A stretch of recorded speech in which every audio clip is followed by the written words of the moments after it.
100,000 years ago, the lord of the demon realm, Jun Chongqing, led his forces in a bold challenge against the 99 layers of heaven. Little did he anticipate that, in the midst of that fierce battle, he would encounter the divine clan's cataclysmic heavenly tribulation aimed at exterminating demons. Ultimately, he faced an unfortunate defeat, leading the world to widely believe that Jun Chongqing had perished. Time flows swiftly, like a river, leaving no trace in its wake. Until today, 100,000 years later, a man clad in black awoke from the endless river of time. As he stepped into the mortal realm, he had already become an unparalleled existence. In the first heaven, the azure sky realm, in the southern territory, winter reigned, with snow blanketing the land for miles. The world appeared as a vast expanse of white. In a certain mountainous region, silence enveloped the surroundings. Suddenly, a violent fluctuation rippled through the fabric of space. A pair of skeletal hands, pale as bone, reached out from the other side of the void, gripping the spatial barrier and gently tearing it apart. With the emergence of a pitch-black rift in space, a resplendent skeleton stepped forth, standing firm. Jun Chongqing slowly lifted his gaze to the snow-laden heavens, murmuring to himself, "I have returned." His corporeal form melded into the threads of time, space, and nothingness. Time is relentless. 10 long decades of darkness and solitude had been endured in this manner. During these desolate years, while refining the tribulation, Jun Chongqing unexpectedly grasped a fragment of the concept of void. He understood that he was now considerably stronger than before. However, for the present Jun Chongqing, that was of little consequence. Firstly, remnants of the demon-exterminating tribulation still lingered within him, requiring some effort to address. Secondly, and most importantly, his understanding of void was still lacking, for void is an exceedingly mysterious and powerful force, and it always felt as though something was missing. At this moment, Jun Chongqing merely wished to gaze upon the world of 100,000 years, hence all other trivial matters could be set aside. With this thought, his skeletal frame began to spontaneously sprout sinews, organs, flesh, facial features, and raven-black hair. Before long, a young man clad in a black robe emerged. He was tall and slender, with black hair cascading casually over his shoulders, his countenance chiseled and extraordinary, yet exuding a chilling detachment that made one feel a sense of dread. His eyes, resembling deep, dark wells, deterred anyone from meeting his gaze directly. The simplicity of his black robe only enhanced the aura of mystery surrounding him. Jun Chongqing stood motionless, expressionless, as his figure gradually faded into the mountainous landscape. He had no particular destination in mind. The vastness of the world offered countless possibilities. For now, he simply craved some food and drink to alleviate his unease. Qingyang Town, situated in a remote region of the Southern Territory, was rather inconspicuous within the greater expanse of the South. Adhering to the principle of proximity, Jun Chongqing found himself here naturally. Upon entering the town, he was not in a hurry to seek out wine instead. He wandered the streets like a lost soul. The streets were immaculate, the snow having been cleared to the sides, and the thoroughfare was bustling with pedestrians, their voices mingling with various vendors' calls. With hands clasped behind his back, Jun Chongqing strolled, his nostrils flaring as he caught the familiar scent of humanity, which eased his mood somewhat. Jun Chongqing was indeed of the human race.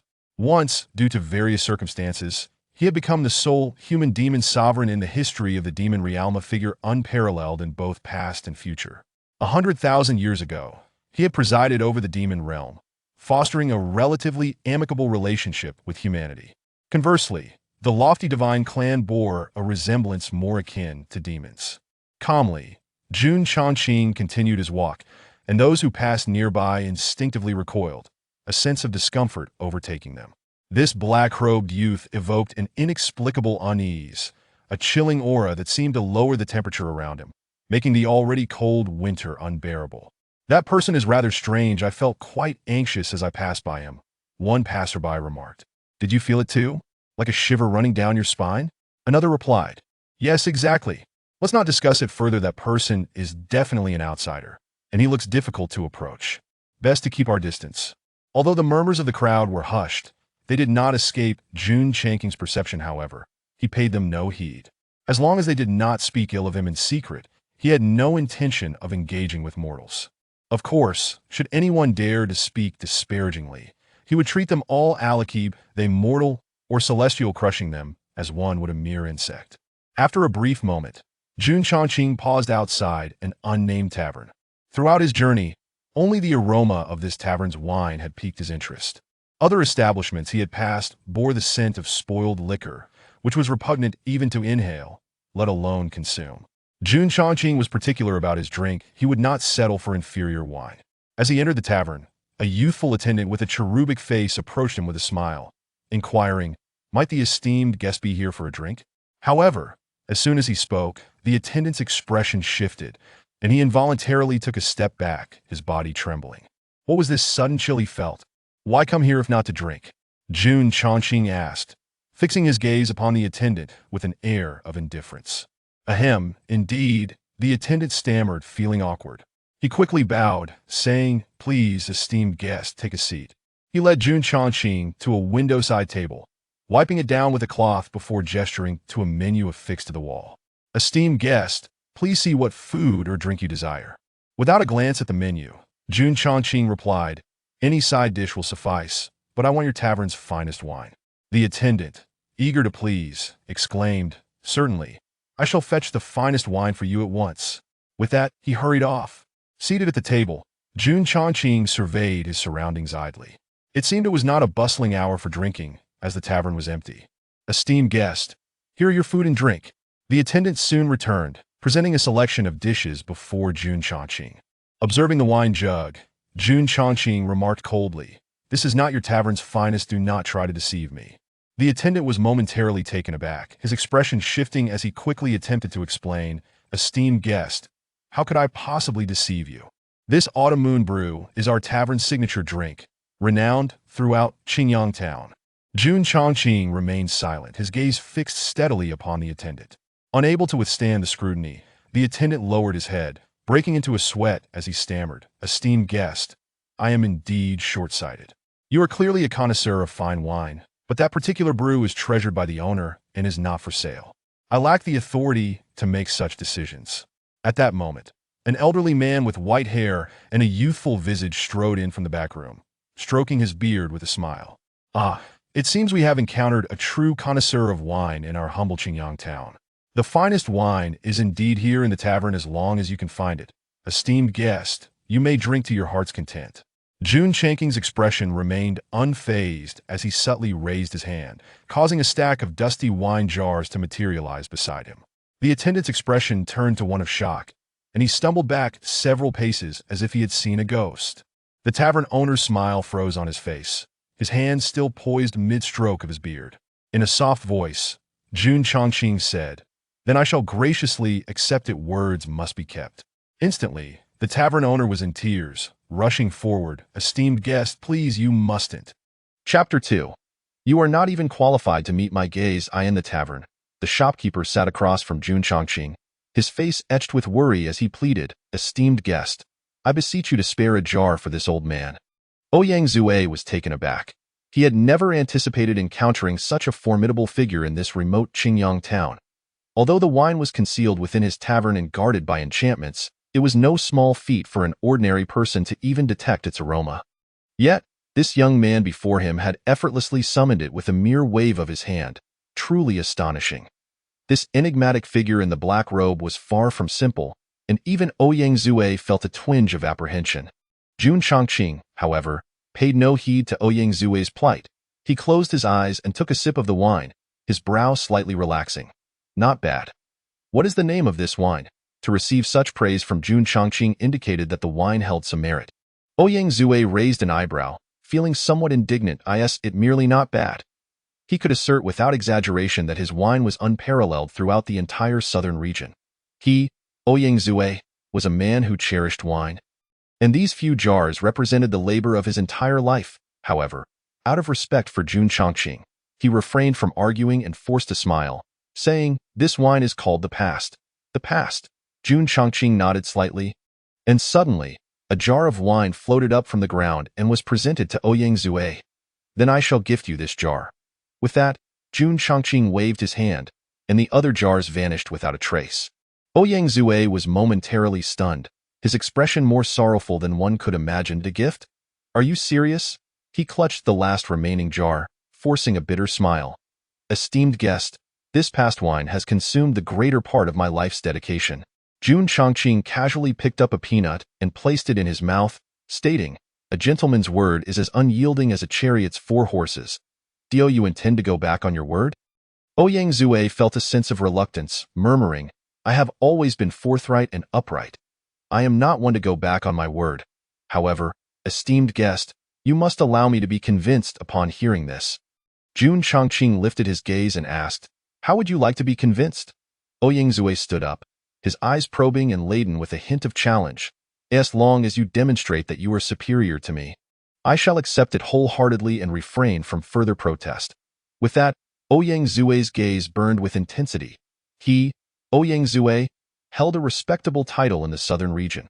Although this young man in the black robe had breached his enchantments, it did not entirely compel his submission. One could never know if the youth possessed some unique method to dismantle such barriers. Jun Chongqing replied lightly, "Do not seek humiliation for yourself." Instantly, Ouyang Zue's face flushed with embarrassment. "How arrogant! I, Ouyang Zue, am no ordinary person." As he declared his name, he observed Jun Chongqing, only to be met with disappointment.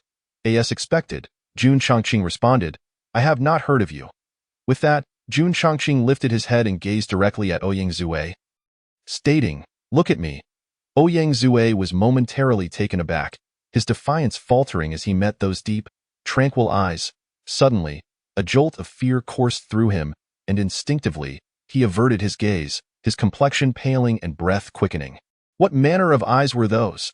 Looking into them felt akin to teetering on the brink of reincarnation. Ouyang Zue had never experienced such terror in his life. "You are not even qualified to meet my gaze," Jun Chongqing remarked before resuming his meal and drink. Ouyang Zue stood frozen, struggling to regain his composure. After a while, he cast a reverent glance at the youth, swallowed hard, and quietly left his seat. Retreating to the backyard. Once in the tavern's backyard, Ouyang Zue set down the jar, bent over, and gasped for breath, his back already drenched in cold sweat. Master, what has happened to you?" The young waiter rushed over in concern. Ouyang Zue straightened, taking a deep breath and weakly waving his hand. "It's nothing." "Young man, bring me several jars of Chiaoyu wine," he called out, forcing a smile. "Brothers, let us indulge in a hearty drink today." At that moment, a commotion erupted outside, indicating that new guests had arrived. Ouyang Zue instructed, "You may go attend to them." "Yes, I will take care of it," the young waiter replied. "Wait," Ouyang Zue suddenly called out, his expression turning serious. "If that gentleman in black robes has any instructions, you must come to inform me at once." "The gentleman?" The young waiter's expression shifted, and he replied respectfully. Once the young waiter had exited, Ouyang Zue's eyes flickered with contemplation. Inside the tavern, Jun Chongqing sat quietly, enjoying his own company. The busy young waiter occasionally cast sidelong glances at him, feeling relieved when no orders were given.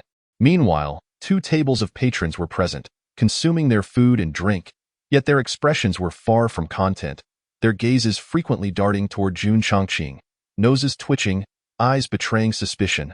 Before long, a bald man at one of the tables called over the young waiter, inquiring, "What exquisite wine is that gentleman drinking? Is it a new brew from your tavern?" The other patrons turned their attention to the young waiter, frowning and seeking answers. Even a fool could discern that the wine the black-robed man was enjoying was far more aromatic than their own. Chiaoyu wine was already regarded as the finest in Qingyang town, yet its scent paled in comparison to that of the black-robed man's drink. The young waiter, hearing this, immediately wore an awkward expression. Stammering, unsure of how to respond, the bald man raised an eyebrow, bypassing the waiter to approach Jun Chongqing. The closer he got to Jun Chongqing, the more intoxicating the aroma of the wine became, causing the man to swallow hard, his throat dry. "Hey, where did you get this wine?" The bald man stood before Jun Chongqing, looking down as he questioned him. His scarred face lent him an intimidating presence. Jun Chongqing continued to drink and eat without acknowledging the bald man, while the young waiter's expression shifted to one of alarm. After all, this black-robed man was no ordinary individual. Even his master held him in high regard. How could this brutish man dare to speak to him in such a manner? The tavern fell silent, and the patrons exchanged glances, intrigued by the unfolding scene. These were not the ordinary folk of Qingyang Town, but rather mountain bandits from the nearby hills, who had come to Qingyang Town for supplies and to savor a taste of Qiuyu wine. The bald man, seeing that Jun Chongqing ignored him, felt his face flush with embarrassment. Had he truly been disregarded? His brothers were watching, and he felt his dignity slip away in a flash. He was overcome with murderous intent, albeit restrained for the moment. Though they were bandits, they were wary of causing a ruckus in Qingyang Town. If the local authorities caught wind, they might not escape unscathed. You arrogant fool, it seems you have a death wish. The bald man barked, preparing to teach Jun Chongqing a lesson. As long as he didn't go for lethal force, a beating would suffice. Stop. The young waiter snapped back to reality, his expression tense. As a faint glow flickered at his fingertips, disturbing my enjoyment warrants death. At that moment, Jun Chongqing suddenly lifted his head, looking at the bald man with an impassive expression, his dark eyes harboring a glimmer of something sinister. The bald man met Jun Chongqing's gaze and felt a jolt of fear coursing through him, as if a chilling wave swept over his entire being. The bald man's complexion turned ghostly pale. Before he could plead for mercy, darkness enveloped him, and he lost consciousness in an instant. His flesh and blood evaporated, leaving only a white skeletal frame, which soon crumbled to the ground in pieces. Inside the tavern, time seemed to freeze, enveloped in a deathly silence. Ouyang Zue, emerging from the backyard, stood frozen, his pupils trembling. Chapter 3. What a coincidence, sharing the same name as my master. The mountain bandits appeared as though they had seen a ghost. Their faces drained of color, trembling uncontrollably. Had they not been supporting one another, they would have collapsed in fright. A living person had turned into a pile of bones in the blink of an eye. Such a horrifying sight was beyond their experience. Not only the bandits, but even the young waiter's teeth chattered, his heart racing as he struggled to maintain composure. Spare us, immortal! The mountain bandits' mental defenses crumbled. One by one, they knelt before Jun Chongqing in reverence. Jun Chongqing paid them no mind, continuing to enjoy his drink. This only deepened the bandits' despair, inexplicably giving rise to suicidal thoughts. It was as if a sinister voice whispered, rather than face his cruel wrath, "You might as well take your own life. Get out of here, quickly." Seeing that Jun Chongqing bore no intent to kill, Ouyang Zue hastily urged the bandits.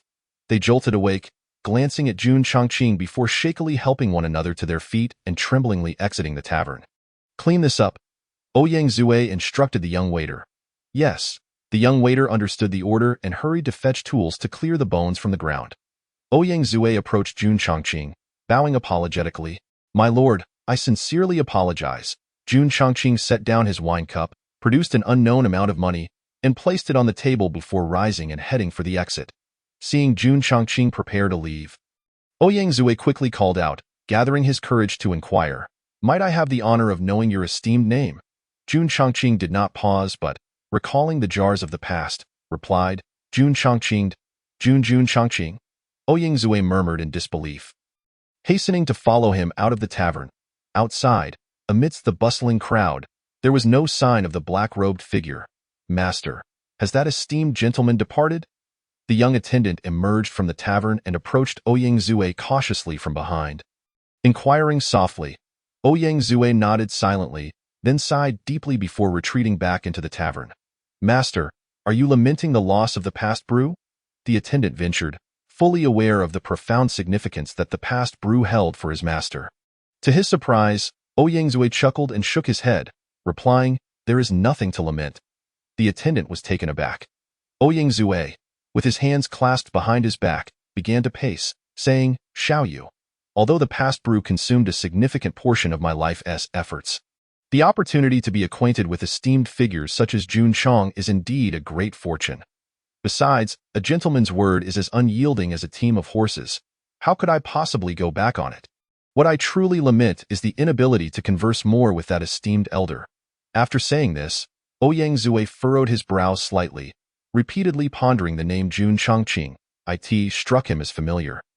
Yet he could not recall it at the moment. Lei Yu, the young attendant, pressed his lips together and cautiously inquired, "Master, What realm does that esteemed individual belong to, that you regard him with such reverence? It was no wonder that Lei Yu was so intrigued. He understood his master all too well in the southern domain. He had never witnessed Ouyang Zue bowing to anyone, let alone displaying such deference. Who was Ouyang Zue? He was renowned in the southern domain as the immortal of wine and sword, possessing a cultivation level at the pinnacle of the nascent soul stage, on the verge of becoming a true monarch. Currently, Ouyang Zue had assumed a low profile alongside Lei Yu in the remote Qingyang town, aiming for transformation into the mortal realm, a crucial threshold for transcending into the divine transformation stage. At present, Ouyang Zue was still adjusting his state and had not yet begun the transformation, as it was fraught with peril. A moment's carelessness could lead to obliteration within the mundane world, resulting in death and the loss of his path. After a moment of silence, Ouyang Zue shook his head. As for the esteemed elder's realm, I cannot ascertain. Xiaoyu, you need only know that I lack even the courage to meet his gaze. Alas! Lei Yu was left speechless, his mind swirling with tumultuous thoughts. He vividly recalled the moment when Jun Chongqing had turned a living being into bones in an instant, still haunted by the memory. Such power, while reminiscent of demonic cultivators, was undeniably formidable. So formidable it was terrifying. Enough of this. My transformation will commence in a few days. During my transformation, you must not neglect your own cultivation, Ouyang Zue stated solemnly. The current landscape of the cultivation world was increasingly perplexing to him, especially after his encounter with that individual today, which had involuntarily instilled in him an inexplicable sense of unease about the future. The world must have changed, otherwise how could such a figure be encountered so easily? In a short while, the ancient tomb should be opened. Do not embarrass me then. Yes, master. Lei Yu responded earnestly. This was also his reason for accompanying his master, as he had his own matters to attend to. Otherwise, what use would it be for him, a mere foundation establishment cultivator, to accompany his master during his transformation? Ouyang Zue nodded and gazed towards the spot where Jun Chongqing had previously sat, sensing that he would undoubtedly encounter that Lord Shen again in the future. Suddenly, a jolt ran through Ouyang Zue's mind. Jun Chongqing? Wasn't he named the same as the legendary sovereign? No wonder the name felt somewhat familiar. How fortuitous! Ouyang Zue knew full well that this Jun Chongqing was not the same as the one in the legends. He did not dwell on it further. After all, that was said to be the most audacious man, the one who had driven the once invincible divine clan to retreat in defeat, only one among the 99 heavens. According to ancient records, the sovereign had perished in the calamity of demon extermination 100,000 years ago. Moreover, 100,000 years was an unfathomably long span of time. Aside from the top-tier powers of the divine clan and the small number of supreme beings from the demon and nether realms, who could possibly survive such an expanse of time? The Bichuan realm was ultimately too small, merely an insignificant world within the 99 heavens. As a nascent soul cultivator, Ouyang Zue's lifespan barely exceeded a millennium, which only served to highlight the terror of 100,000 years. Nevertheless, it also indicated that, even after such a long passage of time, there were still those who remembered the name Jun Chongqing, a testament to his enduring influence. Moreover, in this Bichuan realm, if one were to consider the other worlds within the 99 heavens, those of higher status, it was likely that Jun Chongqing's name was even more widely known. After all, the assault on the 99 heavens 100,000 years ago was the most impactful super battle in history. Who in the world did not recognize the demon sovereign Jun Chongqing? As for Ouyang Zue's reference to Jun Chongqing as the sovereign, it was an expression of the utmost respect.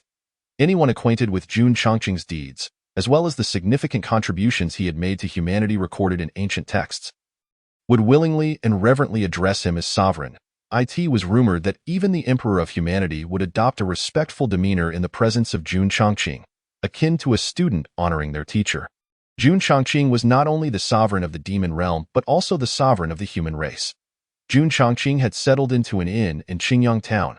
Upon further inquiry, he learned that this world was called the Bichuan realm, a world within the first layer of the 99 heavens.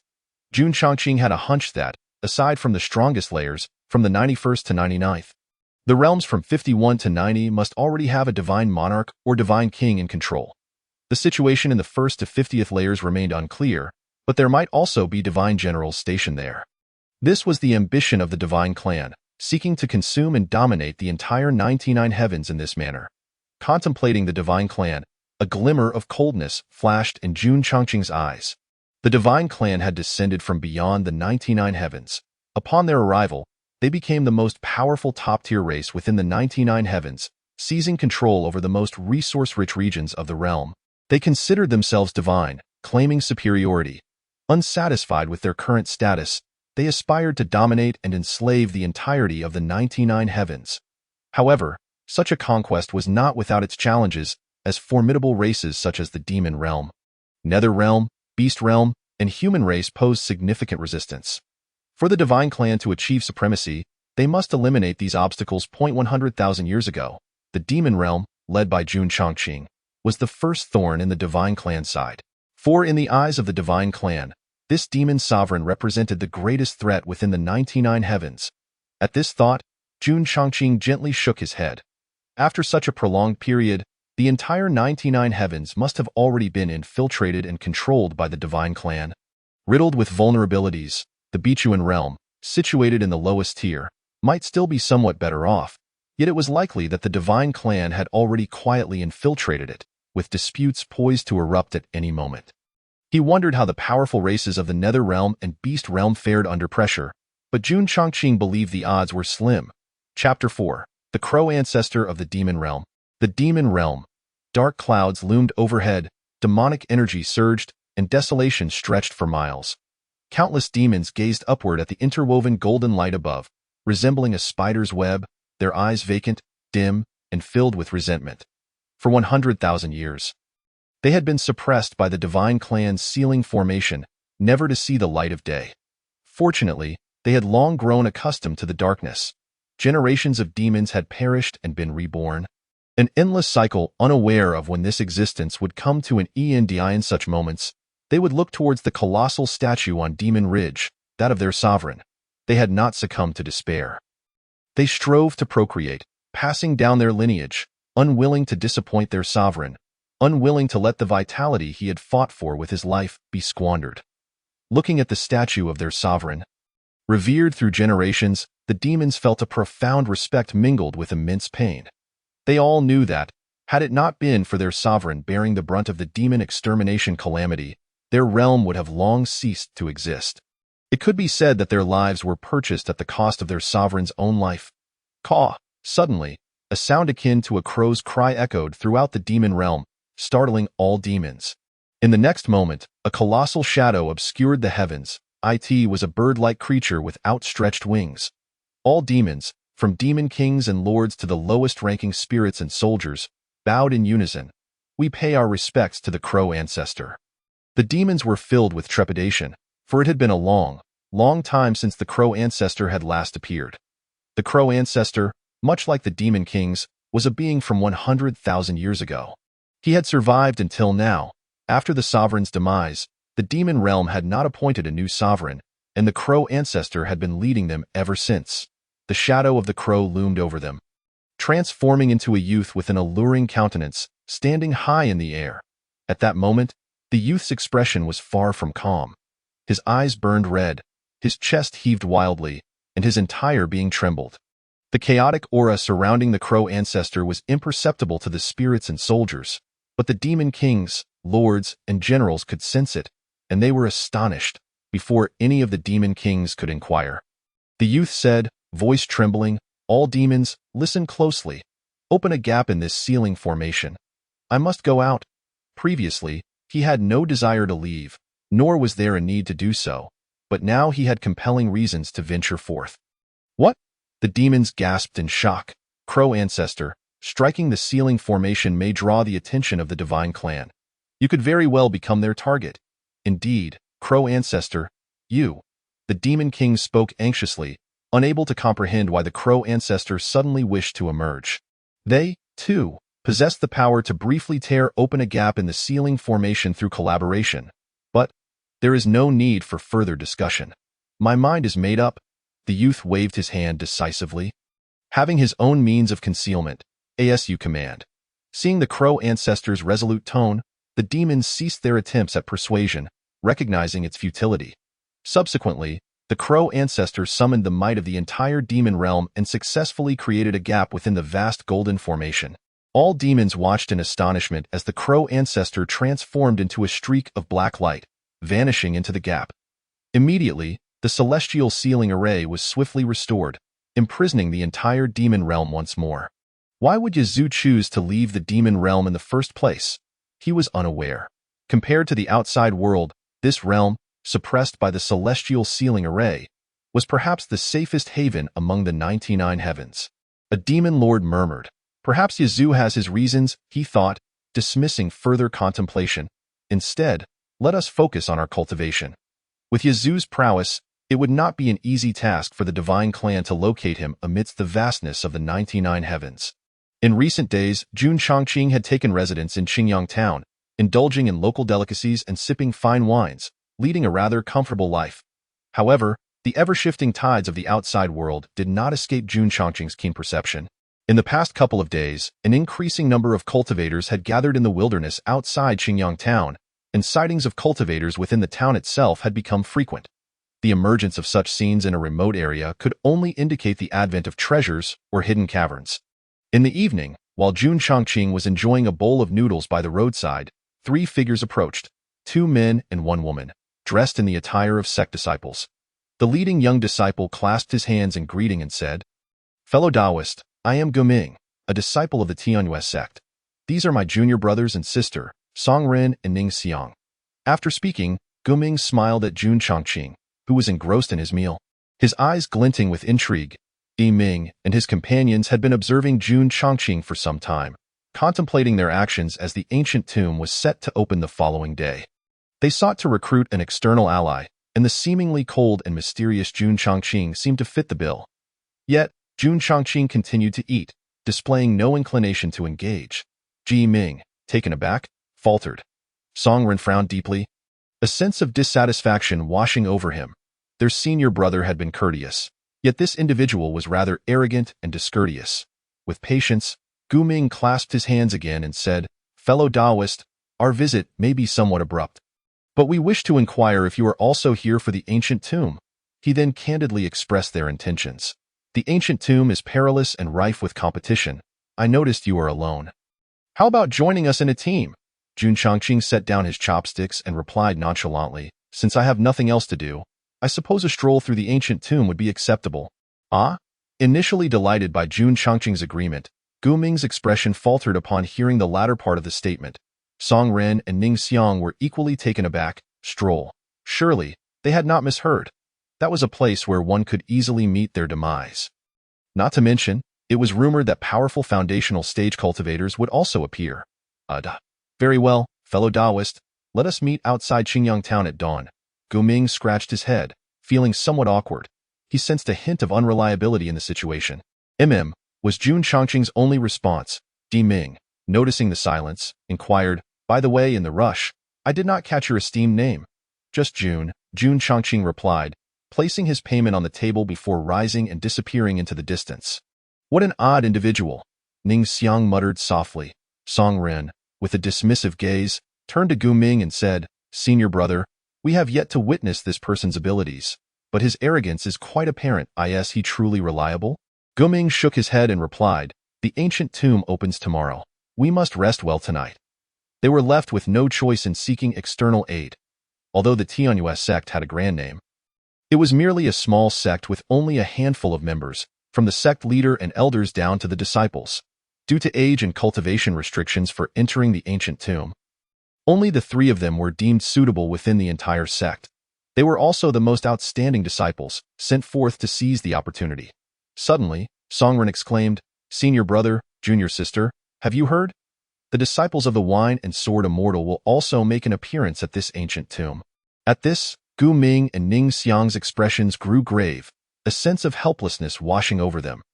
Those were the renowned disciples of the Wine and Sword Immortal. Surely, they would be at least foundational stage cultivators. Far too formidable for them. Though they were of similar age, their realms were worlds apart. The disciples of the Wine and Sword Immortal were likely stronger than their sect leader, of course, it has been mentioned.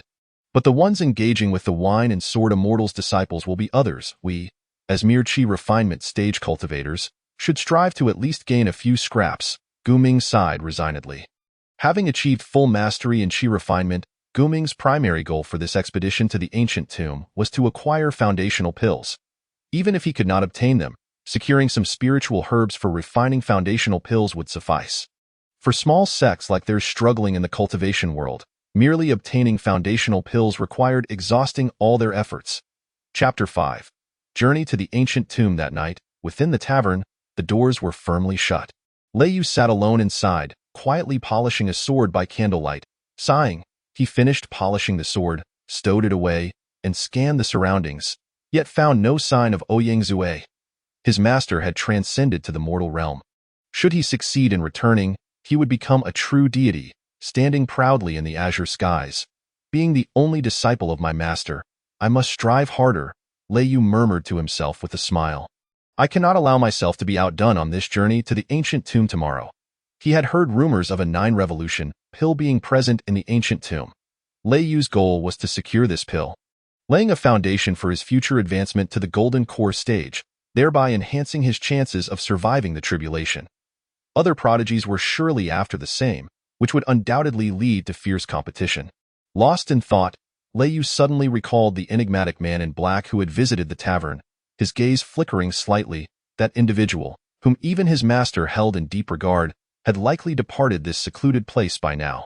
The following day, at the break of dawn, Gu Ming and his companions awaited outside Xingyang town. Song Ren glanced back at the town, muttering, "Senior brother, we have been waiting for quite some time, and that person has yet to arrive. The ancient tomb is about to open. If he delays any longer, we might miss out entirely." Cough, cough. Gu Ming cleared his throat and replied, "Let us wait a little longer. If he does not arrive, we shall proceed without him." Upon hearing this, Song Ren exhaled in relief and exchanged glances with Ning Xiang, both shrugging their shoulders. Suddenly, Gu Ming's pupils constricted, and he stared incredulously towards the town's entrance. Song Ren and Ning Xiang turned in unison, only to see a young man in fine robes emerging with a sword in hand, exuding a demeanor far beyond that of Gu Ming and his peers. This young man was none other than Lei Yu, the waiter from the tavern. While Song Ren and Ning Xiang were still dumbfounded, having never encountered Lei Yu, they did not recognize him. Yet, Gu Ming's astonishment hinted at the young man's extraordinary background. In the next moment, the young man silently recited an incantation, and his sword unsheathed with a sharp sound. With a swift leap, he soared into the air, lightly stepping on the sword and vanishing from sight. Song Ren and Ning Xiang were left in shock, their lips trembling. Sword flight. A foundational stage cultivator. The youth, appearing slightly younger than them, was actually a foundational stage cultivator. "Senior brother, who is he?" Song Ren stammered, turning to Gu Ming with a thirst for knowledge in his eyes. Ning Xiang's face reflected similar astonishment, her heart racing. Who could have imagined that a foundational stage cultivator was present in this small town? Gu Ming pressed his lips together, offering a wry smile. "Did I not mention yesterday that the disciples of the Wine and Sword Immortal would be attending the ancient tomb? That individual just now is the sole disciple of the Wine and Sword Immortal, Lei Yu Da." Song Ren and Ning Xiang felt their scalps tingle in disbelief. Gu Ming nodded. "In my early years, I had the fortune to catch a distant glimpse of the Wine and Sword Immortal. The young man standing behind him was none other than the one just now, and my memory of him is quite vivid." Upon hearing this, Song Ren and Ning Xiang were left speechless. Yet a bitter taste lingered in their hearts. Truly, the disciple of the Wine and Sword Immortal was extraordinary. They had sensed the young man's remarkable aura, and his sword flight had left them utterly astounded. Now, knowing he was the disciple of the Wine and Sword Immortal, it all made sense. As they pondered this, Song Ren and Ning Xiang's expressions grew increasingly sour, a sense of discouragement creeping in. The disparity between individuals was simply insurmountable. Lei Yu felt like a celestial dragon, utterly unreachable. Moreover, Lei Yu was even younger than them, yet already a foundational stage cultivator, with the backing of the Wine and Sword Immortal. His future was boundless. Meanwhile, they would consider themselves fortunate if they could even achieve foundational cultivation in their lifetimes. Cultivation was truly arduous. Those who had traversed this path would surely understand its challenges. Sighing, Ning Xiang and Song Ren found their resolve wavering. Observing their expressions, Gu Ming seemed to discern their inner turmoil and furrowed his brow, saying, Do not dwell on such thoughts. Each person has their destiny. Moreover, Lei Yu is inherently far more gifted than us. Otherwise, he would not have been chosen as the disciple of the Wine and Sword Immortal. Let me give you an example. Lei Yu possesses a heavenly spirit root. Do either of you? Song Ren and Ning Xiang inhaled sharply, refraining from further contemplation. A heavenly spirit root, how terrifying. How many such roots existed in the entire Biqiong realm? The disparity between a heavenly spirit root and their inferior roots was unfathomable. Enough, let us set forth for the ancient tomb, Guming said, glancing at the town entrance, still devoid of the figure in black, before continuing. Yes, senior brother. Song Ren and Ning Xiang nodded in agreement. As Guming and his companions were preparing to head towards the ancient tomb. They suddenly spotted the young man in black from yesterday, leisurely emerging from the town gate. Yiming's heart leaped with joy at the sight, and he promptly waved, saying, "Friend Jun, over here," in the perilous ancient tomb. Having an extra ally was undoubtedly a boon. Song Ren and Ning Xiang also let out a slight sigh of relief. However, Song Ren felt a twinge of dissatisfaction. This fellow was rather presumptuous, making them wait idly. Such rudeness. Upon seeing Gu Ming and the others, Jun Chongqing approached with his hands clasped behind his back. His demeanor, reminiscent of a lord, made Song Ren's eyelids twitch. Goodness, this fellow wouldn't truly be planning to indulge in a leisurely jaunt through the ancient tomb. Would he? Gu Ming, sensing the urgency, stepped forward and said, "Friend Jun, it takes some time to travel from Qingshan town to the ancient tomb. It should be opening soon. Let us hasten our pace." Jun Chongqing glanced at the three of them and gave a subtle nod. "Then let us proceed, indeed." After saying this, Gu Ming shot a covert glare at Song Ren, having sensed his discontent. Song Ren, feeling somewhat helpless, merely pursed his lips. "Let us go," Gu Ming called out, sprinting towards the direction of the ancient tomb. Song Ren and Ning Xiang exchanged a glance with Jun Chongqing before quickly following suit. With a carefree attitude, Jun Chongqing was in no rush. He produced a wine gourd, leisurely sipping while strolling behind them. Amidst the icy landscape, one could see Gu Ming and the others racing ahead, while Jun Chongqing ambled leisurely, yet he maintained a distance from them that never widened. The trio, consumed by their urgency, failed to notice Jun Chongqing's relaxed demeanor trailing behind. After a short while, they arrived at a wooded area. At this moment, the forest was already teeming with figures, densely populated with cultivators. The arrival of Jun Chongqing and the others drew little attention. As it was commonplace for cultivators to gather here, we finally arrived. After sprinting for a while, I'm utterly exhausted, but thankfully, the ancient tomb has yet to open. Yiming wiped the sweat from his brow. Panting in the cold air, only to be taken aback at the sight of Jun Chongqing's nonchalant demeanor, exclaiming in astonishment, Friend Jun, how come you're not even slightly out of breath or sweating?" Song Ren and Ning Xiang were also breathless, still trying to steady their breathing. Upon hearing Gu Ming's words, they too looked at Jun Chongqing in disbelief. Goodness, just as the senior brother had said. This person does not seem to be the least bit winded. He appeared nothing like someone who had just sprinted for a while. Seeing the astonishment etched on their faces, Jun Chongqing calmly replied, I have good stamina." Chapter 6. The ancient tomb opens, the crow ancestor arrives. Good stamina? Gu Ming and the others wore peculiar expressions, utterly perplexed. However, in such a mixed gathering, they chose not to dwell on it. Assuming Jun Chongqing was merely adept in physical training, given that the qi refining stage focused on strengthening the body to accommodate more spiritual energy, they had heard of eccentric individuals who devoted themselves recklessly to physical cultivation. At this moment, Jun Chongqing fit their assumptions perfectly. The trio consequently regarded him with a newfound respect, pondering that this individual must possess some measure of strength. After all, physical training is no easy feat. With that thought, they shifted their gaze elsewhere. Jun Chongqing also scanned the area in the depths of the wooded expanse ahead. A white mist lingered, revealing the outline of a cave entrance. The air before the entrance shimmered with faintly glowing symbols. This was indeed the entrance to the ancient tomb. Jun Chongqing's attention was drawn to 4 young figures standing before the tomb. 3 men and 1 woman. One of the boys, with his hair tied back, was none other than the waiter from the tavern. Ouyang Zue's disciple. Jun Chongqing felt little surprise at this. As for the other 2 men and the woman, there was little to say about the woman, but the 2 men were noteworthy.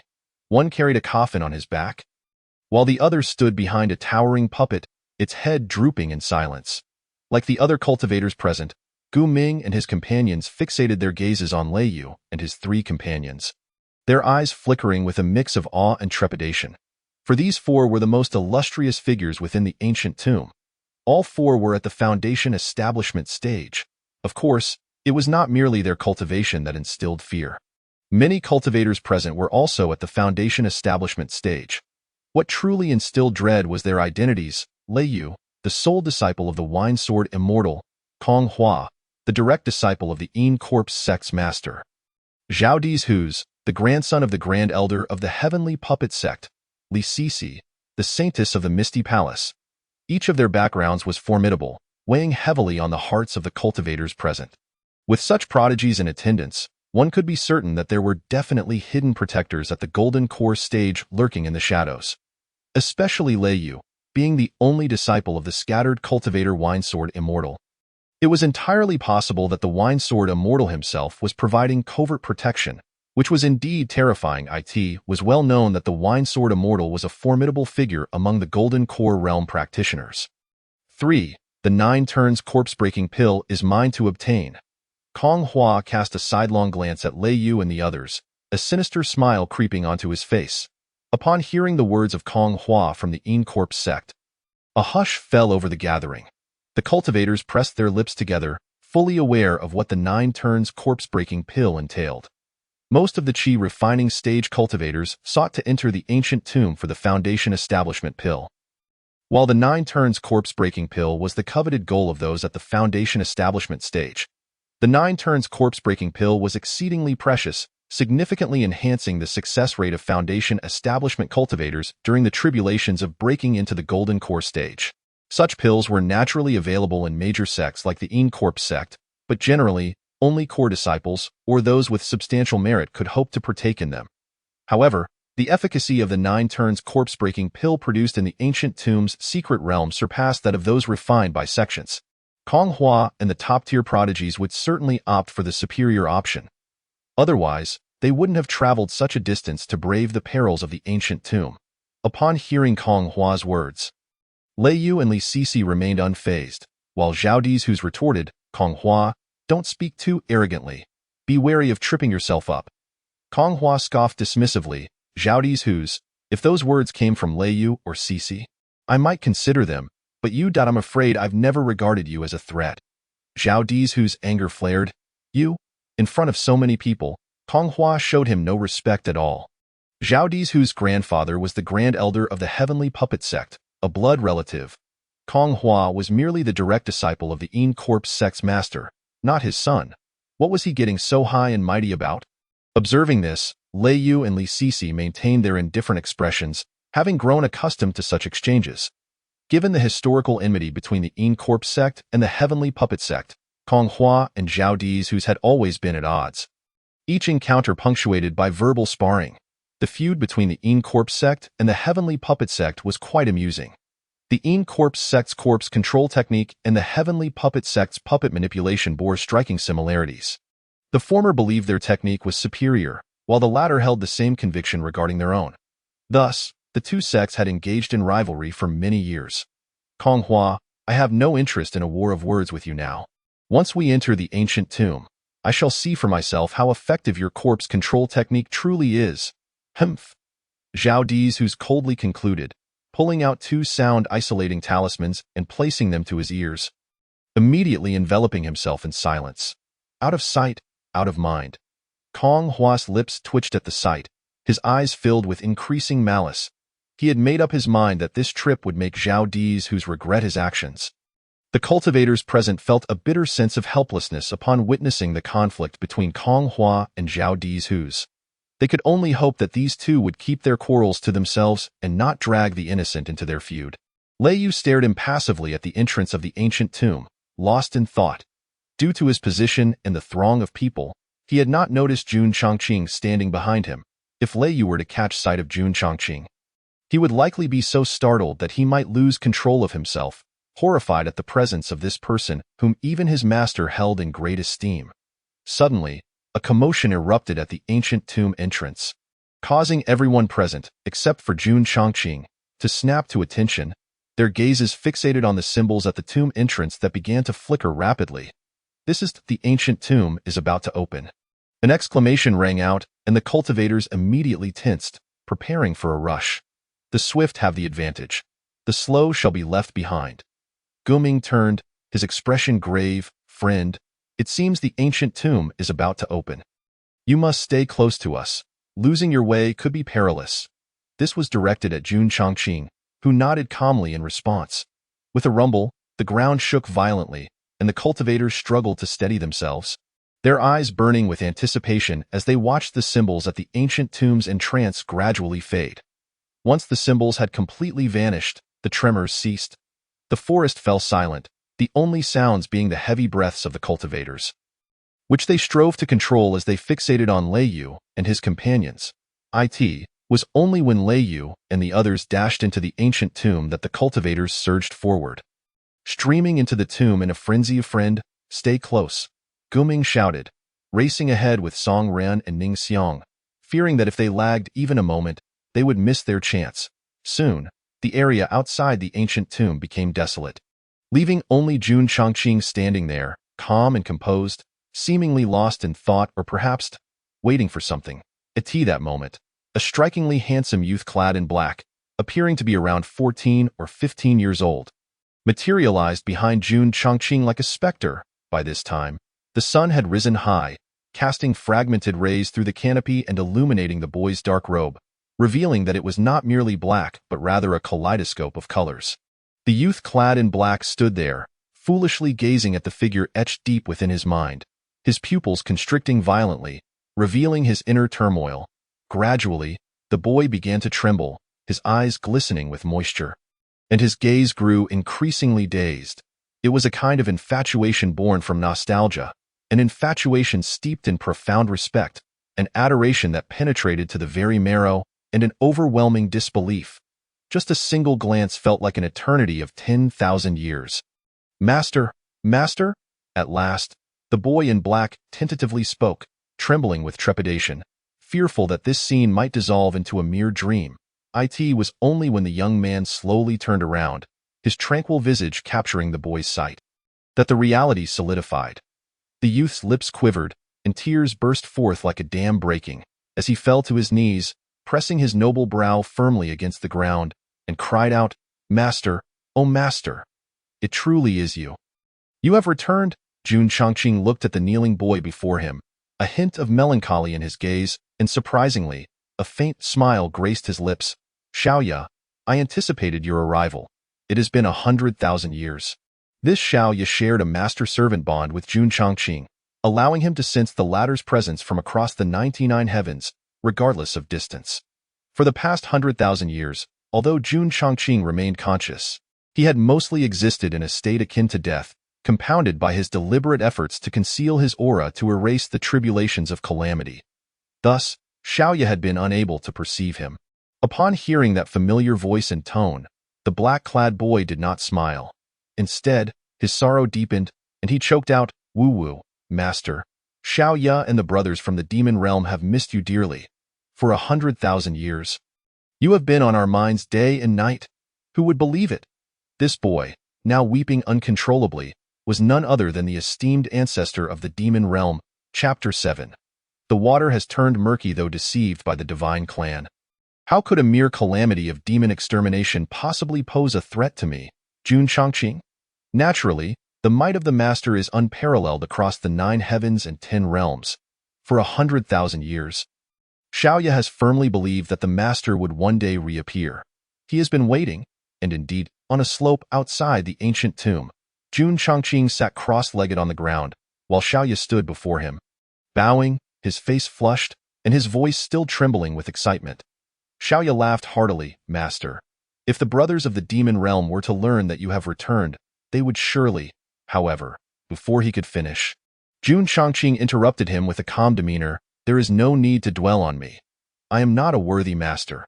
Xiaoya's expression froze at this, and he insisted 100,000 years ago. The master bore the burden of the demon extermination calamity alone, trading his life for the lives of countless souls in the demon realm. How could he not be a worthy master? You, master, are the greatest leader in the history of the demon realm. After saying this, he continued with hope, Master, for countless days and nights, the brothers of the demon realm have gazed upon your statue in remembrance.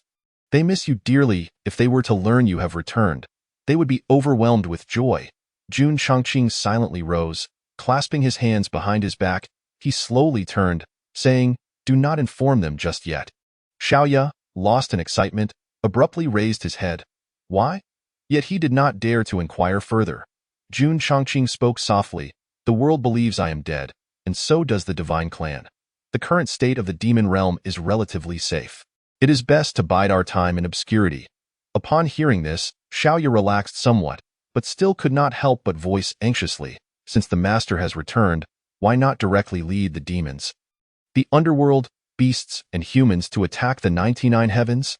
100,000 years ago, our demon realm fought valiantly, yet we unwittingly fell into the divine clan's calamity. After 100,000 years, with the master leading the various clans, the divine clan would surely be unable to withstand our might. As he spoke, Xiaoya gestured animatedly, as if envisioning a glorious uprising against the divine clan. However, Jun Chongqing quickly doused his enthusiasm with cold water. Navi, the divine clan is not as simple as you imagine.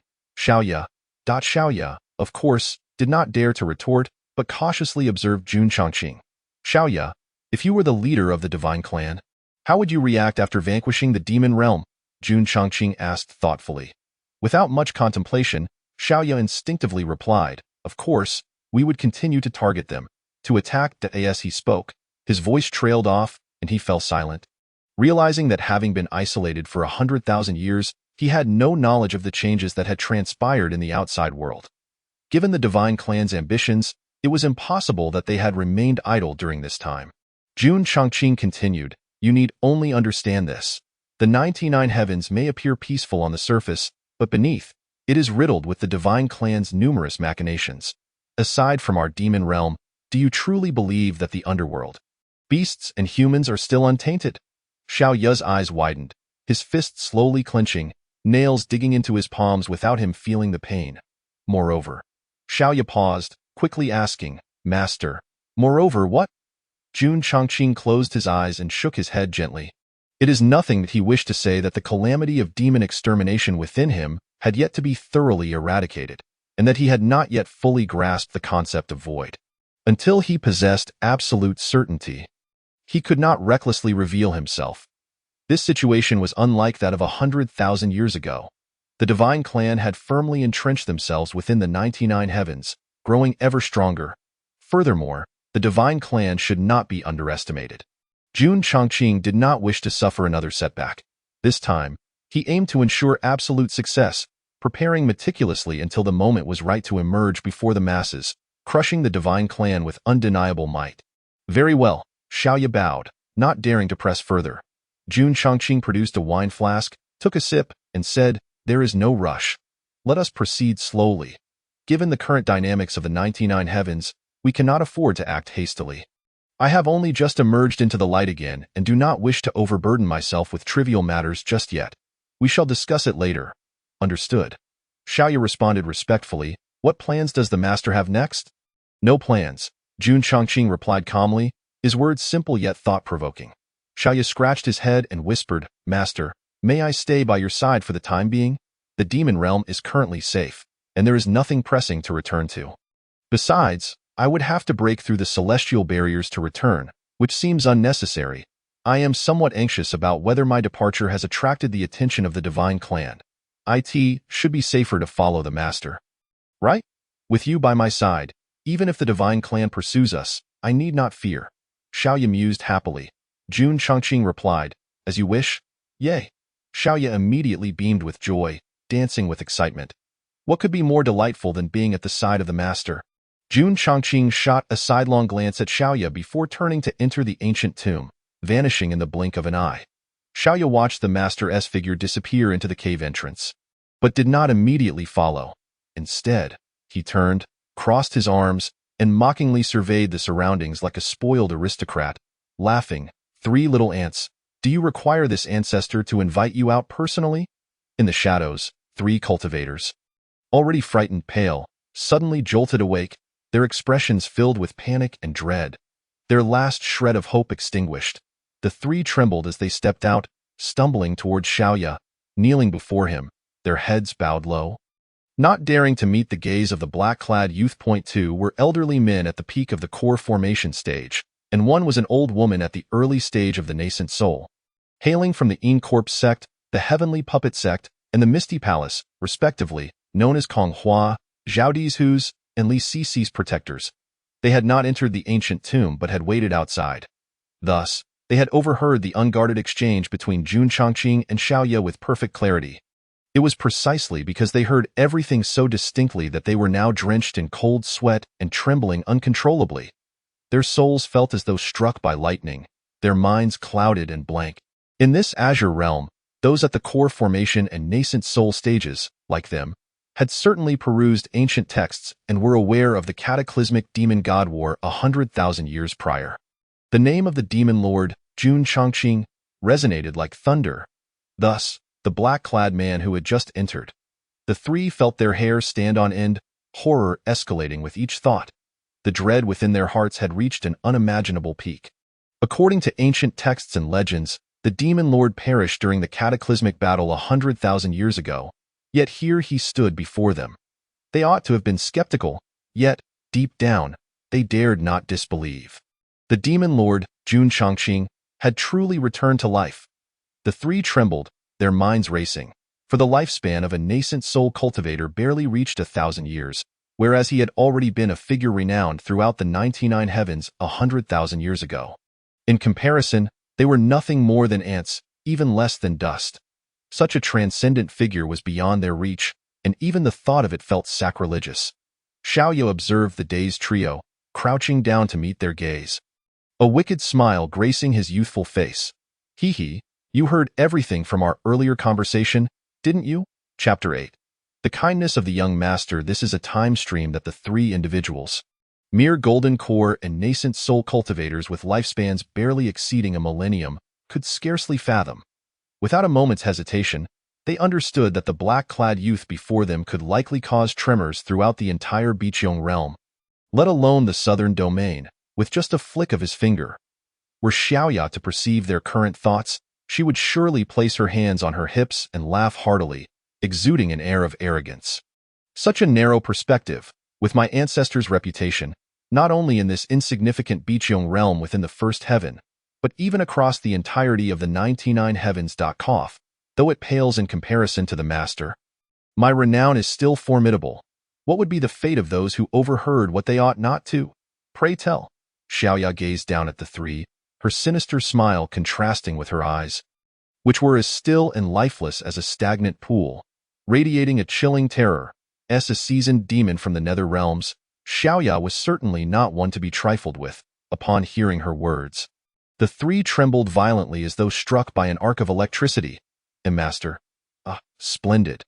It seems you are aware, Xiaoya remarked, rising to stretch lazily, a coy smile gracing her lips.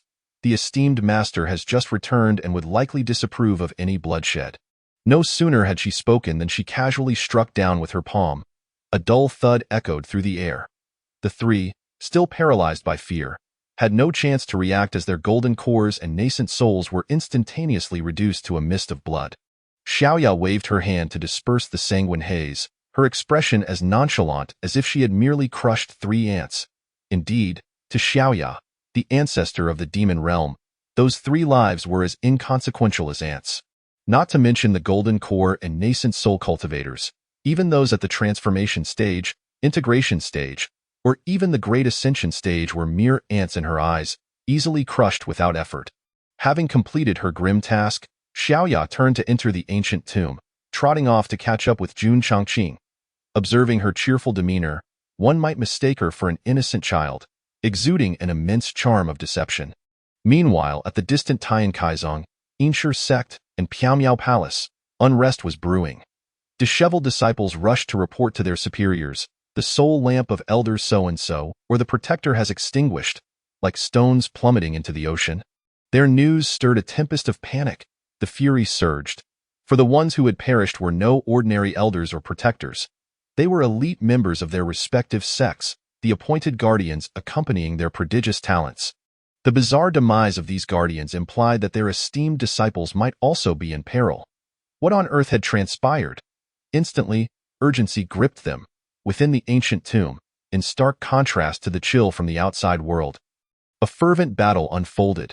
Cultivators, driven by greed for treasures, fought fiercely, their faces flushed with rage as the air thickened with the acrid scent of blood.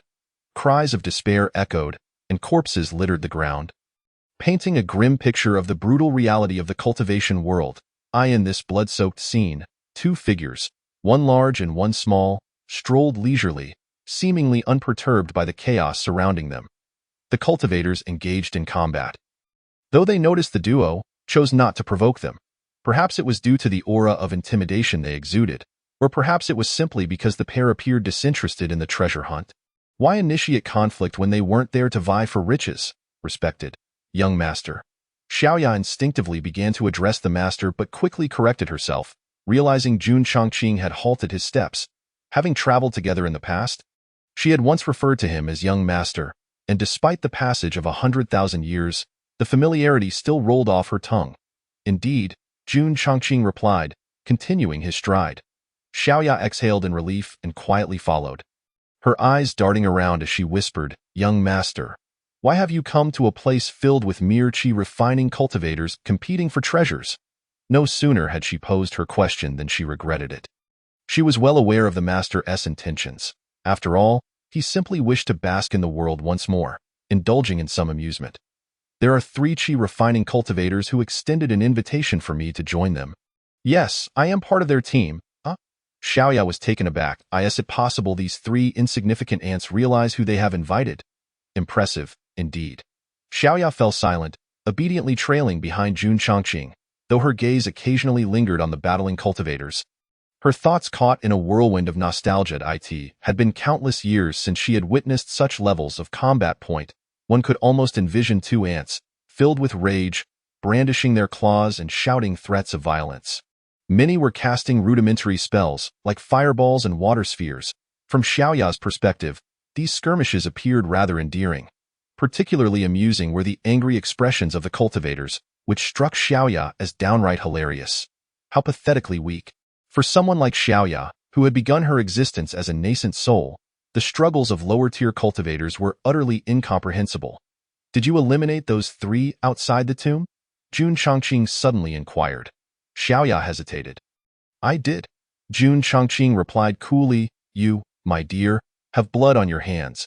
Such indiscriminate killing must not happen again." "Yes," Xiaoya responded with a strange expression, respectfully acknowledging the reprimand while attempting to flatter. Xiaoya is ashamed. The young master possesses such kindness. Xiaoya understood that Jun Chongqing's words were merely a facade. He bore no true grievance against her. After all, he was the master of the demon realm. Such a figure could hardly be considered kind-hearted. Killing was merely routine for him. Xiaoya couldn't help but inwardly lament how often the master had behaved this way in the past. Typically, she would be the one to handle the unpleasant tasks, while the master would play the role of the virtuous one. In the aftermath, he would smoothly assume the mantle of the good guy. Cough. She had grown accustomed to it. In that moment, Xiaoya experienced a sudden epiphany. Realizing the reason Jun Chongqing was willing to keep her by his side, she was a natural scapegoat. However, Xiaoya was content with this arrangement. "Young Taoist, why have you only just arrived? I've heard that 100-year-old blood ginseng has been discovered in a nearby tomb. It is the primary ingredient for concocting foundational elixirs. Countless cultivators are flocking there. We must hurry." At that moment, a voice interrupted Xiaoya's musings. Jun Chongqing lifted his gaze and saw the disheveled Gu Ming waving frantically at him from a distance. Behind him stood the unfriendly faces of Song Ren and Ning Xiang. "Let us go," Jun Chongqing stated, striding towards Gu Ming. "Yes, young master," Xiaoya replied respectfully, though her expression was peculiar as she followed suit. She had surmised that Gu Ming and his companions were likely the 3 reckless qi-refining cultivators who had invited the master to join their team. Upon reaching Jun Chongqing, Gu Ming looked at Xiaoya with surprise. "Taoist Jun, this is..." Before he could finish his inquiry, Song Ren interjected with a mocking tone. Taoist Jun certainly appears unfazed." Jun Chongqing maintained his composure, but Xiaoya's eyes narrowed slightly in response to Song Rin's audacity to mock the master. Were it not for her uncertainty about Jun Chongqing's feelings at that moment, she might have entertained the idea of eliminating him on a whim. Junior brother, refrain from speaking out of turn. Guming admonished, furrowing his brow, asked the elder brother. He was all too familiar with his junior's reckless nature. Moreover, it was evident to anyone that Song Rin bore ill will towards Daoist Jun. To be fair, since their acquaintance began, Daoist Jun's demeanor had indeed been somewhat aloof. However, they were currently in the ancient tomb. Their strength was lacking, and they needed Daoist Jun's assistance. Causing a rift was out of the question. Song Rin, incredulous, replied, "Elder brother, you would defend an outsider. Be silent. Daoist Jun is one of us." Guming interjected forcefully, his eyes filled with disappointment for his junior brother. Still flabbergasted and frustrated, Song Rin turned away, choosing silence. Only then did Guming breathe a sigh of relief and apologize to Jun Chongqing. "Daoist Jun, my junior brother is rather blunt, but he means no harm. Please do not take offense." "I apologize on his behalf," Jun Chongqing replied calmly. "No offense taken, I am quite magnanimous." Behind Jun Chongqing, Xiaoya felt a pang of discomfort, lowering her head to suppress a smile. The young master was indeed magnanimous. However, his current magnanimity seemed genuine, not a pretense. After all, who would grow indignant over a few insignificant ants? Unless they were truly unbearable, one would hardly bother to intervene. Song Rin, however, was irked, thinking, all right, you think highly of yourself." His tone suggested bitterness, making him appear petty in contrast. "Very well, let us not delay any further. We should hasten to that tomb. The number of cultivators eyeing the 100-year-old blood ginseng is staggering."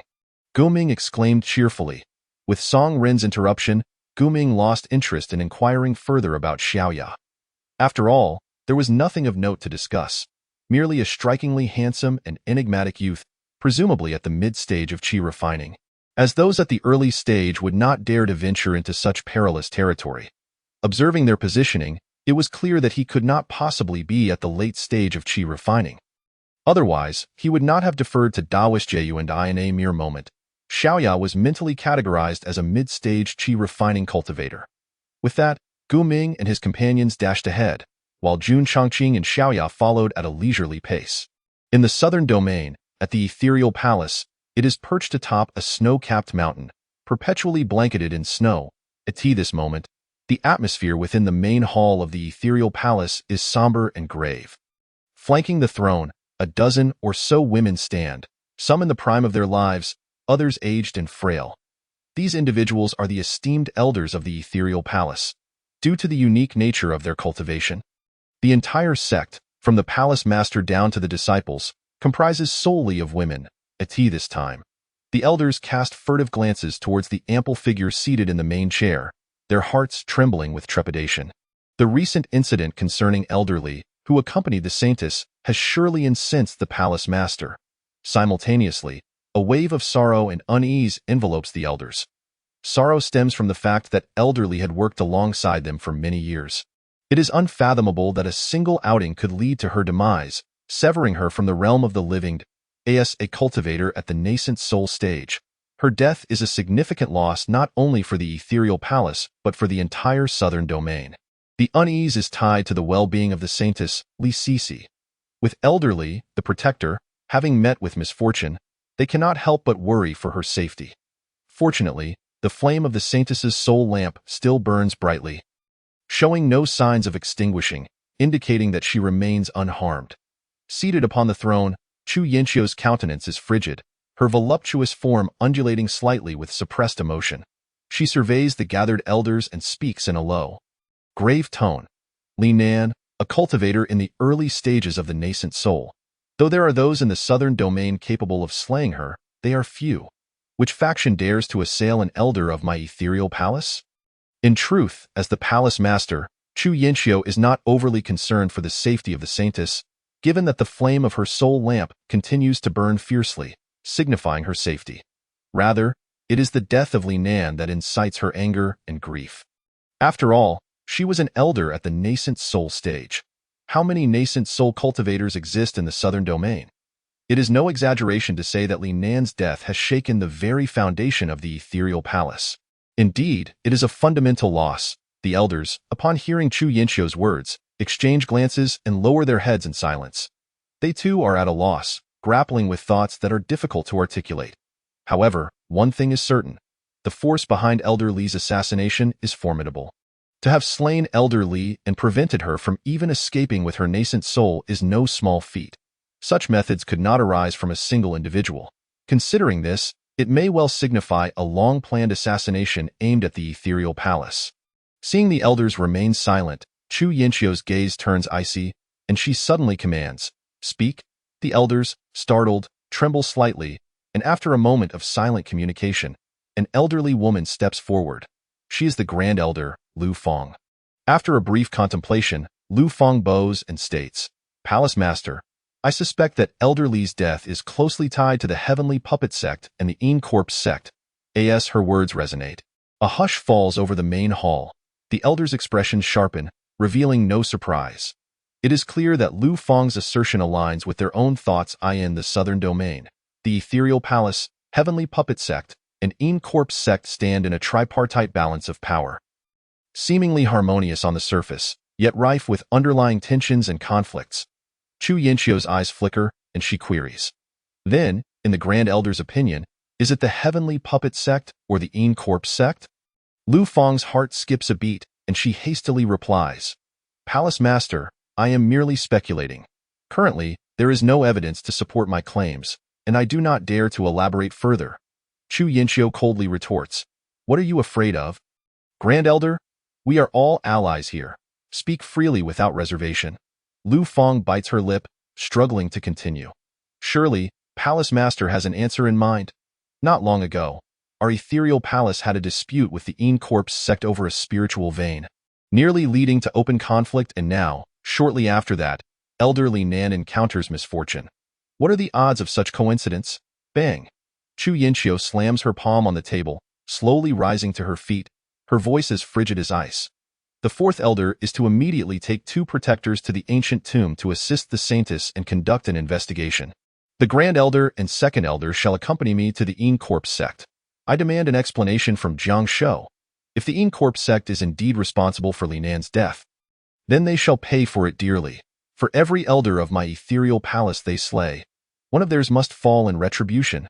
The elders, upon hearing her decree, are filled with shock and profound emotion. Their eyes brimming with tears. "We obey the Palace Master's command." Chapter 10. The cunning old fox's master. There is something I am uncertain whether to speak or not in the grand hall of the Yin Corpse Sect. A middle-aged elder steps forward from the assembly, glancing up at the venerable, childlike figure seated above, bowing respectfully.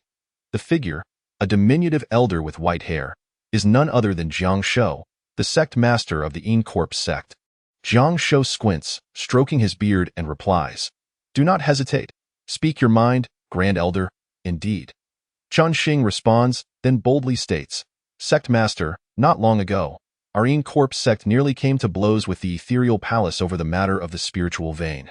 In my view, the death of Protector Zhao raises significant suspicions against the Ethereal Palace." As Chen Xing's words echo, the other elders nod in agreement. "Indeed, what are the odds of such coincidence? It is plausible that the Ethereal Palace is behind the death of Protector Zhao." "Ha! Otherwise, who would dare to slay a member of my Yin Corpse Sect in the Southern Domain, besides the Ethereal Palace and the Heavenly Puppet Sect? And they dared to kill a protector. This is a blatant affront to our Yin Corpse Sect. Oh, how unfortunate for Protector Zhao. At the peak of the core formation stage, he was more than capable of serving as an elder. It was merely his lack of seniority that kept him in the role of protector. Now, alas, he has perished. This is indeed a significant loss for our Yin Corpse Sect. Accursed Ethereal Palace." Listening to the words of the elders, Jiang Shou's expression becomes increasingly tumultuous. The implication of the Grand Elder's words suggests that the death of the Yin Corpse Sect's protector may indeed be linked to the Ethereal Palace. If this is true, does Chu Yinxiu truly wish to sever ties? Contemplating this, Jiang Shou rises, furrowing his brow. "Have we dispatched personnel to the ancient tomb?" Chen Xing quickly responds, "Sect Master, as soon as I discovered that Protector Zhao's soul lamp had extinguished, I sent the third elder to the ancient tomb. They are currently en route. The elders are slightly taken aback, but do not express excessive surprise. Given that Kong Hua is a direct disciple of the sect master, it is reasonable to send the third elder. Very well.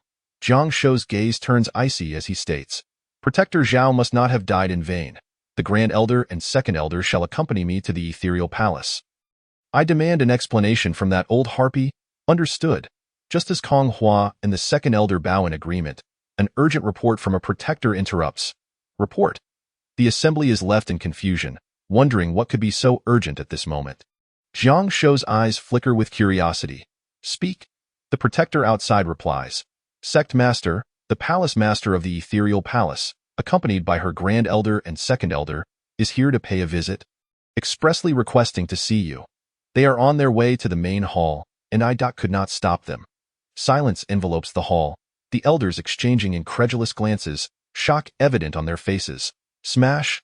Jiang Shou snaps back to reality, seizing a teacup and hurling it to the ground in a fit of rage, trembling as he growls. Good, good, good. That old harpy Chu Yinxiu has truly gone too far. She has the audacity to come to my in-corpse sect after slaying one of our protectors. She dares to confront me first. The elders' faces flush with indignation, their spirits ignited by righteous anger. The Ethereal Palace is indeed brazen, showing utter disregard for their in-corpse sect. We greet Palace Master Chu. At this moment, the protector's voice rings out once more from outside, signaling the arrival of Chu Yinxiu. Soon, three figures, their expressions impassive, enter the hall. It is none other than Chu Yinxiu and her two companions. Upon seeing the trio, Jiang Shou's patience wanes. Their silence speaks volumes, their demeanor radiating an air of accusation. His anger boils over. Chu Yinxiu, if you do not provide this sect master with a satisfactory explanation today, then henceforth in the southern domain, only one of our two sects shall remain. Jiang Shou points an accusing finger at Chu Yinxiu, his face ashen with fury. At his words, Chu Yinxiu and her companions are momentarily taken aback. Their expressions a mixture of disbelief. What audacity! They have yet to accuse the in-corpse sect, yet the sect has already retaliated. It appears that elderly has indeed been murdered by this in-corpse sect. Chu Yinxiu's expression darkens, and she gazes up at the diminutive elder, her voice icy. Jiang Shou, I know not what you speak of, nor do I wish to. I have come today for but one purpose, to demand the life of a nascent soul cultivator from your sect. Her words send shockwaves through the assembly. The members of the in-corpse sect are left dumbfounded, nearly fainting from the sheer audacity of the Ethereal Palace. To kill a peak core formation protector is one thing, but to come demanding the life of a nascent soul cultivator is beyond brazen. Jiang Shou's chest heaves with fury, his eyes bloodshot as he struggles to maintain his composure. Chu Yinxiu, what do you take my in-corpse sect for? If you do not provide this sect master with an explanation, then today, neither you nor your accompanying elders shall leave here unscathed. Hearing this, Chu Yinxiu nearly bursts into laughter. The audacity of the in-corpse sect is astounding. They dare to murder elderly Nan and then cunningly attempt to eliminate her, the palace master. She has merely come to seek retribution. A life for a life is only just, yet this in-corpse sect. How shameless, Chu Yinxiu replies coldly. The southern domain has been too peaceful for far too long. Jiang Shou, it seems you are unwilling to hand over a nascent soul elder. If so, let us cease this pretense. We shall go to war with that. Chu Yinxiu turns resolutely, leading her two elders away without hesitation. Jiang Shui paused momentarily, then let out a cold smile. Chu Yinxiu, it matters not if we engage in battle. Our sect has awaited this day for a long time. However, prior to that, your Piao Miao Palace must provide an explanation for the death of our protector Zhao. Chu Yinxiu halted her steps, a flicker of surprise appearing in her eyes. A protector from the in-corpse sect has perished? When did this occur? Her gaze shifted slightly, and with a cold sneer, she retorted, You dare demand an explanation from me? All I can say is, good riddance. Let us depart with that. She turned away, accompanied by two elders, without a backward glance. Master, should we not stay? Zhao Xing urgently conveyed through thought. Jiang Shou fixed his gaze on the direction in which Chu Yinxiu had departed, slowly shaking his head. No, Chu Yinxiu is astute and cunning. If she dares to ascend to our sect, she must have made ample preparations. She will not be easily dispatched. But Zhao Xing wished to say more. But Jiang Shou interrupted. Elder, refrain from speaking further. Even if we could indeed detain her today, we would only invite slander upon ourselves in this southern region.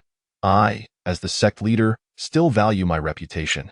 Zhao Xing immediately fell silent, and the elders sighed in resignation, though none voiced their thoughts. It was true.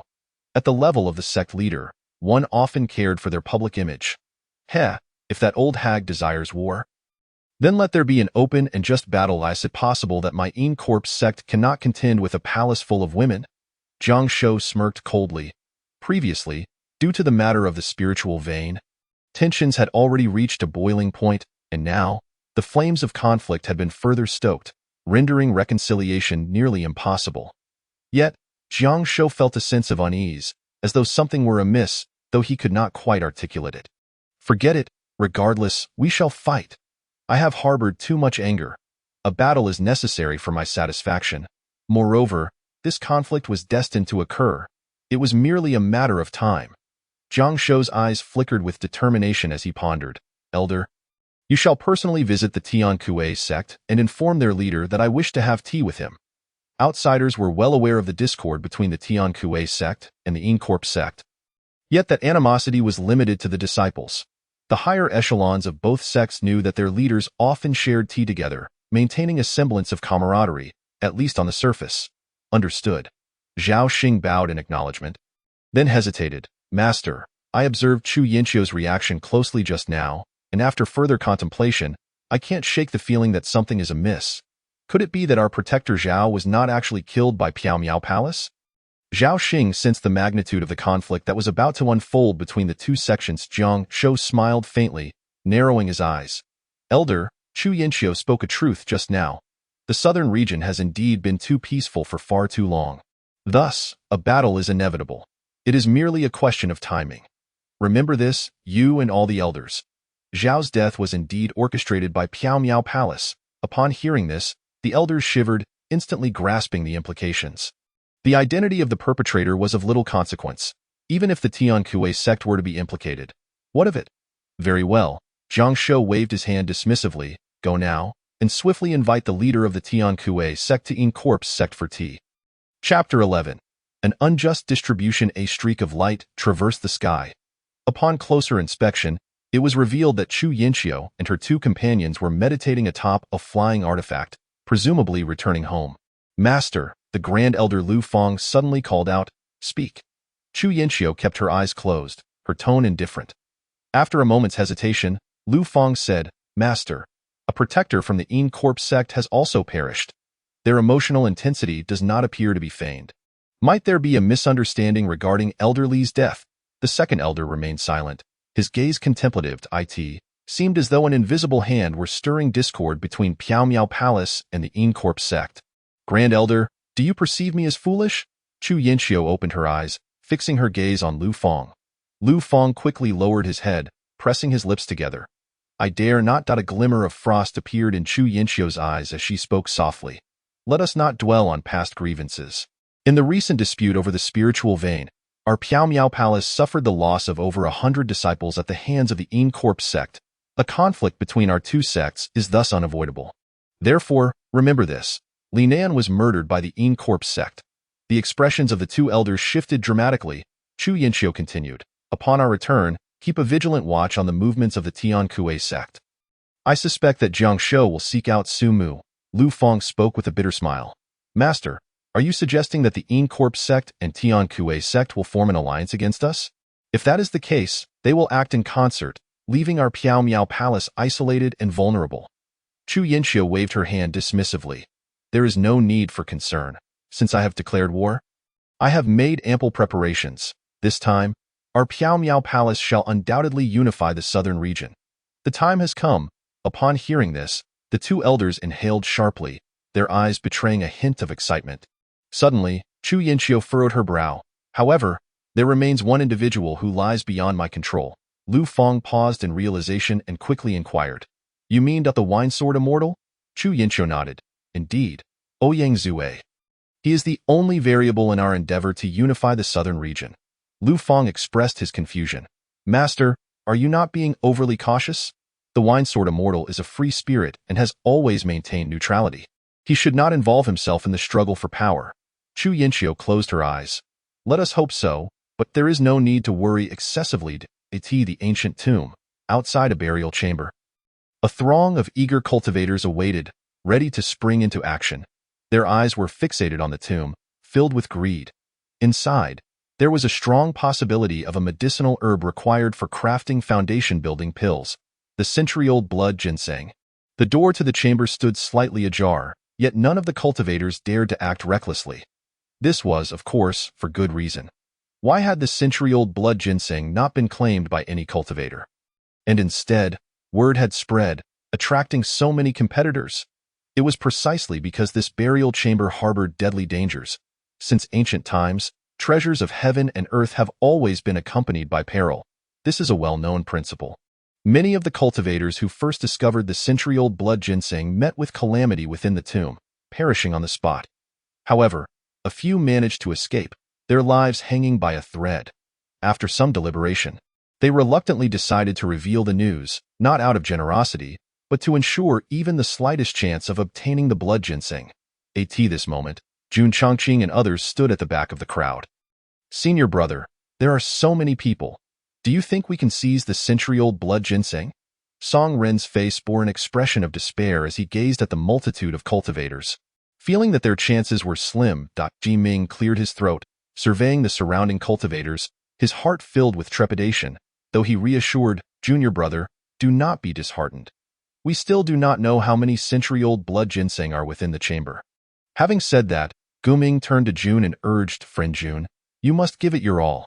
If we can obtain the century-old blood ginseng, then our trip will not have been in vain. Jun Chongqing remained silent, but Xiaoya chimed in with a smile. Agreed, however, I have a question. If we obtain the century-old blood ginseng, how shall we divide it?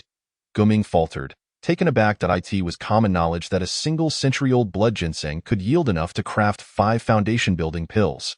However, it was not that simple to refine foundation-building pills.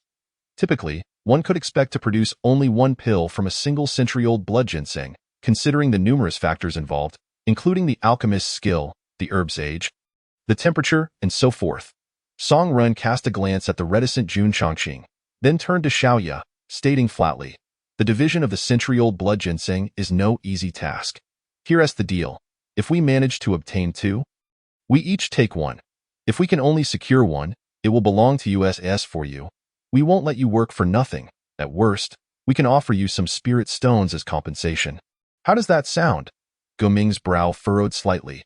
He had intended to admonish Song Ren, but seeing that Jun Chongqing appeared indifferent, he bit his lip and held his tongue.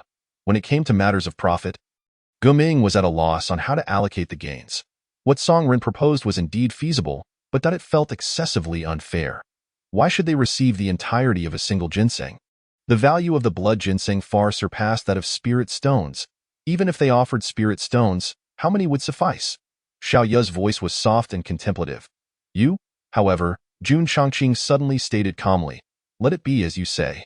Guming and the others were immediately elated, but Xiaoya was taken aback, turning to Jun Chongqing. Young master. Subsequently, her thoughts echoed in Jun Chongqing's mind. Master, a mere century-old blood ginseng is inconsequential. It is hardly worth mentioning, but the actions of these insignificant ants are nothing short of disrespectful to you. Jun Chongqing's expression remained stoic as he replied, Xiaoya, when the time comes, you shall retrieve 2 century-old blood ginsengs. Why? Xiaoya was momentarily bewildered, but having lived for countless years, she quickly grasped Jun Chongqing's intent. The master is truly brilliant. Master, you wish to see whether these ants will honor their word and share 1 ginseng with us after obtaining 2? And what if they do share 1 with us? What if they become greedy and refuse to share? She inquired, her eyes glinting with curiosity. Jun Chongqing nodded slightly. If they honor their agreement, then we shall gift them both ginsengs. If they succumb to greed, then you shall act as you see fit. I understand, it's amusing, and I love to play. Xiaoya chuckled in response. Crush an ant? That is his forte. Well then, it's settled. Guming remarked with a smile, clearly in high spirits due to the favorable distribution of benefits, which favored their side. Song Ren also beamed with joy. appreciating Jun Chongqing's perceptiveness. Finding him quite agreeable, at that moment, the crowd suddenly stirred, parting to create a passage, and soon, figures strode in with heads held high. The cultivators stationed here felt a jolt of surprise upon recognizing the newcomers, their expressions shifting to one of uncertainty, for the arrivals were none other than Lei Yu, Zhao Dizhus, Li Sisi, and Kong Hua, four of the foremost prodigies from the southern domain. What is going on? Shouldn't these four be competing for the 9 transformation spirit reshaping pill? What brings them here? Chapter 12. You, again, wished to commit a massacre. Gu Ming and the others also felt their pupils constrict, their hearts tightening. What could these four be doing here? Xiaoya, however, remained unconcerned, dismissing them as merely 4 foundation establishment cultivators. They were not even as formidable as the 3 insignificant ants he had slain outside the ancient tomb. Jun Chongqing's gaze swept through the crowd, briefly landing on Lei Yu before retracting, standing still with eyes closed. He, no need for alarm. We 4 have not come to contend with you for treasures. The heavenly materials and earthly treasures you require in the qi refining stage are beneath my notice, Kong Hua reassured with a smile. Yet his sinister smile coupled with disdainful words left the surrounding cultivators feeling uneasy. However, due to their formidable strength and esteemed backgrounds, none dared express discontent. Zhao Dizhus glanced at Kong Hua with a scoff. What are you pretending for? Who hasn't he come from the qi refining stage? Some people, relying on their status, love to look down on others. His veiled insult towards Kong Hua elicited a refreshing sensation among the onlookers, akin to a cool splash of water on a sweltering summer day. Kong Hua's eyes turned cold. Zhao Dizhus, do you truly believe I wouldn't dare to kill you? Zhao Dizhus replied with a chilling smile, turning his head away, signaling his disinterest in further dialogue. Feeling disregarded, Kong Hua's anger flared, and the spiritual liquid in his dantian subtly began circulating through his limbs. Sensing the murderous intent emanating from Kong Hua, the atmosphere abruptly thickened. Zhao Dizhus too turned his gaze towards Kong Hua. On high alert, could it be that he had truly provoked Kong Hua to the point of immediate action? Witnessing this, Li Sisi's eyes flickered, yet she remained silent. Suddenly, Lei Yu stepped forward, clasping his hands in a gesture of courtesy, attempting to mediate. Both of you hail from prestigious lineages. I hope you won't let minor disputes escalate into a full-blown conflict, creating a mockery of yourselves. I implore you to grant me the favor. Lei Yu's motivations were not born of goodwill. The conflict between Kong Hua and Zhao Dizhus was of no concern to him. It was simply unwise to engage in battle at this moment, as the 9 transformation spirit reshaping pill would undoubtedly bring danger, necessitating the strength of both Kong Hua and Zhao Dizhus. Once they obtained the pill, the ensuing battle between them would bear no consequence for him. Lei Yu. The cultivators present, witnessing Lei Yu's intervention and demeanor, felt an unspoken admiration. Ji Ming leaned towards Song Ran and Ning Xiang, whispering, "Look, Lei Yu is truly worthy of being the disciple of the Wine Sword Immortal. His words and actions are so refreshing, one cannot help but feel respect." Song Ran silently nodded, while Ning Xiang felt a stir in her heart, her eyes shimmering with admiration. How wonderful it would be if Lei Yu were her partner. This sentiment was not isolated to Ning Xiang, as many other female cultivators in attendance shared her feelings. After all, a young man like Lei Yu, with a notable background, exceptional talent, good looks, and a pleasant disposition, was undoubtedly appealing to many. Indeed, Lei Yu is right. The two of you should temper your tempers. At this moment, Li Sisi chimed in with a smile.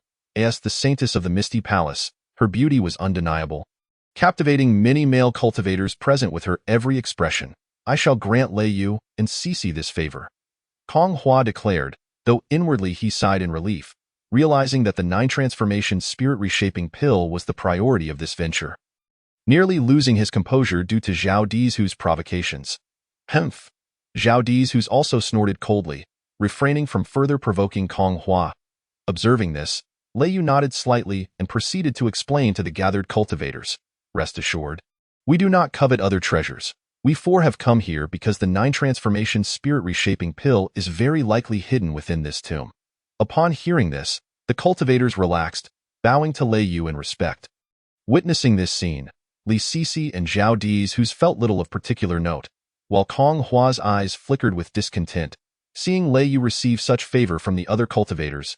At this moment, Ming felt compelled to step forward. Exiting the crowd amidst curious glances, approaching the four prodigies and bowing respectfully. I am Ming from the Tianyue sect, honored to meet you four esteemed ones. The brows of Lei Yu and his companions furrowed slightly. Tianyue sect? They had never heard of it was evident that it was a lesser sect. The southern domain was vast, but there were only 3 major sects, and a handful of other prominent ones could be counted on 2 hands. Kong Hua looked down his nose at Ming, disdainful of any conversation with him. While Li Sisi and Zhao Di's whose were not as overtly dismissive as Kong Hua, their reactions were not far off. This left Ming feeling somewhat awkward, acutely aware of the mocking gazes surrounding him, feeling a tinge of embarrassment. Suddenly, one of the prodigies turned to Ming with a smile, inquiring, "Oh, may I ask what insights this fellow cultivator wishes to share?" This prodigy was none other than Lei Yu. The surrounding cultivators could not help but feel a sense of admiration. Indeed, as a disciple of the wine-sword immortal, Lei Yu was different.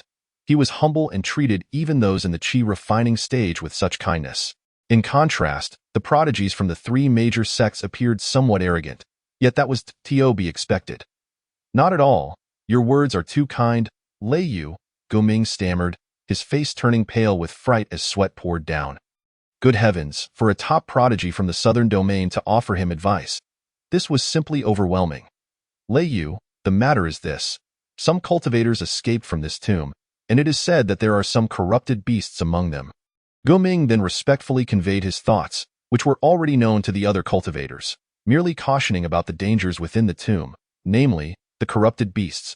However, Ming sought to establish familiarity with Lei Yu and the others. And nothing more. The other cultivators exchanged glances, some secretly rolling their eyes, having discerned Ming's ulterior motives, feeling a tinge of regret. Indeed, they had been careless, allowing this unknown Tianyue sect cultivator to seize the opportunity. What a significant chance it was to become acquainted with Lei Yu and the others. Typically, these lesser cultivators would not even have the opportunity to speak with prodigies, let alone even catch a distant glimpse of them. In the shadows, 3 or 4 cultivators exchanged glances filled with helplessness and sympathy towards Ming. This Ming was doomed. There are not just a few corrupted beasts, and those cultivators were among the first to escape from the tomb. Spreading the news, yet they had their own agenda, not fully disclosing the true situation within the tomb to everyone. Song Ren and Ning Xiang, observing their senior brother conversing with Lei Yu, felt a sense of pride. Their faces beaming with satisfaction, Song Ren slightly turned his head, glancing at Jun Changqing behind him, mockingly stating, "Junior sister, did you see? Our senior brother is even speaking with Lei Yu. Ordinary people would not even have the chance to kneel before him." Ning Xiang, oblivious to the implications, nodded and giggled, softly replying, "Yes, if our Tianyue sect could truly be remembered by Lei Yu, it would surely be a great fortune." Jun Changqing stood with closed eyes, hands clasped behind his back, remaining unmoved, as if he had not heard Song Ren's words at all. However, Xiaoya could no longer contain himself, casting a disdainful glance at Song Ren's back, his eyes resembling those of a dead man. Some ants always presume too much. The master merely standing here quietly, obediently, already invites inexplicable ridicule and scorn. "Young master, this person is destined to die." Xiaoya conveyed coldly. He was genuinely agitated, unable to tolerate disrespect towards the master. Jun Changqing's expression remained unchanged, yet a voice resonated in Xiaoya's mind. "You, again, wish to commit a massacre. Very well, do as you wish." Upon hearing this, Xiaoya's lips twitched. "Master, while the number of people I have killed could fill mountains with corpses and seas with blood, compared to your deeds, I am but a mere trifle, am I not? Very well, I am accustomed to it. You may play the role of the saint and I, the wicked Xiaoya." Xiaoya swiftly cast aside these chaotic thoughts. Fixating his gaze once more on Song Ren's back, in truth, this little ant was already doomed. Once he acquires 2-century-old blood ginsengs, Xiaoya doubted this person would not harbor greedy thoughts. Moreover, Xiaoya harbored another plan. Yet, he dared not consult Jun Changqing, intending to handle it quietly himself. The plan was simple. Not only would Song Ren not survive, but the Tianyue sect behind him would also be rendered unnecessary. Xiaoya, hailing from the demon realm, as the demon ancestor, was a ruthless figure who killed without a second thought. To him, notions of innocence were irrelevant.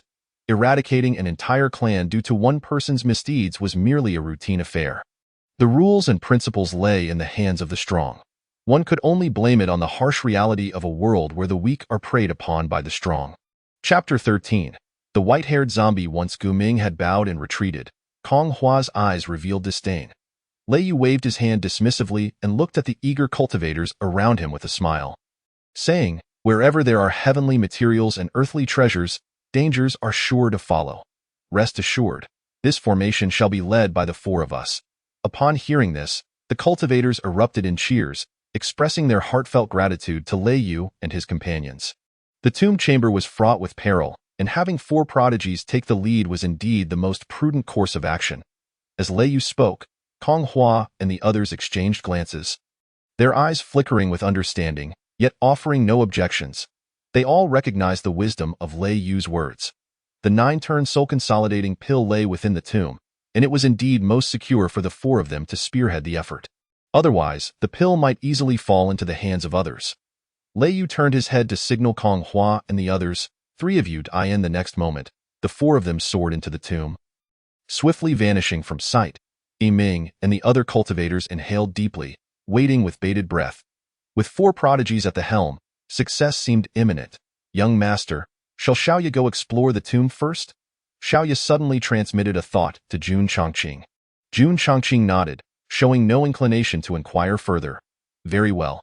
Upon receiving Jun Chongqing's agreement, Xiaoya couldn't help but beam with delight. With a cunning glint in her eyes, she glanced mischievously at Song Ren's retreating figure before disappearing into thin air. The surrounding cultivators were utterly oblivious to this peculiar scene. Inside the tomb, the passage was narrow and the ground uneven, shrouded in darkness, though faint candlelight flickered along the walls. Suddenly, a young boy clad in black gradually materialized. A smirk playing at the corners of his mouth, exuding an air of defiance. This individual was none other than the inquisitive Xiaoya. He turned to glance at the entrance of the tomb, where sounds of a struggle could be heard, evidently caused by the commotion stirred up by Lei Yu and his companions. "Tiske, little ants," Xiaoya mused to himself before turning away, humming a little tune as he made his way towards a certain spot. Before long, Xiaoya arrived at a hidden chamber, where he gently pointed, causing the cobwebs that filled the room to ignite in a sudden blaze, vanishing in an instant. Entering the chamber, he cast his gaze towards the altar.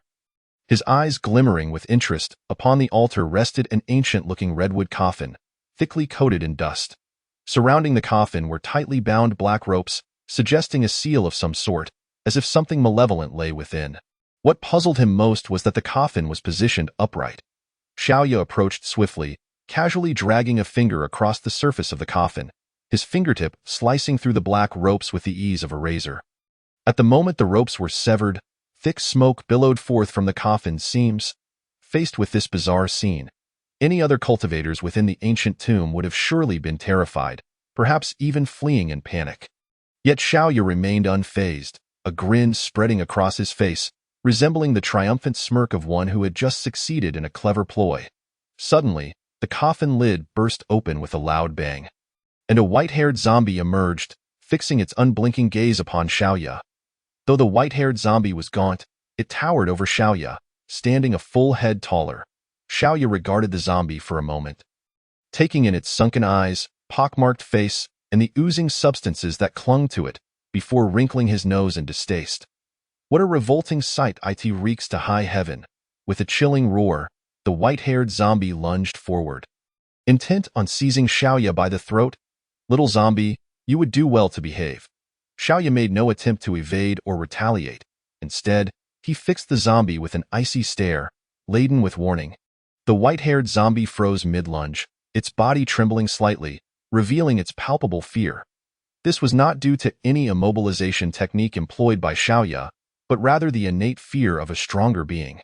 Although it was a mindless creature, it still retained a spark of awareness, enough to fear the powerful. Seeing this, Xiaoya stroked his chin and murmured, "Oh, it seems you possess a modicum of awareness, which complicates matters. What use is awareness when you're dead?"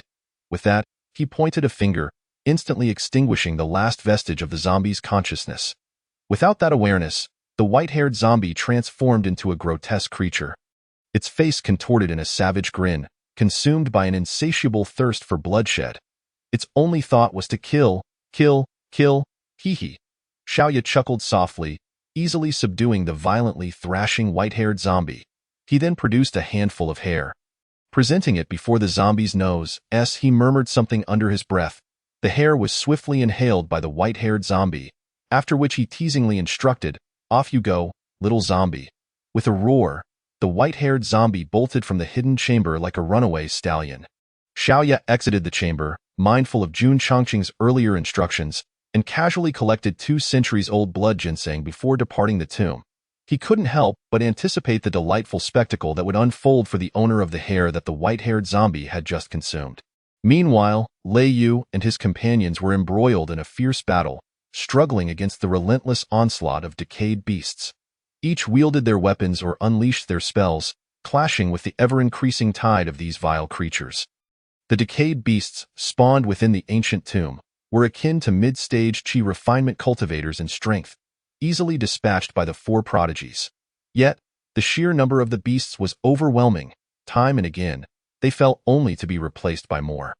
How could anyone endure this? Damn it. How can there be so many decayed beasts? They seem endless. Kong Hua seethed, summoning a corpse to battle alongside him. Lei Yu and Zhao Dazhong remained focused, diligently exterminating the vile creatures. Li Sisi, observing the chaos, interjected, "Kong Gongzi, perhaps it would be wise to restrain your tongue. Our priority should be to eliminate these beasts." Bah! Kong Hua's irritation only deepened at her words. He yanked back the summoned corpse and, with a dark expression, darted towards the entrance of the tomb. Zhao Dazhong, alarmed, exclaimed, "Kong Hua, are you abandoning us in the heat of battle?" Without looking back, Kong Hua retorted, "Don't be ridiculous. I'm going to call on the other cultivators to join us. With so many decayed beasts, I refuse to tire myself out with that." He vanished from sight. Hearing this, Lei Yu and the others felt a slight easing of tension. Kong Hua's decision was indeed sound. They had contemplated this course of action earlier, but felt constrained by the assurances they had made to the other cultivators. Kong Hua, with his thicker skin, was well suited for this task. Zhao Dazhong grumbled, "Well, it's for the best. The true situation in the tomb differs significantly from what Guming described. Once he enters, I shall have a word with him." Chapter 14. Don't be afraid. Junior sister, your senior brother will protect you. Outside the tomb, heads were bobbing eagerly. Xiaoya had returned, standing innocently behind Jun Chongqing. "Senior brother, it has been a while since the last tea break. I wonder how things are faring inside." Surely, a mere handful of decayed beasts should pose little challenge to 4 esteemed prodigies. Song Ren turned his head in confusion. Yiming shook his head, his brow furrowing in concern. Just then, a figure burst forth from the tomb, charging towards them with a fierce demeanor. The cultivators recognized the figure and rejoiced. It was the real Kong Hua. Excellent. It seems the dangers within the tomb have been vanquished by the 4 esteemed ones. And he has come to inform us that we may enter.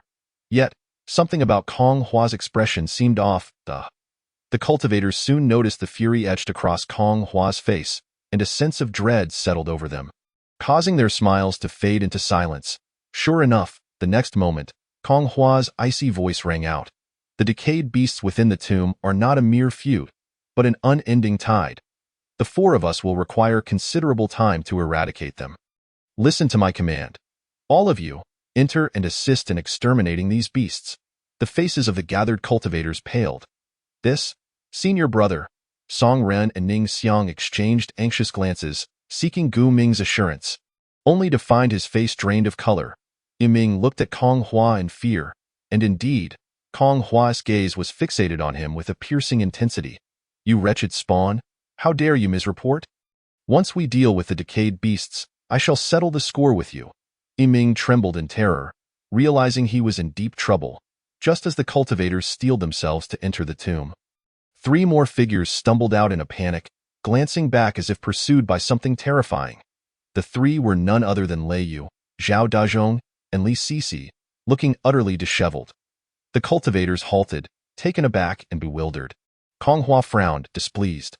"Lei Yu, Zhao Dazhong, Sisi, we were about to enter to support you.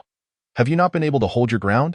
Before Lei Yu or Li Sisi could respond, Zhao Dazhong shouted, "To hell with holding ground. Run! There's an incredibly powerful white-haired zombie chasing us. I seriously suspect it is the tomb's master. What? At his words, the crowd erupted into chaos, panic spreading like wildfire. No one was the first to retreat. Instead, they remained in a state of hesitant uncertainty. After all, the treasure lay before their eyes. How could one bear to withdraw? Jun Chongqing and Xiaoya, however, appeared remarkably calm, engaging in leisurely conversation amidst the overwhelming clamor. You woke them, Jun Chongqing remarked, tilting his head slightly. Xiaoya scratched his head and chuckled foolishly. How could such a trivial matter escape your notice, my lord? Jun Chongqing replied softly. It's just that you were too playful. Xiaoya chuckled awkwardly, knowing full well that the lord was merely feigning ignorance. In truth, the lord was acutely aware of everything. Suddenly, a chilling roar pierced the air, jolting the already hesitant crowd into a frenzy. As they beheld the terrifying white-haired corpse emerging from the tomb entrance, their pupils dilated in shock. It was not the ghastly appearance of the white-haired corpse that frightened them. After all, who among these cultivators had not faced demons or vanquished monsters? Many had slain their fair share of zombies.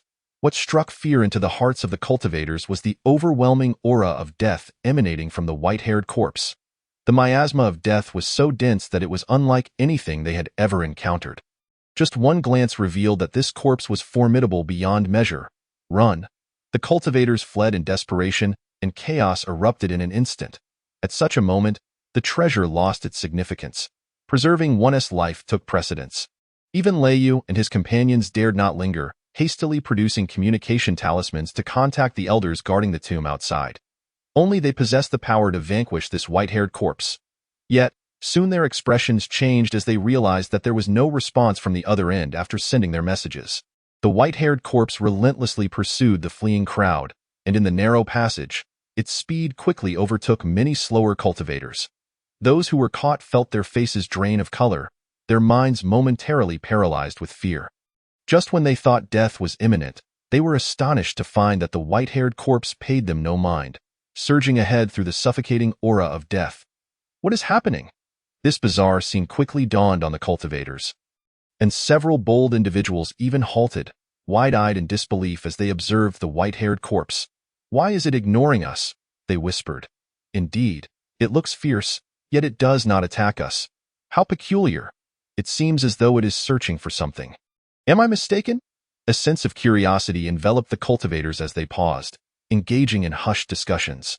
Lei Yu and his companions also noted this strange occurrence, exchanging glances with bewildered expressions. Meanwhile, Gu Ming and his companions, witnessing the unfolding events, could not help but stop as well. Jiming sighed in relief. Junior brothers and sisters, there is no need to run. It appears the white-haired corpse's target is not us cultivators. Song Run, feeling somewhat steadied, nodded in agreement. What the senior brother says is correct. Since the white-haired corpse appeared, it has not harmed a single cultivator. However, Ning Xiang's eyes widened in alarm as she pointed towards the approaching figure. Trembling, but senior brother, the white-haired corpse is coming towards us. Gu Ming and Song Ren glanced over, their pupils shrinking in horror as they beheld the terrifying approach of the white-haired corpse. Their hearts raced. Yet, Gu Ming inhaled deeply, forcing himself to remain calm. Do not worry. This white-haired corpse will not harm us. It will surely pass by without a second thought. But, Ning Xiang, already timid, was about to voice her concerns when Song Ren interrupted with a reassuring wave of his hand. Do not be afraid, junior sister. This mere zombie is no match for us. I will protect you. Song Ren expressed such confidence because he believed that the white-haired corpse posed no threat to them. Upon hearing this, Ning Xiang felt her heart swell with gratitude, her eyes sparkling with admiration. Thank you, Song's senior brother. At that moment, Song Ren's image grew monumental in Ning Xiang's eyes. No need for thanks. We are family, and it is only natural for a senior brother to protect his junior sister, he chastised, unable to resist gently ruffling her hair, feeling a sense of satisfaction. Ning Xiang was indeed quite charming. If he could easily win her over, it would surely be a delightful affair. Chapter 15. The tragic demise of Song Ren. Xiaoya watched as the white-haired corpse drew ever closer to Gu Ming and his companions, while Song Ren appeared utterly unconcerned, prompting a smirk to creep across Xiaoya's lips. Jun Chongqing cast a sideways glance at Xiaoya, who resembled a mischievous trickster, and chose not to comment. Xiaoya had always been one to revel in playfulness. Suddenly, Jun Chongqing's gaze sharpened as he looked up, seemingly piercing through the fabric of space to see several Yuanian cultivators approaching from various directions. It was evident that they were coming in response to the 3 cultivators Xiaoya had slain outside the tomb. Jun Chongqing paid them little heed, redirecting his focus back to the scene before him. At this moment, Gu Ming and his companions wore expressions of alarm. As they beheld the approaching white-haired corpse, their pupils narrowed in fear. Something was amiss. The white-haired corpse did not seem inclined to bypass them. "What is going on?" Gu Ming exclaimed, trembling. "This white-haired corpse is peculiar. We must flee." Without a moment's hesitation, Gu Ming turned and fled, leaving behind a trail of afterimages, displaying a speed that defied his cultivation level. Song Run, feeling the tension rise, also turned to escape. But just then, a hand seized his wrist. Startled, Song Ren's heart raced as he thought the white-haired corpse had caught up to him. Trembling, he turned to find that it was his junior sister, Ning Xiang, who had grasped his hand, and he breathed a sigh of relief. "Junior sister, what are you doing?" "Let go of me," Ning Xiang stammered. Song's senior brother.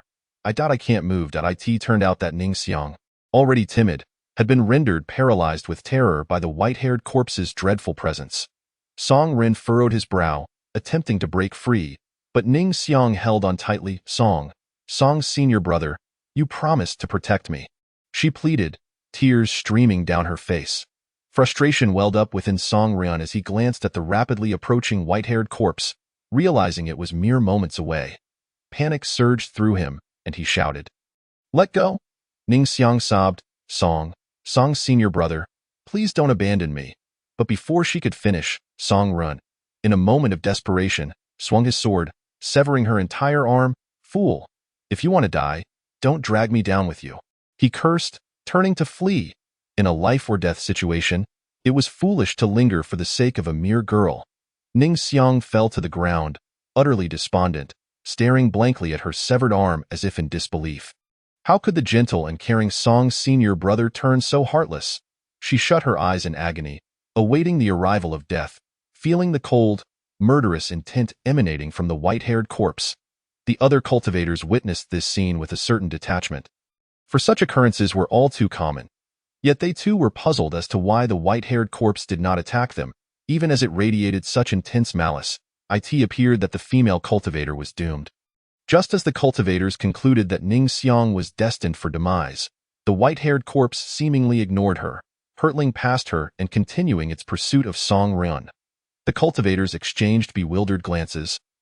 Unable to comprehend the situation, Ning Xiang opened her eyes in astonishment, watching as the white-haired corpse rushed away. "I'm not dead." At the same time, as Song Ren ran for his life, he glanced back and was horrified to see the white-haired corpse, undeterred by Ning Xiang, barreling towards him with menacing intent. His heart nearly stopped. "Ah!" he screamed, sprinting for his life. He dared not stop. For reasons unknown, he felt that the white-haired corpse was specifically targeting him. Though it seemed absurd, it was his instinct. Song Ren's speed matched that of the white-haired corpse, and soon it was upon him, extending its bony hand and grasping his throat, lifting him high into the air. Song Ren's mind erupted in terror, his eyes wide with fear, his face turning crimson as he struggled in vain. The passage of the ancient tomb fell into an eerie silence as numerous cultivators watched in shock. "Let go, you foul, wretched corpse! Why are you targeting me?" Song Ren screamed in despair, his expression a mix of hopelessness and rage. He had never imagined that he would meet his end in this ancient tomb. "Little ant, is this fun?" Suddenly, a familiar voice echoed in Song Ren's mind, causing him to freeze in place. He turned his head with great difficulty, spotting a figure in the shadows, unnoticed by anyone else. Watching him with an amused expression, it was the same youth who had accompanied the one named June. Realization dawned on Song Ren as disbelief washed over him. He stared at the figure in black, his emotions swirling chaotically, breathless. This corpse is under your command." Who are you?" Xiaoya chuckled softly. "Who I am is of little consequence. What matters is that the esteemed master is not someone of your lowly status who can ridicule or insult." "Esteemed master," Such a title suggested a figure of immense power. Song Ren immediately thought of Jun Chongqing, trembling with disbelief. "Master, I didn't know. Spare my life, I beg you," Song Ren pleaded in panic. The bizarre scene left the other cultivators speechless, all believing that Song Ren had lost his mind. Due to Song Ren being choked by the white-haired zombie, his speech was labored and indistinct, leaving the cultivators unable to grasp the specifics of his utterance, only sensing that he seemed to be pleading for mercy. Lei Yu and the others shared this sentiment, yet they felt an unsettling dissonance in the atmosphere. Only Jun Chongqing stood in an inconspicuous corner, quietly observing. The notion of the innocent or blameless held no weight here. "Well then, little ant, embark on your journey with peace. Your senior brother and sister, along with your sect, shall be taken care of by me." After Xiaoya spoke, the white-haired zombie abruptly seized Song Ren in its embrace and began to gnaw on him. Indeed, it was the grim act of devouring him alive. In that instant, the ancient tomb echoed with Song Ren's heartrending screams. Those who heard it felt a tremor in their hearts. Soon, the wails faded, and Song Ren met his demise. The white-haired zombie turned and, without a backward glance, strode deeper into the tomb, causing the cultivators to instinctively make way, watching in terror as the creature vanished from sight. Once they regained their composure, their gazes fell upon the bloodied remnants of Song Ren's skeleton, swallowing hard. Rest assured, their desire to taste Song Ren's flavor was not the cause of their distress. They were simply frightened at that moment. A perplexing question loomed in their minds. Why did this white-haired zombie single out Song Ren? It was bizarre, exceedingly so. They were left baffled. However, this incident cast a shadow over the hearts of the cultivators, instilling a lingering sense of unease about the tomb. Recalling the white-haired zombie, many cultivators hesitated to continue their pursuit of riches, retreating from the ancient tomb. Chapter 16. Ning Xiang's devious scheme. Most cultivators withdrew from the ancient tomb. Yet a small number persisted in their treasure hunt. For instance, Lei Yu and Kong Hua, emboldened by the assumption that the white-haired zombie would not return to trouble them, ventured back into the burial chamber. Their purpose here was to secure the 9-turn soul-condensing pill. They could not afford to leave empty-handed. Fortunately, their subsequent endeavors proceeded smoothly, as the white-haired zombie did not reappear, and they encountered unexpected fortune. Initially expecting to find only one 9-turn soul-condensing pill, they were delighted to discover two. After a fierce struggle, one pill fell into Lei Yu's possession, while the other was claimed by Li Sisi. Though Kong Hua and Zhao Dezhu felt reluctant, their skills paled in comparison, leaving them powerless. Later, the ancient tomb began to tremble ominously, signaling its imminent closure, prompting everyone to hasten their exit. Outside the ancient tomb, the cultivators who had emerged early lingered, eager to see into whose hands the coveted 9-turn soul-condensing pill would fall. This also served as a means to gauge the strength of the top-tier factions. Meanwhile, seizing the opportunity presented by the tomb's closure, the cultivators discreetly began to divide the spoils acquired within. Jun Chongqing, Xiaoya, and Gu Ming stood in a corner. "Alas, my poor junior brother Song, how shall I explain this to the sect leader upon my return?" Gu Ming lamented, squatting despondently in the snow. Beside him, Ning Xiang covered her severed arm, remaining silent. Xiaoya, with a cheerful demeanor, remarked, "Dear friend, the dead cannot be revived. May you find solace in this transformation." Only then did Gu Ming remember Jun Chongqing and Xiaoya. Rising slowly to express his gratitude with a clasped fist, "Thank you for your comfort." Xiaoya waved her hand dismissively. "No need for formality. We are all of the same kin." Observing Xiaoya's demeanor, Jun Chongqing exhibited no outward expression, yet slightly pursed her lips. Ji Ming forced a smile before turning to Jun Chongqing, sighing, "Friend Jun, my apologies. It seems this venture has left you empty-handed." Jun Chongqing extended her hand, and Xiaoya instantly understood, producing 2-century-old blood ginsengs, which he presented to Gu Ming and Ning Xiang, who stared in astonishment. A century-old blood ginseng? Gu Ming gasped incredulously, his heart racing with disbelief. "When had these two entered that burial chamber?" Jun Chongqing softly affirmed, "Indeed, it is a century-old blood ginseng. This was a fortunate find after Xiaoya and I ventured inside later.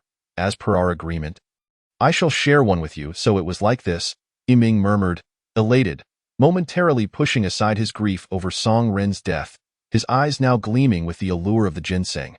This was the principal ingredient for concocting foundational pills. How he longed to bring one back. The death of junior brother Song paled in comparison to the value of this century-old blood ginseng. June, friend June, I was right not to misjudge you. You truly are a person of substance. Guming exclaimed, swallowing hard as he gazed at the ginseng. June Chongqing, unfazed, tossed one of the ginsengs into Gu Ming's hands as if discarding refuse, and with Xiaoya, she made her way outside. Turning away, Ji Ming, overwhelmed with joy, quickly accepted the ginseng, scanning the vicinity to ensure no one was paying attention to them. Breathing a sigh of relief, he stowed the ginseng away, grinning from ear to ear. After all, acquiring this century-old blood ginseng felt akin to finding treasure without cost. Senior brother. Suddenly, Ning Xiang, who had remained silent, approached. Gu Ming was taken aback, then glanced at her empty arm. Junior sister, my apologies. I have been so consumed with grief over junior brother Song's demise that I neglected to inquire about your well-being. Are you all right? I am fine, Ning Xiang replied, shaking her head, then glanced at the departing figures of June Chongqing and Xiaoya, her eyes flickering as she spoke softly. Senior brother, you are aware of the circumstances within our sect. Relying solely on this single century-old blood ginseng, the foundational pills we can concoct will be quite limited. Upon hearing this, Gu Ming's expression dimmed slightly as he sighed. Ning Xiang's words rang true. To put it plainly, relying on this century-old blood ginseng, if they were fortunate enough to successfully create a foundational pill, they would be grateful. Ning Xiang, seeing his reaction, gritted her teeth in frustration. Senior brother. Upon our return to the sect, if only one foundational pill is produced, the sect leader will certainly reward you. I, too, aspire to establish my foundation. If I miss this opportunity, I fear I will forever be unable to achieve it. I do not wish to remain in the qi refining stage for a lifetime.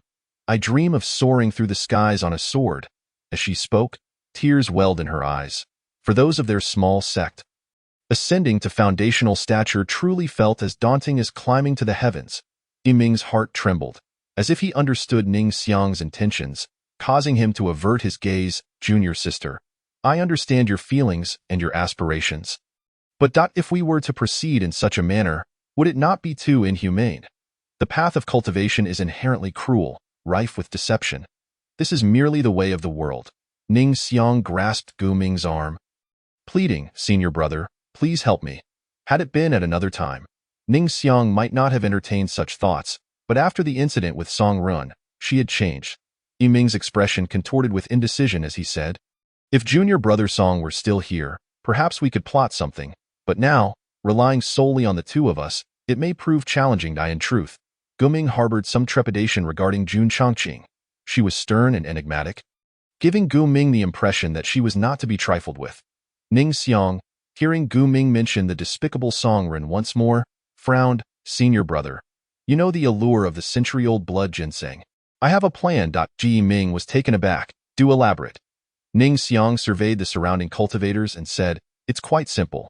We just need to find a group of cultivators and claim that the June surname cultivator possesses a century-old blood ginseng. Gu Ming immediately furrowed his brow. No, no, no. With too many people around, it may be difficult to secure the blood ginseng. We know what friend June looks like. Why not devise a longer-term plan upon our return to the sect? Ning Xiang became anxious. Senior brother, time waits for no one. The southern region is vast. If we wait too long to find him, it will be akin to searching for a needle in a haystack. It will be fine. We shall proceed as planned. When chaos ensues, let them fight amongst themselves, and we will step in at the end. Go put it another way, even if we cannot secure the century-old blood ginseng. My life is at stake. I will not hold it against you, senior brother. I implore you. Yiming hesitated for a moment, then sighed. Very well, we shall do as you say. He felt cornered. The thought of refusing Ning Xiang gnawed at him, fearing she would harbor resentment and potentially betray him later. Furthermore, the century-old blood ginseng he possessed would surely earn him favor from the sect leader. Facing Ning Xiang, he felt somewhat ashamed. He could sense that his once gentle and kind junior sister had undergone a transformation unbeknownst to him. Suddenly, Gu Ming turned to Ning Xiang's empty arm. Junior sister, what transpired later in the ancient tomb? Ning Xiang turned her head away. Nothing much. She did not wish to revisit the revolting memory of Song Ren. No, Gu Ming suddenly recalled something. smiting his forehead, his expression shifting to one of alarm. Ning Xiang inquired, "Senior brother, what is it?" Guming spoke urgently, "Junior sister, this place is not safe. Remember, in the ancient tomb, I incurred the ire of Kong Hua. He said he would seek me out for retribution upon exiting. We must leave quickly." Ning Xiang chuckled softly, "Senior brother, you are overthinking it. Such trivial matters are likely long forgotten by someone like Kong Hua, who is of a higher caliber. After all, we are merely nameless, lowly figures. No. With other prodigies, they might not hold a grudge, but Kong Hua is notoriously cunning. I shall not take that chance. We must first vacate the ancient tomb and find a secluded place to lay low." Guming shook his head vigorously, clearly frightened. Speaking, he began to retreat hurriedly, as if eager to escape. "Senior brother," Ning Xiang sighed, and then her eyes darted about. She approached a nearby group of loose cultivators, pointed towards the direction Jun Chongqing had departed, and whispered something before turning to pursue Gu Ming. The group exchanged glances, their expressions filled with astonishment, and the glint of greed ignited in their eyes. A century-old blood ginseng? The veracity of the news would soon be confirmed. It was worth their while to investigate. Subsequently, a party of 5 stealthily departed, heading towards the direction indicated by Ning Xiang. Chapter 17. Visitors from the 3 sects. With a resounding rumble, the ancient tomb sealed itself, accompanied by a gentle tremor beneath the ground. The last few practitioners who managed to escape found themselves collapsing onto the snow, gasping for breath. Lei Yu and his 3 companions had also emerged, but just as Lei Yu was about to depart, startled exclamations from Kong Hua, Li Sisi, and Zhao Dizhus filled the air. "What is happening? Where has Elderly gone?" There has been no response from within the tomb. "Sisi, has your elderly Nan from the Misty Palace not responded either? My sect's protector Zhao seems to have vanished as well. How peculiar. Is it the same for both your sects? Where could they have gone?" Zhao Dizhus was the last to speak. Upon hearing this, Lei Yu paid it no mind, assuming that the 3 individuals must have been preoccupied with some urgent matter. After all, the guardians accompanying them were all at least at the peak of the core formation stage, and Li Nan from the Misty Palace was even a formidable nascent soul expert. Surely, in broad daylight, they could not have perished, could they? Just as Lei Yu summoned his flying sword and prepared to take off, 3 powerful presences descended from different directions. "All of you, remain where you are." A commanding voice echoed, sending shockwaves through the ranks of practitioners, who fell to their knees in terror, trembling uncontrollably. Lei Yu's gaze sharpened as he dismounted from his sword, opting not to kneel but merely to bow slightly. As a disciple of the Wine-Sword Immortal, he felt no need to kneel before anyone in this southern domain. This was his confidence. Well, except for Jun Chongqing, whom he suddenly remembered and discreetly excluded from his thoughts. "Elder 4, Protector Lin, Protector Qin. Ah, Elder 3, what brings you here, grandfather? Why have you come to the ancient tomb personally? I have embarrassed you. I failed to obtain the 9 transformation soul-returning pill. By the way, I cannot reach Protector Yang." At the same time, Li Sisi, Kong Hua, and Zhao Dizhus rushed forward with delight. Just moments ago, Kong Hua had been searching for Gu Ming, but now that concern was swiftly forgotten. Upon learning the identities of the newcomers, the kneeling practitioners were filled with even greater shock and dread. The 4th elder from the Misty Palace, the 3rd elder from the Incorp sect, and the Grand Elder from the Heavenly Puppet sect had all arrived. Such a formidable assembly was nothing short of awe-inspiring in the southern domain. Lei Yu too was perplexed, his eyes flickering with uncertainty as he struggled to comprehend the situation. Why had such significant figures from the 3 sects converged? Just then, the members of the 3 sects exchanged wary glances, each wondering why the other 2 sects had also sent representatives. Could it be? A chilling realization struck them all, and they collectively gasped. The members of the Misty Palace and Incorp sect witnessed the Heavenly Puppet sect's Zhao Tianqing step forward to greet them. "Elder Zhao." Zhao Tianqing returned the gesture. "Ah, I did not expect to see Elder Su Jing from the Misty Palace and Elder Qianlai from the Incorp sect. I trust you are well." After a brief exchange of pleasantries, the atmosphere fell silent, the eyes of the elders from the 3 sects glistening with suspicion. Zhao Dizhus broke the silence first. "Grandfather, has something happened?" Zhao Dizhus was no fool. He sensed that something was amiss. His grandfather held a high position in the heavenly puppet sect and typically would not leave the sect unless it was for something significant. Zhao Tianqing glanced at Su Jing, then at Qianlai, exhaling a puff of white breath before speaking. I have come because of Protector Yang, who accompanied you. His soul lamp has extinguished. What?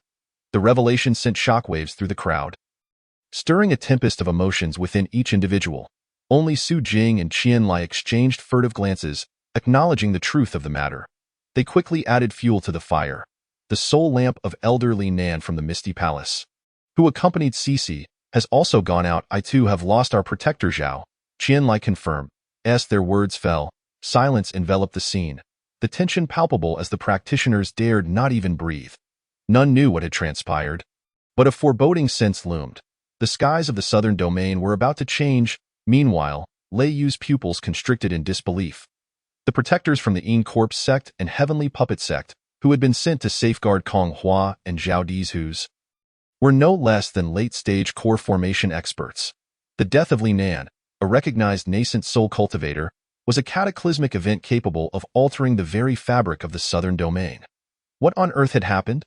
How could this be possible? Protector Zhao was at the peak of core formation. Who had the audacity and power to slay him in this desolate region? Furthermore, who would dare to disturb the Yin Corpse sect? Kong Hua's voice rose in an anguished roar, struggling to accept this grim reality. His neck veins bulged, his heart aflame with fury. He glared at Li Cixi and Zhao Dizhu's. Zhao Dizhu's, feeling the heat of Kong Hua's gaze, retorted sharply, Kong Hua, what do you mean by that look? Only your sect's protector Zhao has encountered misfortune, while our protector Yang and elderly Nan from the Misty Palace are likewise lost. Kong Hua paused, then waved his hand dismissively, choosing instead to scan the surroundings with an icy demeanor. He disregarded the many practitioners still kneeling before him, dismissing them entirely. After all, those at the Qi refining or foundation establishment stages held no significance in this dire matter. Zhao Tianqing shot a glance at Kong Hua, his voice dripping with disdain. Elder Qianlai, you should keep a close watch on your sect's disciples. If you cannot manage them, this elder would be more than willing to oversee the Yin Corpse sect in your stead. Though Kong Hua was a direct disciple of the Yin Corpse sect's leader, Zhao Tianqing felt no need to show deference. After all, he was merely a disciple, not a son of his own. Cough, cough. Kong Hua is a straightforward child, but he means no harm. I hope Elder Zhao will not take offense. Qianlai shot a stern look at Kong Hua, then cupped his hands in apology. Realizing his earlier demeanor had been inappropriate, Kong Hua managed a forced smile and bowed slightly to Zhao Tianqing. Typically, he would take pride in his status when addressing Zhao Dizhu's, but he dared not be disrespectful to Zhao Tianqing. In truth, to Zhao Tianqing, Kong Hua was merely a minor figure. In terms of status, seniority, and strength, they were not even on the same level. Zhao Dizhu's felt a sense of satisfaction seeing Kong Hua's arrogance quelled, and he exchanged a knowing glance with him.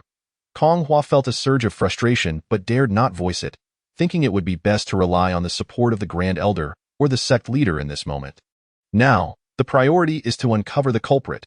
Since elderly Nan and I share a close relationship, I must ensure his revenge is achieved. Su Jing stated coldly. As the topic turned serious, Kong Hua and the other younger cultivators fell silent. Listening intently, Qianlai scanned the group, his eyes landing on Lei Yu. After giving him a slight nod, he addressed everyone. In this time, have any of you encountered any suspicious individuals?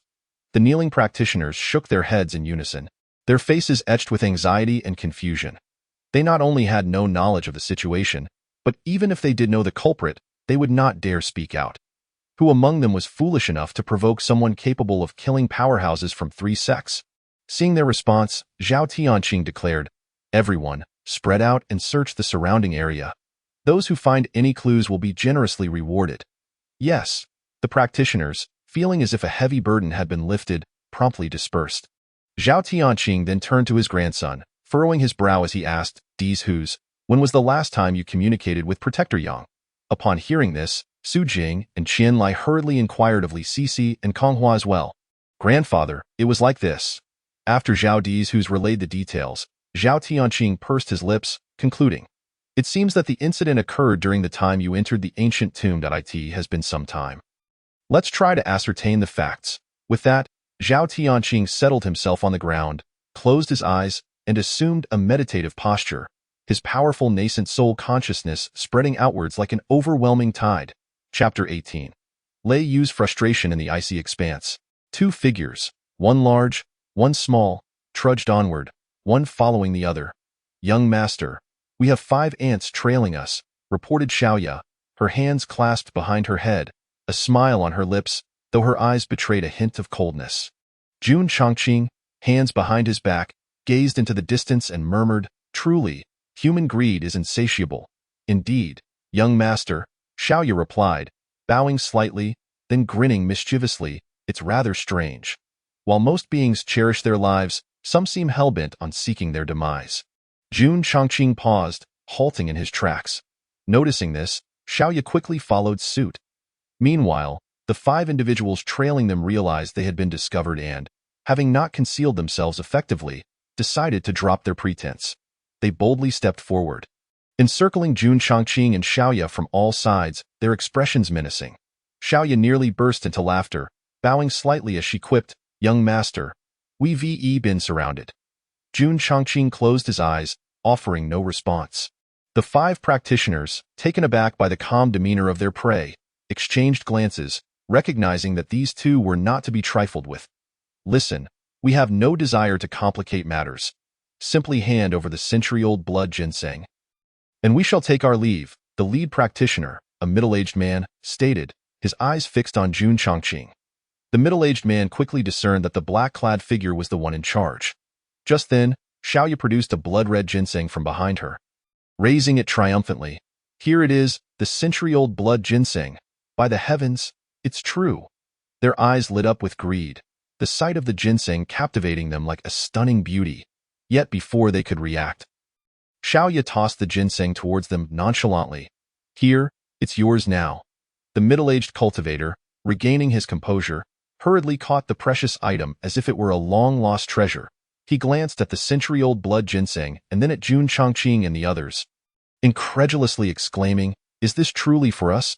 Are you really giving it away? Just moments ago, you spoke as if ready to kill for this treasure. Honestly, this is a century-old blood ginseng. How could it possibly be a gift?" Xiaoya nodded in affirmation. "Indeed, you may leave now." Overcome with joy, the middle-aged cultivator clasped his hands in gratitude, saying, "Thank you very much." He then exchanged glances with the other 4, slowly retreating until they ensured a safe distance, confident that their adversaries would not launch a surprise attack before they turned and hastily departed. "Wait, are you really leaving?" Xiaoya's astonished voice rang out just then. The 5 cultivators' expressions shifted dramatically, their eyes suddenly revealing a fierce glint, but as they turned, their pupils constricted in unison. They beheld the elegantly clad youth in black materializing before them like a specter. Thud. The 5 of them dropped to their knees, trembling with fear. "Master, I recognize my faults. I was blind. The century-old blood ginseng. I return it." The middle-aged cultivator, shaking, held the century-old blood ginseng high above his head, his voice tinged with asobed, that moment. They cursed the woman who had deliberately leaked this information to them, wishing her ill. Xiaoya crossed her arms and slowly spoke. "So you truly understand your mistakes?"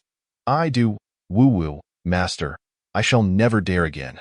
A group of cultivators pleaded desperately, witnessing Xiaoya's ghostly prowess. They dared not act recklessly. "Well then, since you acknowledge your errors." The 5 were instantly filled with delight, gazing at Xiaoya with hopeful gratitude. Xiaoya suddenly smiled wickedly, "But you must still die." The 5's eyes instantly filled with terror. Bang, bang, bang, bang, bang. Before they could process their fate, consciousness slipped into eternal slumber. Xiaoya dispersed the blood mist before her, regarding the century-old blood ginseng with a contemplative glance before reaching out to collect it. Though it was refused, it would still serve a purpose later. After completing her task, Xiaoya swiftly returned to Jun Chongqing's side. Bowing respectfully, "Young master, I wish to go ahead." Before Xiaoya could finish, Jun Chongqing agreed, moving aside to sit cross-legged, producing a wine gourd and saying, "I shall wait for you here. The scenery is quite pleasant. A perfect spot for drinking. Hee, nothing escapes your notice, young master. Xiaoya will return shortly." With a bow, Xiaoya vanished like a wisp of smoke. After her departure, Jun Chongqing took a sip of wine. Gazing at the beautiful snowy landscape, his expression as tranquil as still waters, lost in thought. Outside the ancient tomb, Zhao Tianqing stood up, rubbing his aching temples, letting out a weary sigh. The numerous cultivators dispatched to investigate nearby gradually returned, having found not a single clue. This left Zhao Tianqing and the others increasingly distressed. As the saying goes, one must see the living and the dead. Yet, elderly Nan and the two guardians had seemingly evaporated into thin air. In light of this, Zhao Tianqing had no choice but to disperse the cultivators, who sighed in relief and hastily exited the troublesome location. What to do now? With no leads, how would they report back to the sect leader? Sigh. Qianlai looked skyward, lamenting. Upon hearing this, the expressions of those present turned grim. However, a few individuals subtly cast their gazes toward Lei Yu, observing him quietly. Elders, I must take my leave. At that moment, Lei Yu slightly bowed. With only the three sects remaining, staying further held little purpose.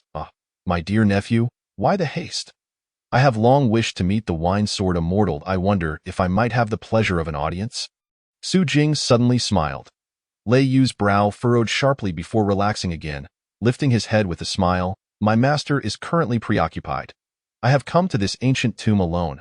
Naturally, Lei Yu could not divulge that Ouyang Zue had become mortal. Oh! The crowd's eyebrows raised, their gazes toward Lei Yu taking on a peculiar quality. The wine-sword immortal is busy? How fortuitous! In the southern region, who else possesses the strength and audacity to stir trouble above the three sects if not Ouyang Zue? The more they pondered, the more suspicious they became. Sensing the unusual attention, Lei Yu's heart raced, but he maintained his composure, asking, Elders, you wouldn't be suspecting my master, would you? Zhao Tianqing and Qianlai furrowed their brows in silence. While Su Jing spoke up, my dear nephew, we would never dare suspect the wine-sword immortal. But this seems a tad too coincidental, doesn't it? Lei Yu felt indignant, but dared not show it, suppressing his anger as he replied. My master's reputation is well known throughout the southern region's cultivation world. He has always lived freely and has never antagonized any factions. I hope Elder Su will reconsider.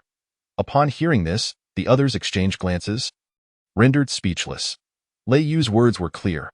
Ouyang Zue had never clashed with the three sects, so how could the deaths of Li Nan and the others be linked to him? What motive could there be? Though that was the case, Zhao Tianqing tried to soften his tone, saying, Nephew Lei Yu, you make a valid point. The wine-sword immortal's character is recognized throughout the southern region. However, we must distinguish between facts and assumptions. If you could simply tell us where the wine-sword immortal is at present and what he is doing, we would not press further. Lei Yu had only indicated that Ouyang Zue was busy but had not provided specifics, making it difficult for them to dismiss their suspicions. Taking a deep breath, Lei Yu firmly replied, I apologize, but I cannot divulge that information. Chapter 19. Sister, do not look back.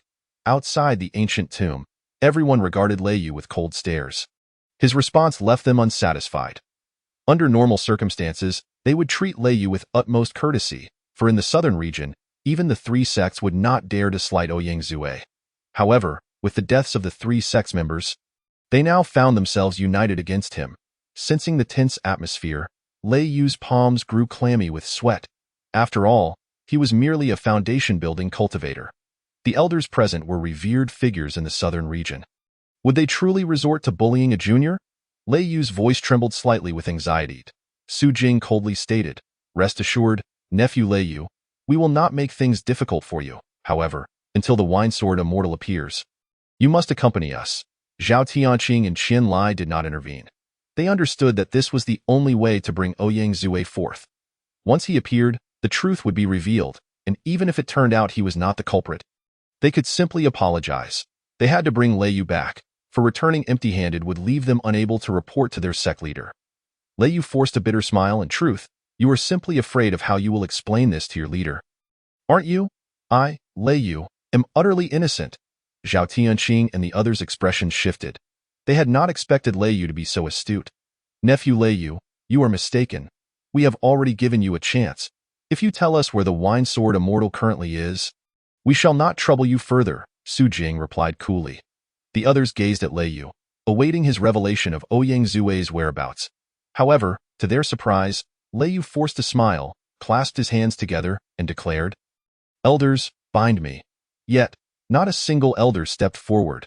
After all, he was the sole disciple of Ouyang Zue. They could not afford to bind him. Returning him would likely necessitate treating him with the utmost care. Cough, Elder Su, it was you who proposed inviting nephew Lei Yu to visit.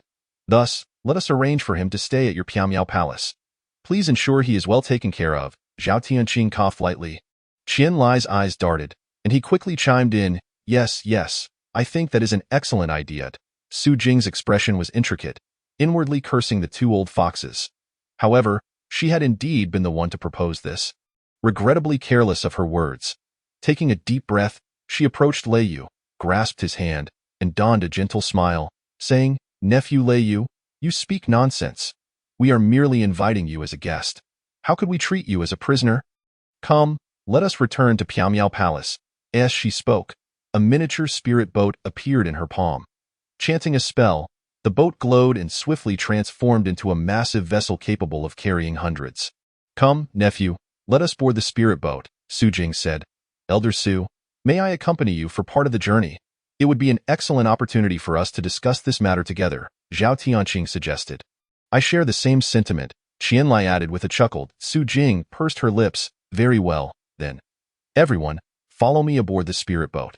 The spirit boat had scarcely taken flight before it came to a halt. The three elders stood at the bow, peering down intently, as if they had discovered something. Lei Yu and the others approached in curiosity, gazing down into the void, yet saw nothing. Elders, have you found something? A guardian from Piamiao Palace inquired respectfully. The spirit boat hovered in the high sky, and with winter's fog enveloping the scene, visibility was severely limited. Even at the guardian level, with their core formation realm, their ability to perceive from such heights was significantly constrained. However, Zhao Tianqing, Su Jing, and Qian Lai were different. As they were in the Yuaning stage, they could distinctly perceive, through their divine senses, the presence of an individual below whose movements were somewhat peculiar. From the moment they boarded the spiritual vessel, they had unleashed their divine senses, sweeping across one cultivator after another in the mountainous expanse where the ancient tomb lay. Yet, it was this particular individual who captured their attention. Su Jing's gaze flickered. She did not respond to her protector but exchanged a glance with Zhao Tianqing and Qian Lai.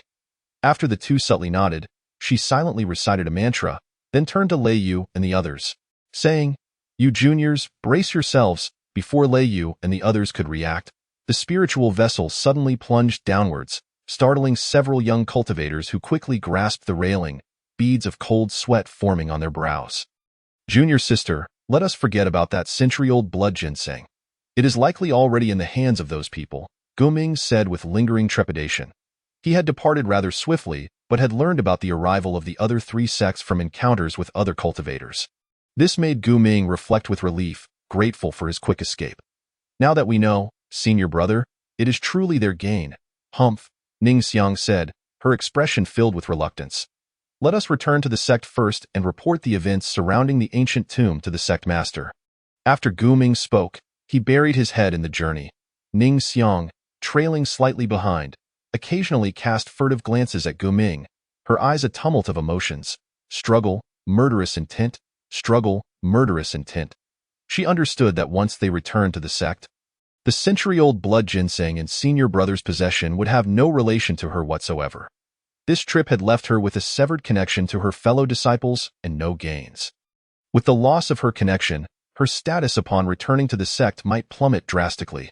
Contemplating this, Ning Xiang's gaze suddenly hardened. She quietly drew out a dagger, clutching it behind her back, just as she believed she had found the opportune moment to strike. Junior sister, has senior brother not treated you well? Guming, engrossed in his journey, suddenly smiled. Ning Xiang thought she had been discovered, her heart tightening with fear. If exposed, she would be no match in a direct confrontation, especially in her current diminished state. Senior brother has indeed treated me well, Ning Xiang replied softly. Orphaned since childhood, she had received much care from senior brother since the day she entered the sect. After her quiet admission, she fell silent. Ming abruptly halted, turned around, and produced the century-old blood ginseng, offering it to her. Then let senior brother assist you once more. Take this century-old blood ginseng and leave Tianyu's sect forever. Ning Xiang was taken aback, the dagger slipping from her grasp as she gazed at Gu Ming with reddened eyes. Her heart, shattered by Song Rin's betrayal, now felt enveloped in boundless warmth. Senior brother. I am sorry, Ning Xiang choked out. Ming ignored the dagger on the ground, smiling nonchalantly as he gently said, consider it one last act of kindness from senior brother. Hurry and take the century-old blood ginseng and leave. Ning Xiang felt an overwhelming sense of shame. But without the century-old blood ginseng, how will senior brother establish his foundation in the future?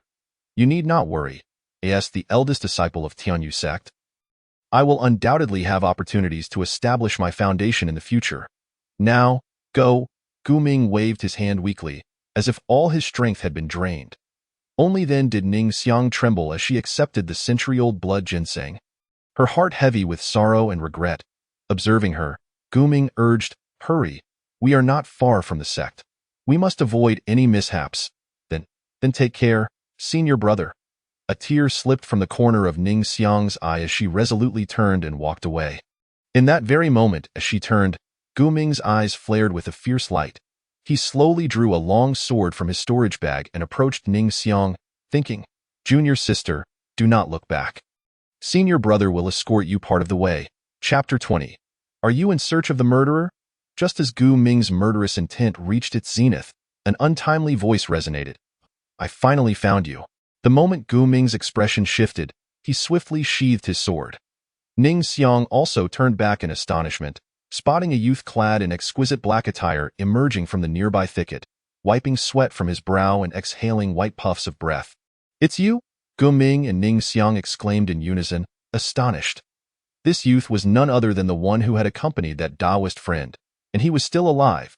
Ming's wariness heightened as he moved closer to Ning Xiang, casting a scrutinizing glance at the black-clad youth, asking, How did you find this place? What is your purpose here? Xiaoya chuckled, pretending to wipe away the sweat he had fabricated, saying, Oh, you see, I came to deliver the century-old blood ginseng to you. Deliver the century-old blood ginseng?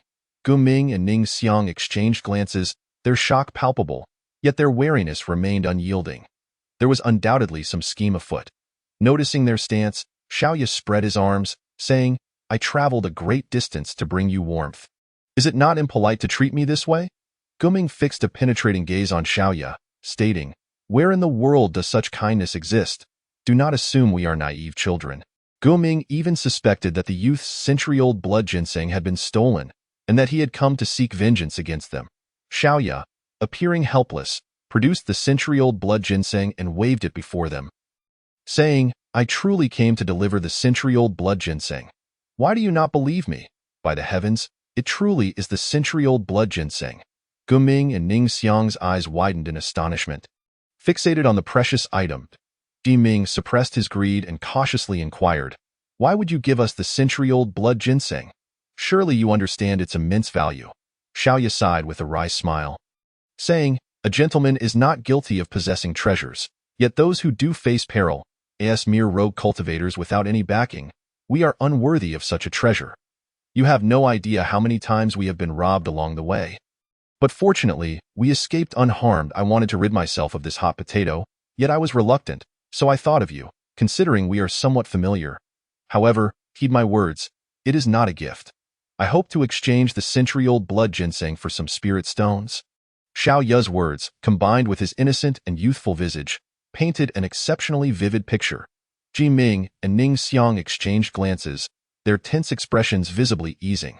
Sensing their guard lowering, Xiaoya secretly smiled. In truth, he could have easily captured the two to annihilate Tianyu sect, but he found it amusing and enjoyed the game. To see such an ungrateful creature experience fluctuating emotions, only to end in despair. How delightful. It appears we wronged you. Let us do this. I have some spirit stones on me. You give me the century-old blood ginseng, and I shall provide you with spirit stones, Gu Ming stated nonchalantly. Xiaoya quickly cradled the century-old blood ginseng protectively, saying, No, no. Do not assume I am foolish just because I appear youthful. How many spirit stones could you possibly have? That meager amount cannot be exchanged for the century-old blood ginseng. Are you attempting to deceive a child? Gu Ming's face flushed with embarrassment. He had assumed the youth's naive demeanor could be easily swayed. Only to be exposed, he awkwardly replied, Then what do you propose? Ultimately, The century-old blood ginseng was not something he could allow to slip away at this moment. Refraining from forceful acquisition stemmed from a fear that the youth might resort to desperate measures, thereby damaging the blood ginseng. The youth seemed the type to act recklessly, given his single-minded appearance. Xiaoya feigned contemplation before suggesting, "How about this? You take me back to your sect. I wish to trade in person with your sect master." What? Gu Ming and Ning Xiang were taken aback, staring at Xiaoya as if he were a fool. They could not ascertain whether the youth was truly naive or simply overly confident. Had he considered that if he followed them back to the sect, would his life even be preserved? Gu Ming pretended to hesitate before saying, "Very well, you may accompany us back to the sect. However, I must warn you not to be overly demanding when you meet the sect master." Xiaoya scratched his ear, saying, "Rest assured, I will not ask for much in spirit stones." "All right, we are not far from the sect now. Let us proceed." Ji Ming and Ning Xiang set off towards the sect, keeping a slight distance from Xiaoya while casting occasional glances back at him. Xiaoya, noticing their caution, smiled benignly as he followed. In the frigid, snowy terrain, Jun Chongqing sat quietly, sipping wine intermittently. At that moment, standing 10 zhang away from him was a group of people, none other than Zhao Tianqing, Su Jing, and the others from the 3 sections. The group squinted as they scrutinized Jun Chongqing, a silence enveloping them as none dared to speak. They increasingly regarded the man in black with suspicion. After all, who could face their group without a flicker of emotion? Meanwhile, no one noticed the violent constriction of Lei Yu's pupils. Master. He had unexpectedly encountered the figure from the tavern once more. Had it not been for the presence of the 3 sects, Lei Yu would have immediately knelt in greeting. Yet he could not do so now.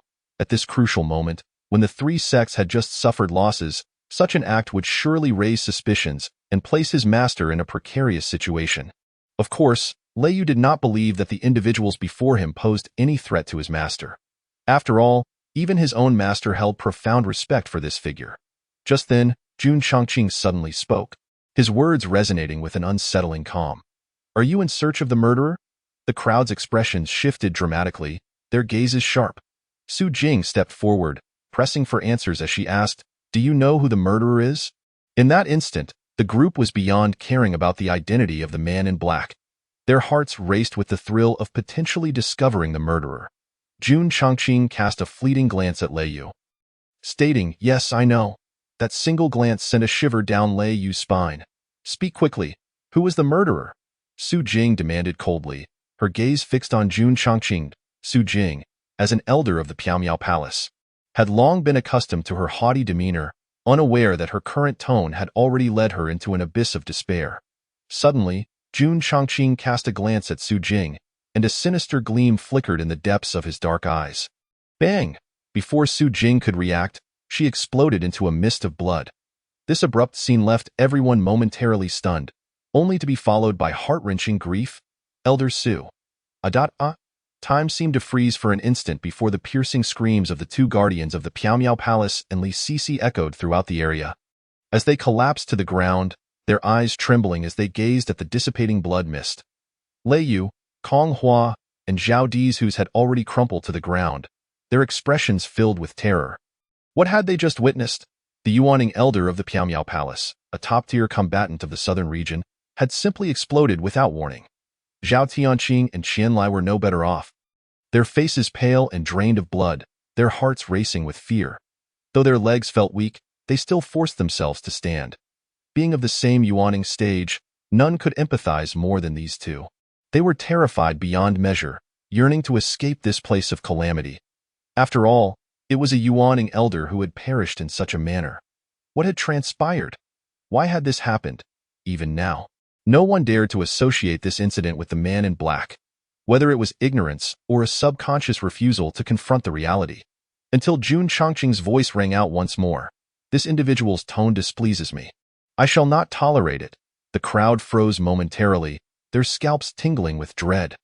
Zhao Tianqing and Qianlai could no longer hold themselves together, collapsing onto the snowy ground, their eyes wide with terror as if they had seen a ghost. It was him. Chapter 21.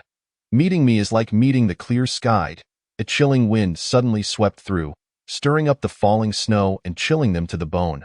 The assembly, already paralyzed with fear, was utterly disoriented, their minds in a haze. The members of the Piao Palace had ceased their lamentations, no longer daring to wail loudly at this moment. They had no time to mourn Elder Su Jing. Their own lives were in jeopardy. As for the younger generation, Lei Yu and the others knelt on the ground, trembling uncontrollably. The once arrogant Kong Hua and his ilk were on the verge of losing control. Though they managed to suppress their fear, if they were to lose control and embarrass themselves, the stench would surely offend the formidable man in black, leading to their certain demise. Kong Hua had never been so terrified in his life. The instantaneous killing of a Yuan Ing stage cultivator, that had to be the work of a God transformation stage practitioner. The more Kong Hua thought, the more fear gripped him. Lei Yu's composure also began to crumble.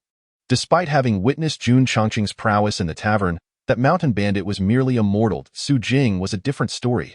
A bona fide Yuan Ing stage cultivator. After regaining their composure, Zhao Tianqing and Qian Lai exchanged a glance. Both understanding the unspoken message in each other's eyes, it was a God transformation true monarch. The southern region had actually seen the emergence of a God transformation stage cultivator. The world had truly changed.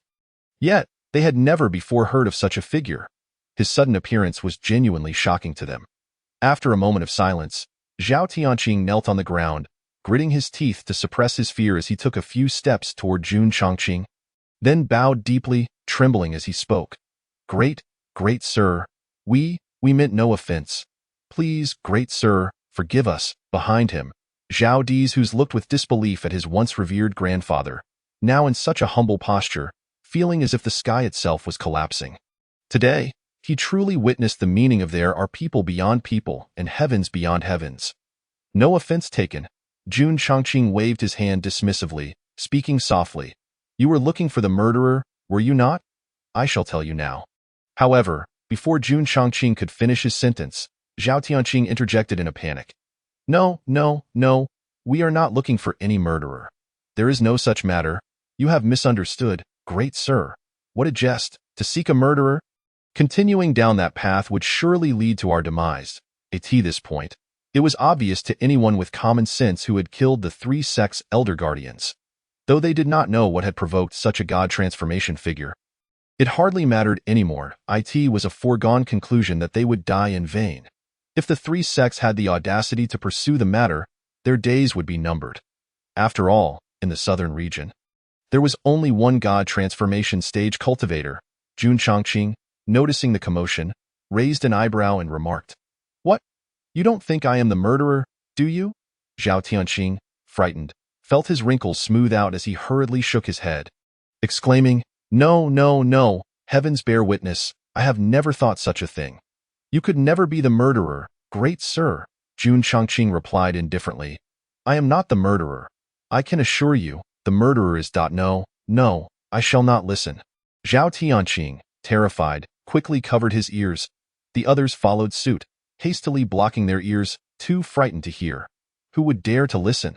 To do so would invite death. Jun Chongqing, losing patience, projected his voice into their minds. If you do not listen, then prepare to die now.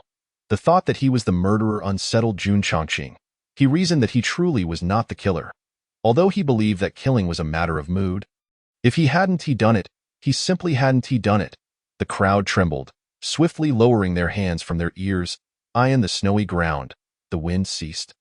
Jun Chongqing began to draw something in the snow with a slender stick. Lei Yu and the members of the 3 sects formed a circle around him, kneeling in trepidation as they watched Jun Chongqing create his artwork, their gazes wavering, too fearful to look directly at what he was drawing. It felt as though a single glance could seal their fates. Soon, Jun Chongqing tossed the stick aside and declared, All right, take a look. This is the murderer you are searching for. The crowd dared not look. But having learned from previous experience, they could only tremble as they glanced over, only to be met with a collective shock, their heads filled with question marks. Before them lay a vivid portrait of a handsome youth. Could it truly be that this youth had killed elderly Nan and the others? The assembly struggled to believe it, yet a God transformation figure would not indulge in such a trivial jest. Reluctant as they were, they had no choice but to accept it. I recall he seemed to have gone in that direction.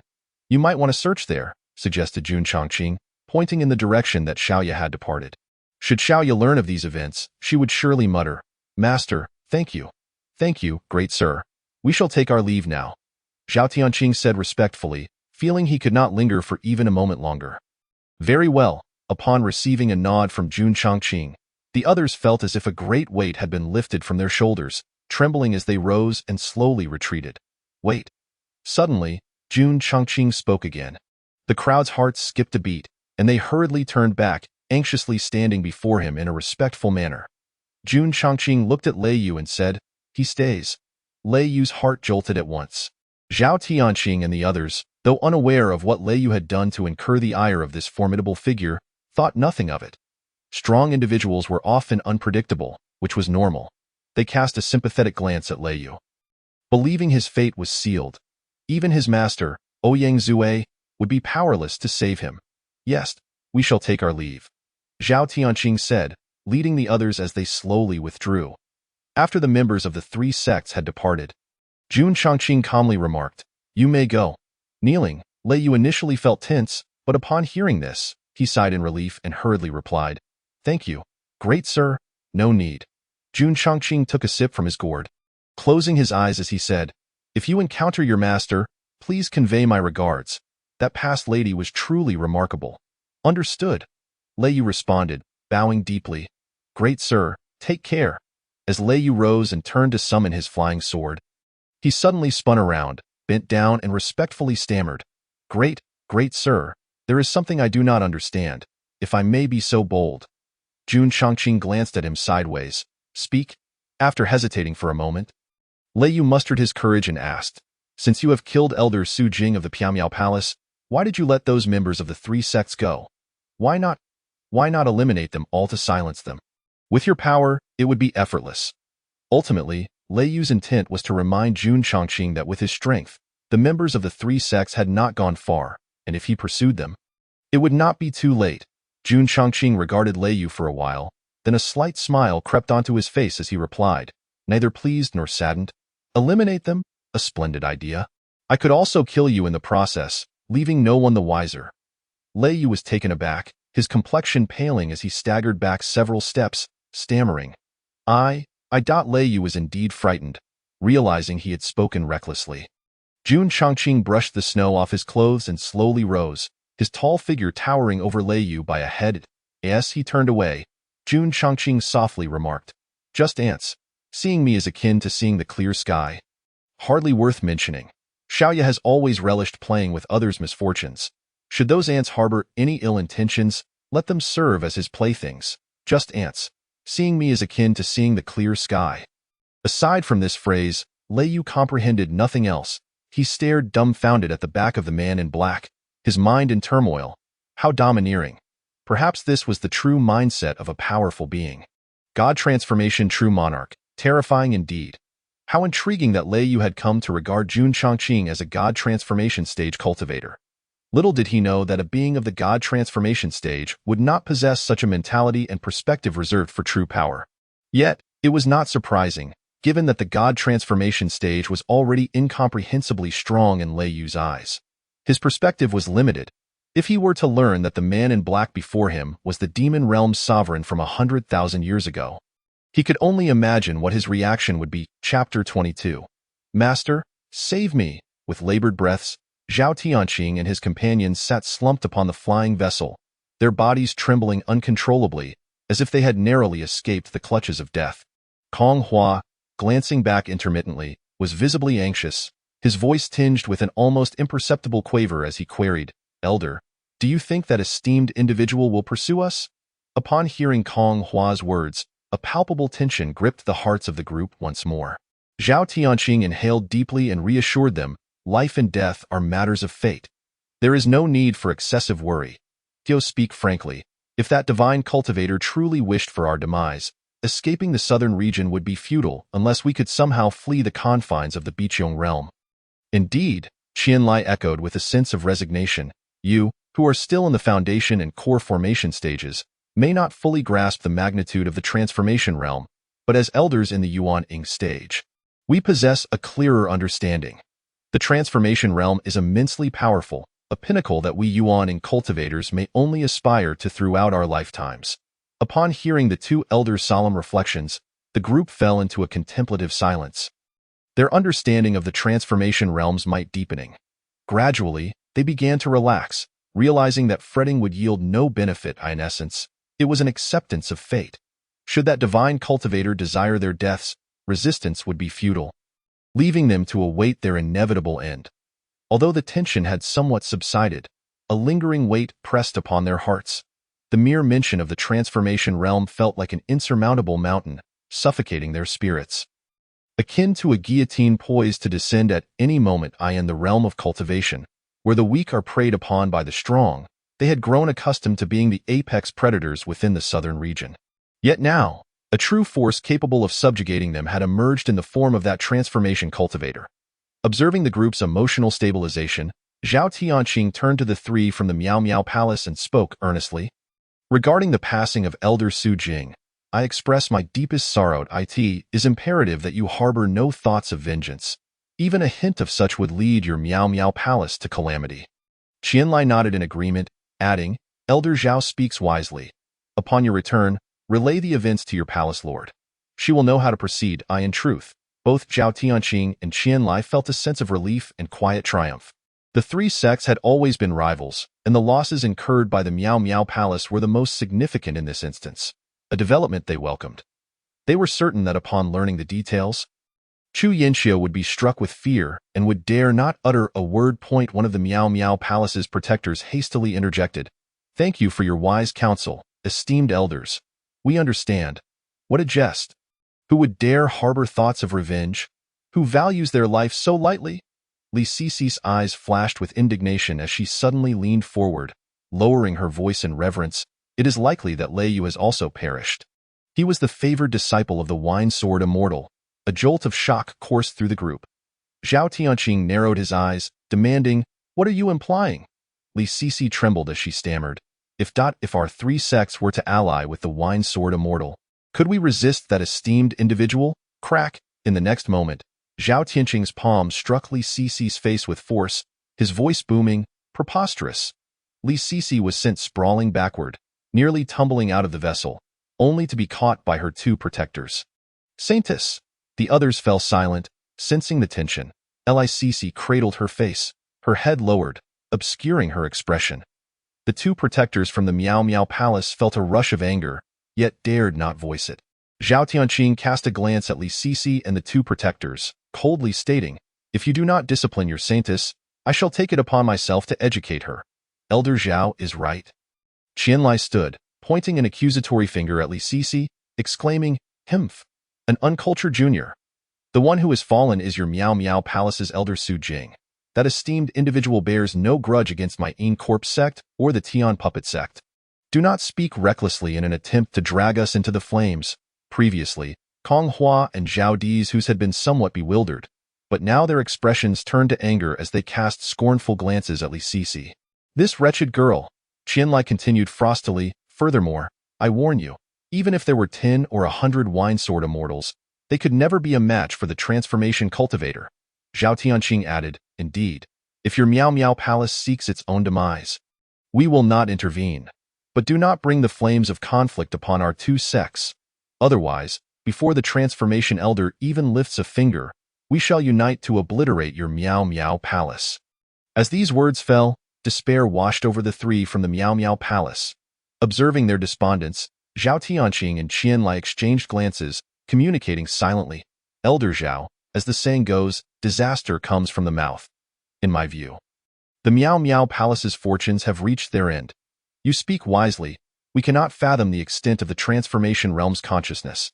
The saintess of the Miao Miao Palace, believing herself secure, may not realize that her words have likely reached the ears of that esteemed elder. Is that even a question? Gu Ming interjected impatiently. Xiaoya pointed mockingly at the dilapidated mountain gate buried under a blanket of snow. Your sect is in such disrepair. Not only is the plaster peeling, but even the door is cracked. I have never encountered such a decrepit sect until today. Upon hearing this, Gu Ming and Ning Xiang furrowed their brows deeply, realizing that this youth had been incessantly chattering throughout their journey, and his audacity grew bolder as they approached the sect. Xiaoya, sensing their discomfort, chuckled inwardly and declared decisively, No way! Having seen your pitiful sect, I seriously doubt you can afford my century-old blood ginseng. Gu Ming's eyelid twitched, and he replied sternly, I've tolerated your insolence long enough. Do not overstep your bounds. This fool is courting death. In the realm of cultivation, securing a good territory required contention. Small sects like theirs, Tianyu sect, were typically quite shabby, and importantly, cultivators rarely regarded such superficial aspects. Xiaoya, feeling a lack of thrill, allowed his playful demeanor to fade gradually. Tell your sect master to come out. I wish to negotiate with him in person. Your sect is far too run down for me to enter. Noticing the youth's sudden shift, Gu Ming and Ning Xiang exchanged glances, sensing something amiss. Xiaoya smiled enigmatically. Hurry up, little ants. I shall no longer entertain you. For I have come to demand retribution. Yiming's lips twitched in disbelief as he retorted, You dare to play tricks? Did I allow you to stand? Xiaoya smirked wickedly. You? Gu Ming and Ning Xiang attempted to retort. But in the next instant, an overwhelming force descended upon them. Their knees buckled, and with a resounding thud, they collapsed to the ground. Gu Ming and Ning Xiang's expressions shifted entirely, their faces frozen in disbelief as they stared at the youth before them. Terror creeping into their features. How could this be? How is this possible? Little ants, hurry and call for your sect master to save you, Xiaoya taunted with feigned kindness. Fear gripped Gu Ming and Ning Xiang as they sensed the chilling presence of death approaching. Their mental state finally shattered under the contrast, and they cried out urgently towards the mountain gate, Sect Master, save us! Chapter 23. Annihilation. Their frantic cries shattered the tranquility of the valley, and within moments, dozens of figures surged forth from the mountain gate, presumably disciples of the Tianyu sect. Senior brother, junior sister Ning Xiang. The disciples, having heard the desperate pleas, rushed to the scene upon seeing Gu Ming and Ning Xiang kneeling on the ground. Their anger ignited. They quickly surrounded Xiaoya, glaring fiercely at him. Who dares to be so audacious in our Tianyu sect? At that moment, a resonant voice boomed through the in the next instant. A middle-aged man and an elderly figure appeared, soaring in on their swords, one after the other, and soon they landed amidst the chaos. Greetings, sect master, elder. The disciples bowed respectfully. Xiaoya smiled slyly, casting a glance at the newcomers. Ah, a mid-foundation cultivator and a pre-foundation cultivator. So this is the so-called sect master of Tianyu. Seeing their sect master and elder arrive, Gu Ming felt a surge of relief and venomously declared, Sect master, this person harbors ill intentions. Please deal with him immediately. Ning Xiang quickly added, Sect master, during our expedition to the ancient tomb, we obtained a century-old blood ginseng. Moreover, this individual possesses one as well. What? A century-old blood ginseng? 2 of them? The eyes of everyone present, including the sect master of Tianyu, lit up with excitement. They hadn't even noticed that Song Ren had not returned. The sect master of Tianyu abruptly turned his gaze toward Xiaoya, his expression devoid of emotion as he extended his hand without hesitation. Hand over the century-old blood ginseng, and I may grant you a swift end. How amusing, Xiaoya replied, extending his own hand. A tremendous force erupted from his palm. Before the sect master of Tianyu could react, he was abruptly drawn toward Xiaoya, collapsing to his knees as Xiaoya seized him by the throat. This sudden turn of events left everyone in a state of utter shock. Gu Ming and Ning Xiang were rendered speechless.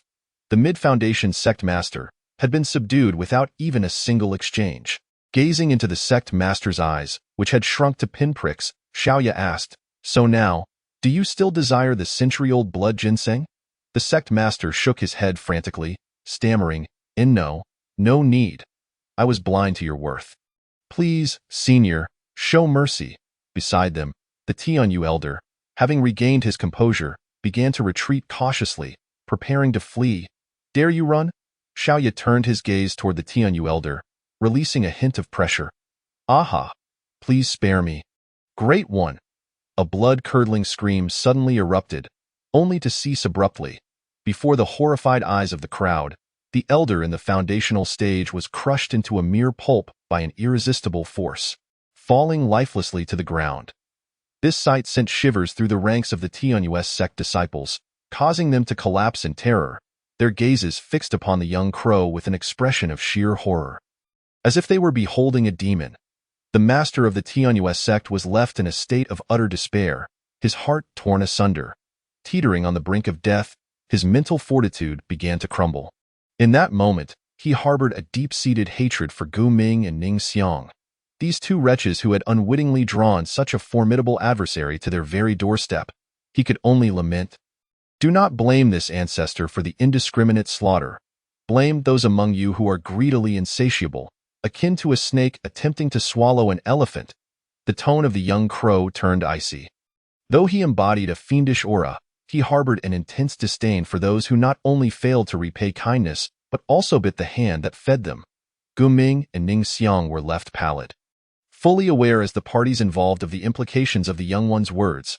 The wave of profound regret washed over them, mingled with a potent sense of unwillingness. Had they known of their opponent's might, they would never have dared to act so recklessly, and things would not have spiraled to this catastrophic extent. "Senior, sir, we, Gu Ming and Ning Xiang, submit to your judgment.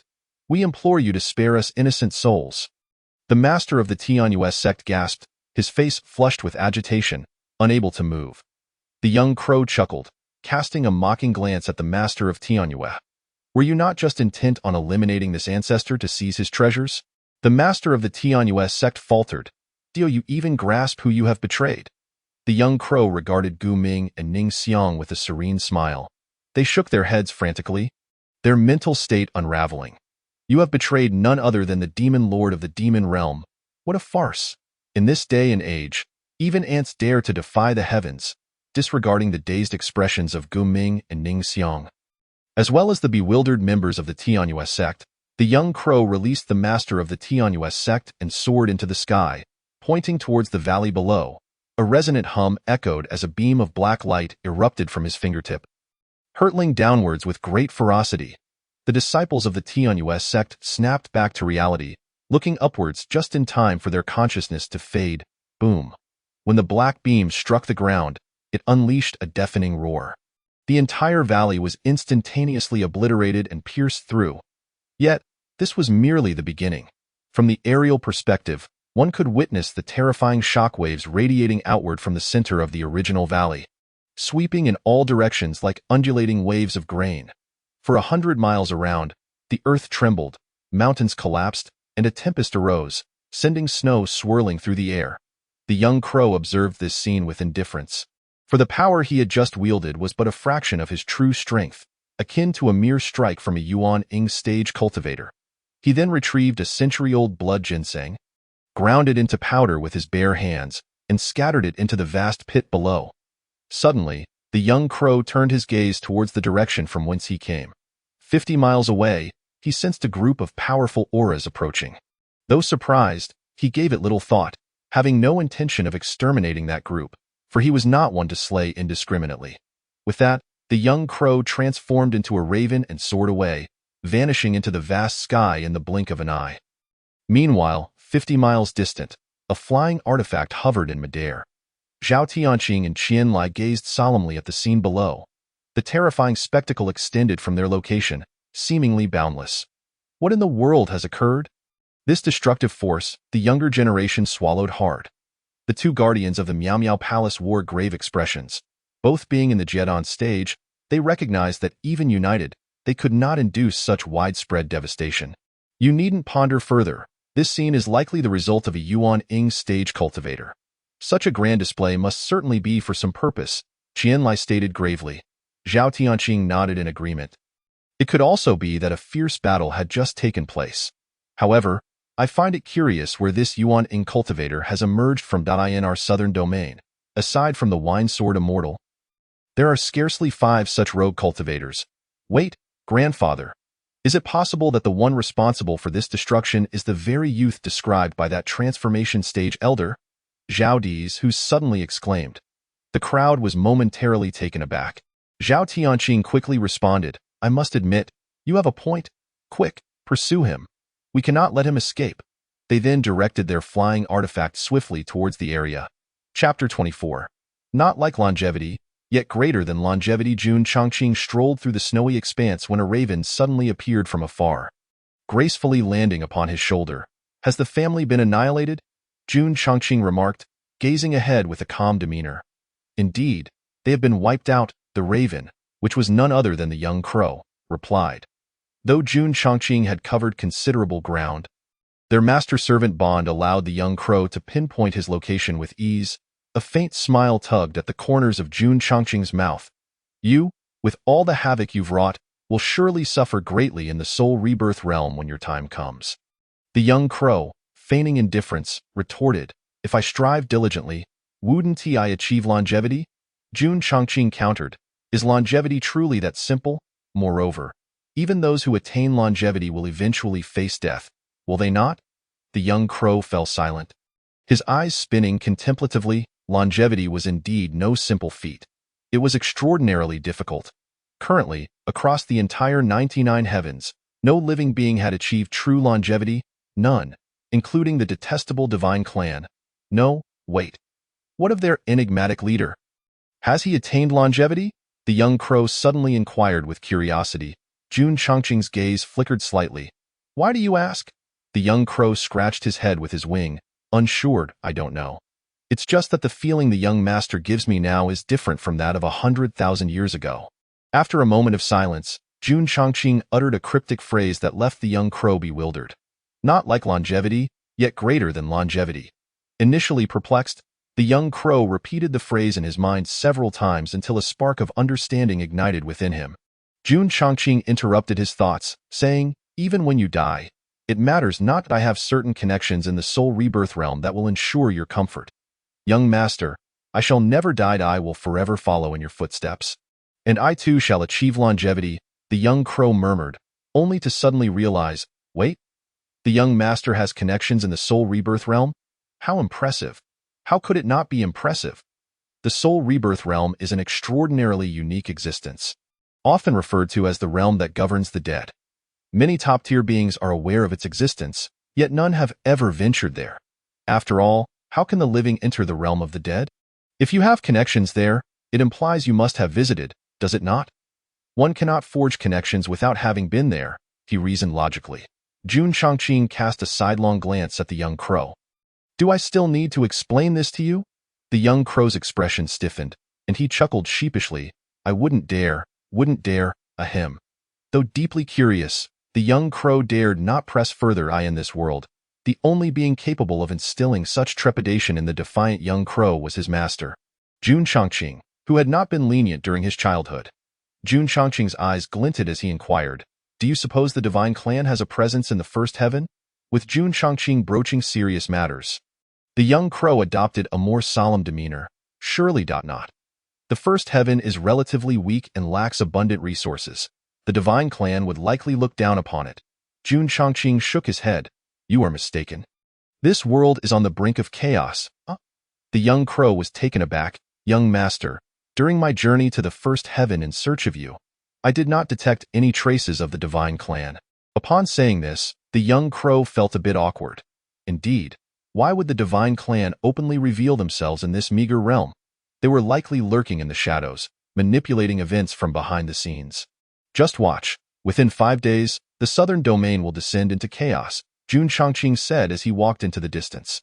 Understanding the nature of warfare, Jun Chongqing was acutely aware that conflict arose either from the struggle for survival, resources, or territory, or due to unseen forces orchestrating events from the shadows. When chaos erupted, it was the common folk who would suffer, while the hidden puppeteers would reap the benefits. Clearly, the impending turmoil in the southern domain belonged to the latter category. Jun Chongqing's certainty stemmed from the recent demise of Elder Su Jing of the Miao Miao Palace, whose essence bore a trace of the divine clan's aura. Young master, where are we headed? Naturally to the regions concealed by the divine clan. Oh, the pair, one person and one raven, gradually transformed into mere black dots, disappearing into the snowy expanse. 2 days later, within the grand hall of the Incorp sect, the atmosphere was exceptionally tense. Sect leader Jiang Shou fixated intently on Qianlai below. His brow furrowed deeply. The other elders lowered their heads slightly, not daring to utter a word. It has been many years since a transformation stage cultivator has emerged in the southern domain. Qianlai, are you certain you encountered a transformation stage cultivator? Jiang Shou inquired solemnly. Qianlai's voice trembled as he replied, Sect leader, would I dare to jest about such matters? At that time, aside from Kong Hua and a few juniors, Elder Zhao Tianqing of the Tianjiao sect and the two guardians of the Miao Miao Palace were also present. And by the way, Elder Su Jing of the Miao Miao Palace is dead, slain by that transformation stage true monarch. And the disciple of the Wine Sword Immortal, Lei Yu, is also deceased. Hiss! Another Yuaning stage cultivator has perished, the favored disciple of the Wine Sword Immortal as well? The elders collectively gasped in shock. Their expressions a mix of disbelief and horror. It was known that Su Jing held a position in the Miao Miao Palace slightly above that of Li Nan. The sudden loss of two Yuan-ing stage elders from the Miao Miao Palace was akin to a calamity. As for Lei Yu, there was no need to elaborate. He was the favored disciple of the Wine Sword Immortal, a prodigy blessed with celestial roots, a true tragedy indeed. Jiang Shou stood momentarily stunned. Grappling with disbelief, he immediately bellowed, "Summon horror to me at once." Qin Lai, witnessing this, felt a twitch at the corner of his mouth, understanding that the sect master was still somewhat reluctant to confront the situation. This was only natural. Such earth-shattering events would be difficult for anyone from the southern domain to digest in a short span of time. Moments later, Kong Hua arrived at the main hall. After bowing respectfully to the elders, he knelt down, casting his gaze towards Jiang Shou. Kong Hua had met the sect master before. Although Kong Hua was a prized disciple of Jiang Shou, he could not address him as master in public. "Huar, I must ask you, has Elder Su Jing of the Misty Palace perished? Has the beloved disciple of the Wine Sword Immortal also met his demise?" Kong Hua had anticipated that his master would inquire about these matters. Thus he responded without hesitation, "Yes, sect master." You cannot imagine, when confronting that venerable being of transformation, Elder Su Jing's tone was slightly off. We were caught off guard, and in an instant, Elder Su Jing was reduced to a mist of blood. As for Lei Yu, he is likely dead. The specifics of his demise are unclear. Kong Hua spoke with fervor, the horrifying scene vividly etched in his mind. Even now, recalling it made his complexion pale. As his words fell, the elders collectively gasped in disbelief. What? Such a thing exists, indeed, to instantaneously kill someone at the nascent soul stage. Who could accomplish that? Could it be so terrifying? Jiang Shou's pupils dilated. Instantaneously slaying someone at the nascent soul stage. And not just any nascent soul, for although Su Jing had yet to reach the mid-nascent soul stage, his strength surpassed that of a typical early nascent soul cultivator. Jiang Shou pondered within. As a peak nascent soul, it would be easy for him to kill Su Jing, but to achieve an instantaneous kill was utterly impossible. After weighing the facts, Jiang Shou could not help but accept this reality. A being of transformation had indeed emerged in the southern domain. As for Lei Yu, what could Ouyang Zue do even if he learned of his beloved disciple's death? Suddenly, a thread of anxiety gripped Jiang Shou as he inquired. Qin Lai, were Li Nan, Protector Zhao, and Protector Yang slain by that venerable being of transformation? Qin Lai smiled slightly upon hearing this. Rest assured, sect master, it was not the venerable being of transformation who dealt the blow, but rather another individual, though we were unable to pursue them at the time. A collective sigh of relief swept through the assembly. That is indeed good news, Jiang Shou replied, relaxing slightly to, we, the Incorp sect, must not harbor enmity with that venerable one. Jiang Shou certainly did not wish to see his legacy obliterated in an instant. Chapter 25. Pre-battle movements of the various sects. The great hall fell into a contemplative silence. The Grand Elder, Chen Xing, stepped forward. Sect Master, now that a being of transformation has appeared in the southern domain, should we still engage in battle with the Misty Palace? Jiang Shou narrowed his eyes at this, first allowing Kong Hua to rise and listen from the side, then saying, "Elders, what are your thoughts on this matter? Please, share your opinions." Jiang Shou understood that during this critical juncture, it was paramount to consider the opinions of the Elder Council to ensure the stable development of the sect. Acting unilaterally would be counterproductive. After some murmuring among the elders, two of them stepped forward, clearly holding differing views. The elder on the left expressed his concerns. "Sect Master, I believe we should not engage in this battle. That venerable being of transformation is an uncontrollable factor. If war is initiated, it would be a case of the clam and the snipe contending, to the benefit of the fishermen. Indeed, we implore the sect master to think this through," echoed the elders behind him. Jiang Shou's gaze flickered as he nodded slightly, then turned to the right side. "What are your thoughts?" The elder on the right bowed respectfully and stated, respectfully addressing the sect master, "We believe this battle is viable, and it should be swift. The Misty Palace has suffered the loss of both Li Nan and Su Jing, significantly diminishing their combat strength. Moreover, they are likely engulfed in profound sorrow, their morale at an all-time low. This is the optimal moment for us to declare war. Indeed, we implore the sect master to make a swift decision and draft the declaration of war. The elders behind him chimed in. Subsequently, the two factions exchanged glances, each expressing disdain for the other. Jiang Shou did not make an immediate decision, but continued, "If we proceed with war, what of that venerable being of transformation?" The elder from the right immediately replied, "As for that venerable one, the sect master need not worry. The fact that we have not heard of them before suffices to indicate that they are not driven by fame or gain. To put it bluntly, a being of transformation likely looks down upon the resources of our three sections. Moreover, if they truly coveted them, with their level of cultivation, why would they hesitate? They could simply launch an attack on our sect. And we would have no choice but to comply. I apologize if my words seem blunt. I hope the sect master does not take offense." Jiang Shou's eyes brightened, finding merit in this reasoning. Indeed, a being of transformation would hardly covet the trifling resources of their three sections. Even if they did, with such power, would they not simply come knocking at their door? "Sect master, I and Kong Hua have encountered that venerable one before. To be honest, they appeared quite disinterested in worldly matters." At this moment, Qianlai interjected. "Very well."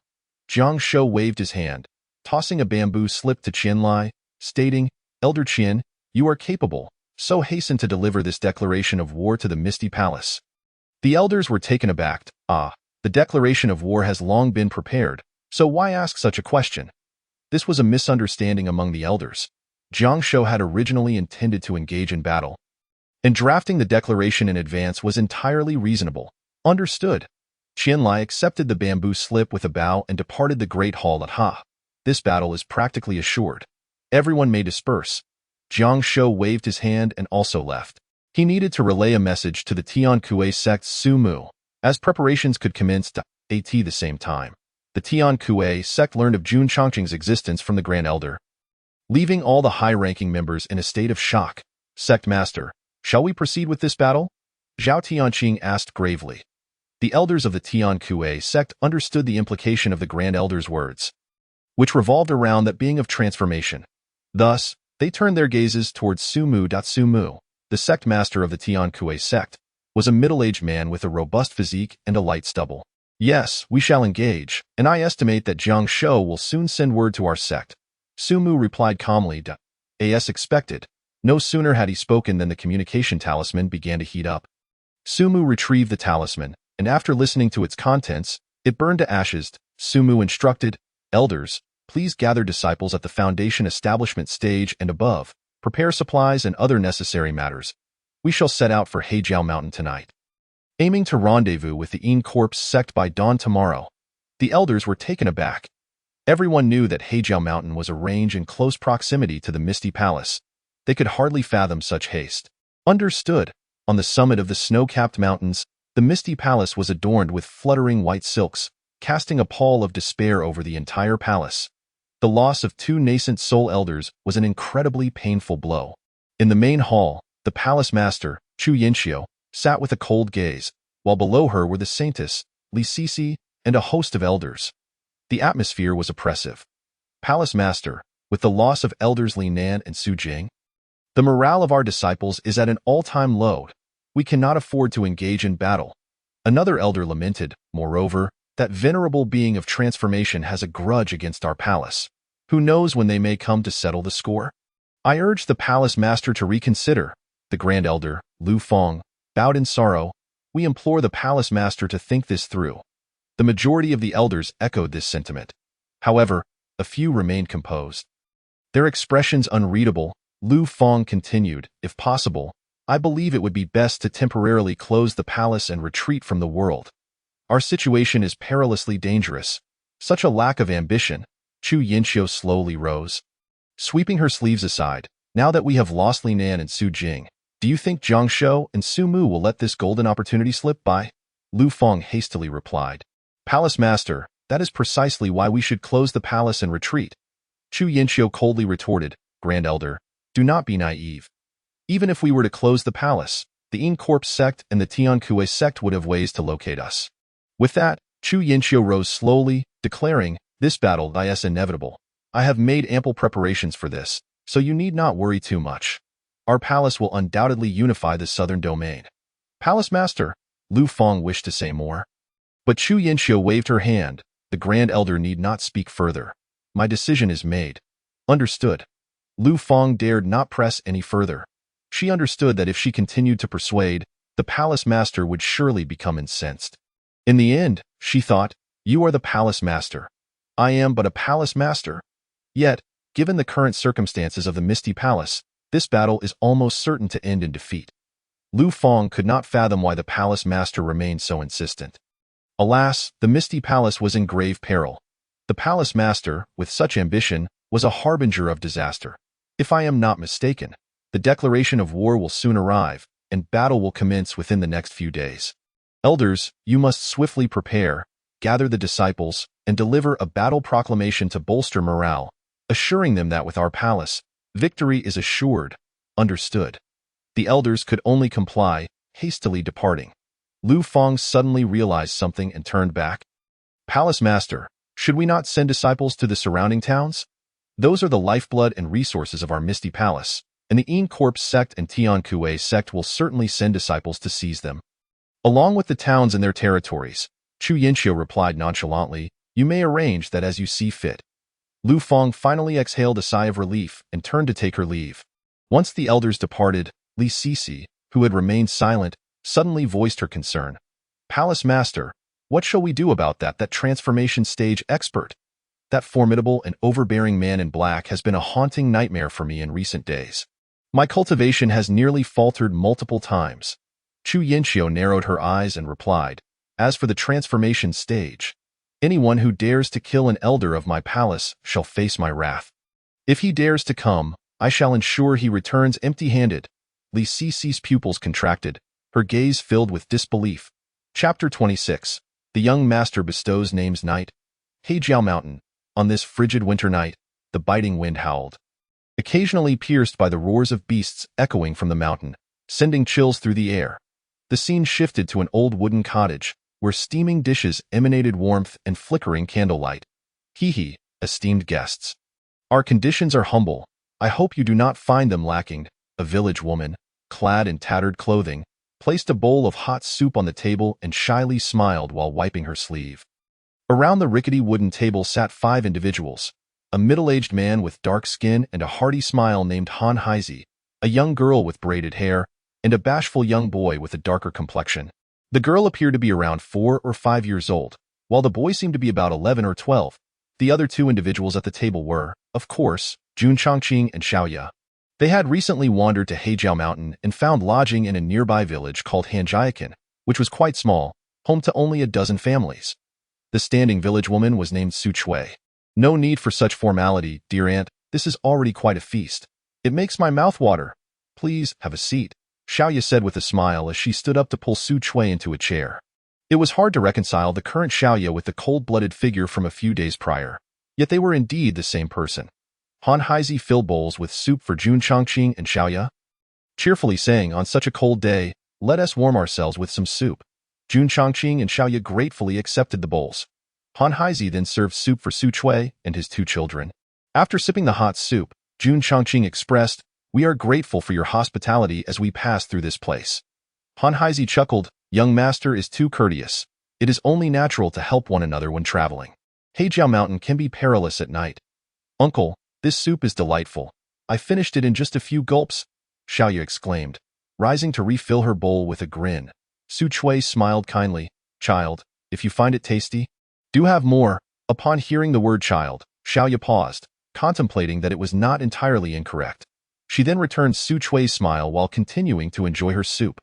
Meanwhile, the young girl and the dark-skinned boy secretly observed Jun Chongqing and Xiaoya, thinking to themselves how strikingly beautiful they were. The man in black had an air of handsomeness, yet his occasional piercing gaze felt deep and indifferent, making it hard to hold his gaze. As for the young man clad in vibrant black, he appeared almost too handsome to be a poet. They could not articulate it, but he was undeniably beautiful. If Xiaoya had known this, she would have rolled her eyes and retorted, What do you mean beautiful? This is an allure of darkness. Do you understand, child? Soon, after warming their bellies with soup, everyone began to serve themselves rice. Tio kept the conversation flowing. Han Haizi initiated. May I ask your names? After swallowing a mouthful of rice, Jun Chongqing replied, I am Jun Chongqing, and you may simply call him Xiao Y.is at the Duck from Duck. At that moment, the little girl piped up in a sweet voice. Cough, cough, cough. Xiao Ye nearly choked, almost losing his breath. Though he forced a smile, his face darkened slightly. So it is the duck sovereign from the demon realm, is it? I am but the crow. Just as Xiao Ye was about to clarify. Jun Chongqing looked at the little girl and said earnestly, very clever. Indeed, it is the duck from Duck. Xiao Ye's mouth twitched, and he promptly surrendered. Fine, let it be the duck then. Hee, young Master Chongqing, may I inquire where you hail from? You do not seem to be from our locality, Su Chui asked with curiosity. Xiao Ye interjected, Aunt, my companion and I come from quite far away. Tio claimed they hailed from the demon realm would only yield two outcomes. Either they would be dismissed as jesters or frighten the villagers. Han Haizi signaled Su Chui, who quickly realized her question had been too probing and apologized. My apologies, I was being too inquisitive. If it is inconvenient to answer, please do not feel obliged. Xiao Ye cheerfully said. Aunt, do not worry about it. We are all friends here, Young master, I have an ungracious request. May I trouble you? Han Haizi suddenly appeared troubled. Jun Chongqing nodded slightly. Feel free to speak. Han Haizi smiled broadly and explained. Our village is rather backward, and none of us are well-educated. My daughter, Ernyo, and son, Ergo, have never been formally named. There are indeed teachers and fortune-tellers in the town, but we simply cannot afford the fees for naming. A good name is significant, so we have postponed it until now, thinking we could name them later when the opportunity arises. The villagers of Hanjiakan were quite superstitious, believing that a good name could alter one's fate. Thus they treated naming with great caution. Due to their lack of education, they usually saved money for the scholars in town to bestow names. After speaking, Han Haizi eagerly rubbed his hands together and continued. I see that young master is cultured. Might you assist in naming my children? Upon hearing this, Su Chui and the two children gazed at him with hopeful eyes. Jun Chongqing fell silent for a moment. Seeing this, Han Haizi quickly added, Oh, it's no trouble at all. If young master finds it inconvenient, it is perfectly fine. Xiao Ye, munching on his food, occasionally glanced at Jun Chongqing. While others might not understand, he was well aware that this was no trivial matter. For someone of Jun Chongqing's stature, bestowing names could easily lead to karmic ties. Not to mention even Xiao Ye himself, engaging in such an act could also invoke consequences. However, this karmic tie was not of a malevolent nature. It was ultimately inconsequential and of course, for Jun Chongqing, it was even less significant, but what mattered was that these two children had the potential to truly change their fates. This is why Xiao Ye insisted that it was not a minor matter, but rather a moment of tremendous fortune for this family. Jun Chongqing glanced at the steaming dishes on the table, placed his chopsticks down, and looked up at Han Haizi, saying, Very well, I shall assist you in naming your children. Thank you, young master. Han Haizi and his family were instantly elated, their faces filled with anticipation as they gazed at Jun Chongqing. He shook his head and casually said to Han Haizi and Su Chui, The girl shall be named Han Ning, with Ning meaning peace and safety. The boy shall be named Han Li, with Li signifying strength and uprightness. Han Haizi mumbled in awe, peace and safety, strength and uprightness. Han Ning, Han Li. How wonderful. Su Chui's eyes glistened with tears as she looked at her two children, saying, Ernyo, Ergo, do you like the names bestowed by young master? Mother, I like it. Han Ning chirped, waving her small hand, clearly delighted. Though she was still young, she felt that Han Ning sounded much more pleasant than Ernyo. For some reason, Han Ning felt warm all over at that moment, an indescribable comfort washing over her. Han Li's face also flushed. He was thrilled to finally have a proper name at the age of 12. Suddenly, Han Haizi and Su Chui left their seats and knelt before Jun Chongqing in gratitude, exclaiming, Young master, we are truly, truly grateful. Our home is humble, and we have little to offer, but if you do not mind, we hope you can stay with us a few more days. Han Li even pulled Han Ning down to kneel alongside him. Clearly understanding the gravity of the situation, Jun Chongqing did not stop them, graciously accepting their bow. This bow alone, let alone if Han Haizi and Su Chui were to kneel for the rest of their lives, would not suffice to repay the fortune of the names bestowed. Unbeknownst to everyone but Jun Chongqing, at that moment, invisible energies began to converge above the heads of Han Li and Han Ning, slowly merging into their beings. Chapter 27. War breaks out in the southern region the following morning. Han Haizi took Han Li to hunt in Heijiao Mountain, eager to procure more meat for their esteemed guests. In Hanjiakan, Jun Chongqing sat with closed eyes on a chair outside the wooden cottage. To an outsider, it may seem that he was merely resting, but in truth, he was refining the remnants of the tribulation within his body. Jun Chongqing was earnest in his refinement. This was no ordinary task, for it was not simply about overcoming the remnants of the tribulation, but about grasping the essence of emptiness. Should he successfully refine this tribulation and uncover its principles, he would gain mastery over various calamities. The ability to manipulate heavenly tribulations at will would render the trials of the tribulation trivial and effortless. Throughout the entirety of the 99 heavens, all cultivators trembled in fear of heavenly tribulations, yet Jun Chongqing could control them with ease, and therein lay his terrifying prowess.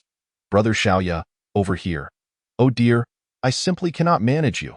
Xiaoya and Han Ning played joyfully in the snow, having moved further away to avoid disturbing Jun Chongqing. Everyone, look at the sky. At that moment, someone shouted, pointing upwards. In an instant, the villagers of Hanjiakan turned their gazes skyward, wide-eyed in astonishment. They beheld several colorful streams of light streaking across the sky, heading towards Heijiao Mountain. Celestials, they are heading to Heijiao Mountain. How incredible! Truly celestial beings, soaring through the heavens. The elderly and the young alike were fervently discussing the extraordinary events unfolding before them. Nestled close to Heijiao Mountain and not far from Piamiao Palace, the locals often witnessed ethereal lights streaking across the sky, leading them to believe in the presence of celestial beings. However, each sighting left them yearning for more, captivated by the sheer wonder of it all. The luminous trails moved swiftly, vanishing into the depths of Heijiao Mountain, which puzzled the villagers of Hanjiakan, for they had never seen immortals venture into that mountain before. Suddenly, a scene unfolded that left everyone even more astounded. The sky was adorned with an increasing number of colorful lights, resembling a magnificent meteor shower, cascading in waves towards Heijiao Mountain. Wow! So many immortals! The villagers of Hanjiakan were in a frenzy, their eyes feasting on the spectacle. Xiaoyu escorted Han Ning back to Su Chui's side, then hurried over to Jun Chongqing, saying, "Young master, your foresight is remarkable. You predicted that within 5 days, chaos would ensue in the south region. It seems the turmoil is indeed upon us." Jun Chongqing opened his eyes and gazed at the heavens, replying, "Go to Heijiao Mountain. Han Haizi and Han Li are still hunting there." Understood. Xiaoyu was momentarily taken aback, glancing around to ensure no one was watching, before swiftly vanishing from sight. At that moment, Su Chui approached, cradling Han Ning, and expressed her concern. "Young Master Jun, could you please check on Ninger? I wish to go to Heijiao Mountain." With so many immortals entering the mountain, Su Chui felt an inexplicable anxiety, fearing that Han Haizi and Han Li might inadvertently offend them. Jun Chongqing reassured her softly, "Do not worry. I have sent Xiaoya to Heijiao Mountain. They will return safely to..." Su Chui was stunned. Xiaoya, being merely a child himself, was only a few years older than Han Li. Would he truly be safe? Moreover, with the vastness of Heijiao Mountain, how could he easily locate Haizi and Li? Young Master Jun. Su Chui wanted to say more, but Jun Chongqing gestured dismissively, saying, "Just trust me." For reasons unknown, Su Chui instinctively refrained from speaking further, bowing slightly before retreating into the house with Han Ning. At Heijiao Mountain, Han Li, carrying a sack, watched as an increasing number of luminous trails vanished into the mountain, his brow furrowing with worry. "Father, so many immortals are entering the mountain. Shouldn't we leave Heijiao Mountain sooner?" Beside him, Han Haizi frowned and replied, "There is no need for concern. Immortals will not harm mere mortals like us. Besides, young Master Jun is waiting for us at home. We cannot let that mountain hare escape. Quickly, let's continue tracking its footprints." After finishing his words, Han Haizi, with his self-made bow and arrow, pursued the snowy trail. Han Li, seeing this, dismissed his worries and hastily followed with the sack. Unbeknownst to them, a crow soared above, circling through the branches, shadowing their movements. At the peak of Heijiao Mountain, numerous figures clad in sect uniforms were scattered across the summit, divided into 2 factions, each consisting of approximately 500 individuals. These individuals were all foundation stage cultivators or above from the Corp sect and the Heavenly Puppet sect, as the foremost sects in the South region. This represented the core strength and foundation of both sects. In truth, both the Corp sect and the Heavenly Puppet sect boasted membership exceeding 10,000, with the majority being miscellaneous disciples and chi refining stage members. Only the 500 members, including the sect leader, elders, guardians, and foundation disciples, constituted the essence of the sect. Only upon reaching the foundation stage could one truly embark on the path of cultivation, leading to a monumental shift in status and identity. This delineation of realms was precisely why sect battles were typically divided into two theaters, one for cultivators above the foundation stage, and the other for chi refining stage cultivators, concerning the contest for resources such as towns. Ordinary people suffered in the latter theater. When war broke out, the phrase deep waters and raging flames could not be more fitting. At this moment, the high-ranking officials of both sects were gathered, discussing forthcoming matters. After all, in the eyes of Jiang Shou and Su Mu, the conquest of Piamiao Palace was nearly assured. What were they waiting for? Merely for Qianlai to return with the battle letter. Once Qianlai returned, they would act immediately. Sect leader, something feels off. The third elder is usually efficient. It's merely a matter of delivering a battle letter. He should have returned by now. Why is he still absent? The Grand Elder, Chan Xing, turned to Jiang Shou with a furrowed brow.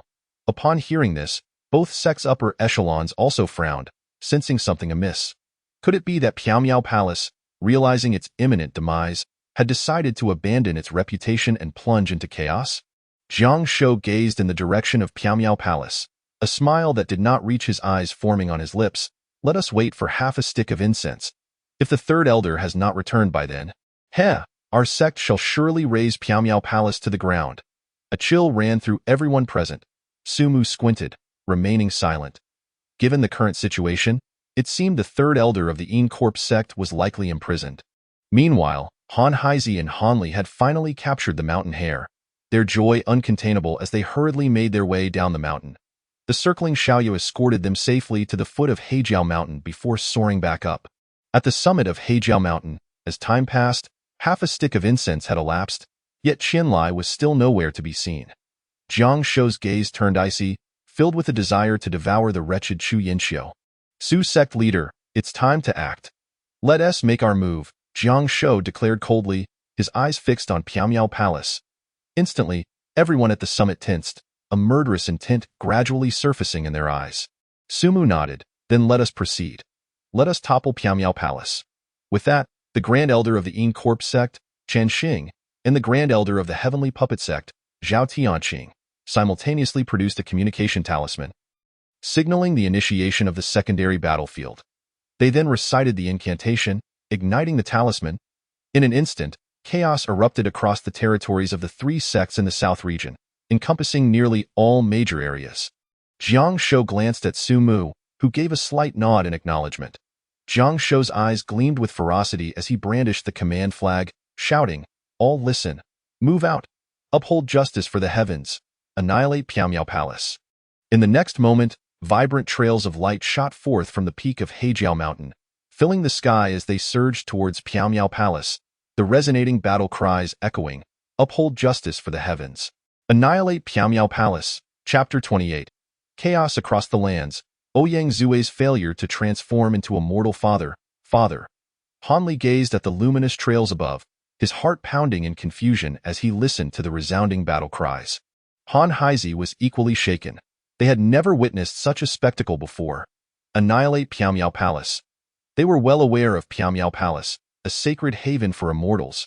It was said that the celestial beings from that holy place would come to recruit disciples every few years in the nearby large towns. The father and son duo were oblivious to the unfolding events, their hearts racing with a premonition of impending calamity. Lear, we must return home quickly. In Hanjiakan, upon witnessing the ominous atmosphere, the villagers dared not linger outdoors, hastily ushering their children inside and securing their doors and windows. Uphold justice for the heavens, annihilate Piamiao Palace. The battle cries were indeed fervent. Jun Chongqing murmured with keen interest. Alas, young Master Jun, what shall we do? Haizi and Lear have yet to return. Su Chui approached, her face laden with worry. it was clear to anyone with discerning eyes that chaos had erupted. Staying indoors was the safest course of action. Su Chui's anxiety deepened at the thought of her family, fearing that perhaps an accident had befallen them in Heijiao Mountain. They will return soon, Jun Chongqing reassured her. Young Master Jun, could you please keep an eye on Ninger?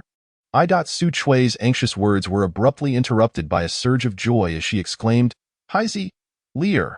She spotted Han Heizi and Han Li returning. Su Chui joyfully rushed over, inspecting them from head to toe. Finally exhaling in relief, her voice tinged with emotion, Thank goodness you are safe. I was so worried. Su Chui could hardly bear to think about the consequences if anything had happened to them. She and Ninger would be left all alone.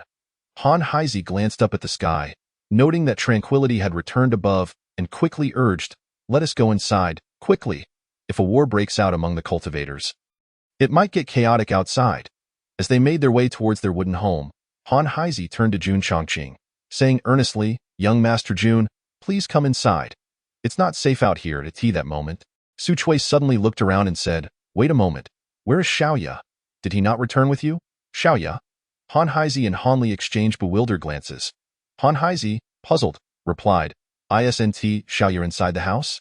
Su Chui immediately realized they had not encountered him, her heart racing with urgency. Oh no. Xiaoya must have gone to Heijiao Mountain to look for you since you were delayed. What shall we do? What? This is troubling. Han Heizi hastily set down his hunting gear. I'll head back to Heijiao Mountain to search for him. You two stay here and do not go anywhere. Jun Chongqing interjected calmly. There's no need to go. Xiaoya is merely playful. He will return once he tires of his adventures. However, Han Heizi's family grew increasingly anxious to know, Young Master, Xiaoya went to find us, if something happens to him. Han Heizi was nearly beside himself with worry. After all, Xiaoya was just a boy barely older than Lier. Jun Chongqing replied steadily, Those cultivators have already left Heijiao Mountain, so there is no need for concern. Please, come inside, Han Heizi wanted to argue further, but Jun Chongqing's calm demeanor and unwavering gaze made him hesitate. For some reason, they felt a strange tremor in their hearts as they looked at the young man's indifferent expression. And thus they complied, silently entering the house. Just before stepping inside, Han Heizi remarked, Young Master, it's freezing out here. Please come in soon to warm yourself.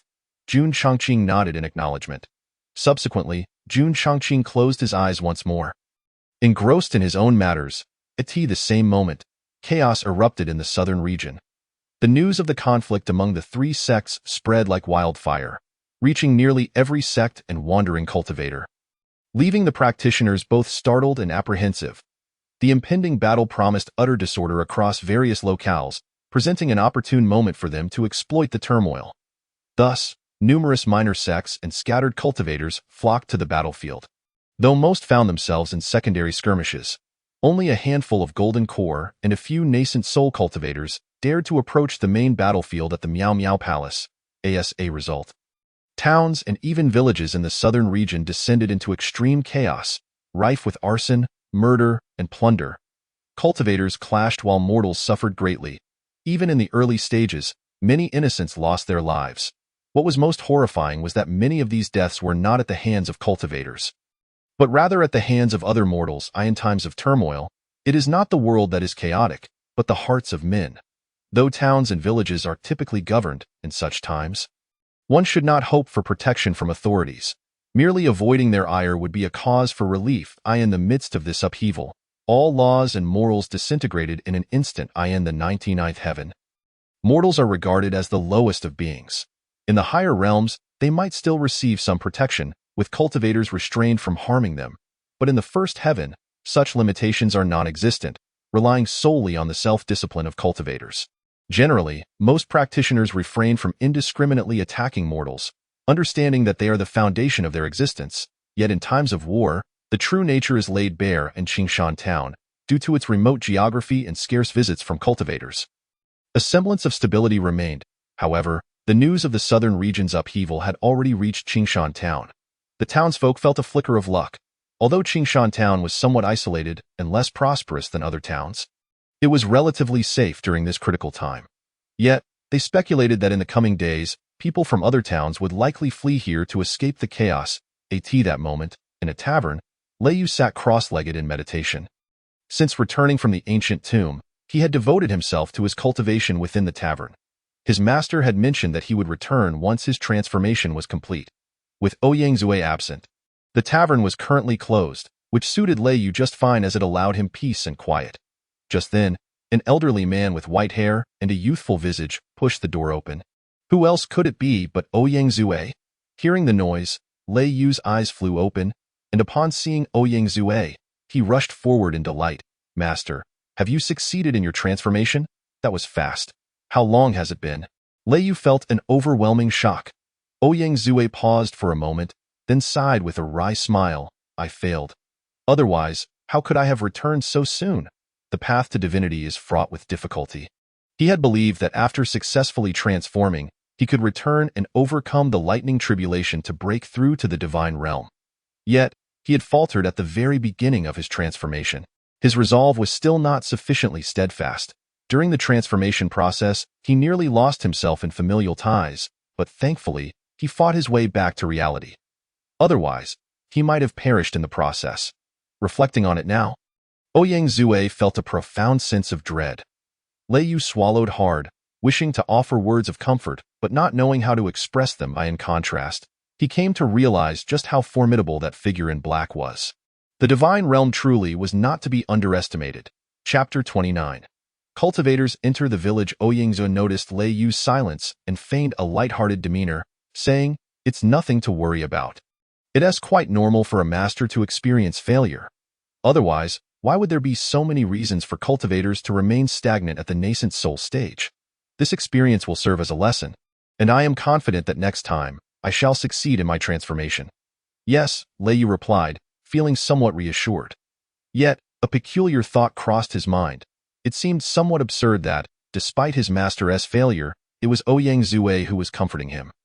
Suddenly, Lei Yu produced a 9-transforming soul-consolidating pill and grinned. "Master, I didn't embarrass you, did I?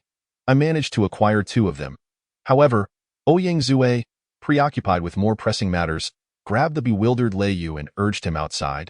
The Corp sect has allied with the Heavenly Puppet sect to attack the Miao Miao Palace.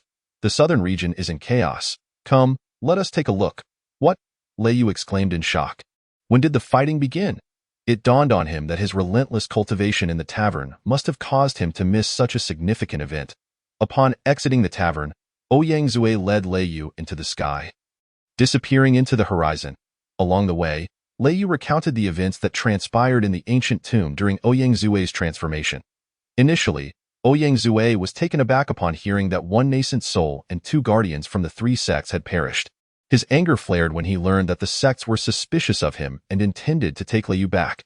The mention of Jun Chongqing slaying Su Jing in an instant left Ouyang Zui staggered, causing him to nearly lose his balance in the air before he regained his composure. This startled Lei Yu, who feared he might inadvertently fall to his death alongside his master. "You mean Jun Sr. killed Su Jing in an instant?" Ouyang Zui asked, utterly astonished. "Yes." Lei Yu nodded emphatically, recalling the moment with lingering trepidation. Ouyang Zui fell silent for a moment before expressing a newfound admiration. "Jun Sr. is truly remarkable. His cultivation must have reached the pinnacle, placing him among the elite in the Baiqiong realm." Lei Yu cautiously inquired, "Master, is the divine realm truly that powerful? Capable of slaying nascent soul cultivators as easily as one would slaughter livestock?" Ouyang Zui shook his head. "I cannot say for certain, but the difficulty of breaking through to the divine realm suggests that the strength of those who attain it is indeed formidable." After a brief pause, Ouyang Zui added, "Do you know where Jun Sr. currently resides?" Lei Yu chuckled bitterly. "Master, you overestimate me. That figure possesses immense power, appearing and disappearing without a trace. How could I possibly know?" Ouyang Zui nodded slightly, sighing, "Very well. I believe we shall encounter Jun Sr. again in the future, that time. I must express my gratitude for saving you." Lei Yu then remarked, "By the way, Master, the esteemed one also asked me to convey that the wine is splendid." Ouyang Zui paused, then burst into hearty laughter. "Ha ha ha, now, let us hasten our journey to the Miao Miao Palace.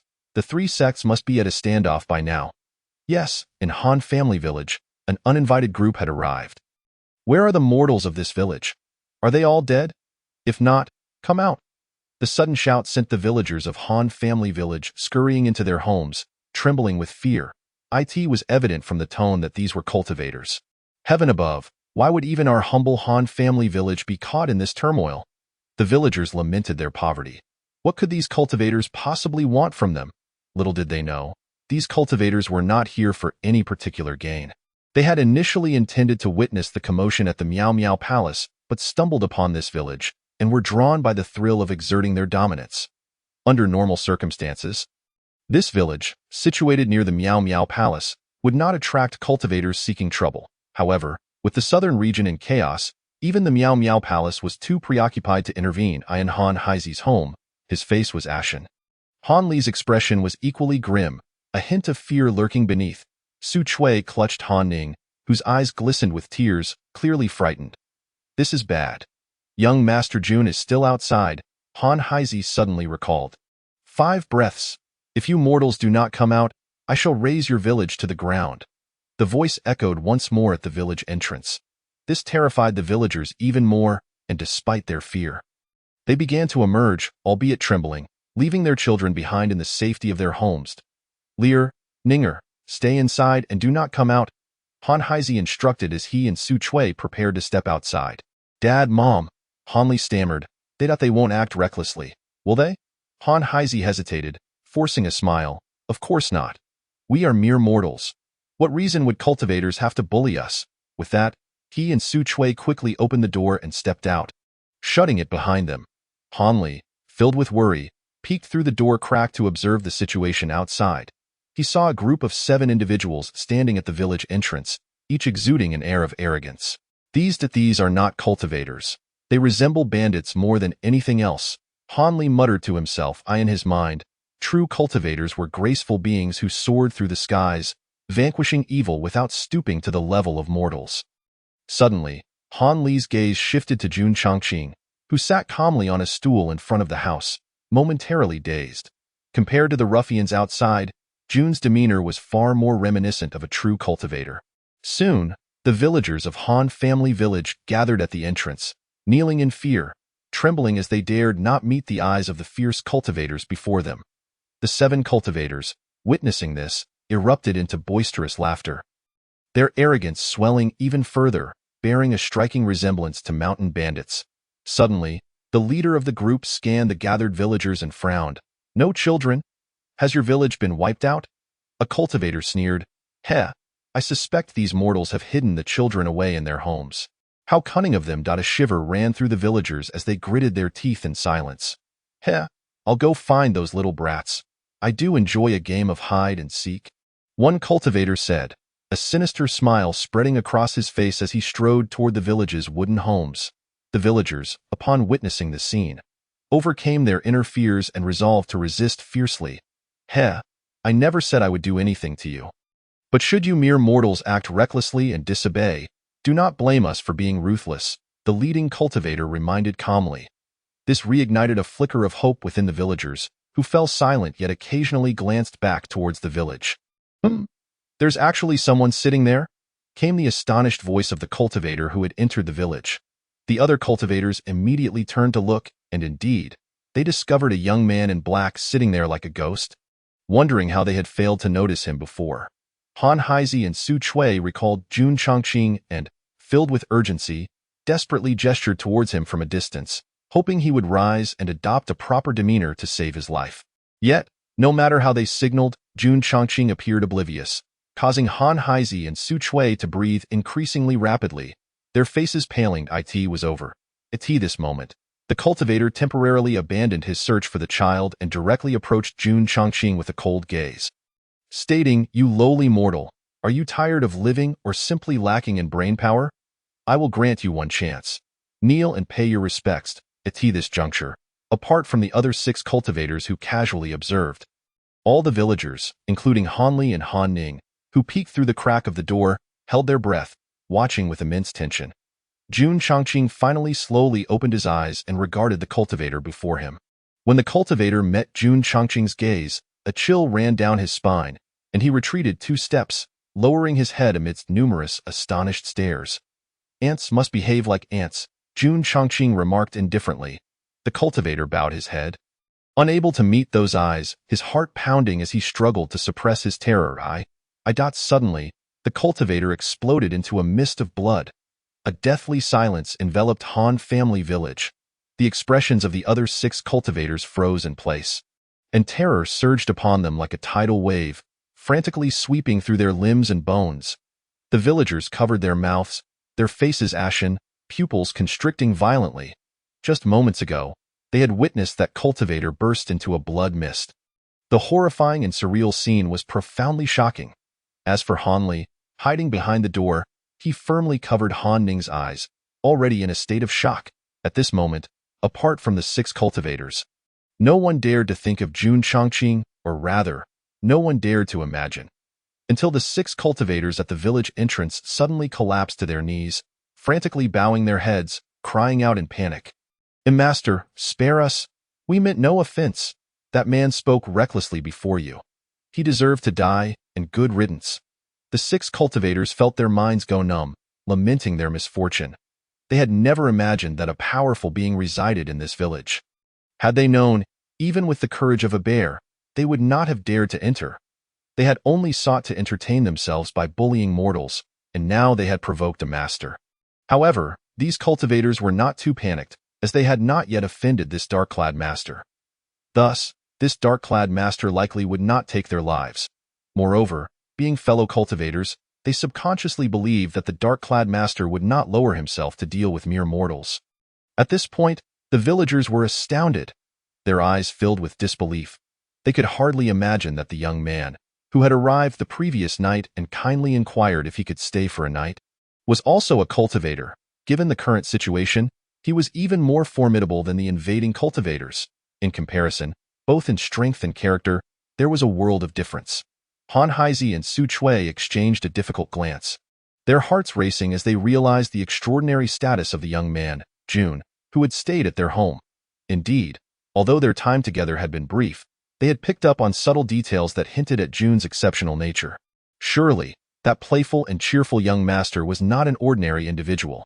Remembering Han Li and Han Ning inside the house, Han Haizi and Su Chui felt their eyes welling with tears.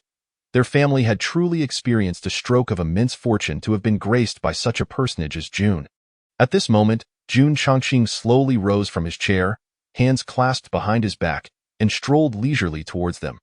Inside the house, Han Ning stared intently at the calm and composed figure in black, as if trying to etch it into her memory. This was the demeanor of an immortal. This was the image of the immortal he had always imagined. Han Ning gazed wide-eyed, though she did not fully understand. She was aware that this elder brother Jun was formidable. After all, those who had bullied her parents were already begging for mercy. Shortly thereafter, as Jun Chongqing approached, the villagers quickly knelt and momentarily dared not utter a word. They were too intimidated to voice requests for the immortal to help them reclaim justice. "Please spare us, my lord." The group of cultivators grew increasingly anxious as Jun Chongqing came closer. "Young master, I have returned." At that moment, a little crow appeared before Jun Chongqing, bowing respectfully. The sudden appearance of the boy startled the cultivators, as they had never witnessed such ghostly agility. Meanwhile, within the house, Han Ning exclaimed, "Brother, when did Little Crow appear?" Little Crow had materialized in an instant, and Han Ning felt certain she had simply missed it. Han Li regained his composure, swallowed hard, and said, "I didn't pay attention, in truth." Han Li had seen it clearly, but explaining it to Han Ning would be too complicated, so he chose to be vague. However, at this moment, Han Li's yearning for cultivation grew stronger. That extraordinary ability truly captivated him. If only he could cultivate too. With this thought, a pang of bitterness filled Han Li's heart. "You arrived just in time. I leave this place to you," Jun Chongqing said, taking his leave, gradually fading from sight. Understood. Little Crow stood upright, his eyes darting over the 6 cultivators. He was already aware of what had transpired from afar. Subsequently, Little Crow smiled at the villagers, saying, "The young master has departed. Everyone, please rise." Immortal, upon realizing that Little Crow was a cultivator. Everyone, including Han Haizi and Su Chui, became cautious. Little Crow, feeling helpless, waved his hand. Uncle Han, Aunt Su, and you all, please get up." The villagers felt an invisible force lifting them. all marveling at what they perceived as the power of an immortal. The 6 cultivators were astonished, unable to comprehend why this youthful elder treated these mortals with such courtesy. Little Crow waved his hand, smiling, "Everyone, please return to your homes. I will handle this matter." Little Crow did not wish to unleash a massacre before these mortals. Especially with children peeking in, he could not risk leaving them with psychological scars from witnessing his abilities. Thus, their ancestral crow remained quite amiable, yes. Han Heise and the others bent slightly and dared not look further. Returning to their homes, yet they still wished to peek through the door. However, when they looked, they found the village entrance empty, with no sign of Little Crow or the 6 cultivators. The villagers, having survived a disaster, felt fortunate but did not dare to be complacent. Who knew if other cultivators would come? "Father, have the young master and Little Crow left?" Hanli murmured as he gazed towards the village entrance. Enough, to his surprise, Han Heise scolded in a low voice, "That is an immortal. Do not speak recklessly." Previously unaware, now enlightened, to utter such words was audacious. "I was wrong." Hanli reacted quickly, hastily apologizing and slapping his own mouth, which had turned red from the force. Han Heise sighed. "Naturally, they have departed." Hanli whispered, "Will we not see them again?" "We likely will not. Immortals and mortals are simply not of the same world." Han Heise remarked with a sigh. Hanli felt a moment of disappointment before asking, "How can one meet them?" Han Heise replied, "Unless one cultivates, there might still be some opportunities, but we mere mortals." "Heh, Lear, do not think too much." As he spoke, Han Heise turned to enter the house, a faint sigh escaping. What a pity about the mountain rabbit meat. Hanli remained silent for a moment, clenched his fists, then looked once more toward the village entrance. With a heavy heart, he turned and dejectedly entered the house. Chapter 31. Confrontation among the 3 sects. Tension mounts. Please spare us. Not far from Han family village, the 6 cultivators begged for mercy. Little Crow shook his head, chuckling, and waved his hand. "Don't be foolish. I won't kill you. Just leave." The 6 cultivators were overjoyed, tears of gratitude streaming down their faces. "Thank you, my lord, thank you." Such powerful beings generally kept their word. If they said they would not kill them, they truly would not. Indeed, as fellow cultivators, how could they fall out over mere mortals? Hee, having regained their lives, they would dare next time. The 6 cultivators thought this as they expressed their gratitude and turned to flee. Just as they turned, a flash of black light struck. The 6 cultivators froze in place, blood holes appearing on their foreheads, before they collapsed straight down. Whoosh! Little Crow blew lightly on his smoking fingertip, smiling, truly naive little ants, believing everything they hear. Having completed this, Little Crow went to find Jun Chongqing. Piao Miao Palace. At this very moment, in the sky directly above the snow-capped mountain where the Miao Miao Palace resides, thousands of figures from the 2 sects hovered ominously, exuding an overwhelming aura. Most stood upon flying magical artifacts or rode on swords. Save for the cultivators of the core formation stage and above, who defied gravity without any aids or weapons. These individuals represented the pinnacle of strength from the Incorp sect and the Heavenly Puppet sect, with each being at least a guardian-level powerhouse. Meanwhile, at the foot of the snow mountain, numerous disciples from various sects and wandering practitioners gathered, gazing upwards and whispering amongst themselves, while many had come merely to witness the spectacle. Some of the more accomplished practitioners harbored ulterior motives under the guise of curiosity. It is worth noting that those of the Qi refinement stage were relatively few, and those who did come from that stage were quite reckless. The majority were cultivators above the foundation establishment stage. Of course, aside from mere spectatorship, the more pressing matter was that this battle would decisively shape the future landscape of the southern domain. Truly, one cannot underestimate the might of these great sects. The sheer formation and imposing presence were enough to weaken my knees. It was simply terrifying, indeed. The Incorp sect and the Heavenly Puppet sect each boasted around 500 formidable cultivators above the foundation establishment stage. A truly formidable force, rarely seen. There were dozens of core formation ancestors and yuaning old monsters from both sects. Such a formation could easily sweep through the southern domain. The Miao Miao Palace would be finished. However, one should not speak too confidently. As one of the 3 great sects, the Miao Miao Palace is no pushover. Moreover, with the Miao Miao Palace defending on its home turf, it would not be so easy for the Corpse sect and the Heavenly Puppet sect to take a bite out of this tough bone. Let them fight. After all, it has little to do with us at the moment. Yet, the final words of this individual remained unspoken, but everyone understood it was best if the three sects engaged in a mutual destruction, thus providing an opportunity for them to reap the benefits. Take a step back. These individuals were not without strength. Besides the foundation establishment stage, one could also see quite a few from the core formation stage. And undoubtedly, there were yawning old monsters lurking in the shadows.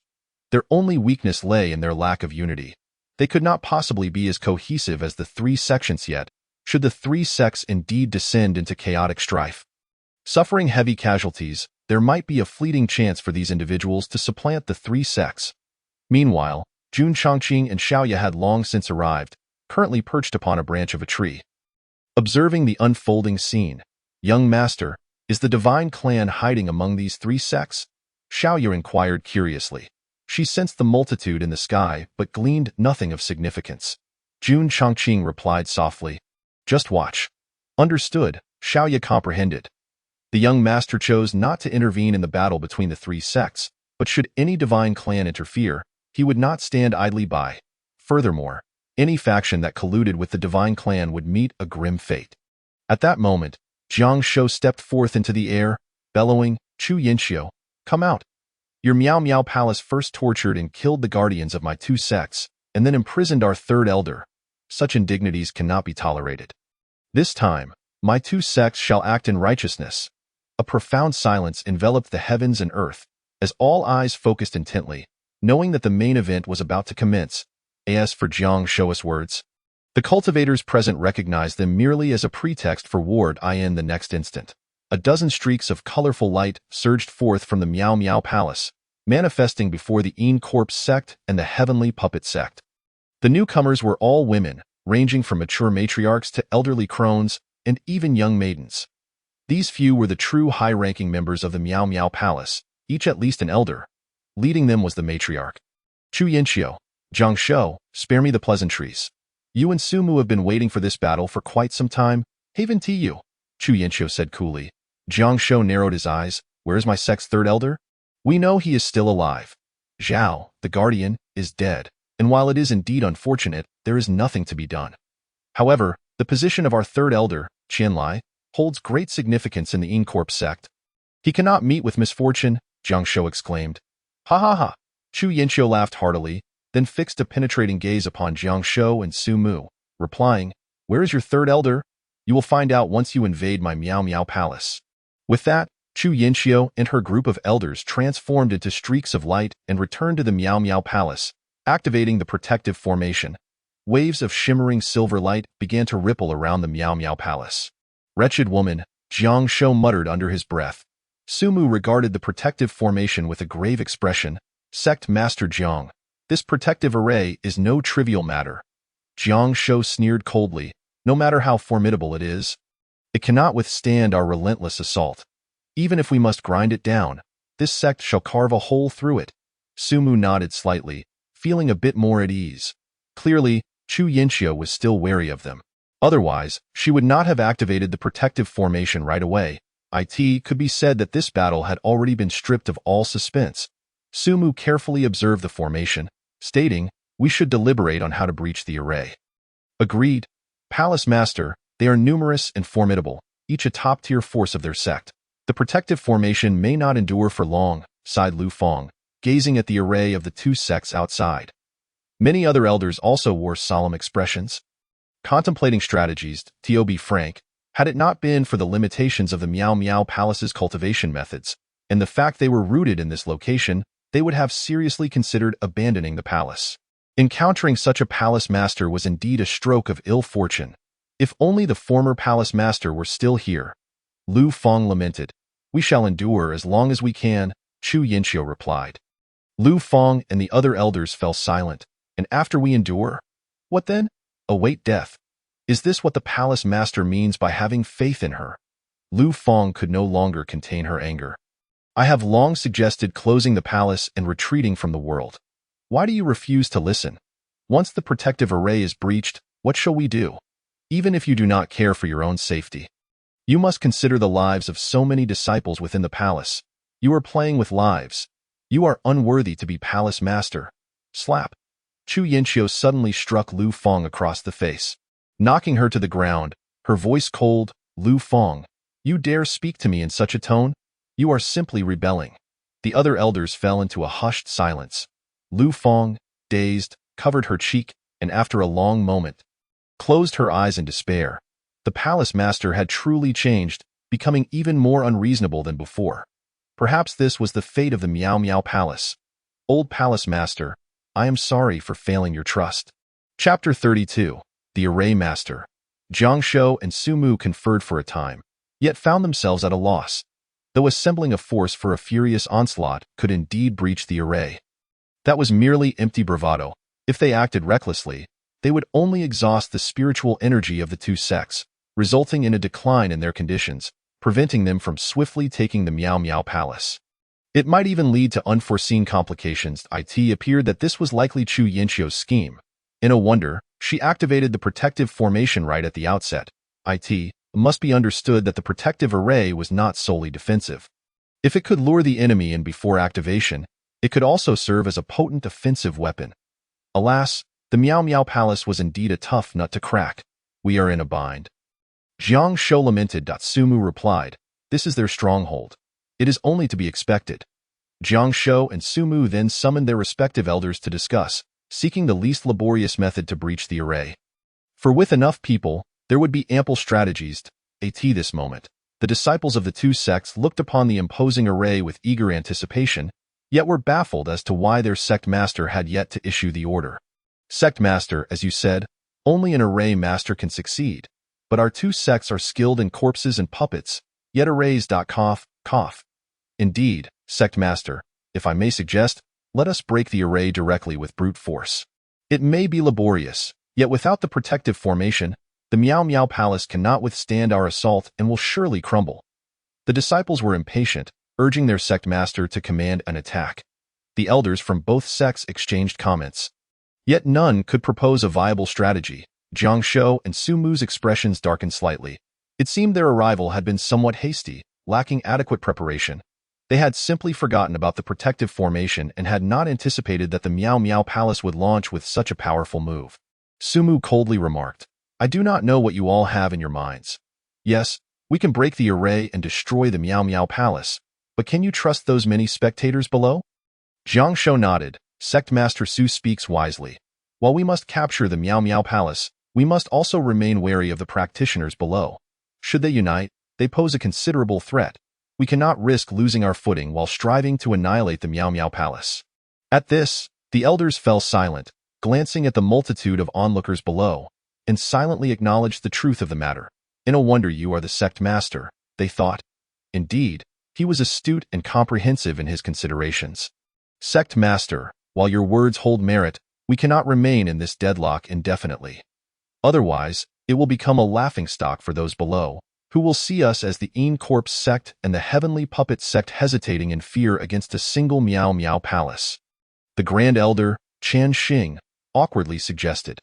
Upon hearing this, the expressions of the others darkened, and they glanced down to see the curious gazes of the many practitioners below, who seemed to be whispering among themselves. Indeed, the cultivators were discussing, how curious. Why are the Een Corpse sect and the Heavenly Puppet sect delaying their actions? What are they waiting for? It is truly a joke.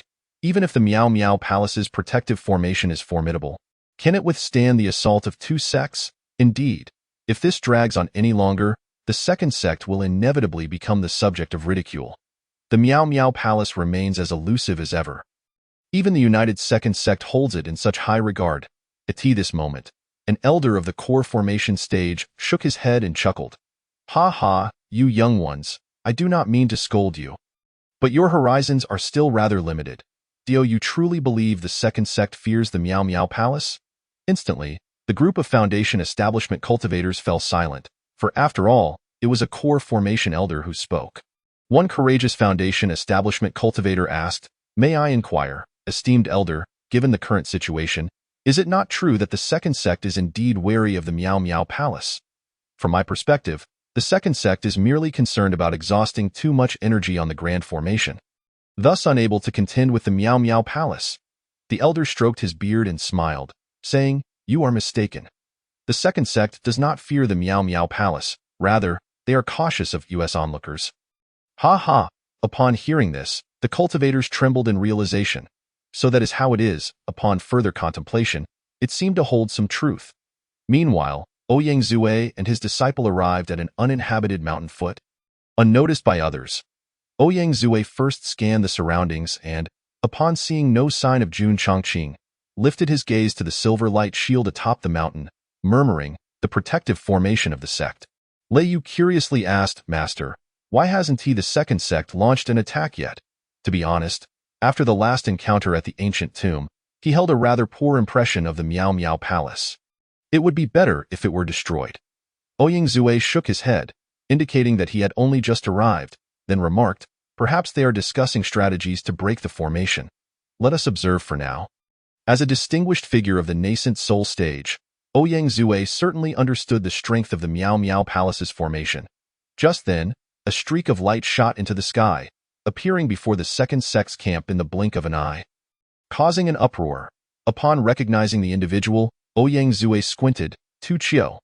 I did not expect him to come as well." He then scanned the area again, suspecting that several scattered nascent soul cultivators from the southern region had also arrived, albeit concealed. Tu Chiu. Upon hearing this name, Lei Yu was taken aback. He had heard his master mention that Tu Chiu was a prominent figure among the scattered cultivators of the southern region, rarely showing himself, and was said to possess strength above the late stage of nascent soul. Even his master, who stood at the peak of the nascent soul stage, spoke of him with a hint of trepidation. This was because Tu Chiu held another title, the only Grandmaster of Formations in the southern region. Goodness, it is indeed Master Tu Chiu. What a surprise that he has come. I seriously suspect that the other strong nascent soul elders among the scattered cultivators of the southern region are also here, just hiding in the shadows. TSK. If that is the case, the Wine Sword Immortal has not come as well, has he? It is indeed possible. Look, I suspect Master Tu Chiu is here to assist in breaking the formation. As the discussion swirled below the mountain, the cultivators grew increasingly excited. This trip had undoubtedly not been in vain. In the sky, the members of the second sect focused their gazes on the newcomer. Tu Chiu. What does he intend to do? Before Jiang Shou and Su Mu could speak, Tu Chiu clasped his hands and smiled. "Sect Master Jiang, Sect Master Su, I possess some knowledge of formations and can assist in breaking the array." Tu Chiu appeared as a frail, hunchbacked old man, dressed in coarse clothing, with a peculiar red mark on his forehead. Despite his diminutive stature, no one from the second sect would dare to underestimate him. Upon hearing this, joy instantly spread across their faces. Jiang Shou and Su Mu exchanged glances and clasped their hands, saying, "We have long heard of Master Tu's esteemed reputation.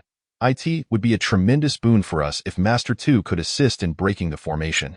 Should you succeed in dismantling the protective formation of our sect and eliminate the Miao Miao Palace, we shall certainly offer generous rewards." Chapter 33. Breaking the formation with a formation, finding the formation eye. Jiang Shou knew that Tu Chiu must have his own motives for coming, so he straightforwardly offered a substantial reward to secure his cooperation. "Ha ha," Tu Chiu chuckled. "Sect Master Jiang, I do not require any lavish rewards. I only ask for your promise on one matter." Jiang Shou and Su Mu exchanged glances, inwardly acknowledging that he indeed had ulterior motives. Su Mu then inquired, "Might we ask what Master Tu wishes us to promise?" "As long as it is not too excessive, I believe we shall gladly accept." Tu Chiu nodded, stating, "I have but one request, which is quite simple. Afterward, I wish to obtain an item from the Miao Miao Palace's treasure vault." "What item?" Su Mu asked, his voice steady. "The Miao Miao Palace has accumulated treasures over countless years. Their treasure vault must surely contain numerous valuable items, several of which they had only heard whispers. They could not simply grant Tu Chiu whatever he desired. Ha ha, esteemed sect masters, do not be alarmed. That item holds no use for your two sects, but for me, Tu Chiu, it is a treasure of great significance." Tu Chiu raised his index finger and cheerfully stated, "What I seek is the formation scripture of the Yin Yang 10,000 Souls formation." "Oh?" The crowd exchanged glances, astonished that the Miao Miao Palace actually possessed such a formation. Such a formation, just hearing its name, sounded rather ominous. However, it must be said, The formation does indeed hold no value for their two sections yet. While they may not understand formations, they sense that it would not bode well for this formation to fall into Tu Chio's hands. How do you know that there is such a formation scripture within the Miao Miao Palace's treasure vault? Jiang Shou asked, voicing his curiosity. It was well known that the treasure vault of the Miao Miao Palace was a core area, inaccessible to outsiders. There is no need for this old man to explain further. I simply ask if you two sect masters are willing or not. If you are unwilling, it matters not. I shall turn and leave without delay. Tu Chio seemed to have lost his patience, speaking in a nonchalant tone as if preparing to depart. Sumu raised his hand, calling out, "Ha ha, Master Tu, do not rush. Is it not just a formation scripture? We shall agree." Given the current situation, with so many eyes upon them, they found themselves in a precarious position and could no longer afford to hesitate. Only then did Tu Chio smile again. "Very well." Jiang Shou narrowed his eyes, inquiring, "Might I ask if Master Tu requires our assistance?" Tu Chio waved his hand dismissively, "Not just yet. Once I have arranged the method to break the formation, it will not be urgent for the two sect masters to take action." Tu Chio decided to assist in breaking the formation using another formation. Having said that, Tu Chio transformed into a streak of light and swiftly approached the formation, meticulously observing various points of the grand array.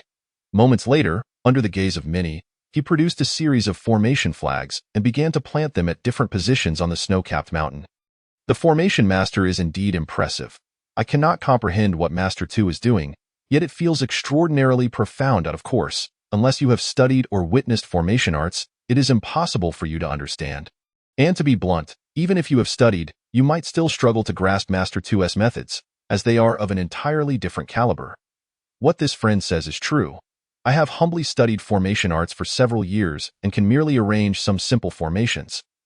Yet I cannot comprehend what Master Tu is doing at all. A formation master is indeed a formation master. No wonder they are so rare. Alchemy can be learned by anyone, even at a low level. All can grasp a bit of it, but formations are different. They truly require innate talent. Look, Master Tu is returning. It seems he has finished arranging, as the myriad cultivators discussed excitedly below the mountain. Tu Chio returned to the second sect's camp. "Master, will this work?" Lei Yu asked in astonishment, for it was his first time witnessing a formation master of such caliber at work. Ouyang Zue stroked his beard, replying, "I know nothing about formations. Why ask me?" Ahem. Lei Yu awkwardly cleared his throat. Meanwhile, on another side, Jun Chongqing had already reclined against a tree branch, fast asleep. The little crow, having no one to converse with, was also dozing off, finding the tense atmosphere unbearable. To him, it was utterly tedious. This so-called protective formation of the sect could be breached with the poke of a single finger at the same time. In the sky, Jiang Shou and Sumu watched with elated expressions as Tu Chio returned. "Master Tu, how goes it? Can we begin breaking the formation?" Jiang Shou eagerly inquired. Tu Chio nodded, saying, "I have completed the arrangements. I will now activate the formation. At that time, you need only follow my instructions." "Excellent, excellent. Please proceed." Master Tuesday Jiang Shou's spirits were high. He regarded Tu Chio with increasing admiration. It would be wonderful if such talent could be recruited into his Incorp sect. Alas, the hope was slim. There was little to entice someone of Tu Chio's caliber to join. Tu Chio extended his hand, producing a black flag adorned with golden patterns, then released it, allowing the black flag to hover 5 zhong in front of him. As this occurred, an eerie silence enveloped the world. Everyone held their breath, eyes wide open, fearful of missing any details. Tu Chio closed his eyes, forming hand seals, murmuring incantations. "Go!"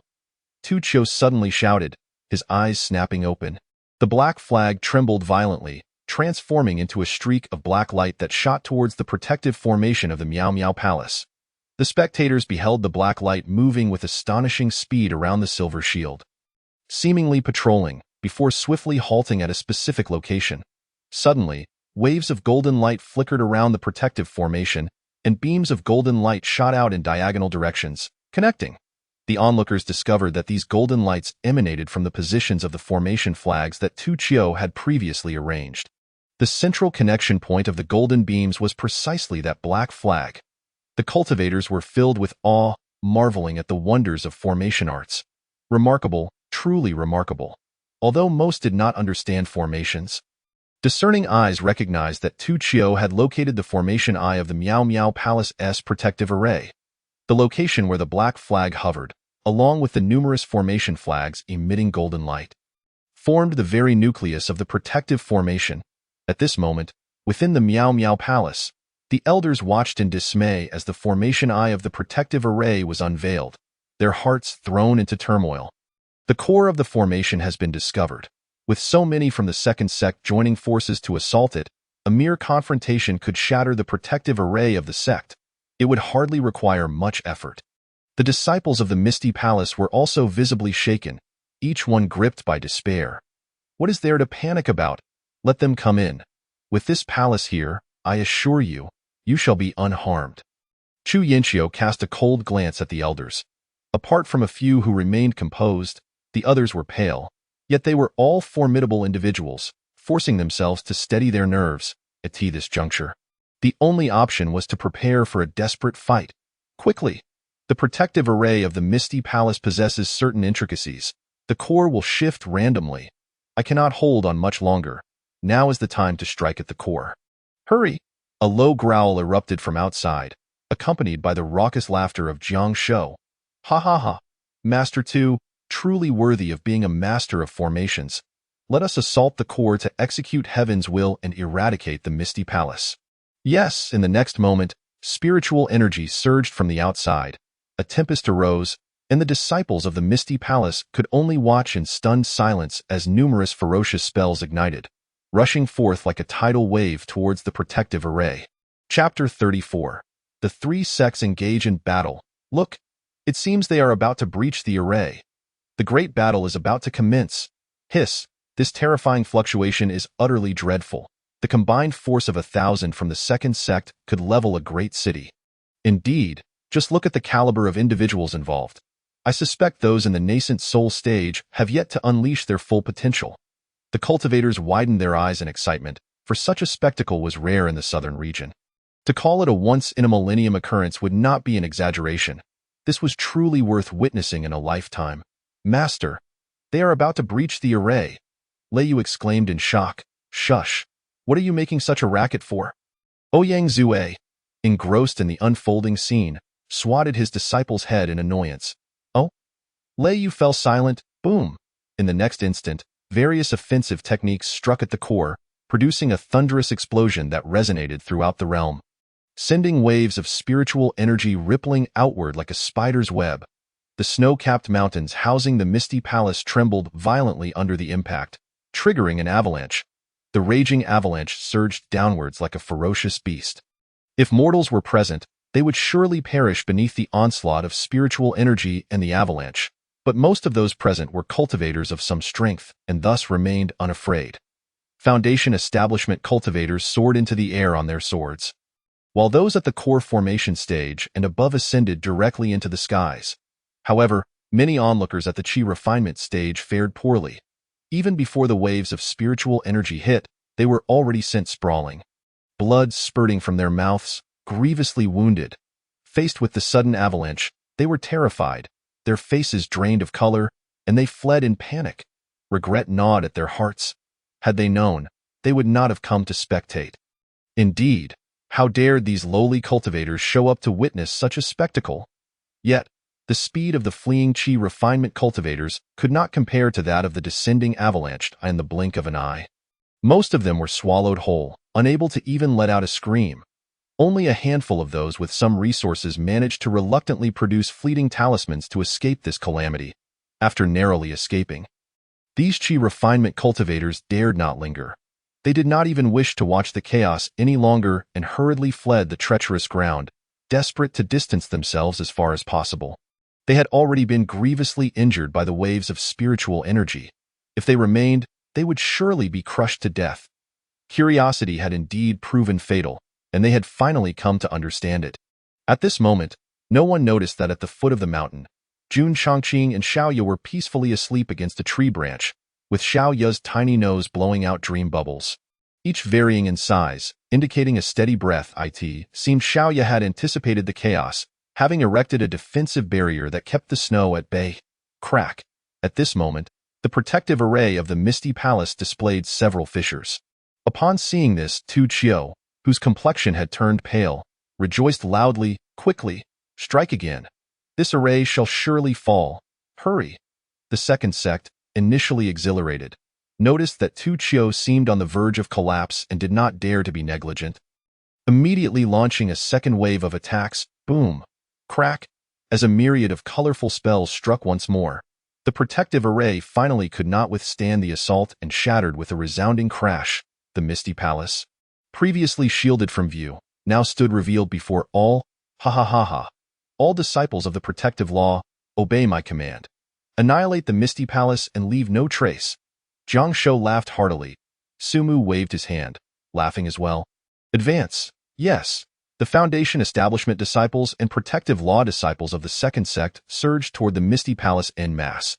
Their targets were naturally the disciples and protectors of the Misty Palace. On equal footing with them, such a battle was always strong against strong, weak against weak. Meanwhile, Jiang Shou and Su Mu did not remain idle, leading the elders of the second sect towards the summit of the Misty Palace. Without a doubt, Chu Yinxiu and her group were gathered in the square before the main hall. Upon witnessing this, the Misty Palace disciples braced themselves for battle. Quick, quick, quick. The fight has begun. Let us follow and see if we can seize some treasures amidst the chaos of the three sects. Ha ha, my friend, your words resonate deeply with me. I feel the same. The many onlookers, not wishing to miss out, also surged toward the Misty Palace, their laughter echoing. Tu Qiu, taking a deep breath to regain some strength, paid no attention to the battlefield and headed directly toward the treasury of the Misty Palace. His demeanor suggested he was well acquainted with the layout, almost as if he had been here before, perhaps not just once. At the same time, Ouyang Zue was preparing to take Lei Yu up to the Misty Palace when a sudden flicker in his peripheral vision caught his attention, causing him to pause. Master, what is it? Lei Yu asked, bewildered. Following Ouyang Zue's gaze, Lei Yu was equally stunned. Senior Jun. The master and disciple spoke in unison. Master, it's actually the esteemed one. Should we go pay our respects? Lei Yu asked cautiously. To be honest, Lei Yu felt more intimidated by Jun Chongqing than by his own master, especially after witnessing Elder Su Jing of the Misty Palace being so effortlessly defeated. Ouyang Zue took a step forward, but then hesitated. Shaking his head, never mind, it's better not to disturb Senior Jun for now. It is not the right moment. Lei Yu nodded in agreement, reasoning that the esteemed one was resting, and if they were to intrude, what if they provoked his wrath? One must remember, individuals can be irritable when roused from slumber. What if the esteemed one were to unleash his fury and obliterate both him and his master? The more Lei Yu thought about it, the more afraid he became, urgently tugging at Ouyang Zue's sleeve. Master, let us ascend quickly. Ouyang Zue glanced curiously at the youth beside Jun Chongqing before turning to Lei Yu. Disciple, who is that young man beside Senior Jun? Have you encountered him before? Master, now that you mention it, I suddenly find that young man somewhat familiar, though it's a bit far, so I cannot see clearly. Very well, I just remembered. That young man was previously depicted by the esteemed one. He seems to be the very one who killed elderly Nan of the three sects and the two protectors Zhao Yang. Ouyang Zue was taken aback by this explosive revelation, his mind racing with confusion. What was going on? Not only Ouyang Zue but even Lei Yu furrowed his brows deeply, feeling utterly bewildered. Boom, boom, boom. Suddenly, a series of explosive sounds interrupted the thoughts of the master and disciple. Following the noise, they turned to witness the battle erupting between the disciples of the second sect and the protectors of the Misty Palace. The disciples of the Heavenly Puppet sect manipulated their puppets, while the disciples of the Een Corpse sect unleashed their open coffins, controlling the corpses in heated combat. The disciples of the Misty Palace were no slouches either, employing their unique methods, which were particularly enhanced by the frigid climate. However, due to the overwhelming numbers and disparity in strength, the tide of battle quickly tilted in one direction. The Misty Palace was engulfed in a relentless cacophony of explosions and wails, forming a haunting symphony. Seeing this, Chu Yinxiu, as the palace master, not only remained unfazed but wore a smug smile. Ha ha ha, Jiang Shou, Su Mu, I offer you a chance to surrender. Those who follow me shall live, those who oppose me shall perish. Chapter 35. The Emergence of Transformation. Witnessing Chu Yinxiu smiling so confidently and speaking so arrogantly, Everyone was momentarily taken aback. Jiang Shou, forcing a smile, said, "Wretched woman, open your eyes and behold the reality. Your disciples are currently trapped in dire straits under the siege of my second sect." Chu Yinxiu maintained her confident smile, as if everything was well within her control. Even the few elders behind her bore expressions of calm, showing no sign of concern. Observing this, Jiang Shou and Sumu exchanged glances, their expressions tightening. Could it be that the Misty Palace had a hidden trump card? Suddenly, Sumu noticed numerous onlookers rummaging through the Misty Palace, and his eyes turned icy as he bellowed, "I want to see who dares to pilfer amidst the chaos." Sumu's voice, infused with potent spiritual energy, reverberated atop the mountain. "Damn it, these cultivators are truly courting death, while we of the second sect are engaged in battle with the Misty Palace. They dare to take advantage." With Sumu's shout, the onlooking cultivators trembled, their bravado deflated, and they became obedient. They had no choice but to halt in place, watching from a distance, too fearful to continue their petty theft. After all, even if they managed to seize treasures, they feared they might lose their lives in the process. Seeing that they had settled down, Sumu snorted softly and redirected his gaze back to Chu Yinxiu and her companions. He. Chu Yinxiu suddenly broke into a strange laugh and said, "Jiang Shou, Sumu, do you dare to guess whether I activated the protective formation from the very beginning to make you let your guard down, thereby leading you into my Piamiao Palace? Our Piamiao Palace has already suffered significant losses with elders Li Nan and Su Jing, and yet we dare to confront the encirclement of your two sects instead of choosing to retreat and hide away. Have you ever considered these?" As her words fell, Jiang Shou and Sumu's pupils constricted slightly. The other elders also began to feel a hint of tension. Could it be that there was truly a hidden card? But they simply could not fathom what other means Piamiao Palace could possibly possess in the southern region. Among the three sects, they were, after all, familiar with each other. The onlooking cultivators were wide-eyed, their hearts racing with excitement.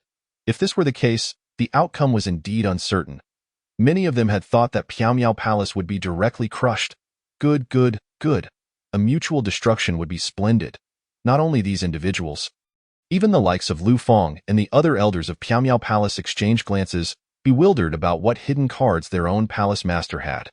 Jiang Shou and Sumu exchanged glances, their eyes flickering, and suddenly gritted their teeth, shouting, "Kill!"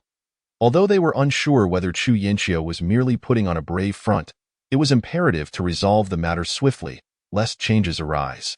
Boom! The auras of dozens of nascent soul cultivators from the two sects erupted explosively, engulfing the entire area.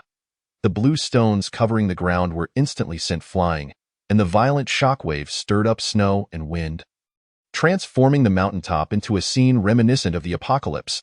The cultivators below the core formation stage, watching from the sidelines, turned pale, spitting out blood in shock, and hurriedly retreated to a safe distance. Under such overwhelming pressure, even many core formation cultivators found their expressions grave, swaying unsteadily, barely managing to hold their ground, and then silently retreating further away. They were fortunate that this oppressive force was not directed at them. Otherwise, these core formation cultivators would likely meet their doom. And this was merely the pressure from the nascent soul stage without any intention to target them. The elders of the two sects hastily summoned their puppets and corpses. Truly, the nascent soul stage was extraordinary. These puppets and corpses stood several meters tall, significantly larger than the disciples, and each exuded a chilling aura. Upon closer inspection, the eyes of these puppets and corpses flickered as if they possessed a semblance of consciousness.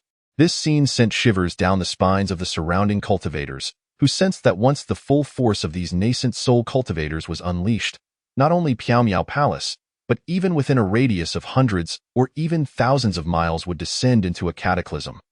Kill! Seeing the puppets and corpses charging forward, the elders of Piamiao Palace dared not be negligent. They swiftly recited incantations, raising an ice wall before them. The ice wall towered several dozen meters high and was 3 meters thick, sufficient in their view to withstand the assault of the corpses and puppets for a brief moment.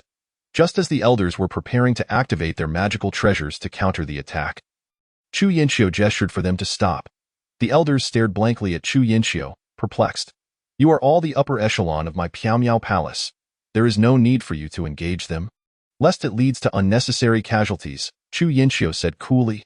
Palace Master, what do you mean? Are you suggesting we sit idly by and await our demise? Lu Fang exclaimed incredulously. Crack! At that moment, the ice wall came crashing down, and the corpses and puppets surged forward. The elders were instantly alarmed, forgetting Chu Yinxiu's words, ready to retaliate. Suddenly, a terrifying ice mist descended from the heavens. Crack, crack, crack. In the next instant, everyone was left aghast at the scene before them. The multitude of puppets and corpses was swiftly frozen solid, transformed into statues of ice. What? Jiang Shou and Su Mu's expressions changed drastically as they attempted to shatter the ice to free the puppets and corpses. But to their disbelief, the hardness of the ice was beyond comprehension. Their attacks merely left faint cracks on the ice sculptures. To truly break it, it would require considerable time. But where would they find such time? After all, many of their techniques and means were reliant on the puppets and corpses. This freezing technique could not have been executed by someone of the nascent soul stage, could it be? The transformation stage?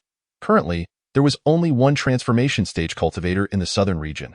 That was the one who had obliterated Piaomiao Palace's Su Jing just days ago during their expedition to the ancient tomb. Could it be that they would intervene in today's three-sect battle? But what could their intentions be? Why would they aid Piaomiao Palace? The situation had indeed turned into a variable. Jiang Shou and Su Mu's pupils trembled. What had initially seemed like a sure victory had now spiraled out of their control. If Piaomiao Palace truly received assistance from that transformation stage cultivator, it would spell doom for their two sects. They simply could not fathom what cost Piaomiao Palace had incurred to solicit the aid of that transformation stage. The elders of the two sects also turned pale, especially Zhao Tianxing, who was searching frantically for someone. Transformation stage. The words escaped Jiang Shou's lips through gritted teeth. Ha ha ha, Jiang Shou, you are not as foolish as you appear. Indeed, it is the transformation stage. My Piaomiao Palace has a transformation stage guardian. What do your two sects possess to contend with us? Drawing you in was merely to ensnare you all at once. Today, not a single one of your two sects shall escape. Chu Yinxiu laughed heartily. Lu Fang and the other elders were left speechless, soon engulfed by overwhelming joy. No wonder their palace master had been so insistent. They had not anticipated such a trump card. Among the disciples of Piaomiao Palace, the fighting had inexplicably ceased, their eyes filled with disbelief and fear. A transformation stage. A transformation stage had emerged in the southern region. Piaomiao Palace actually had a transformation stage to assist them. How could they possibly fight? Jiang Shou took a deep breath, as if all his fighting spirit had evaporated, giving a bitter laugh before suddenly roaring in unwillingness. Predecessor of the transformation stage. Piaomiao Palace's Su Jing has already shown you disrespect. Jiang Shou does not understand why you would still choose to aid Piaomiao Palace. What Piaomiao Palace can offer you, our two sects can provide as well. I know you are here. Please reveal yourself to us. Jiang Shou's voice echoed across the mountaintop, filled with a palpable sense of unwillingness. However, those present also discerned that the two sects had long since interacted with that transformation stage cultivator. Moreover, that transformation stage did not belong to any of the three sections. A transformation stage has emerged in the southern region. Such explosive news was only now reaching their ears. In a corner, the shocked Ouyang Zue and his disciple furrowed their brows deeply. Master, is this powerful freezing technique truly the work of our Lord? Lei Yu asked, bewildered. How could our Lord possibly assist Piaomiao Palace against the two sects? That is impossible. After all, not long ago, Su Jing from Piaomiao Palace disrespected our Lord and was annihilated. Ouyang Zue pondered for a moment and replied, No, it is not Lord Jun. This freezing technique must originate from another transformation stage. What? Lei Yu gasped in shock. Aside from the figure in black, another transformation stage has appeared in the southern region? Chapter 36. A gathering of powerful beings' ambitions.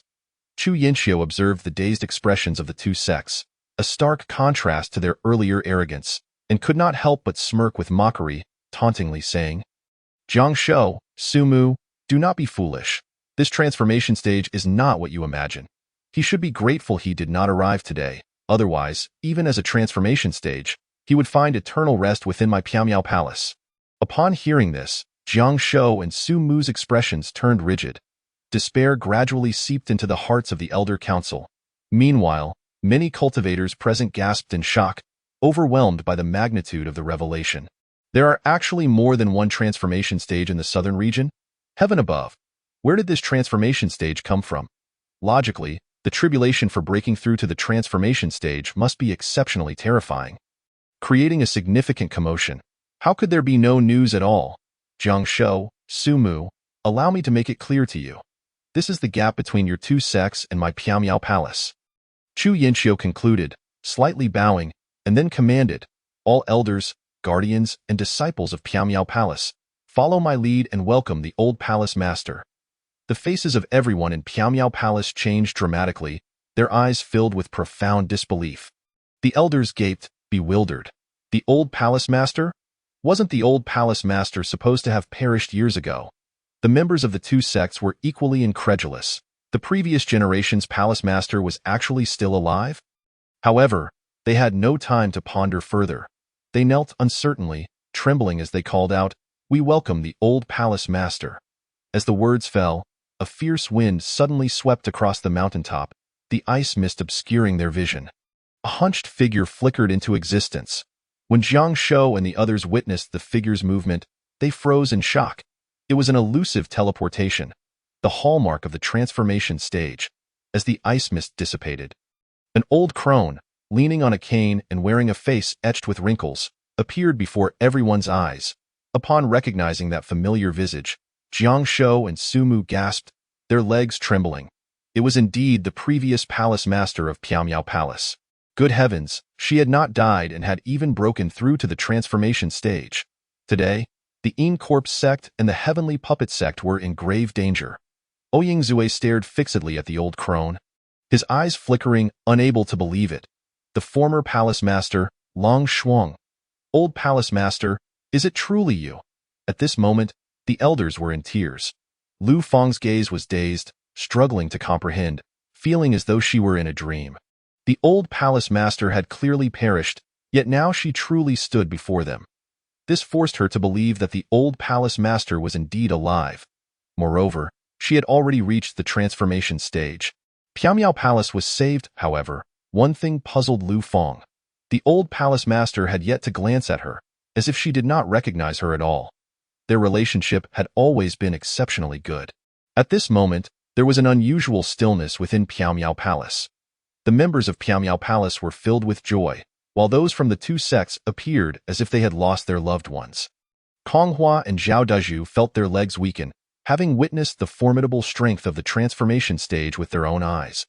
The figure in black they had encountered earlier, a being of the transformation stage, had killed Su Jing with a mere glance. At this moment, the elderly master of the Miao Miao Palace, in all likelihood, would treat their sect leader and elders with the same casual disregard one might afford to a slaughtered pig or a butchered dog. Elder Master, the Incorp sect and the Heavenly Puppet sect have invaded our Miao Miao Palace, and all their high-ranking members are present. How shall we address this? Chu Yinxiu respectfully inquired. Long Shuang cast a cool glance at Chu Yinxiu before turning her attention to Jiang Shou and Su Mu, stating, as long as your two sects are willing to submit to the Miao Miao Palace, I shall spare your lives. Upon hearing this, Jiang Shou and Su Mu's expressions shifted, caught off guard by such an unexpected outcome. They had presumed their deaths were imminent. Just as they were about to speak, Chu Yinxiu interjected indignantly, Elder Master, while the others from the two sects may submit, Jiang Shou and Su Mu are far too cunning to be spared. A tremor coursed through Jiang Shou and Su Mu at her words. How dare you? When did it become your prerogative to instruct me? Long Shuang retorted sharply, a glint of murderous intent flashing in her eyes. Chu Yinxiu shuddered, dropping to her knees in fright and stammering, Yes, yes. Only then did Long Shuang turn her gaze back to Jiang Shou and Su Mu, declaring, I grant you 3 breaths to consider. Otherwise, you shall meet your demise. Instantly, Jiang Shou and Su Mu felt a wave of despair wash over them, bitterness flooding their hearts. Their hard-earned cultivation was at stake. Better to live in disgrace than die in vain. They resolved to yield. Yet, they could not shake the guilt of forsaking the legacy of their forebears. Their generation of sect leaders had been rendered impotent. One misstep had led to a cascade of errors. At that moment, the elders and disciples from both sects anxiously turned their eyes toward Jiang Shou and Su Mu. Should the sect leaders refuse to comply, they too would resolutely resist. We are willing to submit to the Miao Miao Palace. With those words, Jiang Shou and Su Mu felt utterly drained. The elders and disciples let out a quiet sigh of relief. Who among them wished for death? Such pointless sacrifice was, to them, utterly unwarranted. Very well, you have submitted. Now it is time to address the others. Lung Shuang surveyed the surrounding cultivators, asking, will you submit to the Miao Miao Palace? The faces of the gathered cultivators paled dramatically. What was the Miao Miao Palace scheming? Such brazen tyranny. Jiang Shou and Su Mu inhaled sharply, realizing that the Miao Miao Palace sought to unify the southern region. Truly unify it. What a terrifying ambition. What were they truly after? Lung Shuang remarked indifferently. Very well, since it seems you are all lacking in resolve, I shall select a few representatives from among you. With that, her aura precisely locked onto 5 individuals in the vicinity. Ouyang Zue sensed he had been singled out and his expression shifted. You 5, do not hide. Step forth willingly, or I shall be forced to take action, and by then, it will be too late. Lung Shuang commanded. Ouyang Zue took a deep breath, preparing to move toward the center. Lei Yu urgently pulled him back, whispering, Master, should I seek out the Lord? Perhaps he can handle her. Ouyang Zue sighed and brushed aside Lei Yu's hand, responding, do not go. Our relationship with Senior Jun is not yet at that level. Lei Yu nodded hesitantly, falling silent in the next moment. Ouyang Zue and the other 4 advanced into the fray. Their entrance stirred a commotion among the other cultivators. Even those at the nascent soul stage clenched their fists. A serious demeanor settling upon them. For these 5 individuals were no ordinary figures. They were the most renowned among the scattered cultivators of the southern region. The master of array, Tu Chiu. The elders of Yin and Yang. Yin Yi and Yang Yi, the poison saint, old monster foam. The drunken sword immortal, Ouyang Zue. Each of these 5 was a luminary famed throughout the southern region. Especially Ouyang Zue, whose mastery of the sword was renowned. His prowess likened to a force of nature. He had previously been hailed as the most formidable individual in the southern region. Awaken, why do you sleep like a pig? Little Ye was jolted from his sweet slumber by a gentle tap. Upon opening his eyes, he found Jun Chongqing gazing at him with an expressionless countenance, causing him to leap up, standing at attention. Young master, Little Ye is awake. He knew that if he didn't announce his awareness soon, he would receive a reprimand. With the strength of the sect master, even a restrained strike could leave him bruised for days. Jun Chongqing nodded, glancing toward the mountain peak. Let us proceed. The minions of the divine clan have made their appearance. Little Ye's spirits lifted. Although he understood that the divine clan members of the first heaven might not be exceedingly powerful, he harbored an underlying fear of them. The divine clan was indeed a race favored by fate. Their strength undeniable. Moreover, Little Ye had a strong premonition that this encounter would mark the commencement of their second confrontation with the divine clan after 100,000 years. Chapter 37. Overwhelming pressure. The emergence of Chongqing. You 5 are likely the most powerful among this assembly of cultivators. Will you submit to the Miao Miao Palace? Those who submit shall not perish, Lung Shuang declared bluntly, her words leaving no room for negotiation. Suddenly, she added, oh, I almost forgot to mention, all who submit, particularly those at the nascent soul stage and above, will bear the slave marked. A collective gasp echoed through the crowd. Jiang Shou, Su Mu, and their fellow elders turned pale. They could agree to submit, but to bear a slave mark, how could that be possible? What is a slave mark? As the term implies, it signifies a state of enslavement. Once marked, one would lose all freedom, essentially becoming a vessel devoid of dignity and autonomy. This was an entirely different concept from mere submission. If they were to live like the living dead henceforth, they would rather take their chances and fight. Though Jiang Shou and Su Mu had previously refrained from resistance, their confidence surged upon seeing Ouyang Zue and others. They thought to themselves, with so many nascent soul experts present, including several at the pinnacle of the stage, perhaps they could contend with this Lung Shuang after all. Elder Master Long, submission and bearing a slave mark are not the same thing. The poison saint, old monster foam, remarked with a forced smile. Indeed, we may consider submission, but to bear a slave mark, I must speak candidly, such tyrannical actions by the Miao Miao Palace could invite divine wrath. Tu Chiu added coldly. The elders of Yin and Yang remained silent, their stance unmistakable. What nonsense! After enduring countless hardships to reach the nascent soul stage, they had not even had the chance to break through to the transformation stage, only to be branded as slaves? No way. Who among the nascent soul cultivators, accustomed to high status, would willingly accept such a fate? At that moment, even Lu Fong and the other elders of the Miao Miao Palace were left speechless. Unsure of how to respond, it was already a remarkable outcome for them to have secured submission. The Miao Miao Palace was on the verge of unifying the southern region. However, the notion of marking them as slaves was utterly outrageous. Reflecting upon the situation, it was all but certain that those who had reached the nascent soul stage would never acquiesce to such a fate. "And what of you?" Lang Shuang inquired, her expression indifferent as she turned her attention to Ouyang Zue.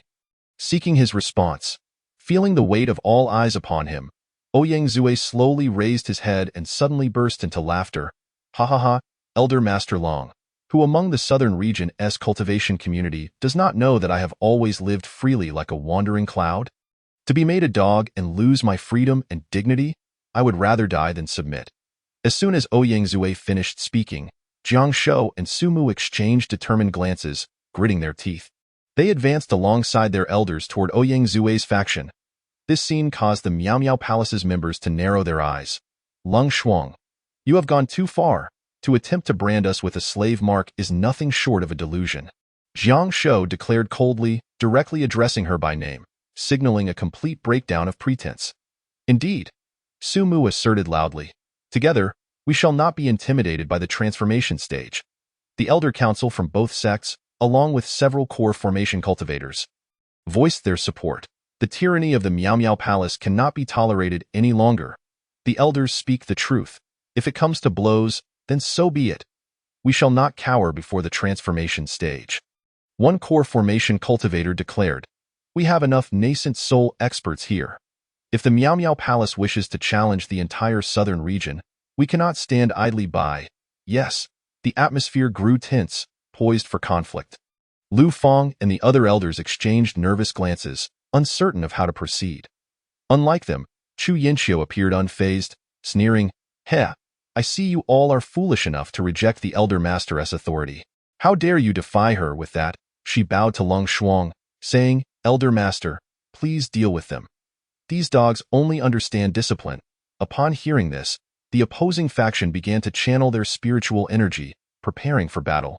Ouyang Zue squinted, a long sword materializing in his hand, shimmering with deadly brilliance, as a wave of sharp sword intent enveloped the area, felt by all.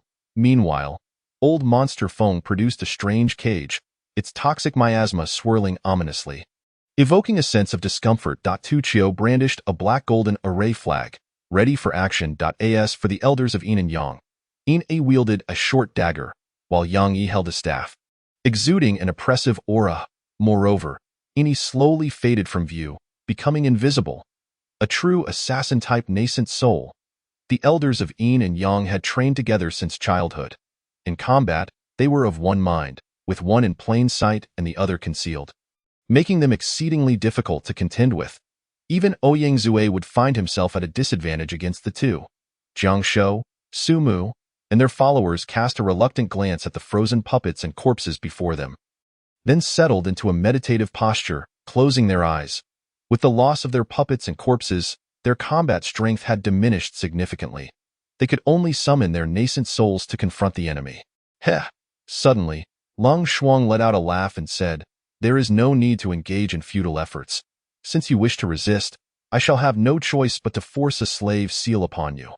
Oh, by the way, while an ordinary transformation stage cultivator might struggle to subdue you without expending significant effort, who told you that I am merely an insignificant transformation stage cultivator? Lang Shuang's words resonated like thunder in the minds of all present. What does this mean?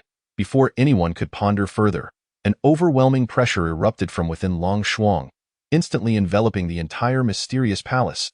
Bang, bang, bang. In an instant, all cultivators below the nascent soul stage spat blood and fell to their knees. Without exception, those at the nascent soul stage and above also turned pale, collapsing onto the ground. Even Yin Yi was violently shaken out of his hidden state, revealing himself. Even Chu Yinxiu and the others from the mysterious palace coughed up blood, their faces drained of color, staggering to their knees. Chu Yinxiu's eyes trembled. Lu Fong and the others looked at Lang Shuang in sheer terror. Why would the former palace master be so ruthless towards her own people? Palace master, we, Lu Feng stammered. Lang Shuang, with an expressionless face, declared, you high-ranking members of the mysterious palace must also bear the slave seal. What?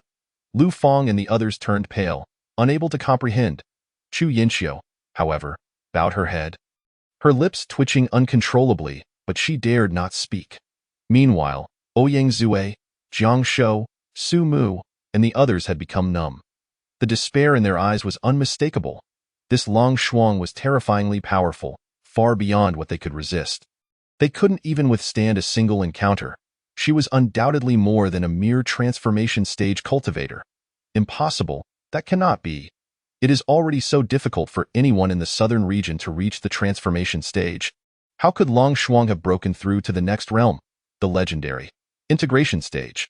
Speaking of which, could the order of our first heaven truly accommodate the integration stage? Ancient texts state that upon reaching the transformation stage, one can ascend to the second heaven at will. Then what about the subsequent integration stage? Can this barren world truly sustain it? How did you achieve this? Ouyang Zue managed to ask with great effort. He was unwilling to accept it. He had tried. It was exceedingly difficult to even reach the mortal transformation stage in the same domain. So how could Lang Shuang be so vastly superior? Lang Shuang smirked mockingly, about to speak when suddenly, a figure appeared in the arena like a ghost. It was a young man in black, with a crow perched on his shoulder. Chapter 38, The Honored One. Lang Shuang's brows furrowed slowly. The moment this young man in black appeared, she felt an uncanny sense of familiarity, especially with the crow on his shoulder, which evoked a faint, inexplicable resonance within her. Even though she was still facing away at it this moment, Ouyang Zue and Lei Yu stared, dumbfounded, at the young man in black. Senior, my lord. This exclamation came from Zhao Tianqing, Kong Hua, and Zhao Dizhus, who shouted in surprise. They had met him before, and the impression was indelible. On the side of the mysterious palace, the Saintess Li Sisi and two other protectors also widened their eyes. That silhouette was far too familiar. Wasn't he the black-clad man who killed Elder Su Jing that day? Great, he has come right to our doorstep. Just as Jiang Shou and Su Mu were bewildered, Zhao Tianqing hurriedly explained, Sect Master. This lord is the transformation stage mighty one I mentioned to you that day. Su Mu suddenly understood, his gaze trembling as he looked at the indifferent young man in black. Jiang Shou and the other elders also finally grasped the situation. This was indeed the one who had slain Su Jing of the mysterious palace. But alas, what could this transformation stage senior do now? He was likely to bear the slave seal as well. Sigh. With this thought, Jiang Shou and the others once again felt despondent. Senior, this Lang Shuang is likely an integration stage great cultivator. You must leave quickly. Ouyang Zue reacted and urgently transmitted his thoughts.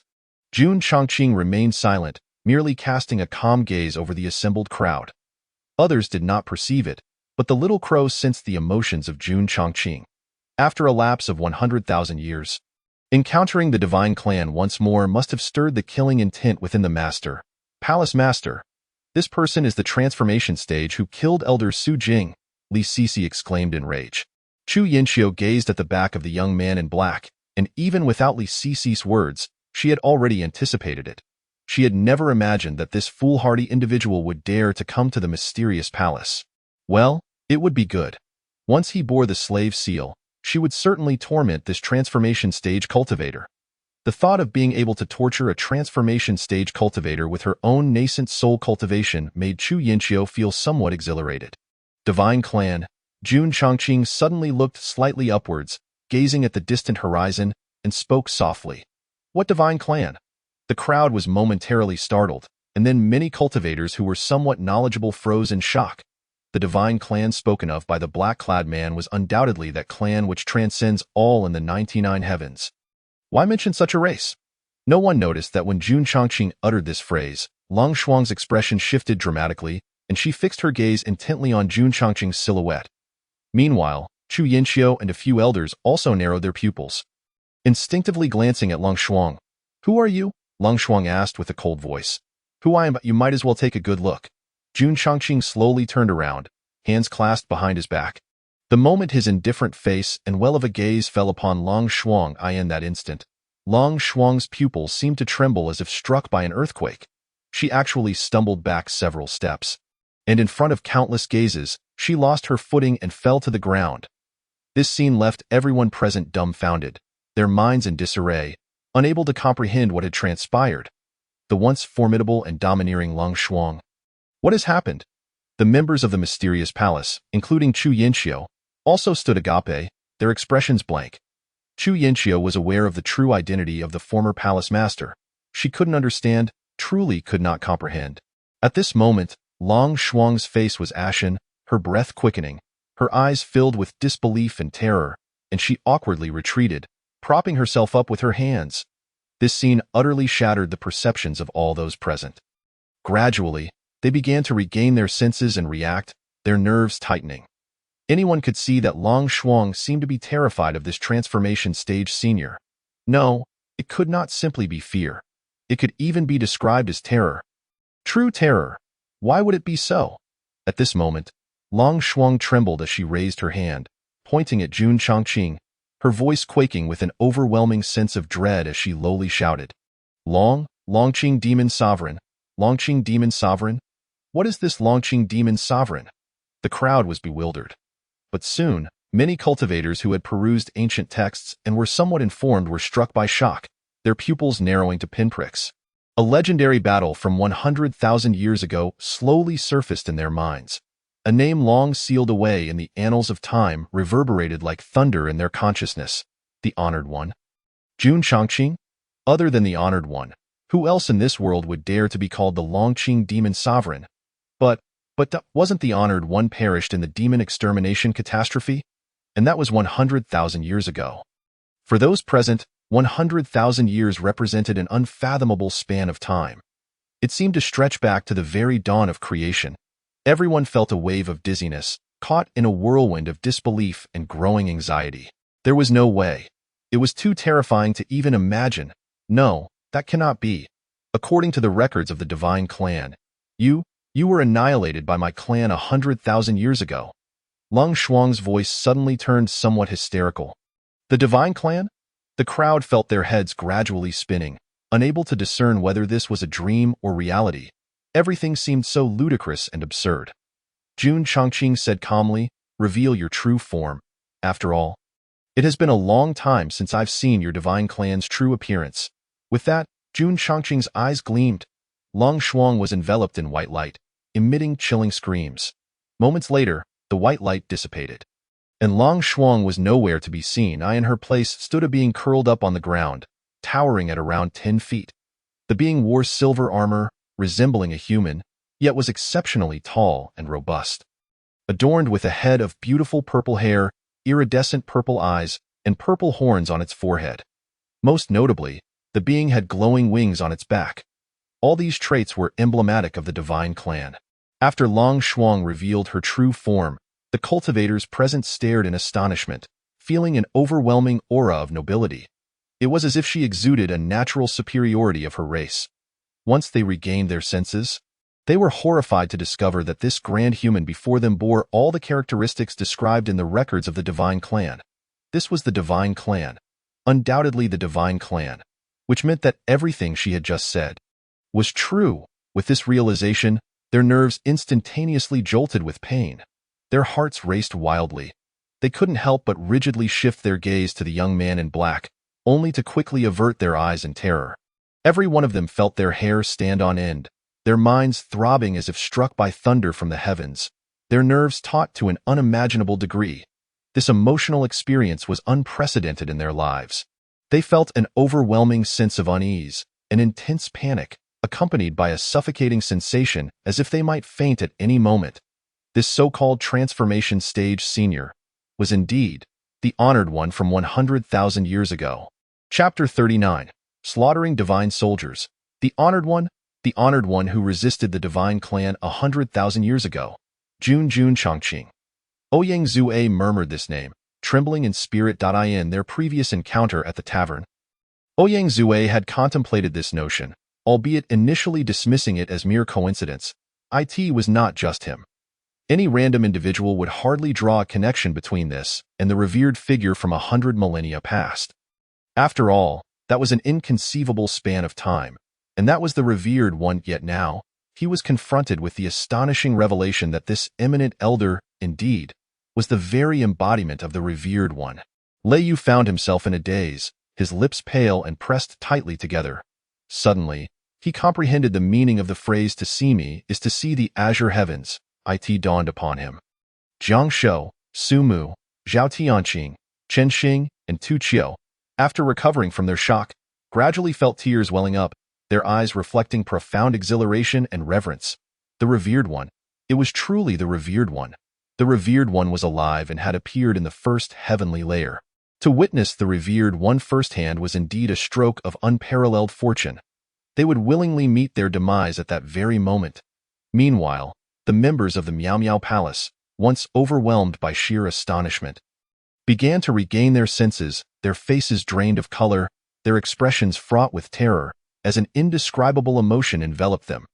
Each individual lowered their heads in abject fear, trembling uncontrollably. Chu Yinxiu gasped for breath. Her eyes wide, fixated on the ground, bloodshot with terror threatening to overflow from her very eyes. No matter how she pondered, she could never have fathomed that the one who had slain Elder Su Jing of the Miao Miao Palace not long ago was the revered one. Most alarmingly, it was common knowledge that the revered one was in complete opposition to the divine clan. It was over. Everything was over. Elder Lu Fong and the others trembled, a profound bitterness swirling within their hearts. The former palace master had transformed into the very essence of the divine clan, which the revered one loathed the most. Those familiar with ancient texts understood the magnitude of the revered one's existence. He was a being whose hands were stained with countless bloods. Let us not forget, the revered one held another identity as the Lord of the Demon Realm, to the Miao Miao Palace, a top-tier sect of the southern domain. The revered one would regard them as mere dust, easily obliterated with a flick of his finger. The Miao Miao Palace had truly reached its end, so too had these individuals. Among them, the one most gripped by fear was undoubtedly the Holy Maiden. Li Sisi, surrounded by unprecedented terror, her body trembled as if she were a leaf in a tempest, consumed by regret. Previously, Li Sisi had idolized Jun Chongqing above all, since the day she had perused the ancient texts. She had held the demon lord from 100 millennia ago in the highest esteem, viewing him as an idol, even developing an obsession. The young often admire the powerful, moreover, for one of his stature. Recently, Li Sisi had harbored resentment towards Jun Chongqing, and upon recalling this, her regret intensified, bitterness flooding her heart. How could she have imagined that the one she resented was, in fact, the revered one who had once overshadowed the heavens? Now, with her idol standing before her, she was engulfed in terror. For her life was at stake. Longqing Demon Lord, you are still alive. How is it that you survived the great calamity of our clan's extermination? At that moment, a divine soldier on the ground spoke incredulously, his eyes filled with boundless fear, devoid of any thoughts of resistance. For he was merely a divine soldier within the divine clan. The weakest facing the strongest. It was simply ridiculous. Yet this also highlighted the might of the divine clan. A mere divine soldier could suppress all the powerful beings of the southern domain. However, how could Jun Chongqing, the esteemed demon lord, engage in idle conversation with such a lowly divine soldier upon revealing the identity of the divine clan? Jun Chongqing, with hands clasped behind his back, spoke nonchalantly, "Kill him. Do not let him die too easily." The crowd, bewildered, cautiously raised their heads, uncertain of whom the revered one was addressing. In the next moment, they were astounded to witness a crow take flight from the revered one's shoulder, transforming into a young boy who landed gracefully on the ground. Yes, the young crow bowed to receive orders, then approached the divine soldier with a wicked smile. "The demon realm's crow ancestor, you audaciously broke free from the heavenly sealing array." The divine soldier's complexion turned ashen as he stumbled backward, gritting his teeth. Others might be oblivious, but the divine soldier was acutely aware that the seemingly harmless boy before him was no less than the second in command of the demon realm. Such a formidable demon would be a dimensional strike against him, a mere divine soldier. In that moment, the divine soldier lamented internally. Perhaps he was the most illustrious small soldier to perish in the annals of the divine clan. What merit did he possess? At that instant, Li Sisi and her two guardians gasped upon recognizing the young crow's visage, followed by a bitter smile. Wasn't this the very boy depicted by the revered one that day?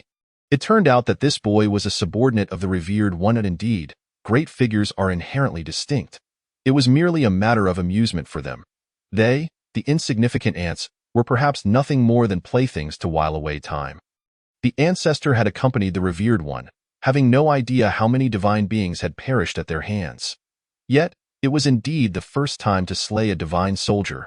How amusing, the young crow chuckled. Then pointed a finger, unleashing a wisp of black flame from his fingertip. The divine soldier felt a prickling sensation on his scalp.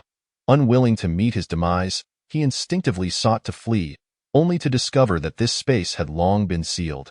At that moment, the black flame clung to the divine soldier.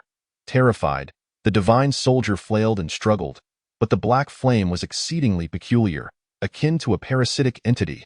Suddenly, the scattered black flames erupted violently. In an instant, they enveloped the divine soldier entirely. A terrifying wave of heat surged across the mountaintop, melting the snow that had remained solid for millennia. Even the many cultivators present felt their skin burning painfully, enduring unbearable anguish, yet that was all. The young crow had no intent to target them. Simultaneously, the divine soldier's piercing screams echoed throughout the realm. Every listener felt a chill run down their spine. The sight of the divine soldier, consumed and scorched by the black flames, writhing in agony on the ground, signaled an impending demise. The crowd's pupils constricted as many dared not gaze any longer.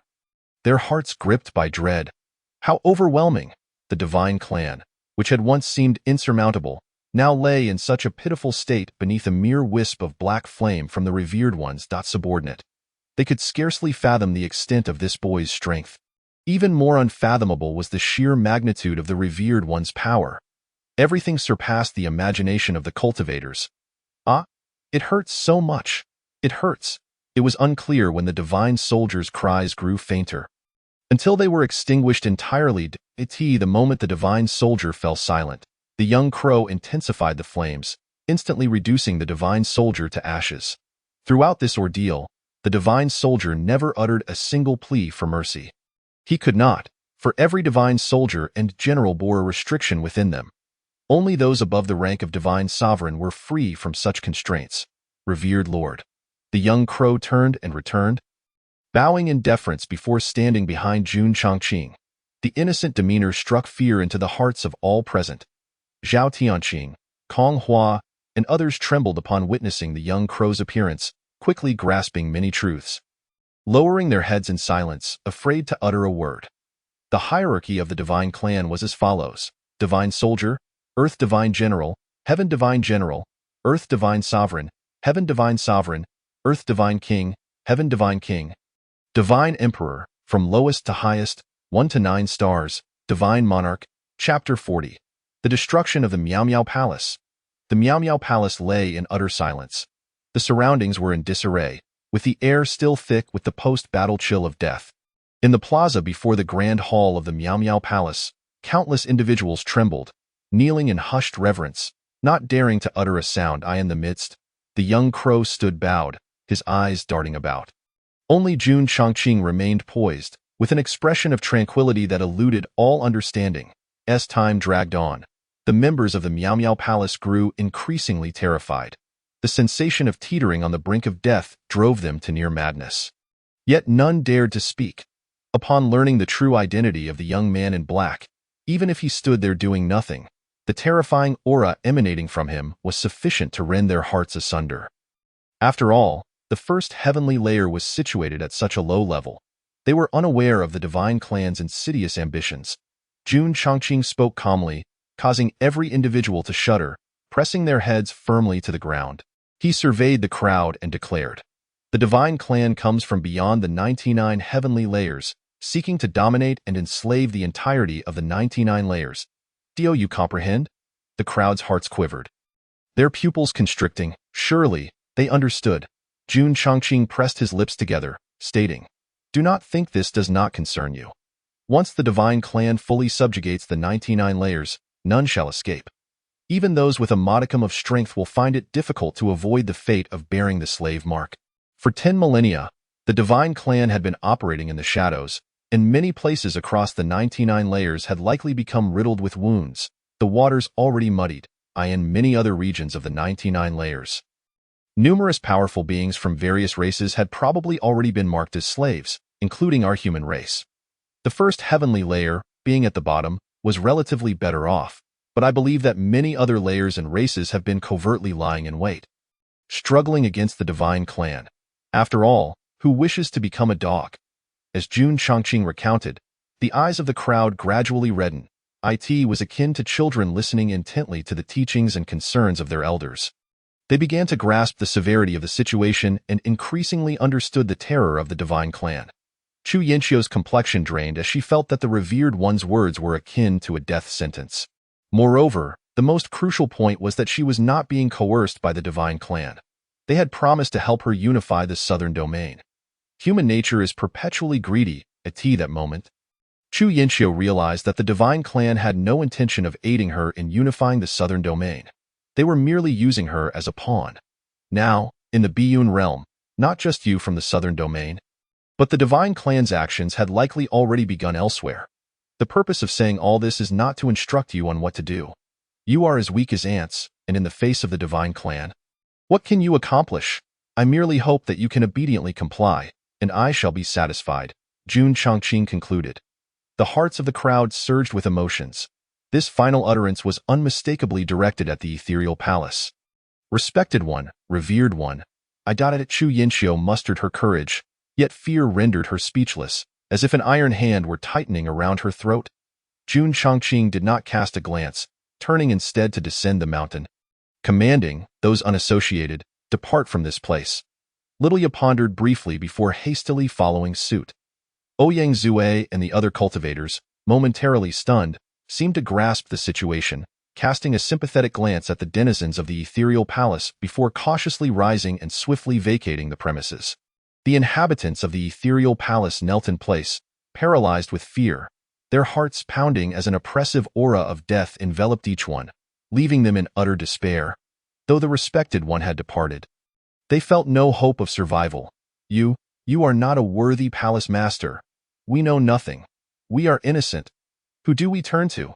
Suddenly, a disciple, blinded by terror, pointed a trembling finger at Chu Yinxiu, shouting in a state of madness.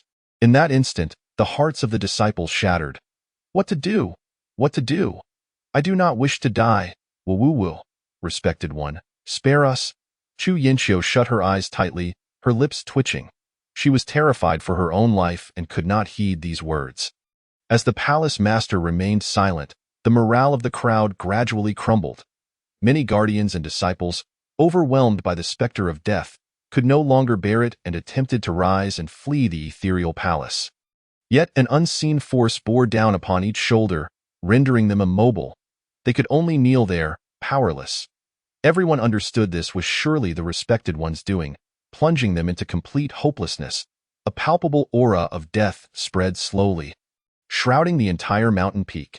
Meanwhile, Jun Chongqing had already reached a distance of several miles from the summit where the ethereal palace stood. Ouyang Zue and the other cultivators knelt near Jun Chongqing. Furtively glancing towards the palace in the presence of the respected one, they dared not stand. Jun Chongqing cast one last look at the ethereal palace before turning to leave in that fleeting moment. An invisible, unparalleled force descended from above the ethereal palace. Time seemed to freeze for an instant. The colossal snow mountain was instantly reduced to dust, vanishing without a trace. The cultivators watched in horror, their eyes wide with disbelief. Though they had not witnessed the respected one take action, they all understood it was the manifestation of the respected one's mysterious powers. This was an absolute mastery over force. Or perhaps, this power was so immense that it was beyond the imagination of all present. A mountain of such magnitude had been obliterated into powder. While it was conceivable that a yuan cultivator could destroy a snow mountain, such an act would surely entail a cacophony of chaos, with massive rocks hurtling in every direction. It could not possibly be executed with such precision. Most importantly, until this moment, there had been no sound of an explosion. The snow mountain crumbled into dust in utter silence. Terrifying indeed. The eyes of the onlookers trembled, their bodies quaking. The ethereal palace had thus been annihilated, so effortlessly, unbeknownst to them. All the disciples of the ethereal palace engaged in battle across the southern domain were simultaneously reduced to a mist of blood. Those disciples of the second sect, still embroiled in fierce combat with the ethereal palace's disciples, were utterly petrified by this sudden turn of events, left bewildered as to what had transpired. Jun Chongqing and Little Ye had departed. After a long while, the cultivators slowly rose, gasping for breath, their hearts still racing. They glanced towards the direction from which Jun Chongqing had vanished, but saw no trace of him. Even now, the cultivators felt as though they were caught in a dream. Some pinched their companions, and upon hearing the cries of pain, realized it was indeed not a dream. Everything was real. They had truly encountered the revered one. The figure they faced was indeed their human race's respected one. The very same who had traversed the 99 heavens 100 millennia ago as the sovereign of the demon realm. Ouyang Zue, regaining his composure, solemnly declared, "To have witnessed the respected one today is a privilege we shall cherish through countless lifetimes. However, I must caution you all, let today's events remain locked within our hearts." Upon hearing this, Jiang Shou, Su Mu, Tu Qiu, Feng Leiguai, and many other sect cultivators and rogue cultivators nodded in quick agreement. What a jest it would be to speak carelessly. The revered one existed on a plane far beyond their own. They were mere insects in comparison, unworthy of gossiping behind his back. With the esteemed one's capabilities, a single thought could claim their lives from afar. To avoid a sudden demise, they must certainly remain prudent. Suddenly, the crowd noticed Tu Qiu sitting on the ground, dazedly staring at the vanished snow mountain, weeping. It was merely my Yin-Yang 10,000 souls formation. At this, the others looked on in confusion. What was the Yin-Yang 10,000 souls formation? Only Jiang Shou and Su Mu exchanged a knowing cough, wishing to laugh but fearing Tu Qiu's wrath. Having lost the Yin-Yang 10,000 souls formation, Tu Qiu dared not seek an explanation from the revered one, yet he was emboldened enough to confront them. Indeed, Jiang Shou and the others had accurately surmised the situation. The formation was of utmost importance to Tu Qiu. It could even be said to relate to his potential breakthrough to the transformation stage. Yet, fate had dealt a cruel hand. Regarding Jun Chongqing, Tu Qiu bore no resentment, nor dared he that he had yet to exhaust his life. The method to achieve transformation could be sought elsewhere, but in this lifetime, it might prove exceedingly difficult. Chapter 41. The Hall of the God of Killing. Esteemed ones, Ouyang Zue suddenly raised his hands, addressing the crowd. Everyone turned their attention towards him, uncertain of what further words he had to impart. While others might be oblivious, in Jiang Shou and Su Mu's minds, Ouyang Zue held significant weight, even more so than before. Why, you ask? Because his disciple Lei Yu was still alive. In fact, the higher-ups of the second sect had long taken note of Lei Yu's existence. They had initially presumed him to be deceased. However, the fact that Lei Yu was alive indicated what? It suggested a potential connection between Ouyang Zue and the revered one. This was nothing short of monumental. Were Ouyang Zue aware of the higher-up speculations? He would likely find himself repeatedly clarifying that it was all a misunderstanding. What merit did he have to associate with a being of the revered one's caliber? They were merely strangers who had crossed paths. Unaware of the esteemed one's true identity, entangled only by the threads of past encounters. Seeing the crowds focus upon him, Ouyang Zue clasped his hands towards the heavens, earnestly stating, "Esteemed ones, as the respected one has mentioned, the current Bichuan realm is in turmoil due to the divine race. While we in the southern domain may be safe, the crises in the other three domains are likely far from resolved. All four domains coexist within the Bichuan realm. We rise and fall together." Upon hearing this, the crowd fell silent. They understood the implications of Ouyang Zue's words. However, the divine race was so formidable. What could they possibly do? They considered themselves quite remarkable within the southern domain as Yuan Ing cultivators. Yet in the face of the divine race, they were akin to mere chickens and dogs. Go be honest. After the recent incident involving Cold Frost, many Yuan Ing cultivators present had lost their fighting spirit. The wine sword immortal, Tu Qiu stood forth, clasping his hands, stating, "In my humble opinion, we should simply guard the southern domain. The divine race is not something we can contend with. And besides, the esteemed one has already stated that we need not take any action, merely to remain compliant. Indeed, Master Tu speaks wisely. Jiang Shou and the others nodded in agreement. What utter nonsense! Ouyang Zue glared at Tu Qiu, saying, Tu Qiu, are you not simply afraid of death, uttering such heartless words? Tu Qiu's eyelids twitched. Nonetheless, he dared not confront Ouyang Zue, the sword cultivator. Ouyang Zue surveyed the assembly with irritation, stating, while the revered one indeed instructed us to remain compliant, do not misconstrue his intent. The esteemed one meant for us to avoid entangling ourselves with the divine race, not to sit idly and be complacent. The Bichuan realm is our Bichuan realm. How can we turn a blind eye to the suffering of the other domains? Consider this carefully. Had the revered one not appeared to intervene, every one of you present, as Yuan Ing cultivators, would have been marked with slave seals and reduced to mere dogs. The divine race targets us all. Why should the revered one bear the burden alone? Should we not feel ashamed? Even if we lack the strength to confront the divine race, ought we not do what we can, even if it leads to our demise? Would the revered one not feel gratified to see us act? After this impassioned declaration, the faces of the crowd shifted. Their hearts filled with shame. Tu Qiu's eyes flickered, suppressing the surge of blood and guilt within him, silently cursing Ouyang Zue, this old fellow. Regardless of anything else, he certainly had a knack for inciting passion. And yet he spoke nothing but the truth. Indeed, without the revered one, they would all have been reduced to dogs. The revered one had granted them a second chance at life. Ouyang Zue wished to continue, but Jiang Shou, alarmed, quickly raised his hand to interrupt. Wine Sword Immortal, please cease your words. We shall heed your counsel. Yes, Wine Sword Immortal, please guide us on what we should do. Su Mu, the poison old monster, and others hastily expressed their support. Rather than remain here, feeling the sting of Ouyang Zue's words, it would be more comfortable to fight to the death against the divine race. Ouyang Zue's expression softened considerably as he said, I believe you all have noticed that the divine race operates in the shadows, seemingly harboring some reservations. The crowd was taken aback. They had not noticed that at all, however, upon Ouyang Zue's suggestion. They began to reflect and realized that it indeed seemed to be the case. For instance, that divine being who transformed into cold frost was undeniably powerful, yet insisted that Chu Yinxiu bring the disciples of the second sect into the palace before revealing herself. Clearly, something was amiss. Truly, Ouyang Zue possessed remarkable insight. Observing the crowd's gazes upon him, he couldn't help but feel a sense of pride before continuing.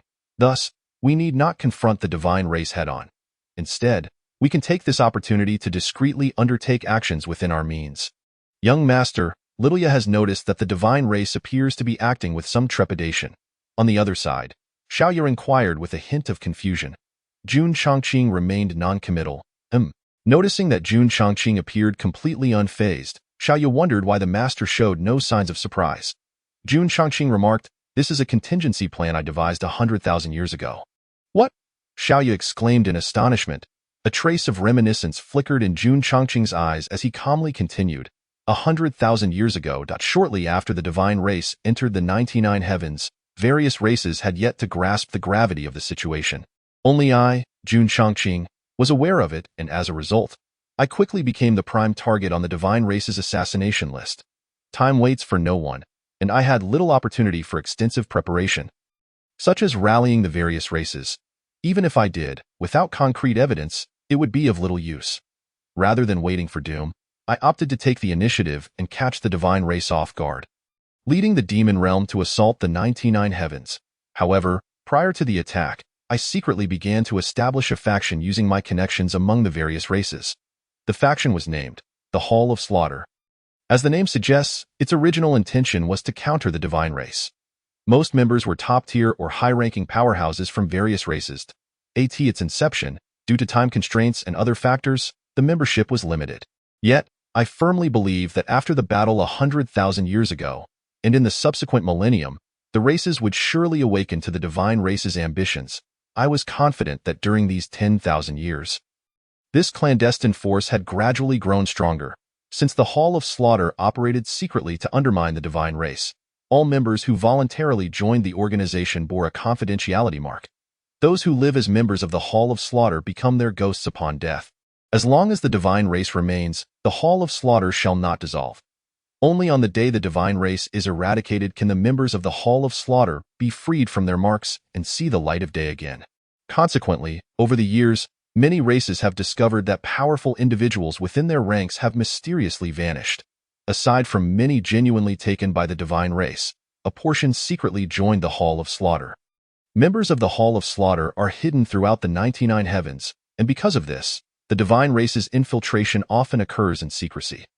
After all, the 99 heavens are vast, and over the years, numerous divine soldiers have fallen at the hands of the hall of slaughter. The hall of slaughter is also a thorn in the side of the divine race, who yearn to obliterate it completely. If they could locate the headquarters, with their strength, the divine race could undoubtedly annihilate the hall of slaughter. Unfortunately, the hall of slaughter is exceedingly secretive and scattered, and the divine race has yet to find a way to eradicate it.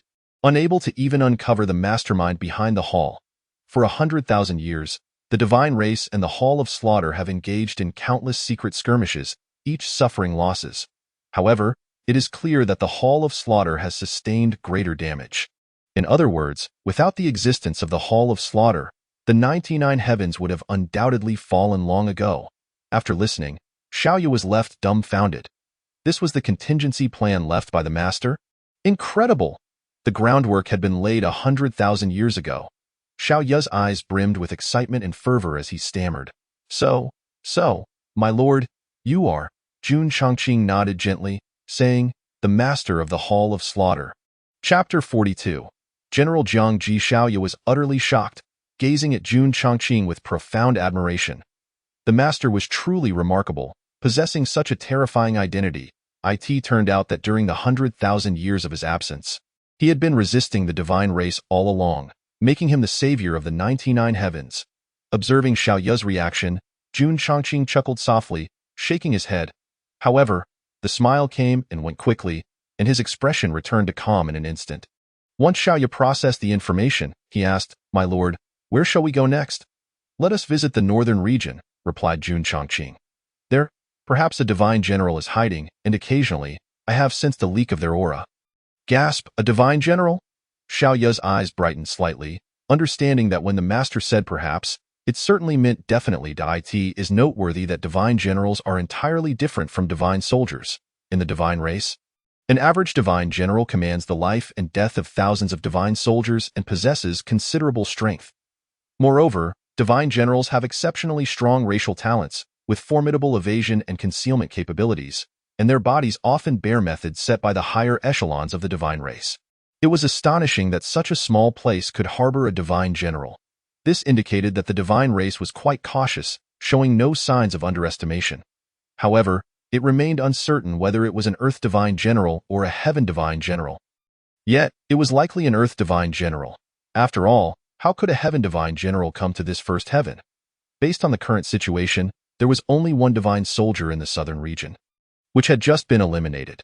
Thus, in the other three regions, aside from the northern region, the eastern and western regions should also harbor only one divine soldier in hiding, in the depths of a lavishly decorated palace in the northern region. General Jiang Ji, I have urgent matters to report. A towering being with purple hair, purple golden eyes, and purple horns, accompanied by a pair of wings, knelt before him. Aside from the facial features, these attributes were reminiscent of the divine soldier who had recently perished in the mysterious palace. Naturally, this being was also a divine soldier. After a lengthy pause, a chilling voice emerged from nowhere, stating, Bing Ku, the life force of Bing Mu in the southern region has vanished, in the divine race. Divine soldiers are referred to by their family name Bing, while divine generals are called by their family name Jiang. Only upon reaching the level of divine sovereign do they acquire a true name. Emphasizing the rigid hierarchy of the divine race, boom! A sudden whirlwind erupted in the depths of the palace, causing the entire structure to tremble violently as if it were about to collapse. Bing Ku's face turned pale with fear, for he realized that the divine general was enraged. Presumptuous. A cold reprimand echoed, as a larger divine being flickered into view before the divine soldier, looking down at him. How did Bing Mu perish? In this mere first heaven, who could possibly kill Bing Mu? Aside from being taller, Jiang Ji possessed an additional purple horn on his forehead, and his wings were slightly larger. with a deeper shade of purple in his hair. I do not know, Bing Ke stammered, trembling under the divine general's fury, but I suspect it must be related to that detestable hall of slaughter. In this insignificant Baiqiong realm, where even the transformation stage is rare, how could anyone kill Bing Mu? Upon hearing this, Jiang Ji's expression darkened, and he clenched his fists, speaking through gritted teeth. Damn it. The Hall of Slaughter. Those wretches of the Hall of Slaughter. One day, we, the divine race, shall eradicate them entirely. For years, this accursed Hall of Slaughter had been like a cockroach. No matter how many times they were exterminated, they could not be eliminated. If it were not for this enigmatic Hall of Slaughter, the 99 heavens would have long been the divine race's fertile ground. Bing Ke lowered his head, secretly scoffing. If the Hall of Slaughter were so easily destroyed, it would have been done already. After all, even esteemed divine sovereigns have suffered setbacks at the hands of the Hall of Slaughter. The death of the Longqing demon lord, followed by the emergence of the Hall of Slaughter, truly infuriated this general. Jiang Ji vented his frustration. He initially believed that this endeavor would proceed smoothly, as conquering this mere first heaven posed no challenge for a noble divine general like himself. He never anticipated that the Hall of Slaughter would interfere even here. Furrowing his brow, Jiang Ji contemplated before commanding, Bing Ke, you shall secretly journey to the southern region and investigate the traces of the Hall of Slaughter. Should you uncover anything, report back to me at once. Bing Ke's expression immediately fell, lamenting, General Jiang Ji. Given that Bing Mu had perished, it was certain that the Hall of Slaughter had formidable forces. And he had no idea how many adversaries there were. As merely a divine soldier, he felt vulnerable away from the protection of a divine general. What do you mean? Jiang Ji glared at him. What sort of cowardice is this? Use your common sense. What caliber of individuals could be members of the Hall of Slaughter to venture into this first heaven? I suspect Bing Mu was merely ambushed and killed, so you need not fear. Besides, I have instructed you to investigate secretly. Why are you panicking? As a member of my divine race, how can you let the Hall of Slaughter intimidate you? Are you not ashamed? Do you not believe I could end you right now? Please, please, please. I will go at once. Bing Ke, terrified, quickly complied and vanished in a flash, fearing that if he delayed, he might truly incur Jiang Ji's wrath and meet an unjust demise. Once Bing Ke departed, Jiang Ji narrowed his eyes. The Hall of Slaughter. Though the members of the hall operated in secrecy, they surely did not anticipate that a mere first heaven would dispatch him. A divine general. An idea formed in Jiang Ji's mind. He planned to first lure out the Hall of Slaughter members with his divine soldiers before making a grand entrance himself, surprising the Hall of Slaughter members. After some time, Jun Changqing and Xiaoye leisurely explored the mountains and waters, arriving in the northern region, where they checked into an inn in a city. Jun Changqing sat leisurely by the window, sipping wine while observing the bustling scene below. Why, Lord, I have returned. Xiaoye suddenly appeared in the room, first feigning to pour himself a cup of tea and drink it, then adding with a smile, My lord, it is evident that the northern region, indeed, has a divine general, as it has already been unified, just awaiting the final announcement. Under the influence of the divine race, the sect that seems to have unified the northern region's cultivation world is apparently called the Langya Sword sect. Jun Changqing nodded. Continue. Yes, Xiaoye promptly replied. In a while, it seems that the Langya Sword sect will summon the major sects of the northern region, along with all cultivators at the core formation stage and above. To hold a ceremony, Jun Changqing replied coolly, Good, we shall attend then, to draw out that divine general. Above the rank of divine generals, there exist beings endowed with formidable racial abilities and extraordinary skills in concealment. Each possesses means intricately woven into their very essence by the higher echelons of the divine race.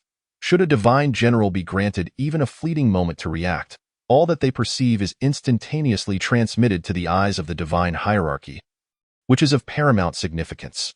Thus, when dealing with divine generals, one must first lure them out and then, with the swiftness of a lightning strike, obliterate the projection restrictions within their bodies. The aim is to avoid any exposure to risk. To divine generals, Jun Changqing is but an ant, easily extinguished in the blink of an eye. Despite the gravity of the discourse, the underlying desire remains to pass the time and indulge in some amusement.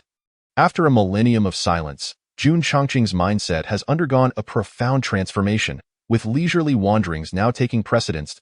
As for the divine race, it has become merely a delightful diversion along the journey. Although his identity was once revealed in the southern domain, it matters little.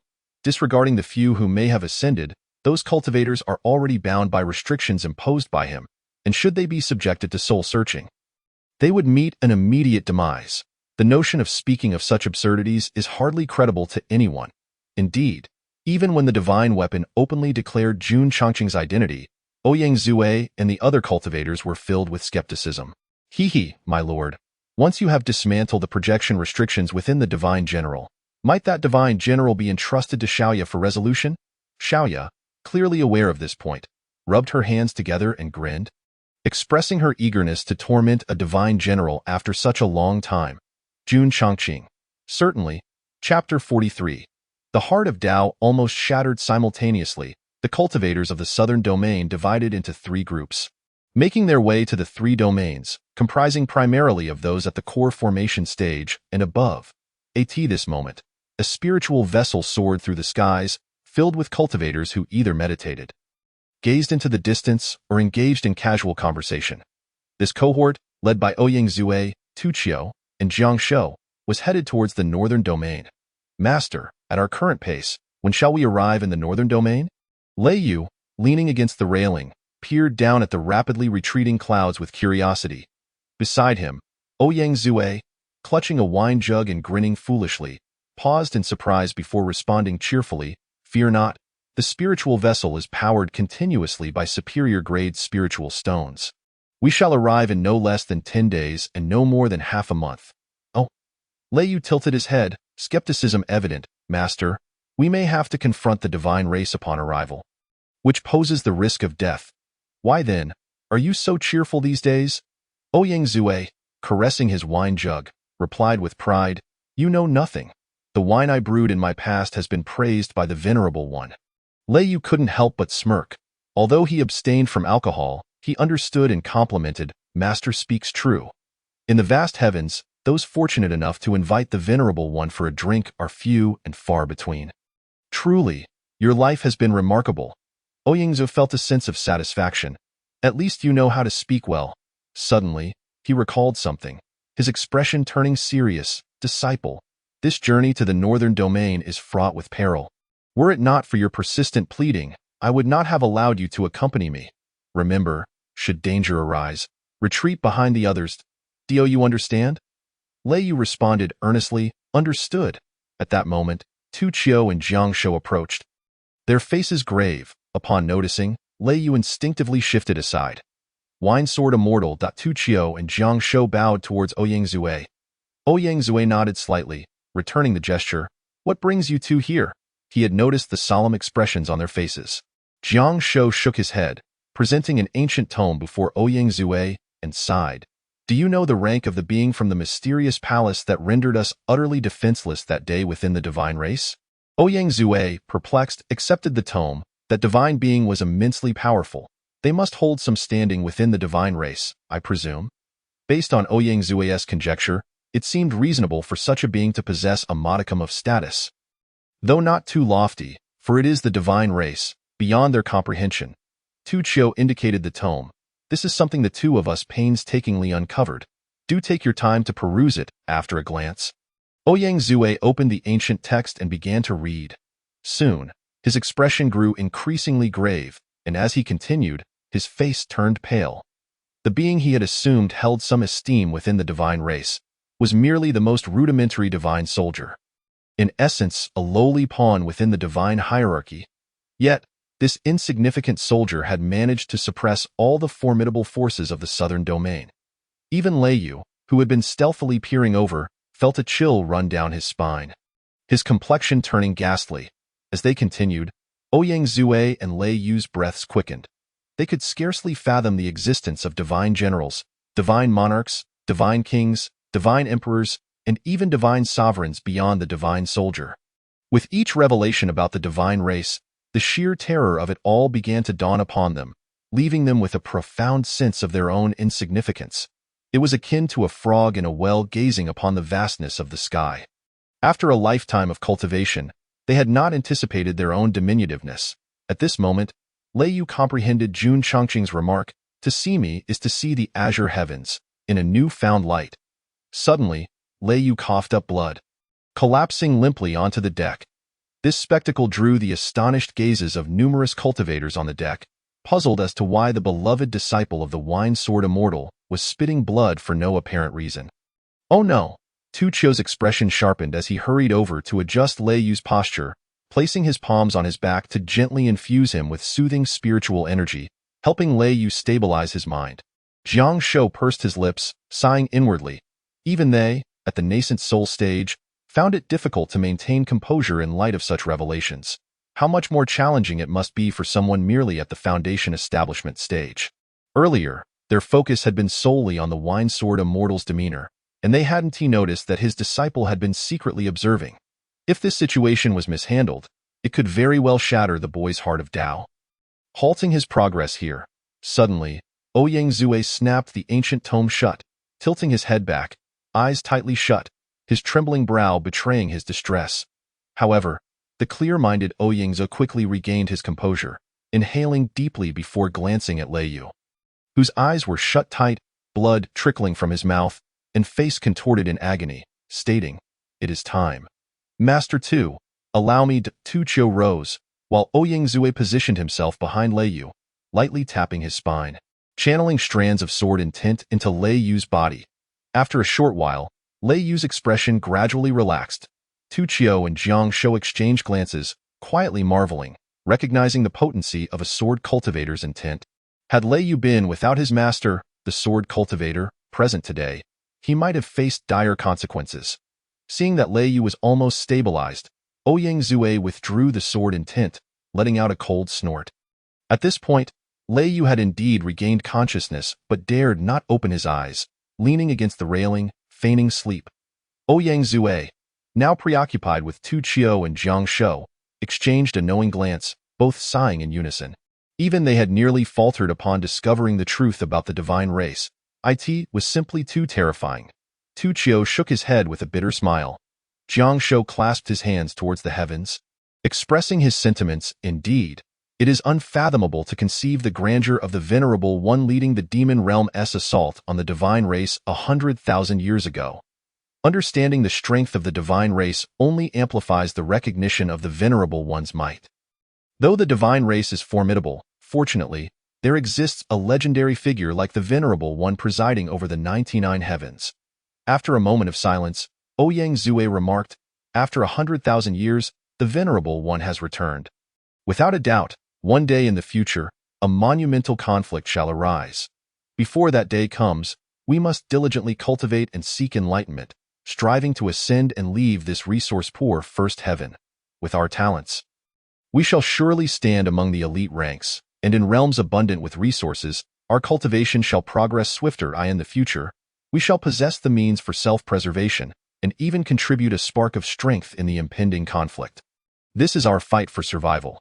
Unlike now, when even a divine soldier can easily claim our lives." As he concluded, Ouyang Zue's words dripped with self-deprecation. Hearing this, Tu Chio and Jiang Shou forced smiles.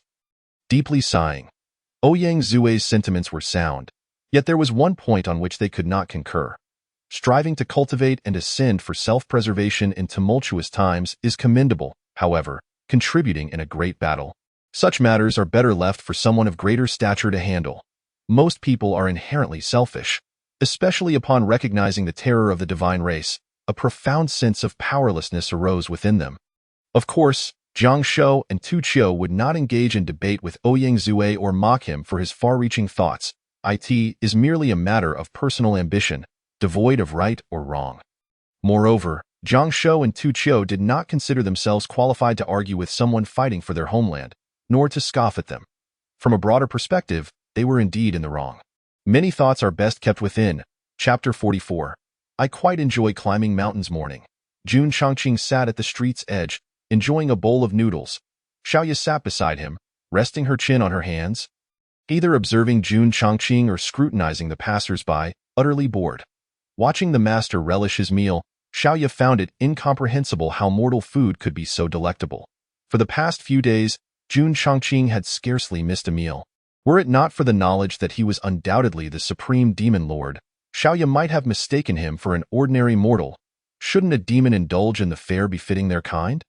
Such as blood, beast meat, and the like. What do you mean by that look? Jun Chongqing had long since noticed Xiaoya's peculiar gaze as he twirled the noodles in his bowl. Coughing, Xiaoya blushed slightly and waved her hands dismissively.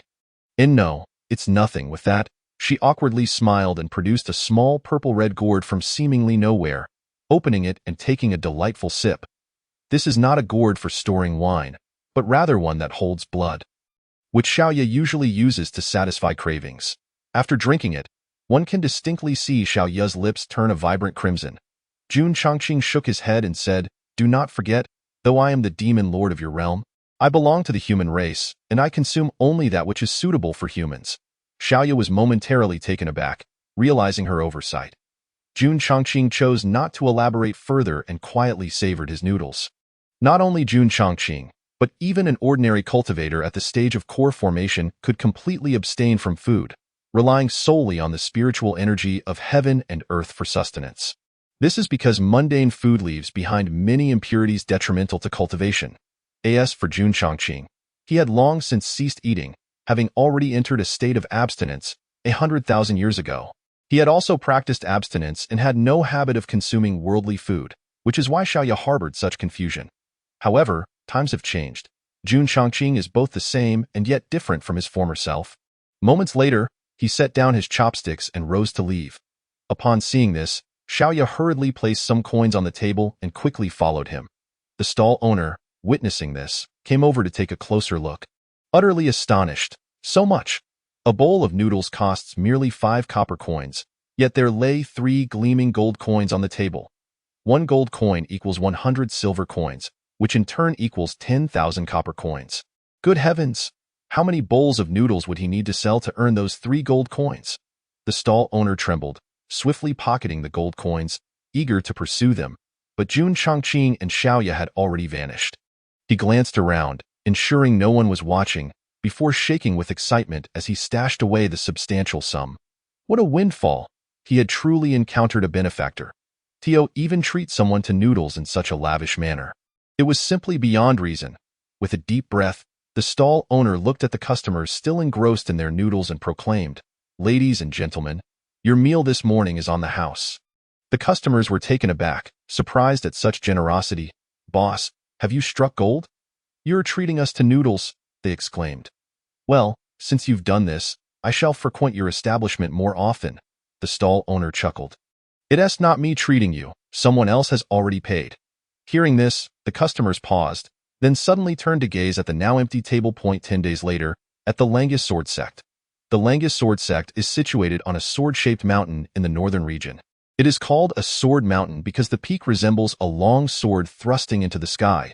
An awe-inspiring sight. It was precisely for this reason that the Langus Sword Sect established itself in this northern location. Otherwise, given its standing in the northern region, it could have chosen a more advantageous geographical position. Today, the Langus Sword Sect was adorned with red banners and colorful streamers, its disciples bustling about to prepare the venue. Clearly, something significant was underway. Today marked the occasion when the Langus Sword Sect summoned various sects and cultivators at the core formation stage and above for a grand ceremony. Before long, waves of light began to appear from the horizon, sweeping towards the Sword Mountain. These were primarily the invited sects and solitary cultivators arriving for the ceremony. While it could be described as an invitation, the reality was that attendance was mandatory. Upon reaching the Sword Mountain, these cultivators obediently settled at its foot. After submitting their invitations, they were permitted to ascend the mountain. And how does one ascend? Naturally, by foot. This was also mentioned in the invitation sent by the Langus Sword Sect. And the cultivators were well aware that even at this moment, the sect was mercilessly suppressing them. Walking up the mountain, though all present were cultivators and would not tire easily, the mountain stood nearly 1,000 zhang high. And ascending on foot would still take considerable time. A long queue had already formed at the foot of the mountain. Tianyu Sect Master, esteemed elders of the Tianyu Sect, please proceed up the mountain. The steward of the Langus Sword Sect received the invitation and said with a smile. The Tianyu Sect had once been one of the 4 major sects in the northern region, and previously, this steward would have had to bow and scrape in their presence. However, times have changed. The Langus sword sect now held the top position in the northern region, and he stood tall and proud. The members of the Tianyu sect sensed the steward's disdain, and though anger simmered within them, they could do nothing but ascend the mountain with solemn expressions. Truly, a tiger fallen to the plains is bullied by dogs. Still not convinced? Ha! The steward of the sword sect scoffed before calling out, "Next." A group of cultivators from the southern region had already arrived in the northern region and were currently hiding in a nearby grove. Resembling mountain bandits gathered to discuss something. Oh no, we've arrived too late. The northern region has already been unified by the Langus sword sect. Jiang Shou lamented. Indeed, it's far too dangerous. I also feel that returning the way we came would be wise. Tu Chiu said solemnly. Many of the cultivators nodded in agreement, expressing their shared sentiment. In a way, Ouyang Zue declared under the gaze of the others, uttering that classic phrase, "Now that we're here, we might as well stay." Then, amid the group's discontented expressions, he continued, "Look, the Langus sword sect is about to hold a ceremony. Although we are unsure of its purpose, the ceremony has yet to commence. And I believe we can attempt to do something." Tu Chiu frowned, saying, "All right, but let me make it clear. We all know how powerful the divine race is. Given the current situation in the northern region, we cannot afford to recklessly confront them. That would be tantamount to seeking death." Ouyang Zue replied, "Of course, a direct confrontation is out of the question. However, it seems that although the Langus sword sect has unified the northern region, the cultivators here are still unaware of the existence of the divine race. I think we can blend into the crowd and discreetly inform them of certain matters, such as the potential for being branded with a slave mark, so they can be prepared and make their own choices. We cannot allow the Langus sword sect ceremony to proceed too smoothly." Upon hearing this, the others nodded slightly. This was indeed a feasible plan. "Let us do it this way. We'll split up and act quickly," Ouyang Zue said, stepping out of the grove and heading toward the gathering. The others, feeling helpless, could only follow suit and quietly make their way over. Meanwhile, a figure clad in black and wearing an ancient bronze mask had also joined the end of the long queue. A raven perched on his shoulder. "Young master, why don't we just teleport directly to the Sword Mountain?" Jun Chongqing remarked earnestly. "I quite enjoy climbing mountains. It's good for the body." Xiaoyu replied. The straightforward Xiaoyu would likely never grasp the joy Jun Chongqing found in such activities. However, Xiaoyu was indifferent, thinking that since she was perched on young master's shoulder, she wouldn't have to walk. It was quite easy. Little did she expect Jun Chongqing to suddenly say, "By the way, you should come down and walk for a bit." Xiaoyu's expression immediately soured, and she had no choice but to transform back into a youth. Standing behind Jun Chongqing with a face full of reluctance, it was clear. Young master could not bear to see her too comfortable. Chapter 45. Master, I see the esteemed one, Blood Fiend Temple. Ascend the mountain. Oh, the Mad Blade Lion King. Ascend. Next, at the foot of the Sword Mountain, as the steward of the sword sect called out, one sect after another, or solitary cultivators, began their ascent. The steward and the disciples of the Langus sword sect guarding the mountain had yet to notice that segments of the long queue had begun to stir restlessly. Suddenly, an incongruous voice rang out, "Fellow Taoists, please lend me your ears. Today, the Langus sword sect has summoned us for a grand ceremony. There must be a conspiracy at hand. It is certainly not as simple as celebrating its status as the foremost sect in the northern region." Upon these words, the air at the foot of the mountain fell silent. Even those sects and solitary cultivators who had begun their ascent paused, turning back in astonishment towards the foot of the mountain. "Young master, it's those people from the southern region stirring up trouble," Xiaoyu said cheerfully. "These little ants from the south still manage to act like humans. At least they have the courage to stand against the divine race, which is commendable." Jun Chongqing nodded slightly, choosing not to respond further. Who dares to speak such nonsense on the day of our Langus sword sect ceremony? Show yourself if you have the courage." The steward's gaze turned cold as he glared at the long queue, searching for the source of the earlier proclamation. What nonsense! What conspiracy could the Langus sword sect possibly have, if there were any? How could he, as the steward, remain oblivious? Seeing that no one responded, the steward's expression softened slightly, becoming grim as he declared, "Everyone, to claim that our Langus sword sect has a conspiracy is utterly absurd. This matter shall be considered as though it never occurred, but if anyone dares to sow discord again, I will report it to the elders and the sect master. Those who spread falsehoods will become our Langius Sword sect's primary targets for elimination." Upon hearing this threat, the cultivators' expression shifted, yet they managed to suppress their emotions and began to contemplate. It became difficult to make a judgment, and they dared not speak further. They simply resolved to remain cautious. Should any disturbance arise, they would be the first to retreat from the Langius Sword sect. Although the Langius Sword sect was powerful and oppressed various sects, with so many of them present, if they wished to flee, the sect would have no means to stop them. Observing the situation, the steward snorted and commanded, "Continue." In the grove, the group from the southern region gathered together. Alas, relying solely on our words, they won't dare to rise against the Langius Sword sect. However, it must be said, the northern region is indeed stronger overall than our southern region. Indeed, but even so, they have been unified by the Langius Sword sect. This sect is far more ruthless than the Piao Palace. Amidst the crowd, voices intermingled, each laced with trepidation towards the Langius Sword sect. Ahem.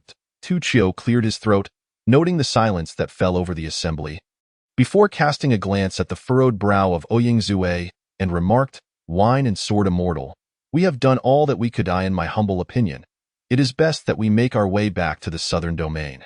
Tu Chio was genuinely alarmed.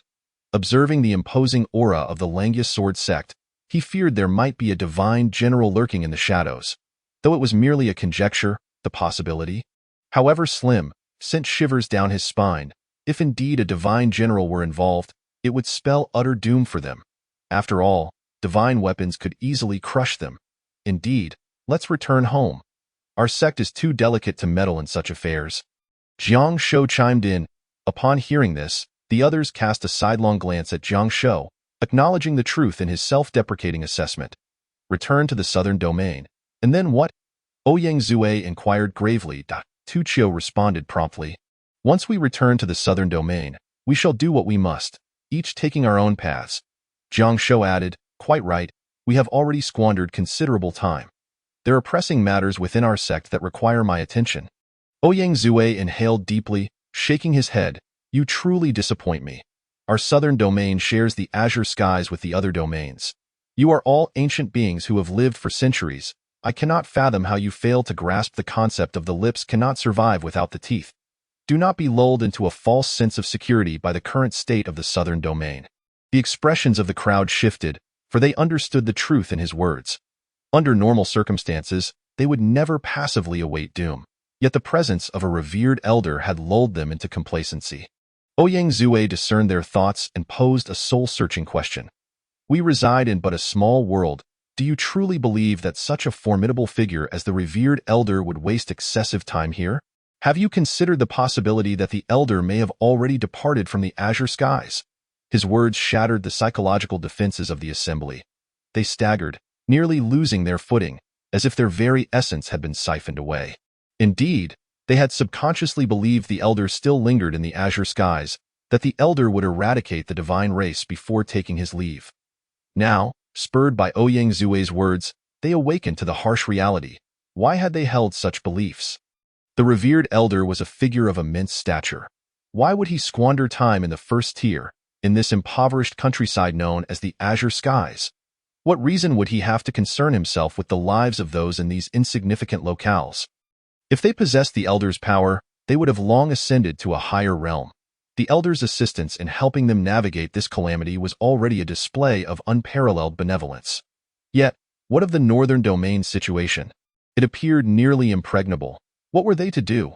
Were they truly to confront the divine race head-on? Jiang Shou shook his head, lost in despair. Small places have their own hardships. Who would take notice of them? The plight of small places is often overlooked, and it seemed there was no alternative but to await their demise. Ouyang Zue spoke with a firm tone. At this juncture, we have not yet reached the point of recklessly confronting the divine race. That would be tantamount to self-destruction. While the northern domain situation is dire and irreversible, we cannot simply retreat to the southern domain and await our fate. We could journey to the western and eastern domains, unite with Su Mu and the others, and assess the conditions in the other two domains. If feasible, could we not pool the might of the three domains to stand against the divine weapons? Upon hearing this, the crowd seemed to awaken from a dream.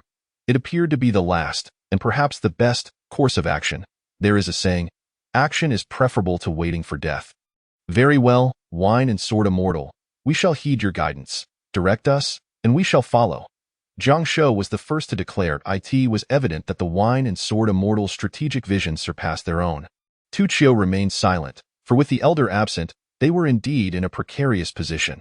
Then let us depart for the other two domains at once. Ouyang Zue declared decisively. Be the way. Where is your disciple? Where has he gone? Jiang Shou surveyed the surroundings, puzzled. Ouyang Zue paused, realizing, indeed. Where is that rascal Lei Yu? Just then, Lei Yu burst forth from the small grove, his face alight with excitement, exclaiming, Master, Master, I have seen the revered elder. He is in line over there. Chapter 46. Delightful and desirable what? The revered elder. The crowd gasped in shock. Ouyang Zue opened his mouth, yet before he could articulate a response, he witnessed the dwarf Jiang Shou sprinting towards Lei Yu, wrapping his arms around his waist and shaking him vigorously, exclaiming with fervor, Lei Yu, what did you say? The revered elder. Is it true? Quickly, tell me. Lei Yu looked down and quickly replied, It is true. Although he wore an ancient bronze mask, the deep black robe and his tall figure, along with his aura, made it unmistakable. It was indeed the revered elder. Moreover, beside the elder stood a youth with a half-mask, undoubtedly the one who vanquished the divine race at the Misty Palace. I can assure you. Upon hearing this, Lei Yu was taken aback as he beheld a group of golden core and nascent soul elders weeping profusely, snot and tears streaming down their faces, lamenting loudly, causing all who heard to feel sorrowful. However, this scene shifted as swiftly as it had arrived. In the blink of an eye, the crowd composed themselves, straightening their garments and dusting off their sleeves. Jiang Shou pushed Lei Yu aside and, with his hands clasped behind his back, stated nonchalantly, Wine and sword immortal, I have changed my mind. What need is there to go to the eastern or western domains? What difference would that make from being a turtle with its head withdrawn? I shall remain here in the northern domain and confront the divine race head-on, to fight to the death. Ahem. Tu Qiu cleared his throat, a faint smile gracing his lips. Indeed, what is there to fear from the divine race? I am quite tired of living. If they have the courage, let them take my life. The crowd echoed with confidence, right? We do not regard the divine race with any measure of respect. In this conflict between us and the divine race, only one shall survive. It is either you perish or I do. As cultivators, we do not shy away from battle. Observing the indomitable spirit of the crowd, Ouyang Zue fell silent. The transformation was most remarkable. Having lived for several centuries, he had never encountered such unabashed audacity. Who had bestowed them with such courage? It was all too apparent, in other words, they all understood that only in the presence of the revered elder could they feel truly secure. These individuals were sharper than they appeared. Wine and sword immortal, why do you linger in thought? Let us join the queue and ascend the mountain. I wish to see what schemes the divine race has in store. Jiang Shou's voice rang out. Ouyang Zue was taken aback and turned to see the crowd already approaching the foot of Sword Mountain, full of vigor and determination. Ouyang Zue pursed his lips and silently followed. The cultivators from the southern domain lined up behind Jun Changqing, each cautiously glancing at his back. It was indeed the revered elder. This was assured. Word would spread that the elder wore a mask, undoubtedly with his own intentions. None could expose his identity, and they should quietly follow. Ouyang Zue transmitted his thoughts. The cultivators from the southern domain completed their secret transmissions. Once all was prepared, they occasionally cast reverent glances at Jun Changqing's silhouette. This was the feeling. Who among the friends understands? The imposing presence of the revered elder brings an overwhelming sense of security. Jun Changqing subtly tilted his head, startling the crowd, who immediately lowered their heads, bending their knees to worship, only to find a mysterious force preventing them from kneeling. Realizing this, they quickly straightened up. Little Crow left the line, sauntering over to observe the crowd. Esteemed ancestor Yazoo, I greet you. As Little Crow passed, the cultivators from the southern domain slightly bent at the waist, respectfully addressing him. You insignificant insects dare to come to the northern domain? Little Crow teased. The crowd chuckled awkwardly, for they did not dare speak grandiose words before Little Crow. Little Crow halted before Lei Yu and said, You there? Lei Yu, startled, Hurriedly bowing, Yazoo, esteemed ancestor. I am here. Little Crow produced a small gourd, saying, open your palm. Allow me to offer you a drink of something delightful. Leyu, bewildered, extended his hand to cup his palm. Excitement bubbling within. Could this be his fortuitous moment? The crowd's eyes sparkled with envy, silently wishing for such good fortune. Even Oyingzu swallowed hard. A drink bestowed by such an esteemed elder would undoubtedly be extraordinary. One sip, and would he not ascend to the heavens? Yet, would Leyu be able to withstand the potency of the brew? What if it posed a danger to his life? No, this must not happen. Oyangzue quickly devised a plan, clearing his throat. Esteemed ancestor Yazoo, my disciple's cultivation is still immature. He might not endure the medicinal properties. Allow me, as his master, to bear this burden. Leyu gasped, Master, you cannot. Oyangzue's expression turned serious. Fear not. You are my disciple, and this is my duty as your master. Step back. Leyu's lips quivered, on the verge of tears. When did his master become so shameless? Even seizing his disciple's opportunities? Oh, you wish to take on this little one's burden? Very well. After all, a drink is a drink. Little Crow chuckled. Oyangzue's heart swelled with joy as he eagerly cupped his palm. Little Crow, seeing this, opened the small gourd and poured its contents into Oyangzue's hand. Crimson liquid gushed forth, its metallic scent pungent. Oyangzue froze. Blood? Could this be the precious blood of some beast? The crowd watched with bated breath, while Leyu despondently swallowed. This precious blood was beyond his reach. Esteemed ancestor Yazoo, may I drink? Oyangzue exclaimed with excitement. Xiaoya waved her hand, urging, quickly drink. This blood is exceptionally rich and sweet. Indeed. Immediately, amidst the envious and jealous gazes of the crowd, Oyangzue consumed the blood in his palm in one gulp. Finally, he smacked his lips, feeling a lingering sense of satisfaction.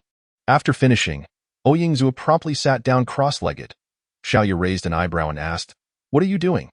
Oyangzue was taken aback, stammering, As senior, I suspect the effects of the potion are about to kick in, so I must prepare for the refining process.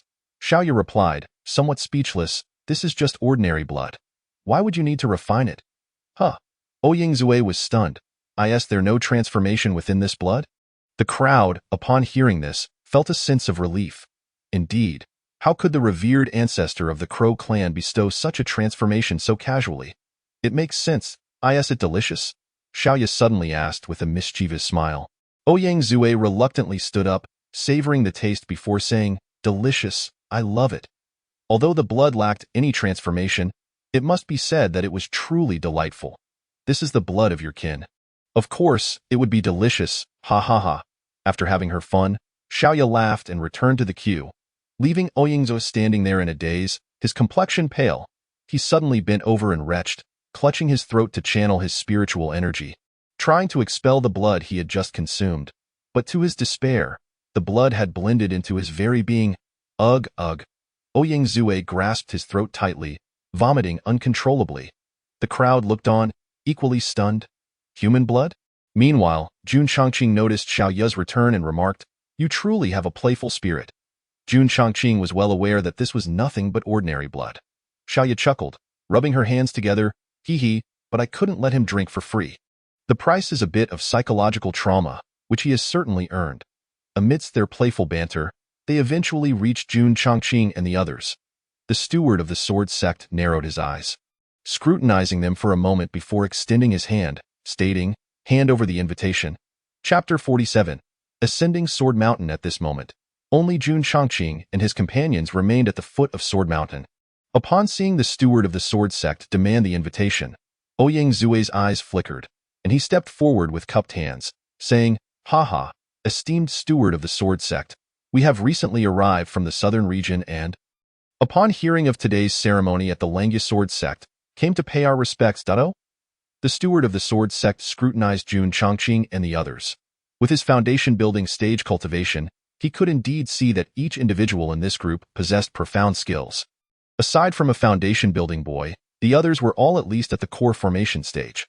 Although the steward could not see through to the nascent soul stage, he speculated that there were not a few in this group who had reached that level. Realizing this, the The steward couldn't help but take a sharp breath, puzzled as to why people from the southern region had come to the northern region. In the past, he would have treated these elders with courtesy. But today, he shook his head. No, there are orders from above. Anyone wishing to attend the sword sect ceremony must have an invitation. Otherwise, you should return whence you came. The steward of the sword sect narrowed his eyes. He would not take their word for it. Who knows if these southern region cultivators would cause trouble during the ceremony? If something were to go wrong, the consequences would be beyond what he could bear. Ouyang Zue's heart sank, and he cautiously glanced at Jun Chongqing, fearing to keep the esteemed one waiting too long. At that moment, Jiang Shou stepped forward, bowing to Jun Chongqing like a sycophant, then turned to the steward of the sword sect, coldly stating, "Hey, what are you so arrogant about, you insignificant steward? Do you know who you are facing? Dare to act so brazenly?" Seeing this, the steward's expression hardened as he said in a deep voice, "Are you truly looking for trouble? Kill him," Jun Chongqing suddenly said. Ouyang Zue was taken aback, not yet comprehending the situation, but Jiang Shou's eyes gleamed with delight as he stood at attention, declaring, "Yes." The steward's face changed drastically, looking incredulously at Jun Chongqing. To kill without hesitation, disregarding martial ethics. Panic surged through him, and he immediately attempted to send a message. "Haha, a mere core formation stage, and you dare to act so high and mighty? You'll die for it." Jiang Shou unleashed the overwhelming pressure of the nascent Soul Peak stage, instantly obliterating the terrified steward and the sword sect disciples surrounding him, not even allowing them a chance to scream. "Ah, that feels good." Jiang Shou sighed in contentment. At last, he had regained a sense of existence worthy of the nascent Soul Peak. The divine clan could be overlooked, as his strength indeed required caution. But for this insignificant core formation steward to behave so arrogantly was tantamount to courting death. "Esteemed one, I have taken care of it." Jiang Shou quickly turned and bowed deeply to Jun Chongqing. Jun Chongqing nodded slightly and continued up the mountain with his hands clasped behind his back.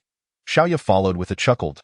That moment, Jiang Shou remained in a bowing position, his face flushed, his eyes moist as he looked at the ground, filled with excitement. Did he not just hear the esteemed one's approving him? He was actually acknowledged by the esteemed one. Heaven! Who could understand that feeling? It was as if an ant gazing up at the endless sky in prayer had received a response. Jiang Shou was on the verge of ecstatic madness. The crowd looked at Jiang Shou with suspicion before swiftly proceeding up the mountain. They were astonished to find that the paths on either side of the mountain were lined with various sharp swords. Indeed, the Langya sword sect was renowned for its swords in the northern region. Meanwhile, many cultivators ascending the mountain paused, turning to look at the foot of the mountain with curiosity. They could be certain that a nascent soul pressure had erupted there moments ago, only to vanish in an instant. Upon closer inspection, they noticed a group of cultivators who did not appear to be locals making their way up the mountain. The loathsome steward of the sword sect and his disciples had vanished.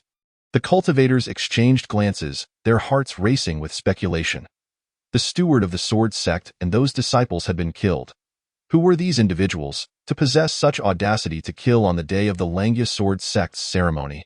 Targeting none other than its disciples, however, at this moment, the cultivators felt a sense of satisfaction. That detestable steward of the sword sect had finally received his comeuppance. With this thought, they continued their ascent. Though two prominent sect members from the northern region remained at the base, waiting for Jun Chongqing and the others, Tianyu sect and Blood Slaughter Hall.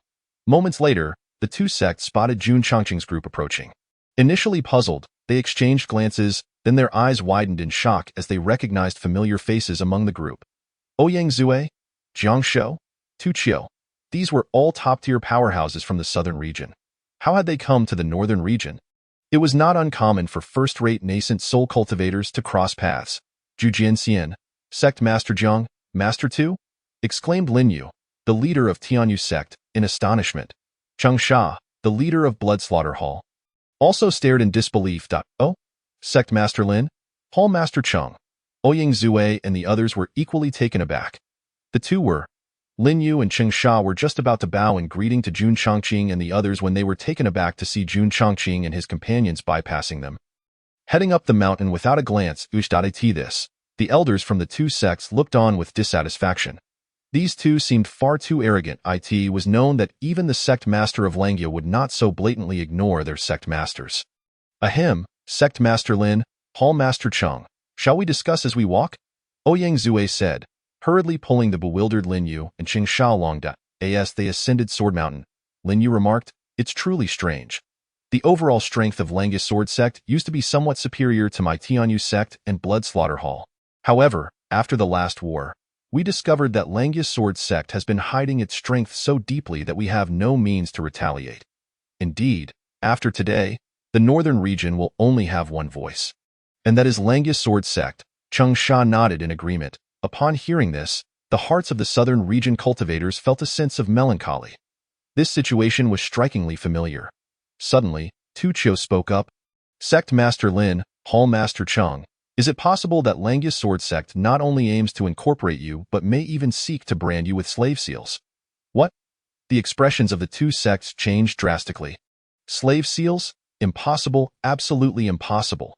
For such seals were not something one could impose at will.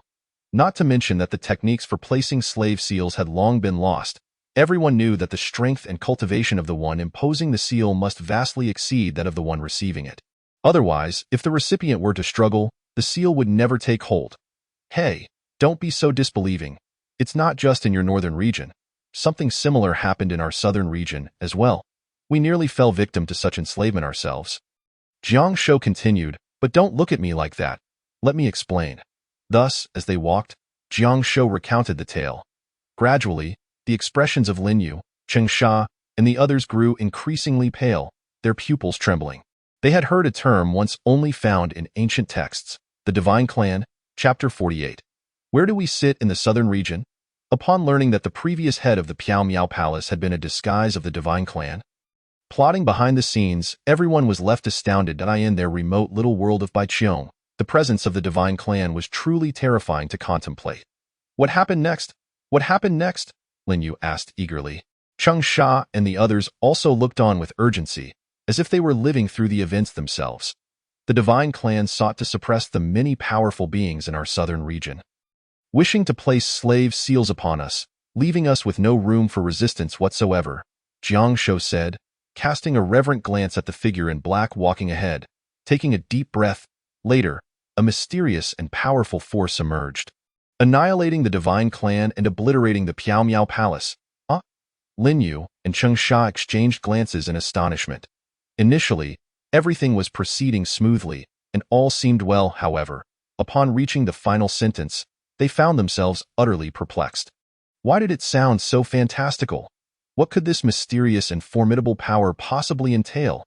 Lin Yu couldn't help but voice her doubts. Master Jiang, surely you jest, do you not? Ouyang Zue interjected. What he speaks is indeed the truth. Tu Chio added, indeed, these are our first-hand experiences. You may find them hard to believe, yet they have undeniably transpired. From our conjectures, it appears that the Langya sword sect harbors divine beings behind it. If you doubt this, just wait for the ceremony to commence and witness for yourselves. Though Lin Yu and Cheng Sha remained skeptical, still feeling somewhat entranced, the recent meteoric rise of the Langya sword sect was undeniably extraordinary. If it were indeed linked to divine entities, it would render much more plausible. Suddenly, a sense of unease gripped the hearts of the members from the two sects, the martial arena of the Langya sword sect. The venue was festooned with fluttering red banners, and numerous tables and chairs had been arranged, laden with exquisite wines and delicacies. Clearly, the ceremony was set to take place in this spacious arena. The arrangement of the tables and chairs was meticulous, with each area distinctly designated for different sections. The first row was occupied by the Tianyu sect, the Bloodshed Hall, and several elite loose cultivators. The second row was filled with other second-tier sects, while further back were seats for the core formation loose cultivators. The seating in the arena was almost perfectly tailored to accommodate all the invited cultivators from the northern region. At the very front of the arena, the martial platform was adorned with a dozen tables and chairs, reserved for the sect leader and elders of the Langya sword sect. Gradually, a number of climbing sects and loose cultivators entered, guided by the disciples of the sword sect to their designated seats. Upon sitting, most remained silent, casting glances at the empty tables on the martial platform before quietly surveying their surroundings. Despite the ceremony's nature, the arena was eerily quiet, imbued with an unspoken sense of oppression. As time passed, the second row and those behind it began to fill up quickly. The strongest loose cultivators of the northern region had already taken their seats, leaving only the Tianyu sect and the Bloodshed Hall yet to arrive. Just then, at the entrance of the arena, the Tianyu sect and the Bloodshed Hall finally made their entrance. "Look, it's those people," someone suddenly exclaimed, drawing attention to the group from the southern region. Most present had a vague recollection of them, particularly after the surge of Yuaning energy at the foot of the mountain when the Sword Sect's steward vanished. "Who are they? We've never seen them before. They don't appear to be from our northern region. Who knows? But look, the Tianyu sect and the Bloodshed Hall are treating them quite amiably. They must have some significant background." I remember now. That elderly man with the white hair and youthful face is the Wine Sword Immortal from the southern region. The lean, hunchbacked old man in the hemp clothing is the Formation Master Tu Chiu. And that dwarf, I believe, is the leader of the Yin Corp sect. You have no idea. The Yin Corp sect is one of the giants in the southern region. Goodness. What brings these prominent figures from the southern region to our northern region? And to attend the ceremony of the Langus Sword sect no less, by the way. How do you know all this? Hee. I once traveled to the southern region for a spiritual herb, so I have some understanding. As for Jun Chongqing and Xiaoya, the crowd's attention was primarily focused on Ouyang Zue and the others, thus they went largely unnoticed. "Esteemed guests, the ceremony is about to begin. We should take our seats," said Lin Yu and Cheng Sha as they bowed to Ouyang Zue and the others. However, upon seeing the seating arrangement in the arena, their expressions changed slightly. Lin Yu's eyes flickered as he called over a disciple of the Sword Sect, saying, "Fetch some more tables and chairs." The disciple bowed apologetically. "I'm sorry, sect leader Lin, but we are following the elder's orders and arranging strictly according to the invitations." Lin Yu's expression darkened as he gestured toward Jun Chongqing and the others, stating, "Are you suggesting that my friends must stand?" The audacity of the Langus Sword sect was astonishing. Even a mere disciple dared to confront sect leaders. "My lords, please, have a seat." At that moment, Jiang Shou, without anyone noticing, darted to the first row of the arena, snagging 2 chairs from the other sects and respectfully placing them behind Jun Chongqing and Xiaoya. This act made Ouyang Zue and the others' eyelids twitch in disbelief. How infuriating! They had intended to do the same, only to be preempted by Jiang Shou. Jun Chongqing slowly sat down, while Xiaoya chose to stand behind him, casting a confirming glance at Jiang Shou. Despite her mischievous nature, she understood her place as a servant in public settings. Jiang Shou, buoyed by Xiaoya's approval, felt a surge of confidence. He believed that as long as he maintained his keen insight, fortune would surely smile upon him one day. At this moment, the martial arena had fallen into a profound silence, utterly astonished by Jiang Shou's audacity. Lin Yu and Cheng Sha's expressions twitched uncontrollably. "Goodness, Jiang Shou, we were attempting to secure seating for your southern region companions, and you stealthily ran over to our side to snatch chairs." However, at that moment, the two finally recognized the extraordinary nature of the man in the bronze mask. Jiang Shou's identity was well known to Lin Yu and Cheng Sha. Theo think he was assisting this man in black like a servant. They had sensed from the beginning that the southern region's figures held a certain reverence towards this black-clad man. Who could he possibly be? This was also the thought lingering in the minds of many northern region cultivators. Just as everyone was left in bewilderment, the voice of the Sword Sect disciple heralding the arrival of the sect leader rang out.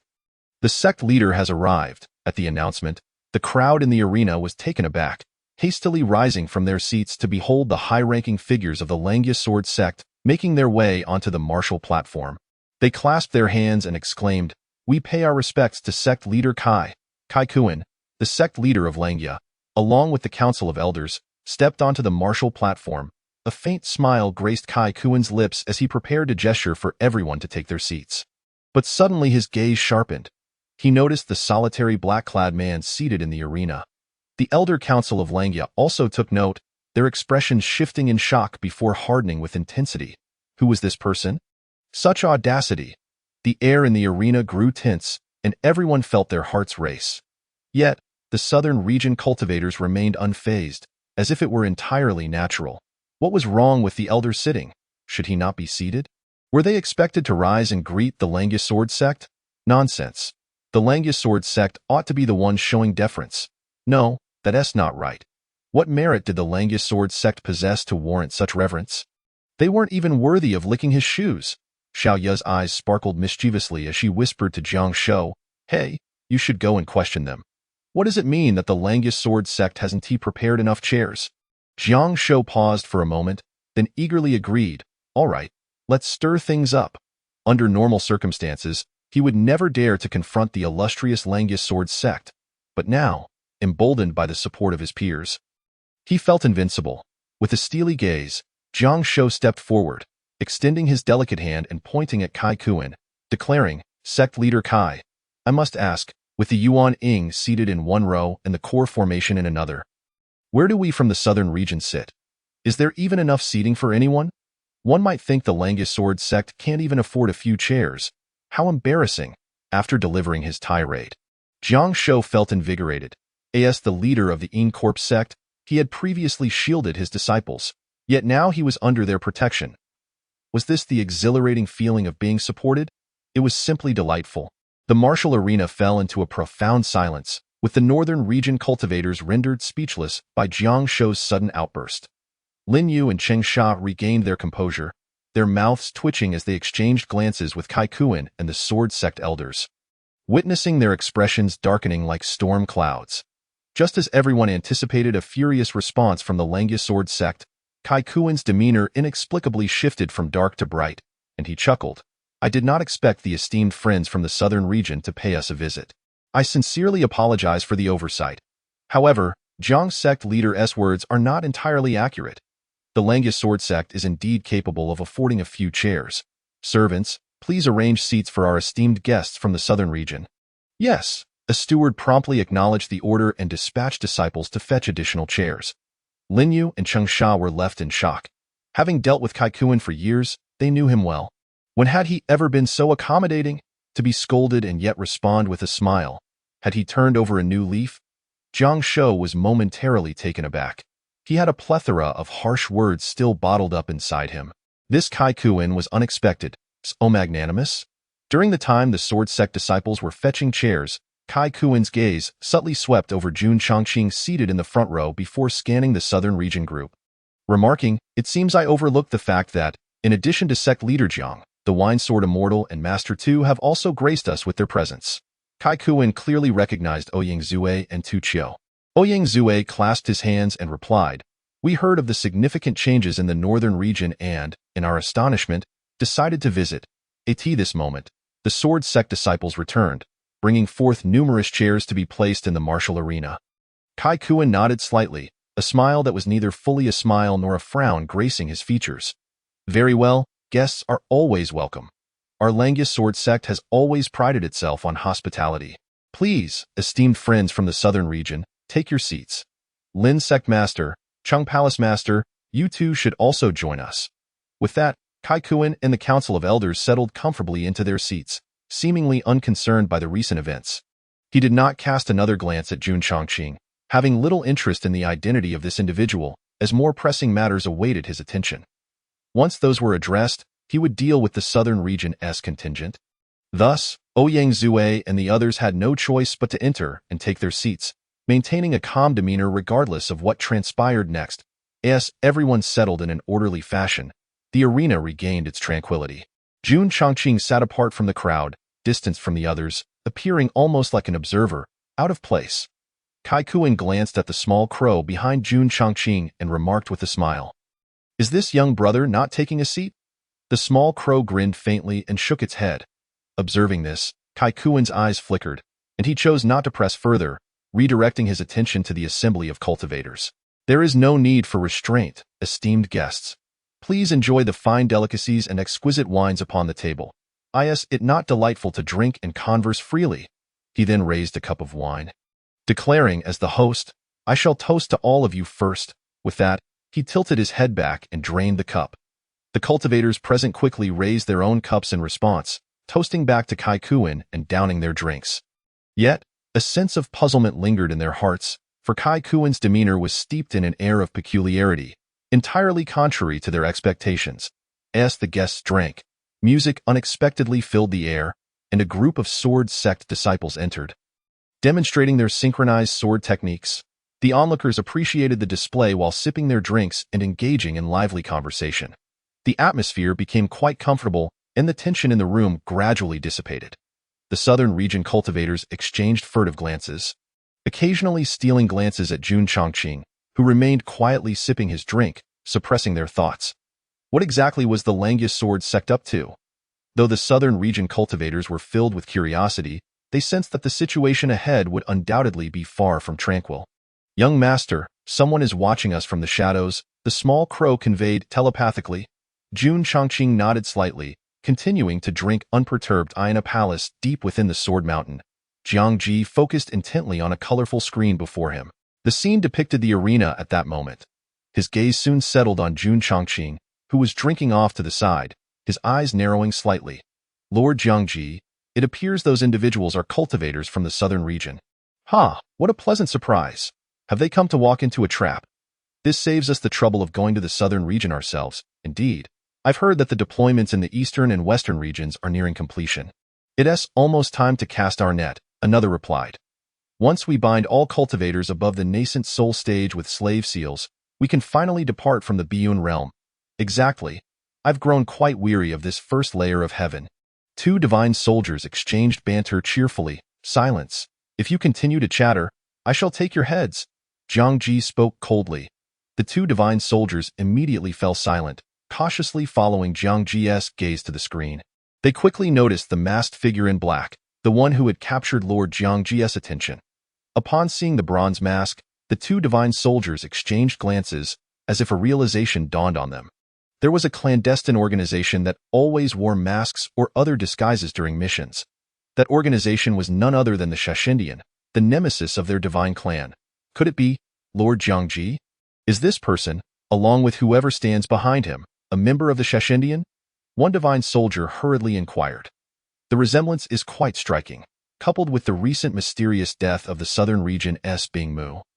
It seems highly probable. Jiang Ji's gaze remained fixed on Jun Chongqing, an inexplicable sense of familiarity washing over him. However, he dismissed the thought, knowing he had previously encountered some members of the Shashindian. Perhaps he had merely seen this individual in the past. Jiang Ji's line of thinking was entirely rational. After all, it was uncommon for someone to associate a vaguely familiar figure with someone who had perished 100,000 years ago. "Has Bingke not returned yet?"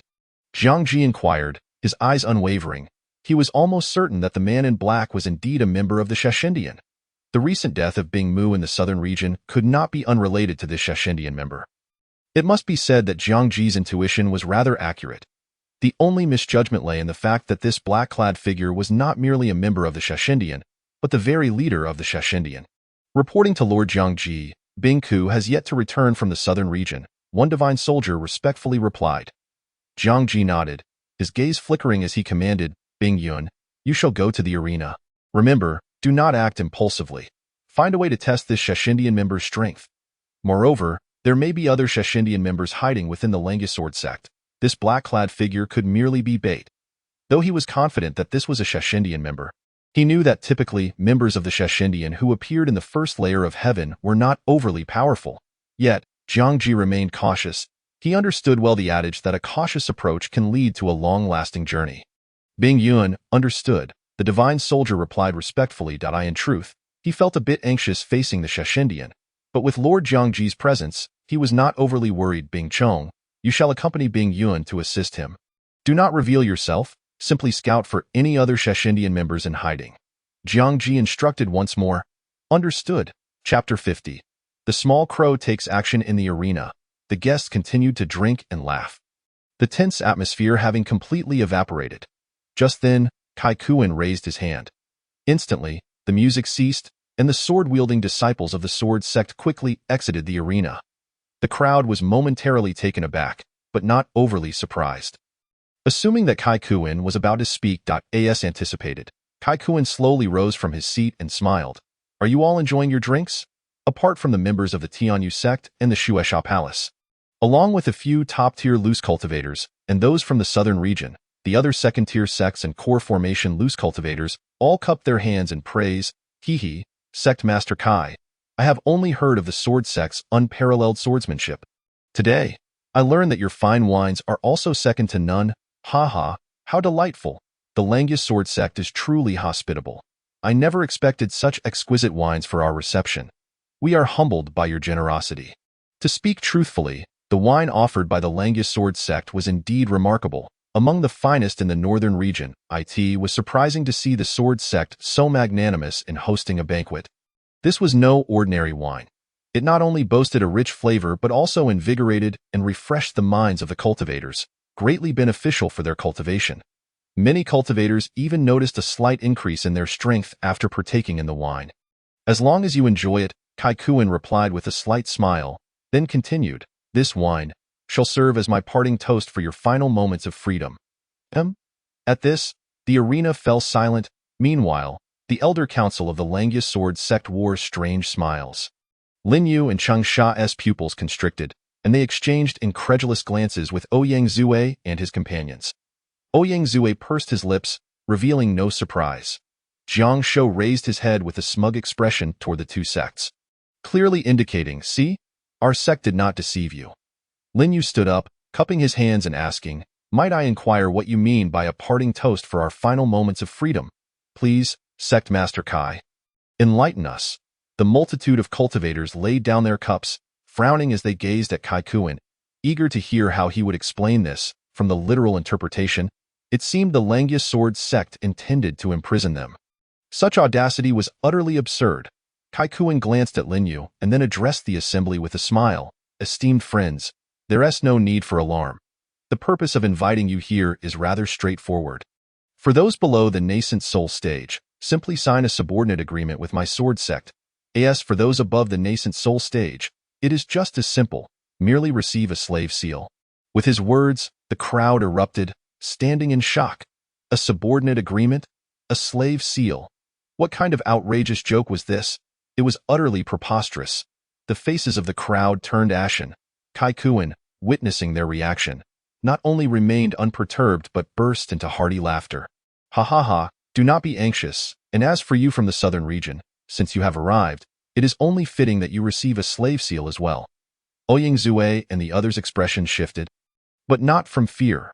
With their master present, they felt secure, merely astonished by Kaikuin's audaciousness. Lin Yu spoke with a serious tone, Sect Master Kai, while we can reluctantly comprehend the signing of a subordinate agreement, what grounds do you have for imposing a slave seal? Cheng Sha interjected loudly, indeed. We are all in the nascent soul stage. What do you intend to use to bind us with a slave seal? Just because of you? The two felt the tension rise, recalling Ouyang Zue's earlier mention of the divine clan. Our sect is aware that you may not be completely convinced, but fret not. Soon enough, you will be. Kaikuin chuckled. Then his expression turned respectful as he bowed deeply with the council of elders. We respectfully invite Lord Bing Yun. At this, the crowd gasped. The small crow, however, glanced around nonchalantly, not taking it to heart. Just hearing the name, it was clear to him that this was yet another divine soldier. The divine general must still be in hiding. The earlier probing gaze had emanated from that divine general. But Jun Chongqing and the small crow had already locked onto the general's general location, choosing to take their time. Once the high-ranking officials of the Langus Sword sect concluded their words, a divine soldier with outstretched wings appeared in the arena, exuding a noble aura that quickened the heartbeats of the onlookers. Upon encountering the divine weapon once more, Ouyang Zue and his companions instinctively felt a surge of alarm, for they had witnessed the formidable strength of the divine weapon during their time in the southern region. However, their anxiety subsided upon realizing that Jun Chongqing was present, providing a sense of reassurance.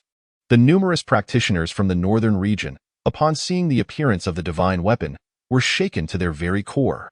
The various characteristics unmistakably signified the presence of the divine clan. Lin Yu and others gradually paled. The claims made by the individuals from the southern region were indeed true. There really existed a divine clan. What were they to do? The mere mention of the divine clan instilled a deep sense of dread within them. Having encountered Lord Bing Yun, Kaikuin bowed respectfully and said, Lord Bing Yun, these individuals appear to be quite resistant to the mark of slavery.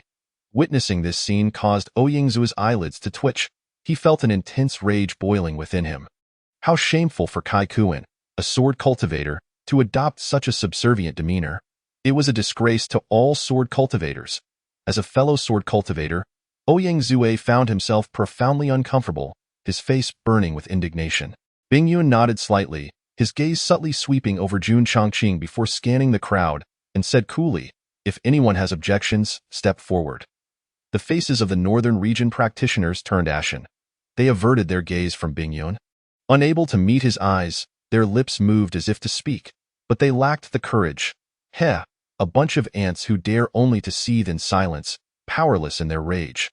This is the extent of your human race. In comparison, some other races exhibit far more fortitude. Bing Yun scoffed. At his words, a surge of anger welled up within those present. Yet they found themselves utterly powerless. They were aware that among the 99 layers of heaven, other races existed, yet they had never encountered any, for within this azure sky realm, only the human race thrived. Given the sheer number of humans, they were ubiquitous throughout the 99 layers of heaven. In contrast, other races were far fewer, mostly residing in certain areas of other layers. The first layer, being resource-poor, harbored almost no foreign races. All right, all who are at least in the nascent soul stage, kneel and accept the mark of slavery. To become a slave of my divine clan is an unparalleled honor, Bing Yun declared, arms outstretched, voice booming. However, not a single person knelt. They gritted their teeth in defiance. To be made slaves of the divine clan was simply out of the question. Bing Yun's expression hardened as he commanded, "I said kneel," boom. A tremendous pressure erupted from his being, bang. The practitioners could not withstand it. Their knees buckled, and they fell heavily to the ground. Their faces turned pale, eyes wide with terror, their hearts sinking into despair. The divine clan was truly powerful. They were not on the same level as the divine clan. Kaikuin and the others had already knelt. Overwhelmed with excitement, the Langia sword sect was finally on the brink of unifying the northern region. Henceforth, these individuals would have to heed Kaikuin's commands. Suddenly, someone noticed that the man in black remained seated calmly. And the youth behind him. The two had somehow withstood the pressure from the divine clan. Kaikuin noticed this scene as well, momentarily taken aback. Only Bing Yun appeared unfazed, finally turning his attention to Jun Chongqing, stating, "Do not hide. Do not think I am unaware that you are members of the Assassin Hall." Humph. The crowd was bewildered, uncertain of what the Assassin Hall entailed, but it sounded like a formidable faction. Meanwhile, those from the southern region were exhilarated. Wonderful, wonderful. This divine weapon was making a move against their master, courting disaster. Ha ha ha. They knew full well who their master was. Jun Chongqing slightly tilted his head, signaling to Xiaoya. In an instant, Xiaoya comprehended the meaning, secretly chuckling, and suddenly darted towards Bing Yun, taunting. "We've hidden our identities so well, yet you still discovered the truth. Very well, let me see just how formidable you." The divine weapon, truly are Bing Yun, upon seeing the immediate engagement, narrowed his eyes. He dared not underestimate the members of the Assassin Hall. However, reassured by the presence of the divine general, he did not falter, spreading his wings and vanishing in an instant. The vast martial arena shattered into pieces, the Langia sword sect trembled for hundreds of miles, and in the next moment, Bing Yun reappeared, transforming into a streak of purple light, launching a ferocious punch. "Let me show you the unparalleled strength of my divine clan." Chapter 51. The Shock of Jiangji. The two combatants unleashed their power, causing the very heavens to change and the earth to tremble. The practitioners in the martial arena scrambled to the edges, working together to erect a barrier of spiritual energy to shield themselves from the shockwave. Fortunately, the attacks were not directed at them. Otherwise, they would have been utterly helpless. Just as the moment arrived, Xiaoya and Bing Yun's fists collided. In that instant, countless sparks erupted where their fists met, followed by a blinding flash that shot skyward. Boom. The violent waves of battle surged outwards in all directions. The barrier erected by the practitioners shattered violently. Puffed. Everyone simultaneously spewed blood, hurtling backward, demolishing layers of structures, nearly being ejected from the Langia sword sect. Many disciples of the sword sect could not evade in time, instantly bursting into a mist of blood. The cultivators, aghast, gazed at the martial arena, witnessing a scene that filled them with despair. In the brief confrontation, Xiaoya was forcibly pushed back by Bing Yun's punch, skidding across the ground and leaving a long trench in the martial arena. As the battle subsided, Xiaoya, panting heavily, with a pale face, remarked, "Truly worthy of the divine clan." Ha ha ha ha. Bing Yun laughed heartily at Xiaoya's state. Feeling triumphant, this member of the Assassin Hall struggled against even a single attack of his. It was evident that the members of the Assassin Hall arriving at the first layer of heaven were generally weak. After all, they had the divine general present. Bingyun was confident that all that had transpired had been witnessed by Lord Jiangji. Lin Yu and the northern region practitioners were utterly astonished. Gazing at Xiaoya, they could hardly believe that this so-called member of the Assassin Hall was so formidable, capable of clashing with the divine clan. Indeed, even though Xiaoya had been repelled, she appeared immensely powerful in their eyes. In stark contrast, Ouyang Zue and the other practitioners from the southern region were utterly dumbfounded. Impossible. This was the Lord Ya of the demon realm, one of the pinnacle existences of the 99 layers of heaven. Just recently, they had witnessed Lord Ya effortlessly annihilate that divine weapon with a mere flicker of flame at the mysterious palace. How could this Bingyun, also a divine weapon, possibly repel Lord Ya? However, it did not take long for Ouyang Zue and the others to regain their composure. It was all an act. Upon reflection, they began to piece together the truth, their hearts growing tense. Could there be an even more powerful divine clan hidden away? Perhaps a divine general? Heaven forbid. If the divine weapon was already so strong, how fearsome could a divine general be? The thought was too terrifying to contemplate. Yet, they found solace in the presence of their master. Remaining utterly unperturbed, they realized that this was merely a tactic to lure out the snake from its lair. At that moment, Xiaoya swiftly turned, whispering loudly enough for others to hear, "My lord, we must leave quickly. This divine weapon is too strong. We cannot contend with it." Jun Changqing nodded seriously, rising immediately. This scene caused Ouyang Zue and the others to purse their lips. They had not expected their master to possess such a dry sense of humor. Though he remained silent, he certainly appeared to be quite serious. Bingyun, witnessing this, felt a twitch at the corners of his mouth before bursting into triumphant laughter. "Ha ha ha, you damned members of the Assassin Hall. Hiding like filthy bugs in the shadows, thinking you could escape once discovered by my divine clan." Xiaoya abruptly turned around, pointing at Bingyun, stating, "Although we may not be able to defeat you, you, a mere divine weapon, think you can detain us? That is a delusion. Just wait, we will gather our brethren from the hall." Bingyun paused momentarily, then began to chuckle ominously. "This time, you members of the Assassin Hall are about to meet your demise once again. Who told you that only divine weapons were dispatched to the first layer of heaven?" Xiaoya was about to continue her retort when suddenly an authoritative voice echoed through the air. "The divine weapon cannot retain you, but what of the general?" The practitioners in the martial arena shifted their gazes, scanning the surroundings. They were soon stunned to see a towering figure with two purple horns gradually manifesting in the air above the arena. Its broad wings flapped, generating gusts of wind that exuded an oppressive aura. This was, of course, Jiangji. Jiangji had been observing from the shadows, and upon witnessing the two members of the Assassin Hall attempting to flee, he could no longer remain hidden. In his view, the situation was already secure. As he had anticipated, the members of the Assassin Hall dispatched to execute tasks in this first layer of heaven were not particularly strong. After all, if even a divine weapon posed such a challenge, how formidable could they truly be? Those of this caliber were likely merely intelligence operatives within their organization.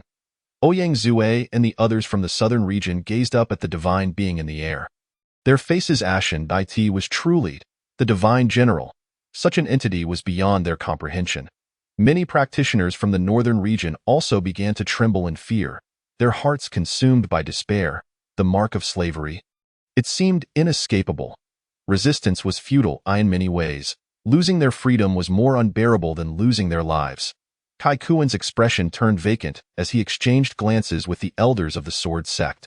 Typically, they followed Bingyun's commands, unaware that there existed an even more terrifying presence behind him. A chill ran down their spines. At that moment, Jun Changqing slowly turned around. Suddenly, with a gentle wave of his sleeve, the northern region crowd was perplexed. But Jiangji's expression changed drastically. In an instant, the restraints within him were thoroughly shattered. Yet, that was not all. A force akin to a scythe began to ravage his insides. An excruciating pain coursing through him. Jiangji's complexion drained of color as he violently coughed up blood. His wings faltered, and he plummeted from the sky, crashing onto the martial arena. Bang! The heavy sound of impact resonated in everyone's ears. The ground of the martial arena trembled. At this moment, it was not just the arena that shook, but the very hearts of all present. What had transpired? In the preceding moment, the divine general exuded an overwhelming aura of grandeur. Yet in the blink of an eye, how could it all have changed so dramatically? The crowd found themselves momentarily bewildered, their minds buzzing in a state of shock. Only Ouyang Zue and a few others grasped the gravity of the situation. Though their hearts remained deeply astonished, the master truly possessed a power that transcended dimensions. With a mere flick of his sleeve, he had severely wounded a divine general, displaying an unparalleled nonchalance. Lord Jiangji. Bing Yun, snapping back to reality from his daze, rushed over to support Jiangji. Lord Jiangji, what has happened to you? Is there an underlying ailment at play? Meanwhile, Bing Chong, who had been covertly surveying the surroundings, hurried over, his face etched with concern. Neither Bing Yun nor Bing Chong had considered the possibility that it was Jun Chongqing's doing. They merely assumed Jiangji was suffering from a condition unknown to them. The emergence of yet another divine soldier sent waves of trepidation through the crowd. However, the members of the Langya Sword sect and others felt an intensifying sense of foreboding. The unfolding events seemed amiss. A figure of such caliber as Jiangji, with an undeniably exceptional constitution, how could he possibly suffer from an ailment? Rather, it seemed as if the consequences were wrought by the dark-clad man's casual gesture. The implications were chilling, and the more they pondered, the more anxious they became. A sudden spurt of blood erupted from Jiangji's mouth as he turned towards Jun Chongqing, his eyes wide with terror. You deliberately lured me out. Your strength is far beyond that of an ordinary member of the Killing God Temple, and you are aware of the projection restrictions within me. You must be a high-ranking official of the Killing God Temple. This last declaration was nearly a roar of despair. He could not accept the reality that such a formidable figure had appeared in the first heaven.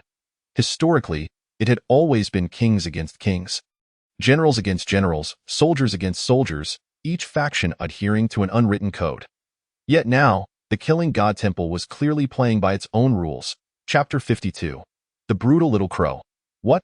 Upon hearing Jiangji's words, the crowd, which had been harboring suspicions, finally understood. The sudden incapacitation of the divine general was indeed the work of the dark-clad man. Hiss! They had not witnessed the attack, yet the general was defeated in an instant? The name Killing God Temple reverberated ominously within their hearts, a force not to be trifled with. Lin Yu and Cheng Sha exchanged knowing glances with Ouyang Zue, having already deduced who the so-called mysterious power referred to. Observing the reactions of the southern region's crowd towards this esteemed elder only confirmed their suspicions about the identity of the dark-clad figure. The northern region's crowd exhaled in relief, their spirits lifted. Given the current circumstances, they would likely not be branded with slave seals again. Truly a stroke of fortune. They turned their gazes towards Jun Chongqing, their eyes filled with reverence and gratitude. This dark-clad elder was akin to their savior. The members of the Langya Sword sect, however, were in a state of disarray, a wave of uncontainable terror surging from within. Bing Yun and Bing Chong were gripped by fear, uncertain of how to respond. Everything had transpired too abruptly today. They might very well meet their demise. At that moment, the little crow leisurely approached Jiangji and the others. Yet, Jiangji and his companions dismissed the little crow entirely. Their true concern fixated on the immovable figure of Jun Chongqing. Do not look so worried. The young master has long since said he would leave you to me. The little crow smiled as he stood before Jiangji. Jiangji's eyelids twitched, but he paid no heed to the words, his gaze locked onto Jun Chongqing, as if he were ready to flee at the slightest movement from him. After the earlier confrontation, he knew he could not hope to win. Jiangji transmitted a message, his voice low and urgent. Bing Yun, Bing Chong, you two must buy me some time. The faces of Bing Yun and Bing Chong changed slightly, yet they remained silent. They understood the implications of Jiangji's words. They were prepared to sacrifice their lives to afford him a moment's chance to escape. Although they were aware they might perish, they felt they had no choice. The hierarchical structure of the divine race was rigid. As soldiers, they were fated to become cannon fodder. After all, divine soldiers were still soldiers. Understood, Lord Jiangji. We hope you will take good care of our families when you return. Bing Yun replied, a hint of sorrow in his tone. Jiang Ji's eyes reddened slightly. Although he commanded thousands of divine soldiers, those brought to the first heaven were his most trusted confidants. Even he felt an overwhelming sense of reluctance and injustice. But there was truly no alternative. Jiang Ji clenched his teeth. Do not worry. I will ensure the safety of your families, and I will also avenge you against the killing god temple in the future. Hey, what are you three whispering about? Can't you hear what I am saying? Do you look down upon me? The little crow interrupted the trio just as they were engaged in their somber farewell. Jiang Ji's eyes narrowed. Realizing he could not defeat the formidable figure, he decided to take out his frustrations on this weaker opponent. Bing Yun, Bing Chong, attack! Jiang Ji commanded swiftly. Yes, Bing Yun and Bing Chong gritted their teeth and took to the air, darting towards Jun Changqing. Their objective was to hold the dark-clad man back for a few brief moments to grant Jiang Ji the time he needed to escape. If they could delay him for even a heartbeat, it would suffice. As Bing Yun and Bing Chong surged forward, Jiang Ji's heart raced with anticipation. His eyes glinted with ferocity as he lunged towards the little crow with both hands outstretched. Ready to seize him, Jiang Ji intended to capture this killing god temple member and exact a thorough torment upon him. The sudden eruption of action sent ripples of astonishment through the onlookers in the martial arena. However, just as Jiang Ji was about to grasp the little crow, the latter flashed a grin. If a heavenly king were to appear, perhaps I could muster some focus, but a mere divine general dares to challenge me? How foolish! At the utterance of those words, Jiang Ji momentarily froze, but his pupils dilated in horror. He beheld the boy he had deemed easily manageable, as a colossal shadow of a black crow materialized behind him. Its blood-red eyes soul-chilling. Jiang Ji's scalp prickled, and he growled lowly. You are the crow ancestor of the demon realm. Upon hearing this exclamation, both Bing Yun and Bing Chong felt their minds erupt in chaos. They turned to see the towering shadow of the black crow. Bing Yun's heart sank into disarray. This boy was the crow ancestor of the demon realm. He possessed the power to obliterate a divine soldier like himself in an instant. And yet, he had merely been putting on an act moments ago. How infuriating! The crow ancestor of the demon realm was supposed to be confined within the celestial boundaries of the demon realm. How could he possibly have ventured into the first heaven? And that raised the question. Who was this dark-clad man? It was said that the crow ancestor of the demon realm was notoriously proud, defying anyone, yet would defer to only one individual, demonstrating an unusual compliance. Bing Yun and Bing Chong were left pondering, their souls trembling increasingly. In the next instant, Bing Yun and Bing Chong had flashed to stand before Jun Changqing. But once their gazes met his lifeless eyes, their minds shattered. Long Qing, the demon, bang! Before fear could fully take hold, Bing Yun and Bing Chong erupted into a mist of blood, their consciousness extinguished forever. Jiang Ji stared in horror at Jun Changqing, his eyes wide with dread and disbelief, ready to speak. Yet the little crow had already lunged forward, delivering a heavy punch to Jiang Ji's mouth. The force of the blow grotesquely misaligned Jiang Ji's jaw, shattering his teeth and flooding his mouth with blood. With a bloodthirsty grin, the little crow transformed his fingers into talons, swiftly severing Jiang Ji's tongue and forcing it down his throat until he swallowed it whole. Hee, is your own tongue tasty? Woo. Jiang Ji was engulfed by terror, his features contorted in agony. I have heard that the bodies of your divine race possess immense strength. Let me see just how strong they truly are.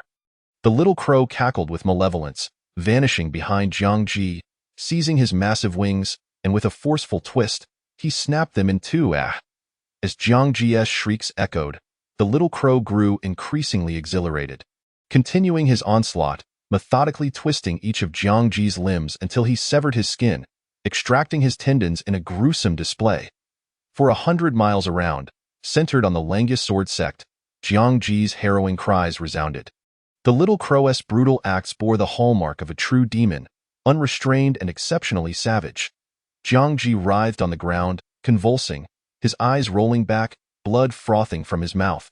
The little crow smiled coldly, summoning a wisp of ghostly flame that enveloped Jiang Ji in an instant, a terrifying heat wave sweeping across the area. As Jiang Ji's cries faded into silence, he was consumed alive, reduced to ashes. The little crow dusted off his hands, his expression shifting from ferocity to one of innocent delight as he scampered over to Jun Chongqing, performing a little bow. He, young master. All done. He appeared just like a child who had completed a task. Eager for praise from an elder, Jun Chongqing nodded slightly, replying, at that moment. The entirety of the Langius sword sect lay in a deathly silence. All the cultivators were sprawled on the ground, their faces pale, their bodies trembling uncontrollably. Chapter 53.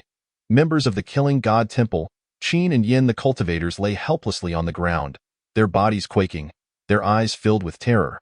Some were so frightened they failed to notice they had soiled themselves. The preceding events, though they seemed to stretch on for ages, had unfolded in the blink of an eye. First, 2 divine soldiers had perished in an instant before the dark-clad figure, and soon after. The divine general was brutally slaughtered by the boy known as the Crow ancestor of the demon realm. The spectacle was beyond brutal and horrifying, something they had never before witnessed in their lives. The name Crow ancestor of the demon realm echoed ominously in the minds of the crowd. The demon realm, this was a term that evoked both dread and familiarity. Although none had ever encountered beings from the demon realm, they were all aware that their ancient texts spoke of a legendary figure, the former sovereign of the demon realm. Alas, the sovereign had fallen 100,000 years ago. The title of Crow ancestor of the demon realm suggested a figure of no small significance. They could only wonder if he had ever met the sovereign. Such thoughts raced through the minds of the many cultivators from the northern region present. After all, it has been a span of 100,000 years, a duration far too extensive to fathom. Who could possibly ascertain whether this so-called demon world Crow ancestor was born after the fall of the esteemed one? Speaking of which, the world indeed appears to be on the brink of chaos, with figures from the divine clan and the demon world emerging even in the first heaven. Once the individuals from the southern domain, including Ouyang Zue, gradually regained their composure, they swallowed hard. Master, we were coerced. Just then, Kai Kuan stumbled and crawled to Jun Chongqing's feet, kneeling with a pale complexion and uttering. Jun Chongqing paid him no mind, turning instead to the people of the northern domain, stating, "The divine clan behind the Langius sword sect has been eliminated. Lin Yu and Cheng Sha, along with other northern domain cultivators, were momentarily taken aback, but soon understood, bowing in unison, "Master, we comprehend your intent." The implication was abundantly clear. The Langius sword sect was no longer bolstered by the divine clan's malevolence. Surely, they could be defeated now, couldn't they? Yet, Kai Kuan felt his body weaken, his eyes filled with despair.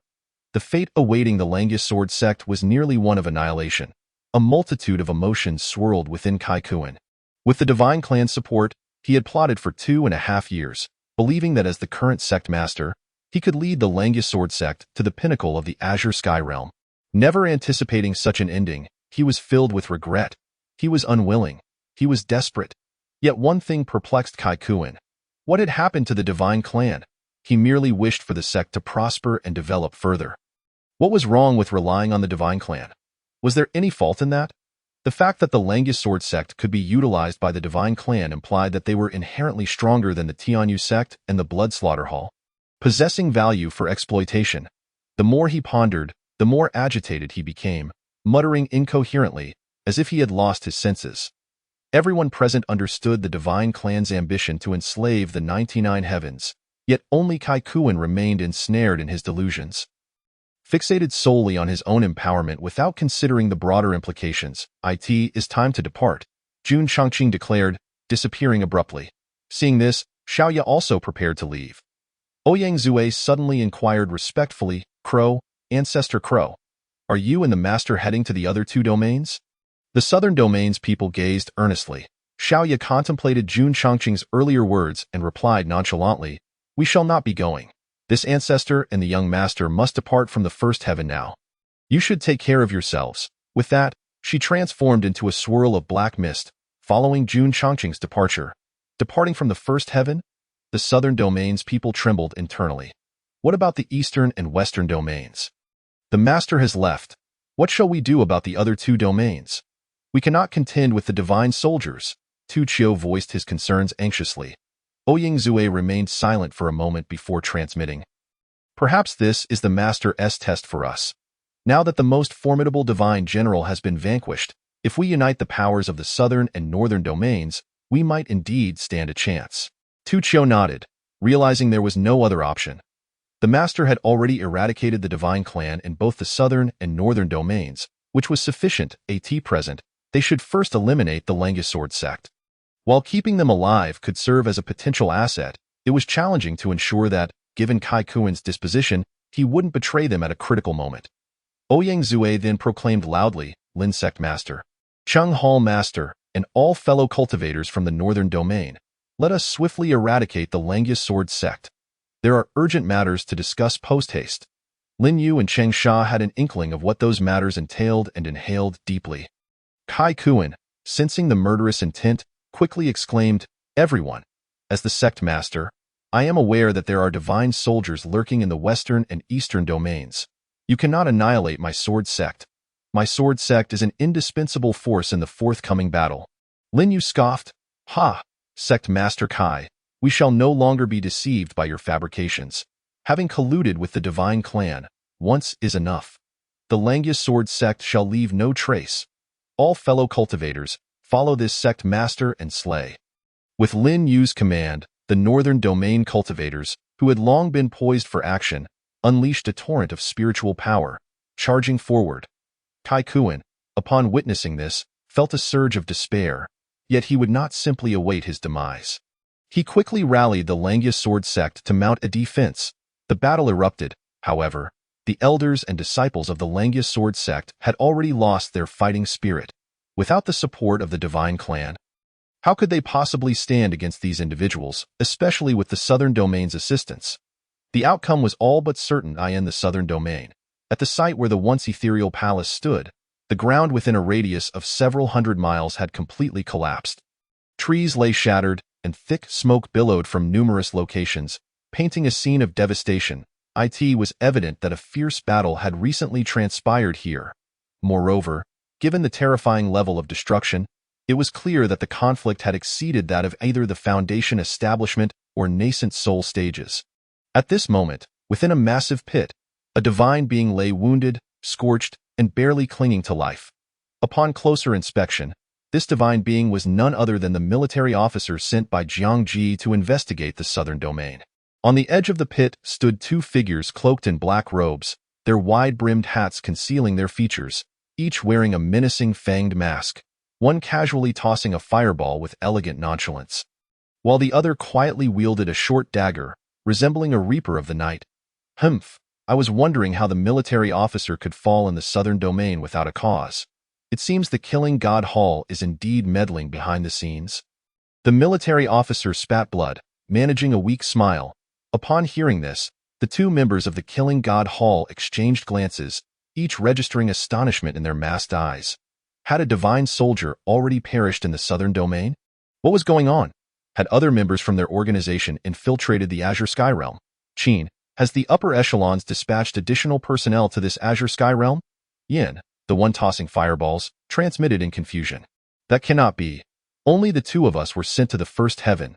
I heard that our organization is currently short-staffed and wouldn't waste too many resources here, Qin replied, her oversized black robe accentuating her graceful figure, revealing her as a female member. How curious indeed, Yin muttered, perplexed. No need to ponder further. Aside from the southern domain, there are certainly divine soldiers lurking in the other three domains. We cannot afford to waste time here. Qin stated coolly, we will report this matter afterward.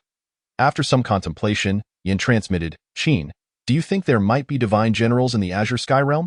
Qin hesitated before responding, that is impossible. We have not encountered any divine generals in the other realms of the Azure Sky Realm. Have we? True, Yin chuckled. Following the same logic, how could the divine clan possibly dispatch divine generals to the first heaven? That would be a gross misallocation of resources. Yin secretly thought that even if he and Qin teamed up, they would still be no match for a divine general. However, he mused that escaping might still be a feasible option. Perhaps. Suddenly, he felt a twinge of insecurity about his ability to flee.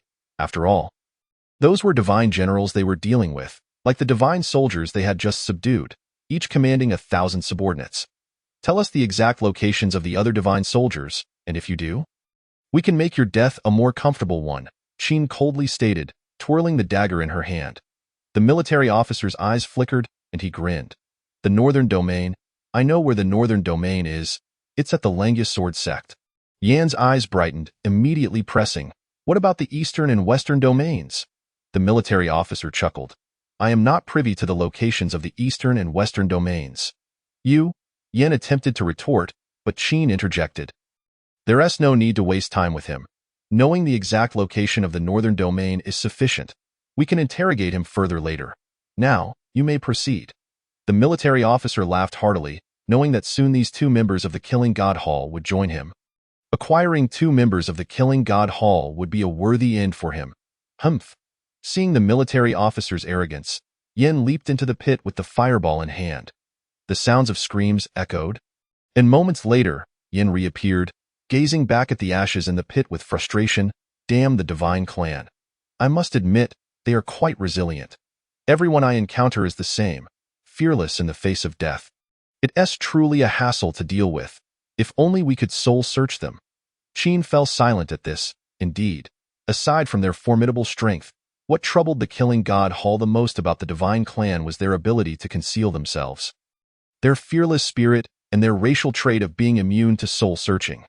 This confluence of factors made them exceedingly difficult to handle. In truth, the Divine Clan was a highly advanced race, far surpassing the various clans across the 99 heavens. This was an undeniable fact. Let us proceed to the Langia Sword Sect in the Northern Domain. However, Qin, I can't shake the feeling that something is amiss. Why would this divine soldier reveal such specific locations to us? Could there be some plot afoot? I am well aware. We will not act recklessly. We shall scout the area once we arrive. Jun Chongqing strolled leisurely toward the horizon, while Xiaoya hesitated before speaking. Young master, are we truly leaving the first heaven? Will those little ants in the Azure Sky Realm be able to contend with the remaining divine soldiers? Jun Chongqing replied softly, they will not. The presence of the Killing God Hall's members in the Azure Sky Realm ensures that they will handle the aftermath. Oh, Xiaoya was momentarily taken aback, then delightedly rubbed her hands together, saying, that makes sense. I wonder how powerful the members of the Killing God Hall are. I would love to engage in a battle with them. Jun Chongqing remained speechless, replying coolly, the members sent to the first heaven for this mission cannot be too strong. Regardless, you are the esteemed crow ancestor of the demon world. Do you truly wish to spar with mere juniors? Wouldn't that be a disgrace? The little crow paused momentarily, then chuckled, young master, you hold me in too high regard. The so-called crow ancestor of the demon realm is merely a menial servant under your command.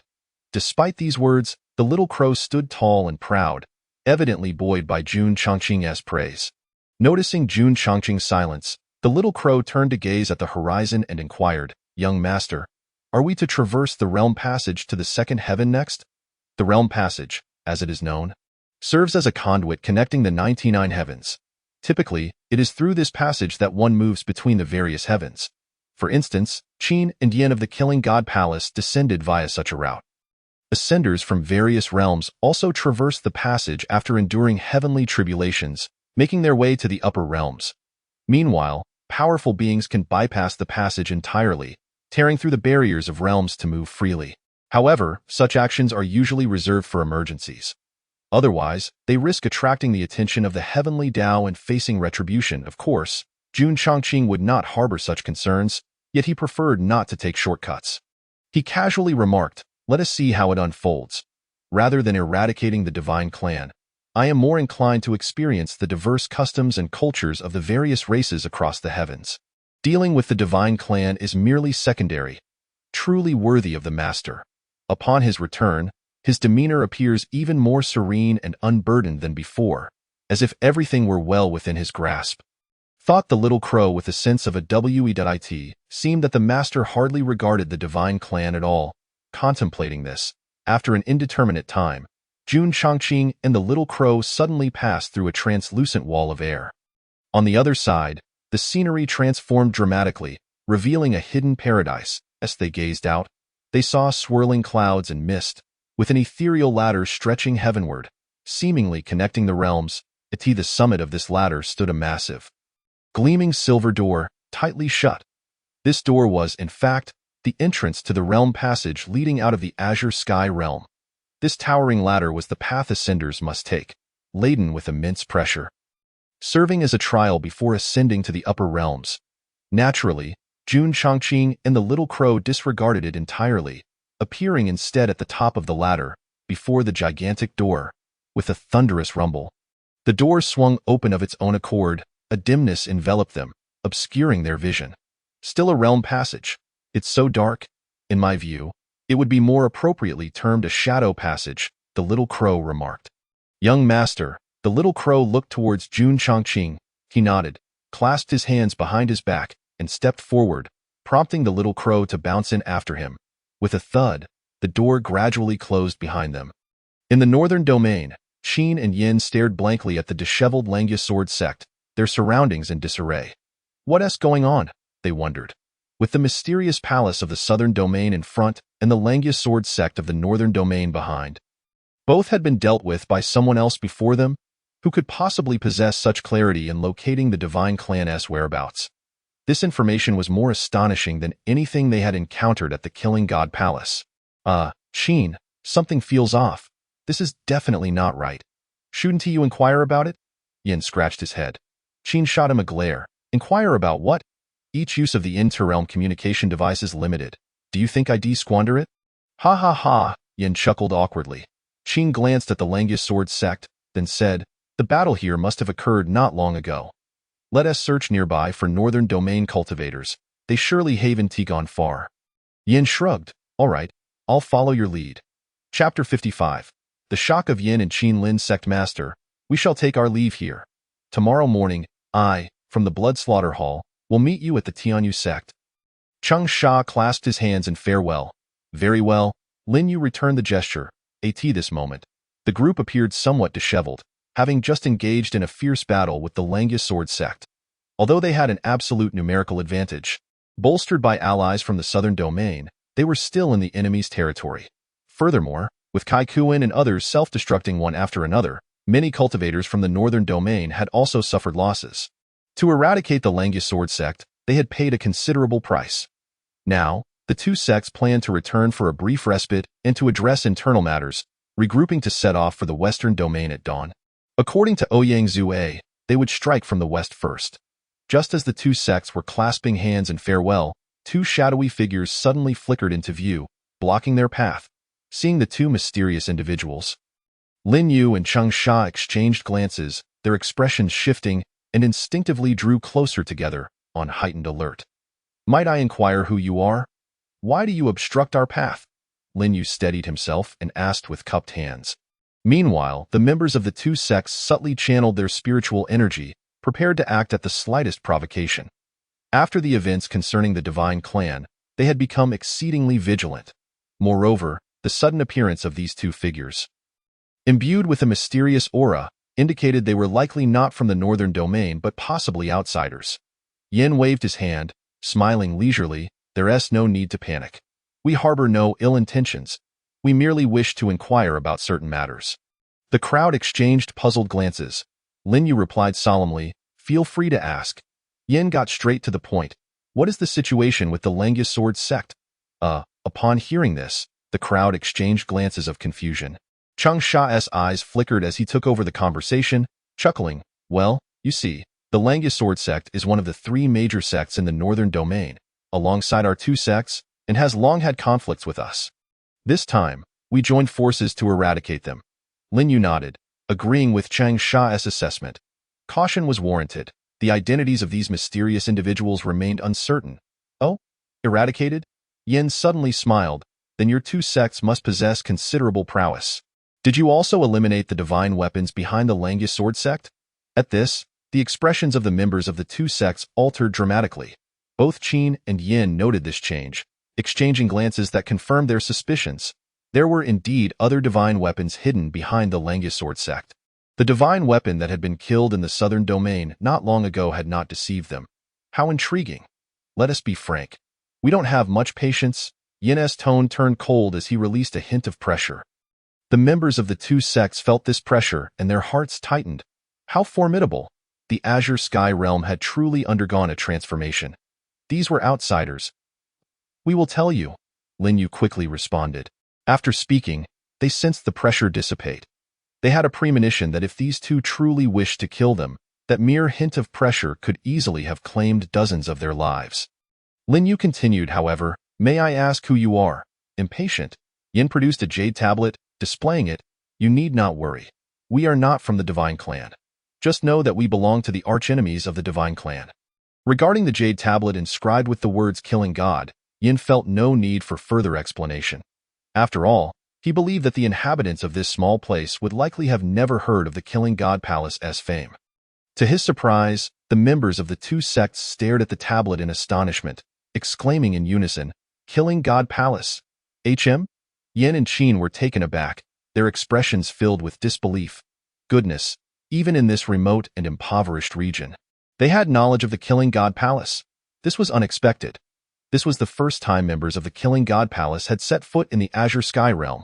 Previously, while executing tasks in other worlds on the First Heaven, the inhabitants had been completely oblivious to the existence of the Killing God Palace. Yin questioned, "How is it that you little ones know of the Killing God Palace?" Lin Yu bowed slightly.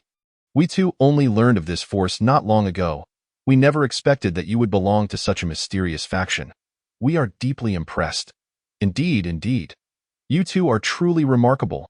Upon realizing they were individuals from the Killing God Palace, the members of the two sects felt significantly more at ease. While there might have been an element of flattery, their words were sincere. To stand against the powerful Divine Clan, it was evident how fearsome the Killing God Palace must be, a reality beyond their wildest imaginations. Enough of the flattery. Now, quickly recount what transpired with the Langya Sword sect, Yin stated coolly. Lin Yu pondered for a moment before replying, "My lords, the situation is as follows." Soon, Lin Yu began recounting the recent events that unfolded during the Langya Sword sect's ceremony, gesturing animatedly as he spoke, vividly painting the scene for Qin and Yin, who felt as though they were present at the time. When they heard about the appearance of two divine weapons and a divine general, both Qin and Yin's bodies trembled, their expressions reflecting grave concern. A divine general had appeared in the Azure Sky Realm. What happened next? Yin asked urgently. Lin Yu responded hastily. Then the members of the Killing God Palace appeared. Those two lords were also masked and dealt with both the divine weapons and the divine general. Lin Yu summarized succinctly, omitting the gruesome details of the scene. Hiss. Qin and Yin exchanged shocked glances. Indeed, other members of the Killing God Palace had arrived in this realm. From this cultivator's account, it was clear that the two members of the Killing God Palace were of a higher rank than they. After all, to eliminate a divine general was a testament to their strength. Qin's eyes flickered. "Do you know the titles of those two members from the Killing God Palace?" Lin Yu hesitated slightly. "I heard that divine general referred to one of them as Dado Right, the crow ancestor of the demon realm." "What? The crow ancestor of the demon realm?" Qin and Yin were utterly astonished. They naturally recognized the crow ancestor of the demon realm. Who was their revered master's demonic pet? An entity they looked up to, however. Wasn't he the demon realm sealed by the Divine Clan's heavenly sealing formation? The crow ancestor had broken free? When did this occur? Moreover, they had never heard of the crow ancestor joining the Killing God Palace. This matter was shrouded in mystery and absurdity. Qin asked seriously, "What about the other individual?" Lin Yu smiled wryly. "My lords, we are also unaware of the other's identity. We only know that the crow ancestor holds that individual in high regard." Upon the utterance of those words, both Qin and Yin were once again taken aback. Is there truly someone in this world whom the crow ancestor holds in esteem? Apart from the demon sovereign Jun Chongqing, could it be their exalted master? Who else could command such respect from the crow ancestor? Very well, you may take your leave. Yin waved his hand. Indeed, the members of the second sect were elated, bowing deeply and hastily made their exit. After all, standing before such a formidable figure was undeniably unsettling. Chapter 56. The beasts of the realm. Qin and Yin gazed at the departing figures of the second sect, struggling to regain their composure. The claims made by the second sect had genuinely astonished them. Good heavens, they had initially assumed it was merely other members of the Killing God Hall. Yet it turned out even the crow ancestor from the demon realm had made an appearance. Qin, what they said does not seem like a fabrication. Yin scratched his head and suggested, "Should I go back and capture them for a soul search?" Qin shook her head, stating, "There is no need. The soul search technique cannot be used indiscriminately, As it contravenes the hall's regulations, I can discern that their words are indeed truthful. Yin managed a strained smile. Wow, it truly is the esteemed crow ancestor. How peculiar it is for such a transcendent being to come to the first heaven. Qin pondered, I do not know either, but the individual whom even the crow ancestor respects, what manner of identity could they possess? The atmosphere fell silent for a moment. Suddenly, Yin leaned in and whispered, Qin, could it possibly be the master? Qin's expression changed abruptly. Taking a deep breath, she sorrowfully replied, that is impossible. The master perished 100,000 years ago. 100,000 years is indeed a considerably long time for both Qin and Yin. The fact that the master has passed is indisputable. Yin coughed lightly, do not be so agitated. I merely speculated. As it is genuinely difficult to conceive of anyone else who could command the crow ancestors' respect. Qin responded, let us not dwell on this matter for now. Once we resolve the issues in the BQ realm, we shall report this to our superiors. For the time being, we should focus on eliminating the divine weapons in the eastern and western regions. Agreed, Yin affirmed. As they entered the realm path, it was indeed shrouded in darkness like an abyss. But as they ascended, their field of vision expanded, becoming increasingly illuminated. Additionally, within the realm path, not only were Jun Chongqing and Xiaoya present, but they could also occasionally glimpse other practitioners. It was evident that these practitioners had ascended from various worlds within the first heaven, having successfully navigated the tribulations and ascended the heavenly ladder, now en route to the second heaven. Esteemed friends, may I inquire from which world in the first heaven you hail? At that moment, a graceful mature woman and a robust middle-aged man approached, clasping their hands with a smile. Xiaoya first glanced at Jun Chongqing, observing no signs of discomfort, then surveyed the two individuals before responding with a gentle smile. We have come from the BQ realm. The mature woman expressed her surprise with a smile. Oh, the BQ realm. We once visited there for certain matters, and found it to be rather resource poor.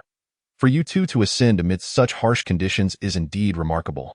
The middle-aged man nodded in agreement. Indeed, you both are truly impressive. To be fair, had they been in the BQ realm, it was uncertain whether they could have ascended at all. Xiaoya chuckled lightly.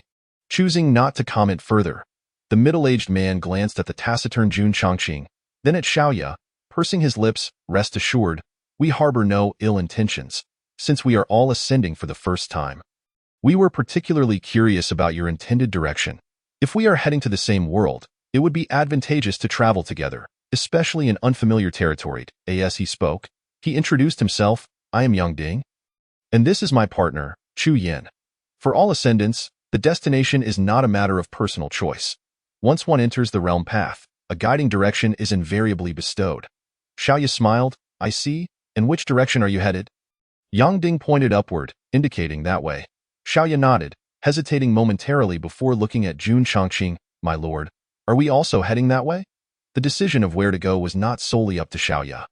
She needed to consult her lord. Jun Chongqing slightly nodded. Understanding this, Xiaoya smiled brightly. What a coincidence. We are headed in the same direction. Yang Ding and his partner were elated. That is splendid. Then we shall rely on your guidance from here on. Venturing into a new world can be daunting, and having companions for mutual support is undeniably a boon. May I ask how to address you two? Chu Yin inquired politely. My lord's surname is Jun, and I am surnamed Ya. Xiaoya replied. Ya? As in the character for crow or duck? Yang Ding cleared his throat, assuming it to be the latter, and then clasped his hands in courtesy. Ah, so it is esteemed friend Jun and friend Ya. It is a pleasure to finally meet you.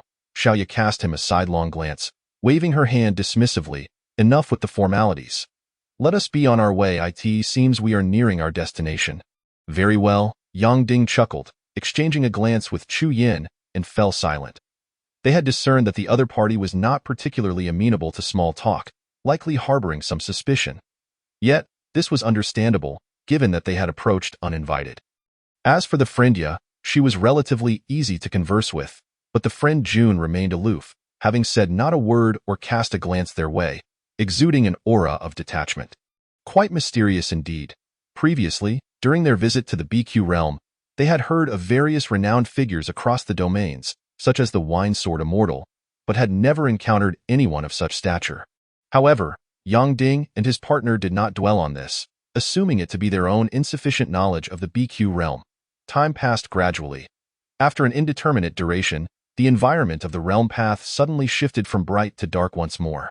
Yang Ding and his partner believed they were nearing their destination, but upon looking up, their pupils constricted in horror. Above them, a colossal beast had appeared, resembling a creature that was both whale and bird, slowly flapping its oddly shaped wings, emitting a deep, baby-like cry that echoed hauntingly within the realm path. Having never witnessed such a spectacle, Yang Ding and his partner were instantly gripped by terror. Their legs weakening and cold sweat pouring from their bodies, this creature was of an unfathomable size. One of its eyes was larger than a mountain peak. Yet Jun Chongqing remained unfazed. Xiaoya gazed up at the creature with a faint smile. Yang Ding noticed this, momentarily taken aback, and tremulously exclaimed, "Ya, dear friend, how can you still be smiling? We must find a way to hide quickly. If that behemoth notices us, we are finished." Xiaoya waved her hand reassuringly. "There is no need for alarm. This is a realm beast, which is quite rare. Who would have thought our luck would bring us face to face with one? Realm beasts, products of the realm path, are indeed exceedingly rare. Those who encounter them typically do not survive." Realm beast? Yang Ding and his partner exchanged bewildered glances. How did these two know so much, given that they were all ascending for the first time? It seemed they had not perused ancient texts enough. "Rest assured, this creature is quite docile and will not attack us unprovoked," Xiaoya stated casually. Yang Ding and his partner breathed a sigh of relief. As long as it wouldn't attack, that was reassuring. However, given their insignificance before this realm beast, it was likely that the creature would not even take notice of them, right? No sooner had the thought crossed their minds than the realm beast's crimson eye suddenly shifted downward. Locking its gaze upon them, Yang Ding and his partner froze momentarily, their nerves taut with tension. Their life energy had been locked onto by the realm beast. Damn. Are we truly going to perish right after ascending? They lamented. Heavens, what atrocious luck. Chapter 57. Emergence from the realm path. Visitors from the rock spirit clan. It is over. The realm beast has noticed us. Yang Ding's eyes widened in terror as he gripped Chu Yan's hand tightly, both feeling a rising sense of despair. After all the effort to ascend, they had yet to glimpse the wonders of the second heaven, only to face imminent demise. Who could accept such a fate? The pallor of their faces deepened. They could sense that the realm beast was on the verge of attacking, confronted by the massive creature and the haunting wails echoing in their ears. Its cries were unlike any they had ever heard, inducing a state of disorientation. If this continued, they would be forever trapped in oblivion, their consciousness extinguished, perishing within the realm path. At that moment, Jun Chongqing slowly raised his head. His calm gaze met the crimson eye of the realm beast. In that fleeting moment of contact, the beast shuddered, and its eye constricted violently. The realm beast gazed at Jun Chongqing with a pleading expression, then let out a long, mournful wail before retreating its massive form into the shadows, gradually vanishing from sight. Having been scared away, Xiaoya beamed at the sight, glancing at Jun Chongqing with a grin, silently acknowledging that the realm beast had encountered its match. A mere glance from her lord had sent it fleeing in fright. Xiaoya was unperturbed by the realm beast, but handling it was surely not as effortless as it had been for Jun Chongqing. Expelling or even eliminating it would require considerable effort. After all, realm beasts are rather unique entities. If Xiaoya were to eliminate this one, she would be marked by a lingering trace of its essence, which would attract the attention of other realm beasts whenever she appeared in the realm path.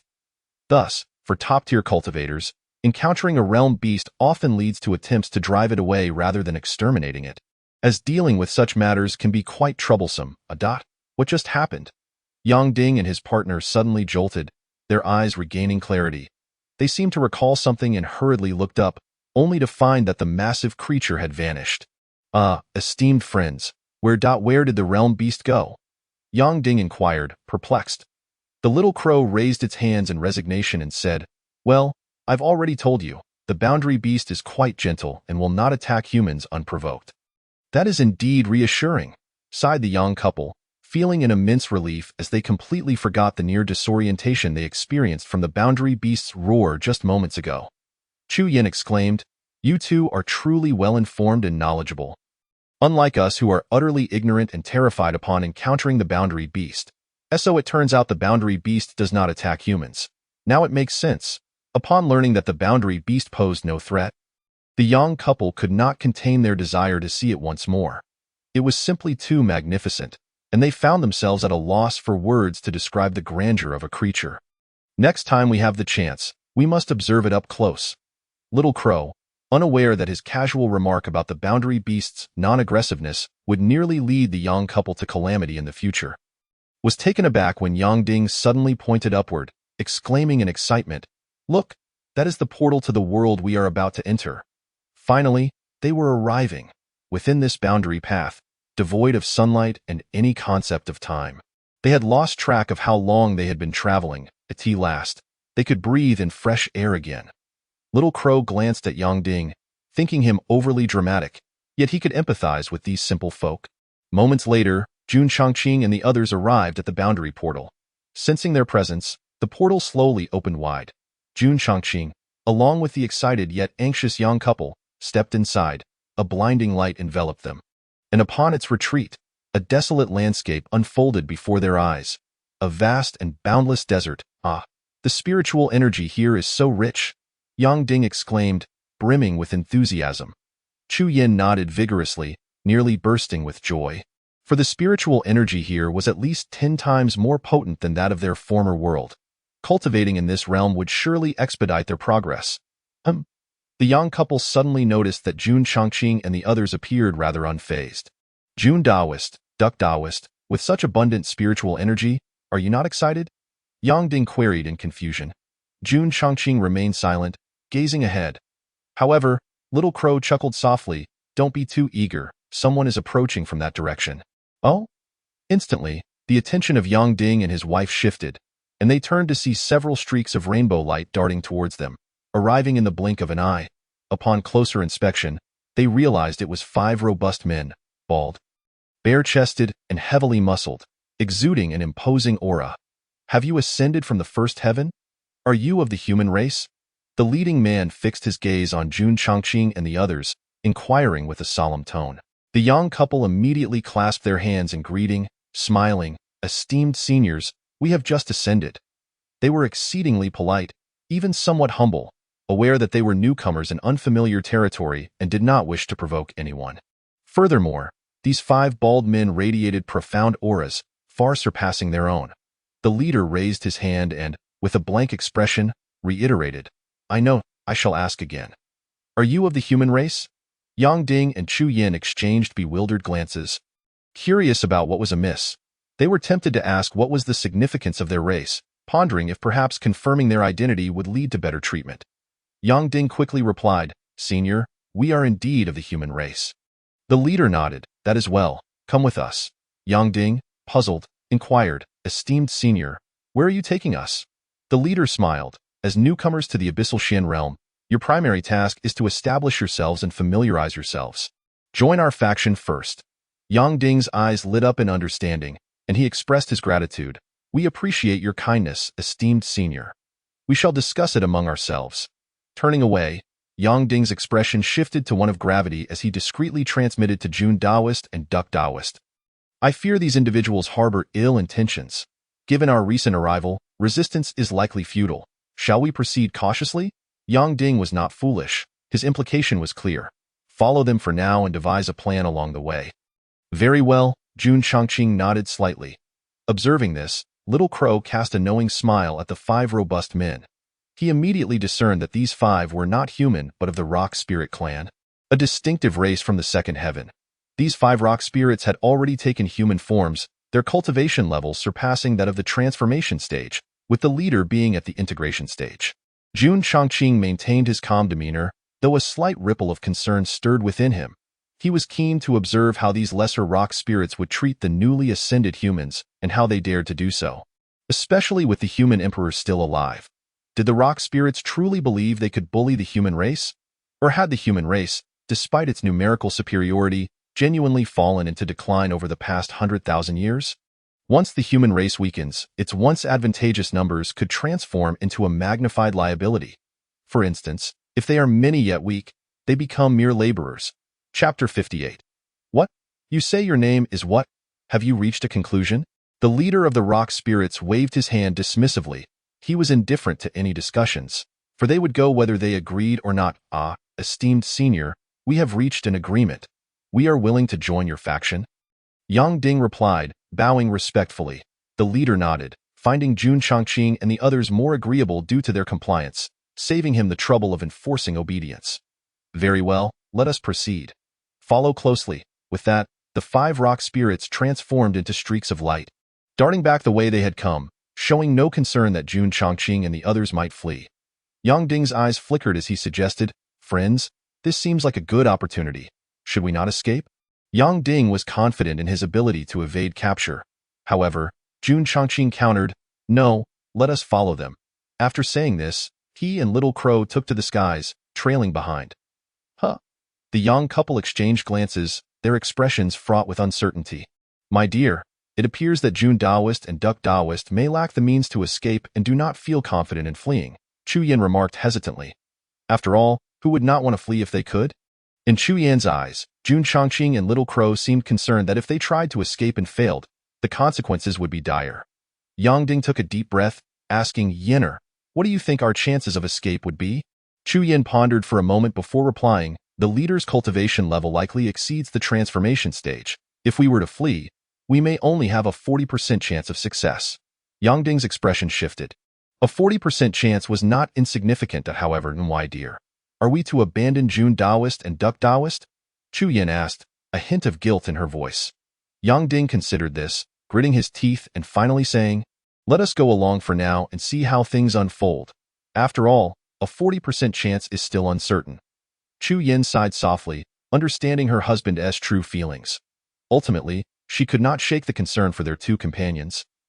As they had agreed to look out for one another during their ascent from the lower realm, the world of cultivation was fraught with deception and self-interest, yet it was precisely Yang Ding's rare kindness that had drawn her to him. Very well, let us follow them for now and observe the situation. Perhaps those robust men truly harbor no ill intentions, agreed. As they traversed, the realm they entered was no longer a desert but a rocky cliffside. The lair of the rock spirits lay hidden beneath the mountains, concealed from sight. Enter, the leader commanded, reciting an incantation and gesturing toward a concealed entrance. This was the portal to the rock spirit's domain. Appearing quite empty yet functioning as a formation, outsiders would find it challenging to notice or breach. Without hesitation, Jun Chongqing stepped into the cave, his form quickly disappearing. Little Crow, amid the curious gazes of the 5 rock spirits, cheerfully followed suit. The young couple, however, stood dumbfounded, unable to comprehend how Duck Daoist could remain so carefree in such dire circumstances. What are you 2 dawdling for? Hurry in, the leader barked, his demeanor growing increasingly hostile, the intent to intimidate evident on his face. A shiver ran through the young couple as they steeled themselves and entered. Realizing that resistance was futile at this juncture, Yang Ding felt a twinge of regret. Had he acted rashly by following them, risking both their lives in the process? Jun Daoist, we may have been led to our doom. The 5 robust men exchanged cold smiles before swiftly entering. Soon, Jun Chongqing and the others found themselves in the rock spirit's base beneath the mountains. The young couple stood in awe, staring at a scene that was entirely unlike their expectations. The underground space was indeed vast, but the haphazardly constructed buildings made of various enormous stones were quite unsightly and chaotic. Countless dark passages surrounded them, leading to unknown destinations. Most bizarrely, they witnessed stones with arms and legs moving about. Truly, what kind of place was this? This cannot be a dwelling for humans. The realization struck the young couple like a bolt of lightning. Clearly, this was a lair of an alien race. Alas, we have arrived at the stronghold of an alien race. I wonder what kind they are, Stone Tribe. At that moment, a robust old man approached, leaning on a cane. The sight was exceedingly peculiar. It turned out that the leader of the 5 robust men was named Shihao. Have you met Elder Wu? Shihao inquired, addressing the old man. Shihao and the other 4 rock spirits quickly bowed. Then, Shihao glanced at Jun Chongqing and the others before smiling. Indeed, Elder Wu. Shihongshan nodded thoughtfully, casting a discerning glance at the 4 individuals accompanying Jun Chongqing. With a benevolent smile, he remarked, indeed, indeed. Those who ascend from the lower realms are often individuals of great perseverance and resilience. You little ones must strive diligently within my Yinling clan. Rest assured, this elder will not treat you unfairly in the future. Yinling clan? Yang Ding and his wife exchanged glances, their eyes glinting with newfound understanding of the name of this peculiar race. However, the so-called elder of the Yinling clan appeared quite amiable. Did they perhaps misjudge him earlier? Xiaoya, on the other hand, scoffed derisively, thinking that this old stone creature was overly familiar with them, displaying a lack of awareness of the world's vastness. Shiz Hongshan chuckled softly and, having no intention of elaborating further, turned to leave while instructing, "Sure how, take them to register and collect their tools." "Yes, fifth elder," Sure Hao promptly replied. "You four may proceed with your tasks." After dismissing the other four clansmen, Sure Hao turned to Jun Chongqing and the others, his tone chillingly formal, "Follow me to register. Then you will receive your tools." With that, he strode toward a stone chamber. Tools? What tools? Yang Ding and his wife exchanged puzzled glances. However, seeing Jun Chongqing and Xiaoya following suit, they anxiously trailed behind. Since they were already here, they might as well make the best of it. At least the fifth elder of the Yinling clan seemed quite approachable, and there appeared to be no ill intentions. Right? Within the stone chamber, Sure Hao began taking down details. "Name? Realm?" he asked, as he noted each response in a ledger. Xiaoya, casting a sidelong glance, noticed the ledger was filled with densely packed names, quite impressive. "Yang Ding, early stage of transformation," he stated. "Chu Yin, early stage of transformation," his wife followed suit. Xiaoya giggled. "I am Xiaoya, as in the crow, and I am also at the early stage of transformation." "Xiaoya?" Sure Hao raised an eyebrow, finding the human name peculiar, but he silently recorded it so.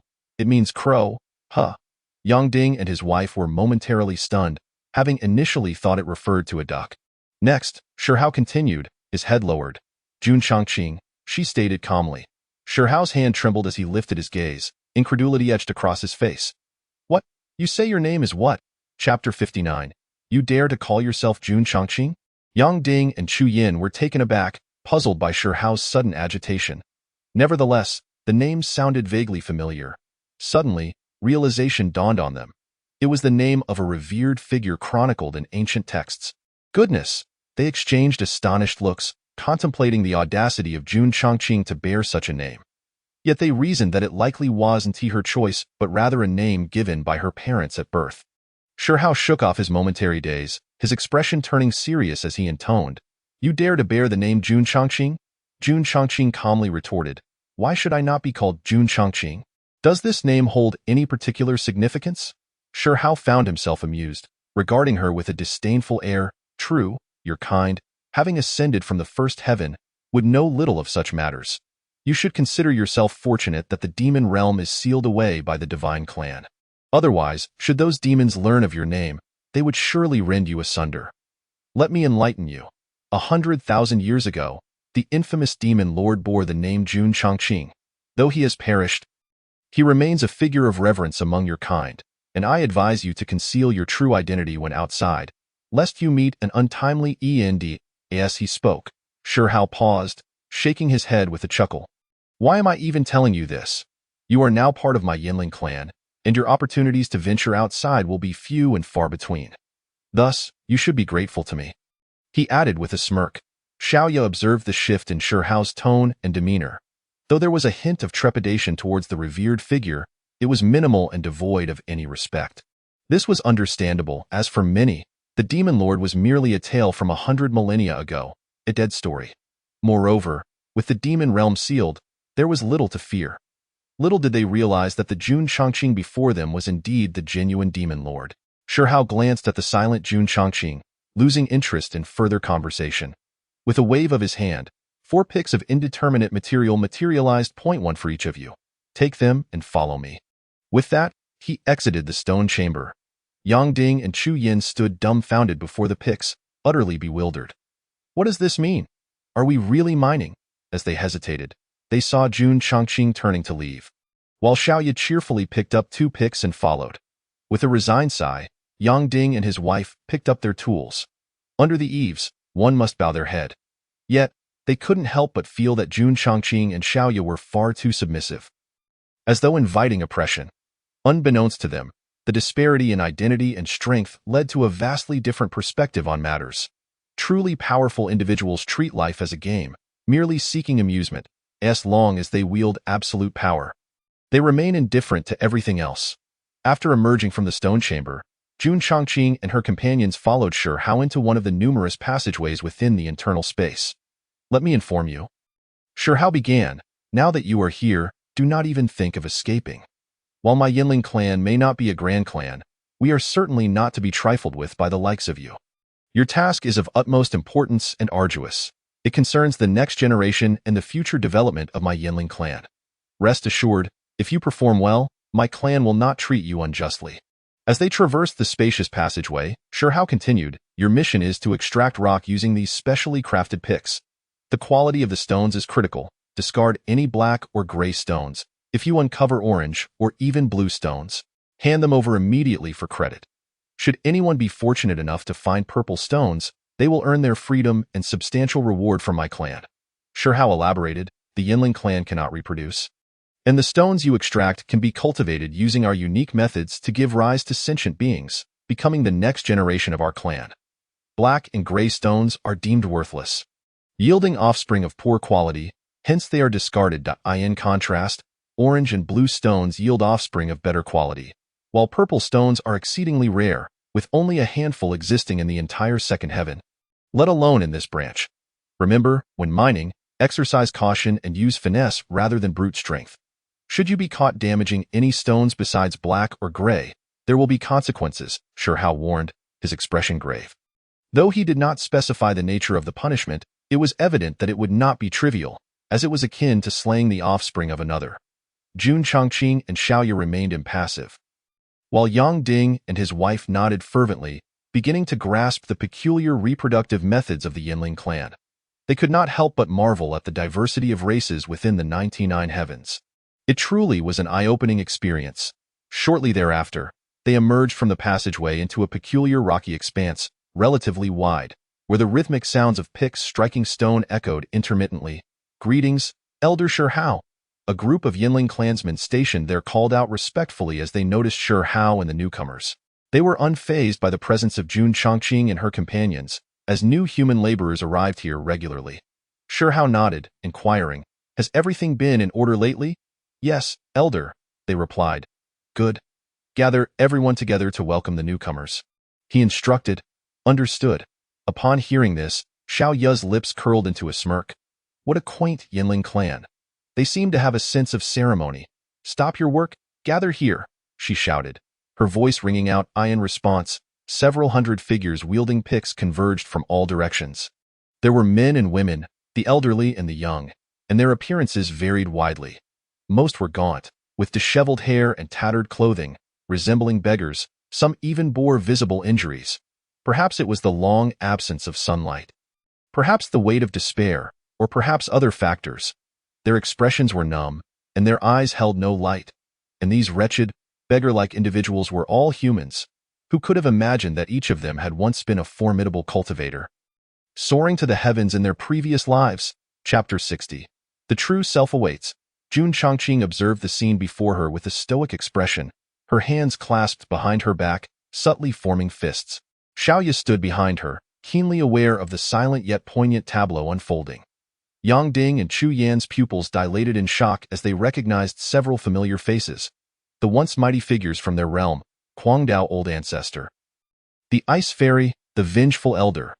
These were predecessors who had ascended before them, believed to have achieved great renown in the upper realms, and yet, to encounter them now, in such a dismal state, was beyond anything they could have anticipated.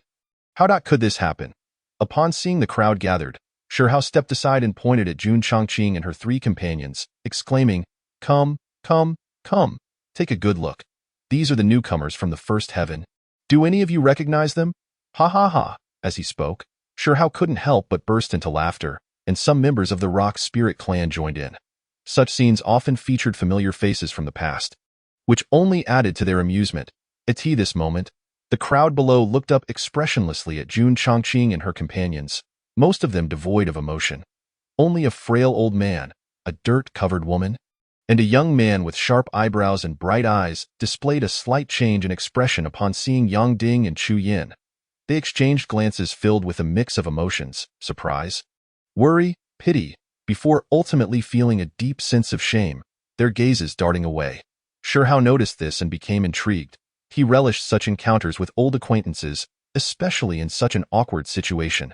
The couple, Yang Ding and Chu Yin, stepped forward to the three, their eyes reddening as they gazed at them. Senior Guangdao, Senior Bingxue, Senior Shahin, you. These three had shown considerable kindness to Yang Ding and Chu Yin during their time in the lower realm, making the current scene hard for the couple to bear.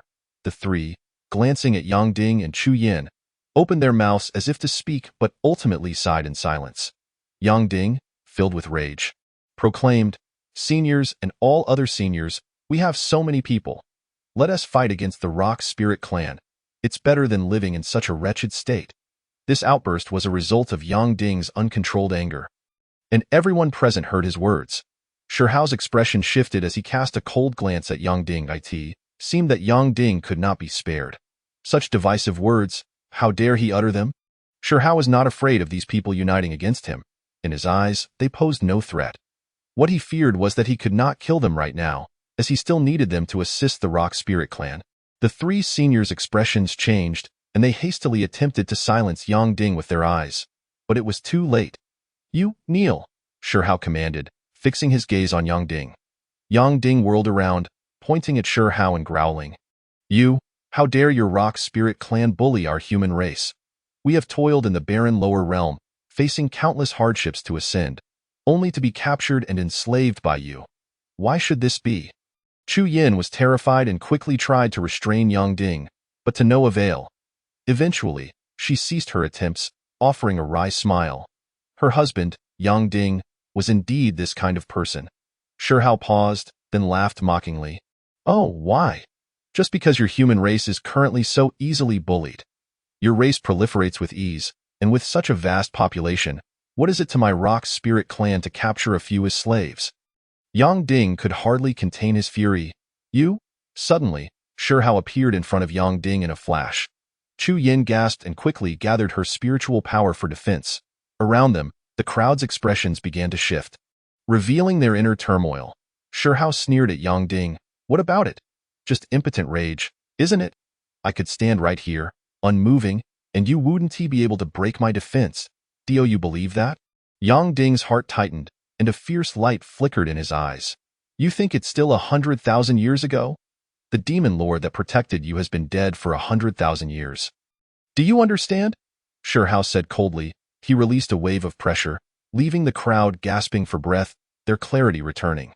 The spiritual energy here was thin, and since human cultivators had not practiced since their arrival, most remained stagnant. A mere transformation realm cultivator, so weak, had lost their spirit.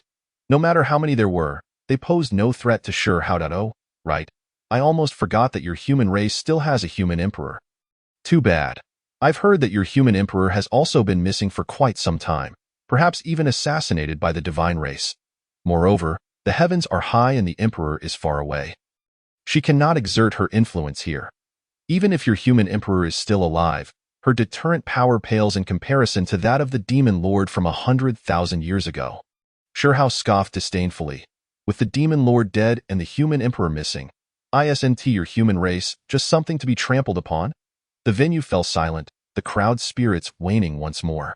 Yang Ding stood there, mouth agape, at a loss for words. Sure Hao grinned coldly, suddenly seizing Yang Ding by the throat and lifting him high, stating, "You were given a chance to live, yet you chose to utter divisive words.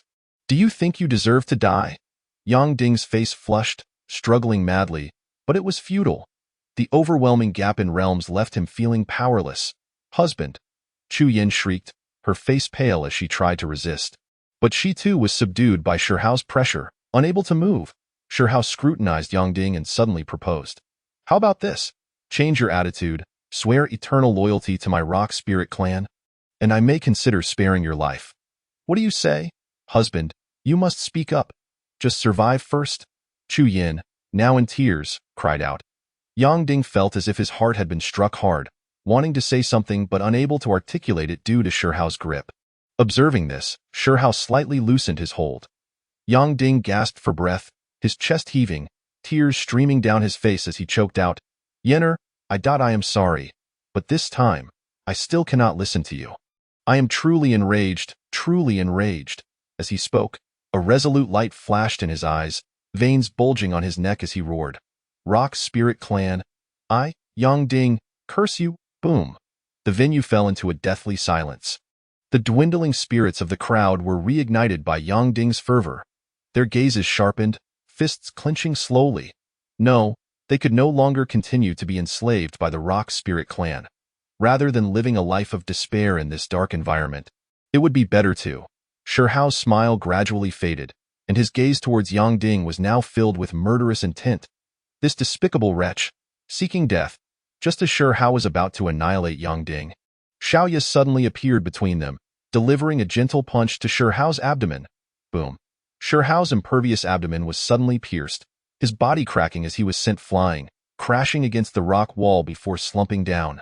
A light blow had left him gravely injured, on the brink of death.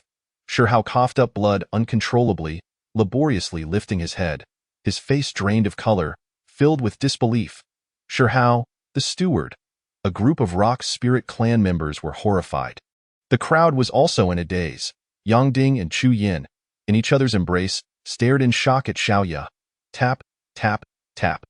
Jun Chongqing suddenly stepped into the arena, hands clasped behind her back, casting a sidelong glance at Shi Hao, and said indifferently, "I will give you 10 breaths of time to summon all the high-ranking members of your Rock Spirit Clan here. I shall be waiting." Chapter 61. The demon realm rightfully belongs to me. This sudden turn of events transpired in the blink of an eye. Leaving everyone astounded, my lord, Xiaoya restrained her strength and did not kill this insignificant creature on the spot, Xiaoya said with a bow. Controlling her strength is indeed a skill. A slight miscalculation could lead to this lowly worm being sent directly to the soul nirvana abyss. Jun Chongqing remained expressionless, saying nothing. At this moment, everyone present regained their senses, shocked as they glanced at the gravely injured Shi Hao, then at Xiaoya, and finally fixed their astonished and questioning gazes upon Jun Chongqing. Just moments ago, hadn't Shi Hao mentioned that 4 newcomers had arrived?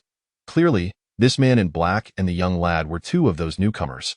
But how could they possibly be cultivators from the lower realm? Anyone could see that they were extraordinary figures. Not to mention, that young lad clearly seemed to be a subordinate of the man in black, and yet, this subordinate had severely wounded Shi Hao with a single strike. How terrifying! After the initial shock, a wave of excitement began to swell within the crowd. Could it be that they were saved? Yang Ding and Chu Yin were still in a state of shock. Realizing that these 2 were not cultivators who had ascended from the lower realm. Were they perhaps significant figures sent to the first heaven on a mission who happened to cross paths with them?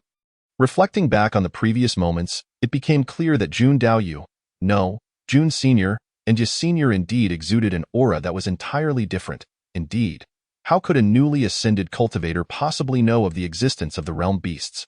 Who are you? What is your intention in infiltrating my Rock Spirit Clan? Shi Hao howled in agony. He had clearly seen them emerge from the realm path. How could this happen? They had brought such figures back to their lair. Infuriating, however, Shi Hao was not overly panicked. After all, this was still within the territory of the Rock Spirit Clan. Surely the clan leader and elders would be able to handle these 2, though he would undoubtedly face punishment afterward. Just wait. I have already sent a message to the clan leader. They will arrive shortly, Shi Hao shouted. He wanted to utter some threatening words, but with the higher-ups of the clan yet to arrive. The timing was not right. He had to stall for time. If he were to die just like this, it would be far too costly. Upon hearing this, the crowd grew tense once more. Most of them had never seen the high-ranking members of the Rock Spirit Clan, but they assumed that the clan's leadership was incredibly powerful. After all, even a mere steward like Shi Hao could suppress them all. Swish, swish, swish. Just then, a dozen figures flickered into view. As they came into focus, they turned out to be several sturdy old men. The members of the Rock Spirit Clan all bore a similar appearance, making it difficult to distinguish them unless one considered their attire and positioning. It was evident that the elder leading them was likely the clan leader of this Rock Spirit Clan. Behind him, one of the elders was the 5th elder, Shi Chongshan, whom Jun Chongqing and her companions had encountered upon their arrival. At this moment, Shi Zhongshan gazed incredulously at Jun Chongqing, his eyes filled with utter disbelief. The other elders also cast a glance at Shi Hao, whose tragic state was nothing short of harrowing. Patriarch, elders, it is these 2. Quickly, apprehend them. Upon seeing reinforcements arrive, Sure Hao exclaimed with delight, though he grimaced in pain, his hatred deepening. Unexpectedly, the patriarch of the Yinling clan, Sure Imo, clasped his hands and chuckled, "Hee hee, I am Sure Imo, the patriarch of this clan. Young friend, this is all a misunderstanding. Sure Hao mistakenly brought you here, thinking you were ascended cultivators from the lower realms. He is at fault, and I offer my apologies." "Patriarch!" Sure Hao exclaimed in disbelief. The other elders, however, remained unfazed. They understood that the patriarch was merely extending courtesy, with the possibility of hostility to follow depending on the circumstances. Then, they heard Sure Imo continue. "Might I inquire which faction you hail from? Perhaps there is a long-standing connection with our Yinling clan, and we could resolve this conflict amicably." This was clearly an attempt to probe into their background, revealing a cautious disposition. After all, Jun Chongqing's imposing demeanor suggested a formidable origin. If he truly held significant influence, they would have to swallow their pride. Yet, if he were of little consequence, well, causing chaos within the Yinling clan and assaulting their steward would not be easily overlooked. The assembled crowd discerned the underlying tension in the words, their anxiety escalating. Yang Ding and his wife began to worry as well. However, upon hearing this, Xiao Yan nearly burst into laughter. The stature of the master. Not only was the master formidable beyond comprehension, but even a casual mention of the demon realm or the hall of killing gods could terrify these insignificant beings. Jun Chongqing spoke calmly, "It is well that you have come. Who gave you the audacity to speak to me while standing?" Kneel. As the words fell, Sure Imo and the others felt a sudden intensity in their gaze. How audacious this youth was. Not only did he command silence, but he also demanded they kneel. How brazen, how tyrannical, to dare act thus on their own territory. Yet before Sure Imo could further contemplate, they were horrified to find their knees buckling involuntarily. Thus, bang! The high-ranking members of the Yinling clan knelt in unison. Yang Ding and his wife, along with the other cultivators present, were left agape, utterly bewildered by the inexplicable turn of events. Sure Hao, already grievously wounded, nearly fainted at this surreal sight. "Patriarch, elders, what in the world are you doing? Why are you obeying him? He commanded you to kneel, and you actually did." Only Sure Imo and the others, upon regaining their composure, turned pale with fear. A powerful figure, a superlative strength that was beyond their reach. "Sir, we Sure Imo stammered, his voice trembling. For today, a misstep could spell doom for all the Yinling clan members present." Sure Imo shot a resentful glance at the still-dazed Sure Hao, feeling an urge to eliminate him. This squanderer had brought such a figure into their midst, threatening the stability of the Yinling clan. At this moment, realization dawned upon everyone. It was not that the high-ranking members of the Yinling clan were inexplicably obedient. Rather, the black-clad man possessed power far exceeding theirs, rendering them unable to resist kneeling. Heaven above! How strong could this black-clad man be? Yang Ding and the others gazed at Jun Chongqing with a mixture of awe and trepidation, while Sure Hao hung his head, too frightened to speak. His heart trembling. "Do you wish to know the origin of my power?" Jun Chongqing suddenly asked. Sure Imo hastily shook his head, and no, we wouldn't he dare. What a jest, in the face of such overwhelming strength. The source of his power was of no consequence. Moreover, the fact that this individual referred to himself as this master indicated he was no ordinary being. Sure Imo felt an inexplicable dread at the thought of discovering the source of this person's power. He feared it might be the end of him. Jun Chongqing continued nonchalantly, "Listen well. I do indeed have a force that cannot be paraded about, the hidden demon realm, which falls under my command." Chapter 62. Yet, this master is reluctant. Boom. These words struck like thunder in the minds of the onlookers, leaving them disoriented and lost, their sense of direction shattered. Command demon, demon realm. The couple Yang Ding and Sure Hao, who recognized Jun Chongqing's name, felt their pupils constrict to pinpoints. "My lord commands the demon realm." Jun Chongqing.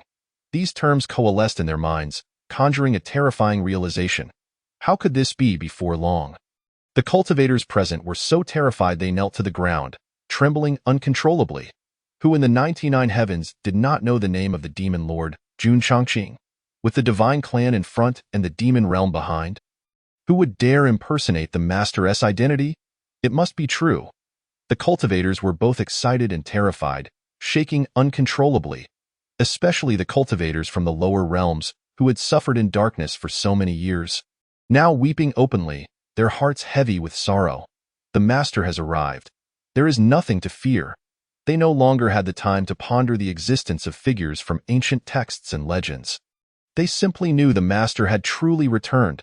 At this moment, Shirhao was utterly terrified, his spirit shattered. He recalled his earlier disdain and his flippant remark, "You dare call yourself Jun Changqing?" Never did he imagine this person was the very demon lord. A deceased demon lord he had felt free to disrespect, but now, a living, breathing demon lord stood before him, and he was paralyzed with terror. The master demon lord, Shirimo, and the other high-ranking members of the Yinling clan were overwhelmed with fear. Their minds quaking, their faces as pale as sheets. The demon lord Jun Changqing was, indeed, alive. Shirimo and the others were filled with despair. Who in the world did not know that the demon lord Jun Changqing was of the human race? Yet at this moment, they had imprisoned ascended human cultivators. Had they known the demon lord was still alive, they would never have dared to imprison these ascended cultivators, even if they were given 1,000 lives.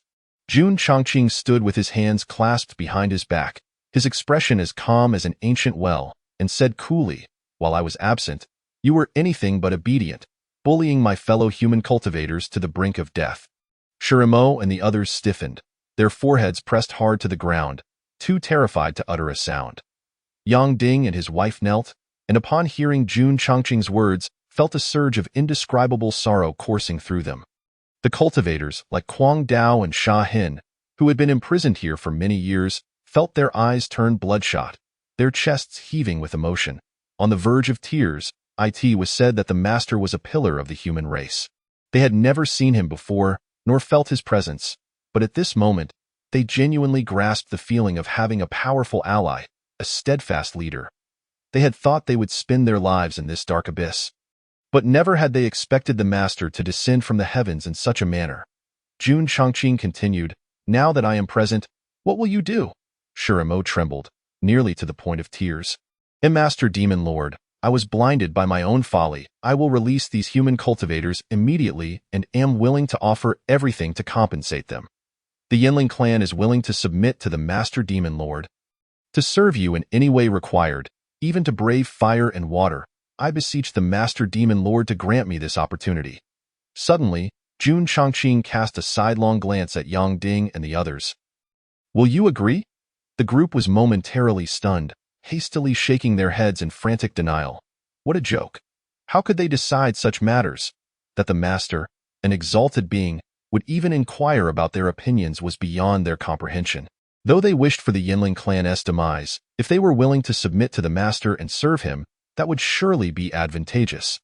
This was a sentiment nearly unanimous among them. "The Master commands you to speak," Jun Changqing stated. The group shuddered, exchanging glances filled with trepidation, no one daring to respond. Finally, Yang Ding mustered his courage and respectfully said, Master, we are willing to agree." They could not dare to say otherwise before the Master. They could not harbor selfish thoughts. Shirimo and the others were momentarily stunned, then elated. But just then, Jun Changqing's next words cast Shirimo and his companions into an abyss of despair. "Yet, I am reluctant." As the words fell, Jun Changqing struck Shirimo and the others with a palm. Terrified, they gasped, "Master Demon Lord," yet their pleas for mercy faltered on their lips. Bang, bang, bang, bang, bang, bang. A series of muffled explosions echoed through the space. The high-ranking members of the Yinling clan erupted into a mist of blood before the horrified eyes of Yang Ding and the others. Beside them, Xiaoya wore a serious expression, no longer daring to laugh. These high-ranking members of the Yinling clan could have been obliterated with merely a glance from the Master, yet he had chosen to act. It was evident that the Master was indeed angered. These minions were not worth lamenting. At that moment, Shirhao and the guards of the Yinling clan nearby were utterly terrified, scrambling away in disarray. At a loss for what to do. "Master Demon Lord, I was wrong, truly wrong." Sob, sob, sob. Shirhao cried, his mindset shattered by fear. Jun Changqing turned his head, casting a sidelong glance, his eyes glimmering, bang, bang, bang. With a single gaze, Shirhao and the other members of the Yinling clan disintegrated into blood mist amidst their cries. Now, the space fell into complete silence, though the thick scent of blood lingered. overwhelmingly pungent. Moments later, the onlookers regained their senses in shock, kneeling down earnestly, exclaiming, "Thank you, Master, for saving our lives." Jun Chongqing surveyed the crowd, hands clasped behind his back, and remarked, "It is of no consequence. You who have ascended from the barren lower realms are all individuals of great talent and perseverance. 99 layers of heaven, where there are always people beyond people and realms beyond realms. The stages of transformation, integration, Mahayana, and tribulation are merely not the terminus of one's cultivation. Strive onward in your practice. For the future may hold the promise of exploring even broader expanses." Xiaoya, in a moment of realization, understood that these cultivators who ascended from the lower realms could, in a sense, be considered the backbone of the future human race. Yet they were imprisoned here by the rock spirit clan. It was no wonder that the master would be enraged. This was merely the second layer of the abyssal void realm. One could not help but wonder if other races in this second layer would treat ascending human cultivators in a similar manner. It was highly probable. The crowd, upon hearing these words, felt deeply moved and expressed their gratitude, exclaiming, "We shall diligently heed the teachings of our master." After that, the voice of Jun Chongqing was never heard again. The crowd looked up, realizing that the master's presence had vanished. He had already departed. They stood there, frozen, fully aware that what had transpired was not a dream. The master truly had come. They had regained their freedom. Silently, they rose and bowed deeply towards the air where Jun Chongqing had stood moments before. The master had not perished. He had always been there, on the exterior, at the edge of a precipice. Jun Chongqing stood with his hands clasped behind his back, calmly gazing into the distance. "Young master, I have dealt with all the rock spirits here." Xiaoyu appeared behind him, bowing respectfully. Jun Chongqing nodded slightly and instructed, "Go to the vicinity of the other worlds in the second layer. If you discover anything, take appropriate action." Xiao Yu's eyes flickered with understanding of Jun Chongqing's intent, and he bowed and withdrew. Saying understood, "Please take care during this time, young master." After Xiao Yu departed, Jun Chongqing retrieved a wine gourd, weighing it in his hand, and murmured, "No more wine." The several jars of vintage he had acquired from Ouyang Zue in the Azure Sky realm had been consumed over this period. For now, he should seek out some fine wine to replenish his stock. He put away the gourd, fixed his gaze in a certain direction, and gradually faded into the ethereal, disappearing from the cliff's edge. Chapter 63. The timorous human race in the central region of the abyssal void realm. Within a stone hall of an underground space, the atmosphere was palpably tense. The figures below bore an uncanny resemblance to the rock spirits that Jun Chongqing had just vanquished.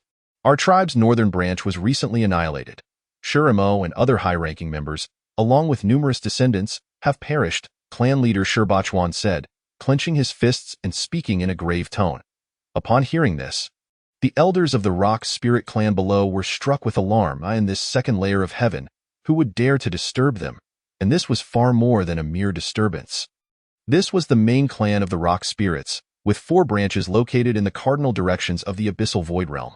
The existence of these branches was vital for transporting resources, perpetuating their lineage and ensuring long-term development. The obliteration of the northern branch was a catastrophic blow to the main clan. Unbelievable. Who would dare to act so brazenly? The Grand Elder Shi Yuncheng exclaimed. Filled with wrath and murderous intent, veins bulged on his forehead, as if he could hardly contain his fury. The other elders sighed inwardly upon witnessing this. The destruction of the northern branch indicated that Shurhao had also perished. Shurhao was akin to the Grand Elder's own son, having been nurtured personally. Although he could have remained in the main clan, Shurhao had voluntarily sought to assist the branch. Now that he was gone, it was no surprise that the Grand Elder was enraged. "Yuncheng, the clan leader understands your anger. How could we not be furious?" Shurbachuan gestured for Yuncheng to calm down before continuing. "We do not yet know who attacked the branch. I have summoned you all to investigate this matter. The abyssal void realm is vast, and the journey to the north is long, even if they traveled at full speed without rest. It would take several months. Unfortunately, there was no teleportation array. I'll go," Yuncheng declared immediately. "With my son dead, I must take action." Shurbachuan nodded, not surprised. "Yuncheng, you may go, but heed my warning. If you encounter someone formidable behind the annihilation of the northern branch, it is wise to refrain from escalating the situation and to deliberate further." Yuncheng's expression shifted slightly, and he silently nodded without uttering a word. Noticing this, Shirbachuan turned to another elder. Instructing, fifth elder, accompany the grand elder. He then added telepathically, remember, if you encounter an adversary beyond your means, you must restrain the grand elder. His mind is clouded by vengeance. The fifth elder hesitated but replied, understood, clan leader. However, he felt uncertain. Although he had a close relationship with the grand elder, he doubted his ability to restrain him. Nevertheless, he decided to take it one step at a time. After all, upon reaching the north, they might not even find the culprit. Shi Yuncheng observed this exchange and understood that the clan leader was wary of him, yet he did not voice any objections. Very well, we shall proceed with this matter for now. All elders, upon returning, remember to relay this information to the other 3 branches and heighten vigilance. Should anything unusual arise, inform the main clan at once, Shirbachuan commanded firmly. Yes. As the elders departed one by one, Shirbachuan sighed with worry. For reasons unknown, after learning of the northern branch's destruction, aside from his initial disbelief and anger, he now felt an intense heartbeat. He couldn't shake the feeling that the Rock Spirit clan was being targeted by a formidable force. Yet, to leave it unchecked was intolerable, as it was merely a feeling in Tianjin City. Located at the heart of the northern abyssal void realm, the city was a grand one, renowned throughout the realm. Consequently, it was perpetually bustling, filled with both locals and outsiders. Cultivators were ubiquitous, many even setting up stalls on the streets to sell their treasures. These cultivators often sat cross-legged, quietly awaiting those destined to encounter them, creating a stark contrast to the city folk who shouted and hawked their wares. The citizens showed no surprise at the presence of cultivators, as if accustomed to it. As long as they kept to themselves, cultivators generally would not cause trouble. However, if trouble did arise, most could only consider themselves unfortunate.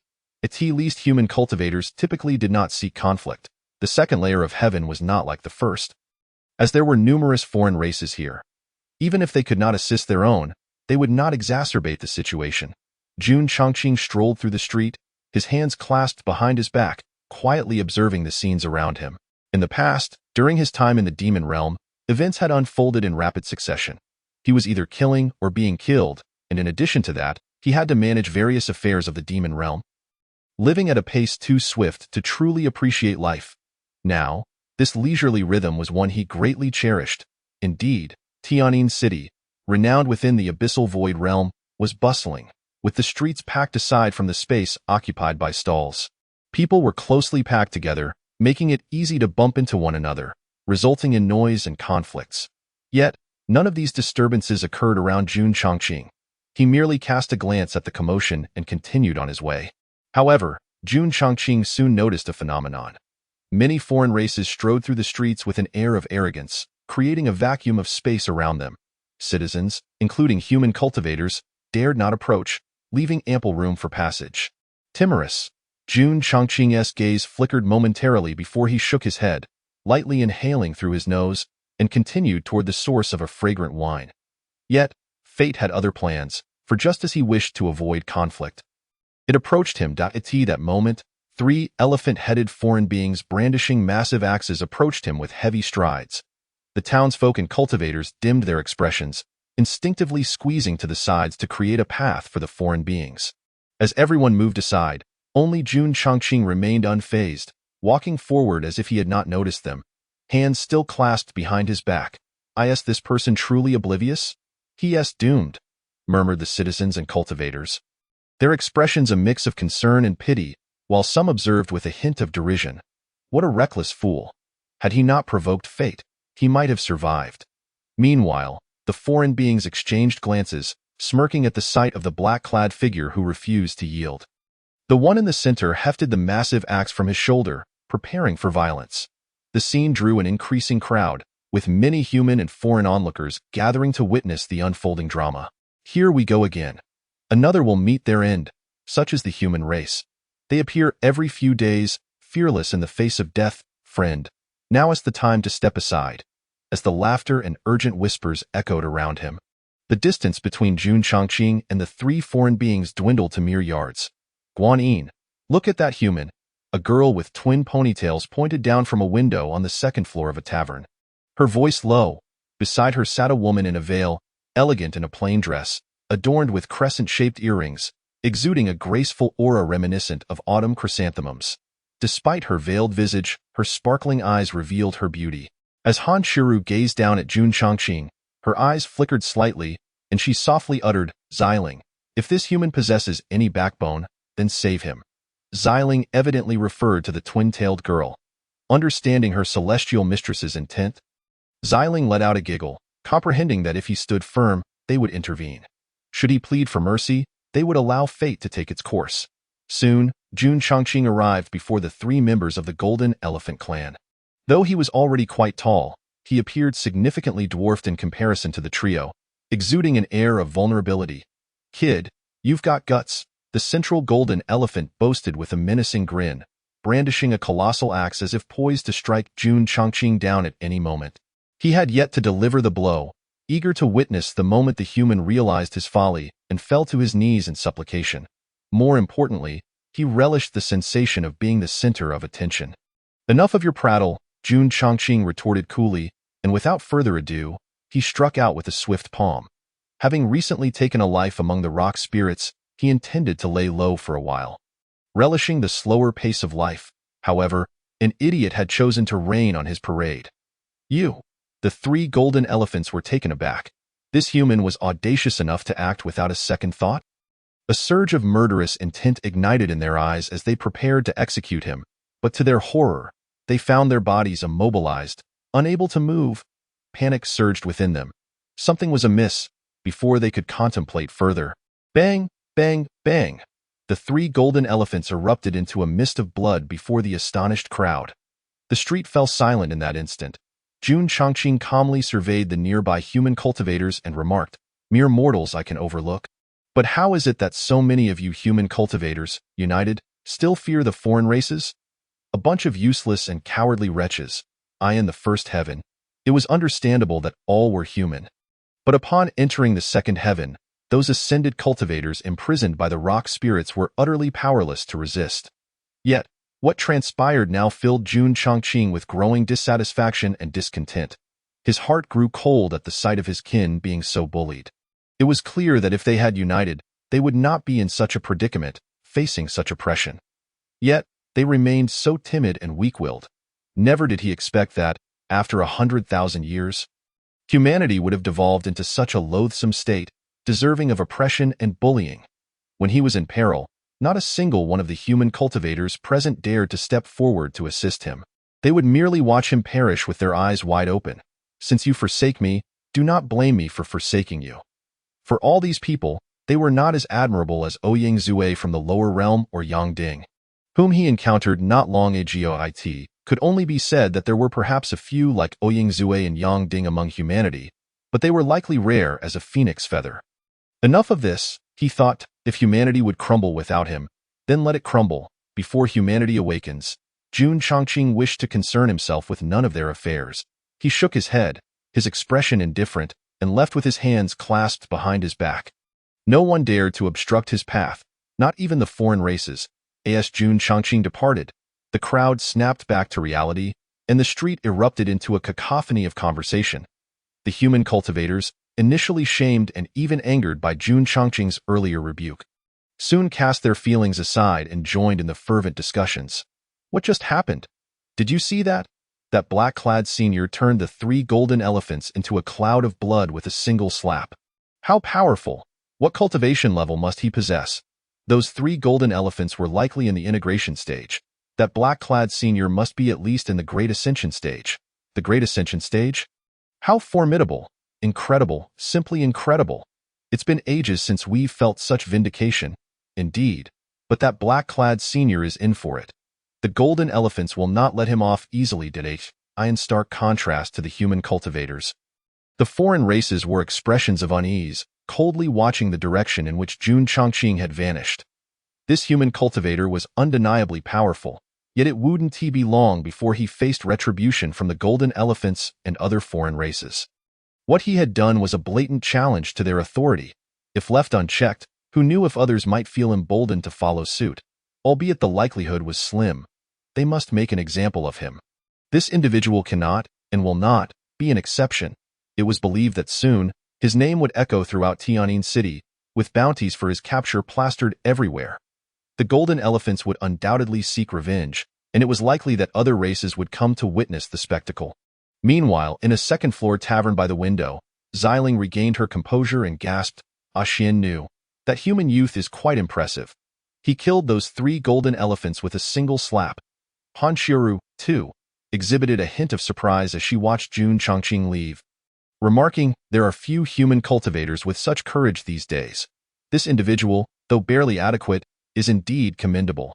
Xiling chuckled, "Xian Nu, it is rare to hear you praise a human. That youth must be fortunate indeed."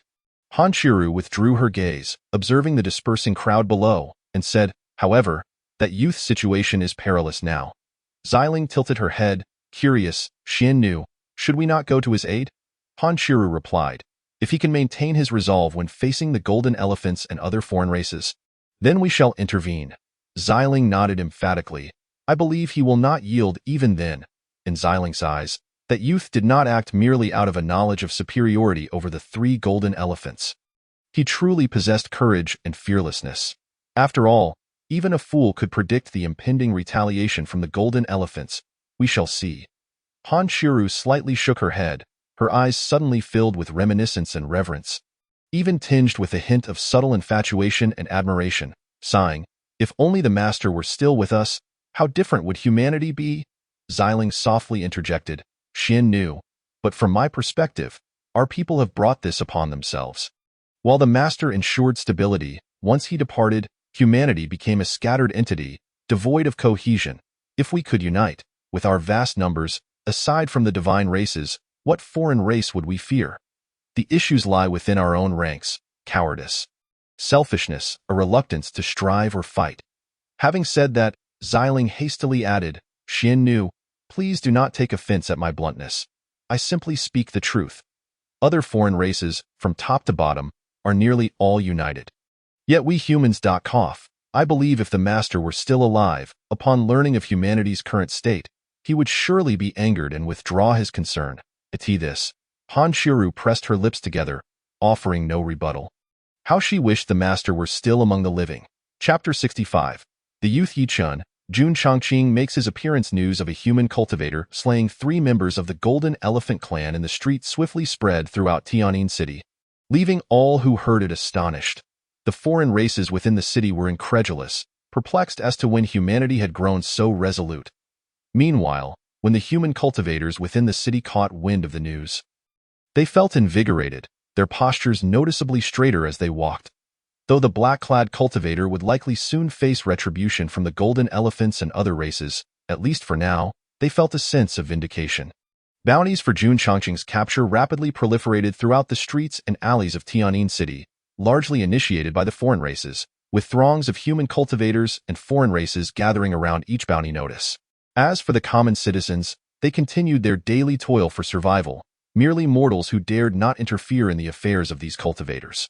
One misstep could lead to dire consequences. However, in their hearts, they silently prayed for Jun Chongqing. "Oh, brave immortal, we are but frail beings, unable to aid you. All we can do is pray from afar for your safe passage through this calamity." Before a notice board adorned with a bounty poster, there were only human cultivators gathered, scrutinizing the notice and engaging in lively discussions, some expressing schadenfreude. "Friends, this black-clad senior has avenged our human kin by slaying 3 golden elephants. He will soon face retaliation from them and the other foreign races. As fellow humans, will you simply stand by and watch as he faces countless foes alone?" Suddenly, a young man furrowed his brow and spoke up.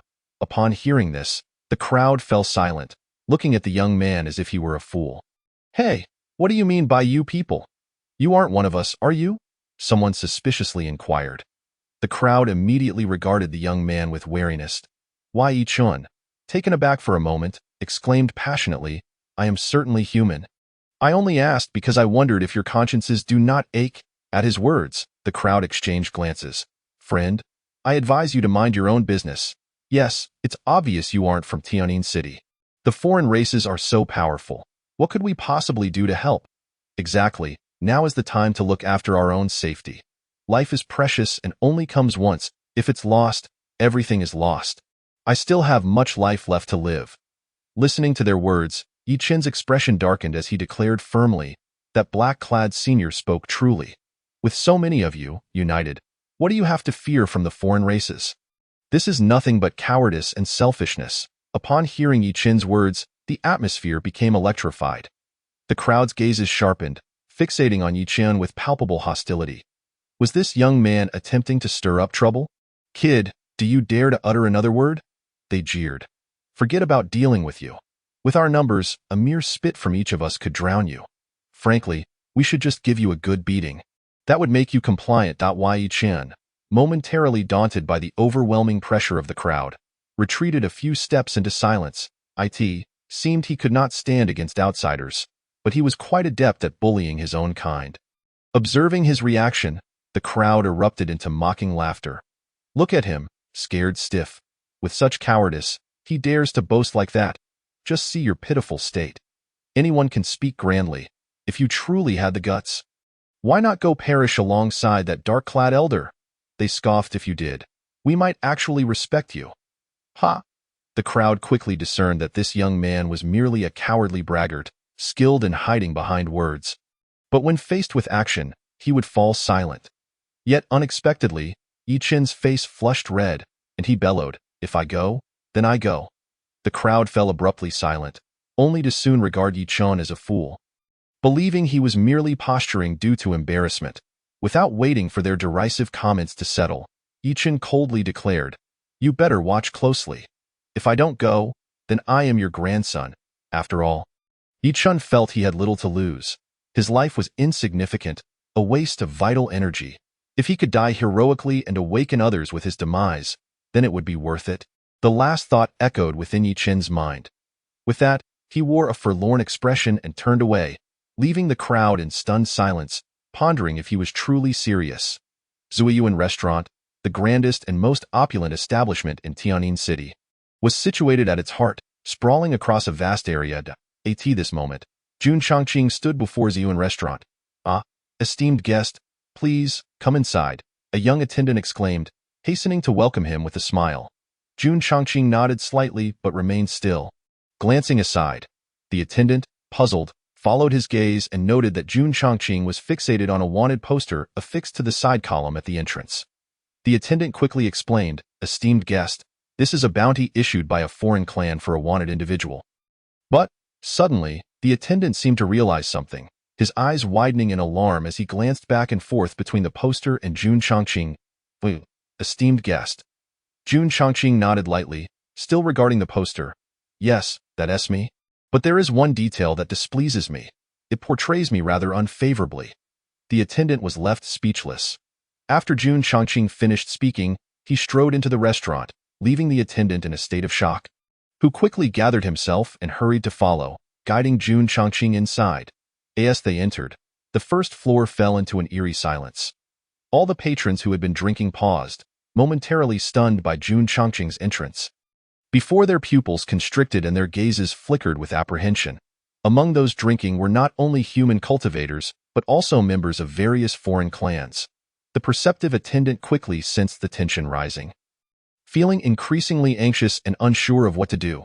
Fortunately, Jun Chongqing alleviated the situation by stating, "I prefer tranquility." Yes, esteemed guest, please follow me," the attendant replied, understanding immediately and hastily leading Jun Chongqing to an upstairs private room.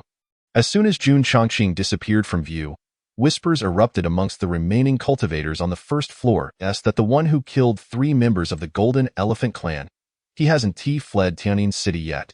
What are you thinking? Ever since he killed those from the Golden Elephant clan, the city has been on high alert. There's no way he could escape. I'm curious why he hasn't gone into hiding, boldly showing himself here at Zhuiyuan Restaurant instead. Surely, he must know that death is imminent and wishes to enjoy a few more days. Just wait. As soon as he appears, the Golden Elephant clan and all the other foreign clans will be on their way. Did you not see how several foreign patrons just hastily left? Forget the Golden Elephant clan. I just saw a few foreign members following him upstairs. Soon, there would be quite a spectacle to behold. Unbeknownst to these human cultivators, their careless, mocking comments were clearly heard by Jun Chongqing on the second floor. Bang, bang, bang. The next moment, those who had just spoken derisively were reduced to a mist of blood. The others were left agape, their faces draining of color as they quickly covered their mouths in shock. The attendants on the first floor were equally horrified. How could the patrons who had been drinking suddenly explode? It was over. Someone had died in Zhuiyuan restaurant. The attendant hastily retrieved a communication talisman to report the incident to the supervisor. Meanwhile, on the second floor in a private room, Jun Chongqing had just taken a seat when the attendant entered, closed the door behind him, and pressed his ear to it to listen to the commotion outside. He quickly approached Jun Chongqing with a worried expression, saying, "Elder, you are a hero, and I greatly respect you. But your current situation is precarious. You should hide away quickly." Jun Chongqing raised an eyebrow, intrigued, and glanced at this seemingly ordinary attendant.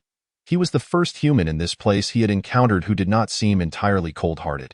Without responding, Jun Chongqing tossed a wine gourd to him, saying, "Bring me the finest food and drink you have, and fill this gourd to the brim." Though the gourd appeared unremarkable, its capacity was extraordinary, capable of holding an entire ocean if Jun Chongqing so desired. However, that would never happen, as it was specifically designed for holding wine. The attendant received the gourd, eyeing it with confusion. How much more wine can this small gourd possibly hold? He mused, before shaking his head and deciding to simply fill it for the dark-clad elder. Wait, that's not the issue right now, the attendant realized, anxiety creeping in. Elder, Jun Chongqing waved his hand dismissively. No need for more words. With a resigned sigh, the attendant ceased his chatter, acknowledging that there was little more he could do. He bowed and said, "Please wait here. I will have others bring you food and drink right away." With that, he took the gourd and exited the private room. As soon as he stepped out and closed the door, he was met by two imposing figures from foreign clans. The attendant jumped back in surprise. Bowing, "Esteemed guests, how may I assist you? Is he in here?" One of the foreign figures asked coldly. The attendant's complexion shifted slightly. "Esteemed guests, our Zhuiyuan restaurant does not permit disturbances." The two foreign individuals exchanged glances, a flicker of caution in their eyes. "Do not worry. We are aware of the rules of Zhuiyuan restaurant," one replied with a scoff. The mysterious proprietor behind this establishment had to possess some formidable abilities to run such a large-scale restaurant in the heart of Tianjin City. The attendant felt a wave of relief wash over him, offering a strained smile as he hurried away, clearly eager to distance himself from the foreign patrons. "Brother, should we go in now?" one of the foreign figures asked. Slap! The other smacked him on the head, exasperated. "Are you foolish? Do you think we can just barge in? That human has slain 3 members of the Golden Elephant clan. What chance do we stand?" Then what should we do?" "What we need to do is simple. Wait for the Golden Elephant clan and other races to arrive, and we'll guide them in. When the higher-ups from those clans come, we can make a modest appearance to earn their favor." "Ah, your wisdom is undeniable, brother. But I worry we might end up as cannon fodder." "Shut your mouth. What is happening?" The supervisor of the restaurant rushed to the first floor, catching the metallic scent of blood in the air. "What is going on?" "Supervisor, just now, the patrons who were drinking suddenly exploded." An attendant stammered, still shaken. The supervisor's expression shifted, but he maintained his composure. "Do you know why they exploded?" "No, we have no idea." Upon hearing this, the supervisor's demeanor changed, and he said, "If those who died here belong to powerful factions come seeking an explanation, we will have to offer compensation." "Understood. Come with me." The supervisor motioned for the attendant to follow him as they prepared to investigate the situation, inquiring about the details of what had transpired. By the way, supervisor, I just remembered something crucial. The elder who killed 3 members of the Golden Elephant clan is currently inside the restaurant." As they walked, the attendant suddenly interjected. The supervisor halted in his tracks, spinning around sharply. "What did you say?" The attendant quickly repeated himself. The supervisor's face paled, and he urgently commanded, "Listen closely. If the members of the Golden Elephant clan arrive, you attendants must do your best to keep things calm. I need to report this to the proprietor." The attendant's expression turned troubled. "Supervisor, how can we maintain calm in this situation?" However, before he could finish, the supervisor hurriedly departed. The same moment, the diligent young attendant in the wine cellar of the tavern, tirelessly filling the wine gourd, was drenched in sweat, his brow glistening with perspiration, no matter how he poured. The gourd simply refused to brim. What on earth is happening?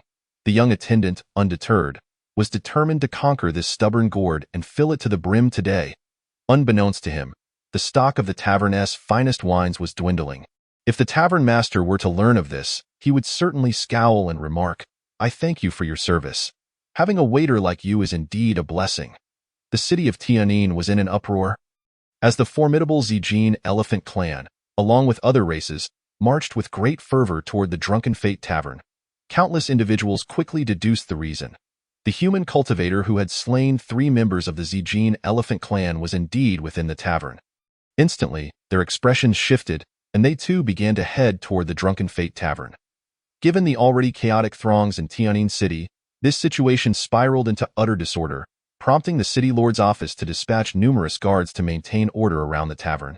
Clearing a substantial space in that moment, the skies above Tianjin City churned ominously, as if a storm were brewing. With the Drunken Fate Tavern at the eye of the impending tempest, Yi-Chun surveyed the imposing presence of the various alien races.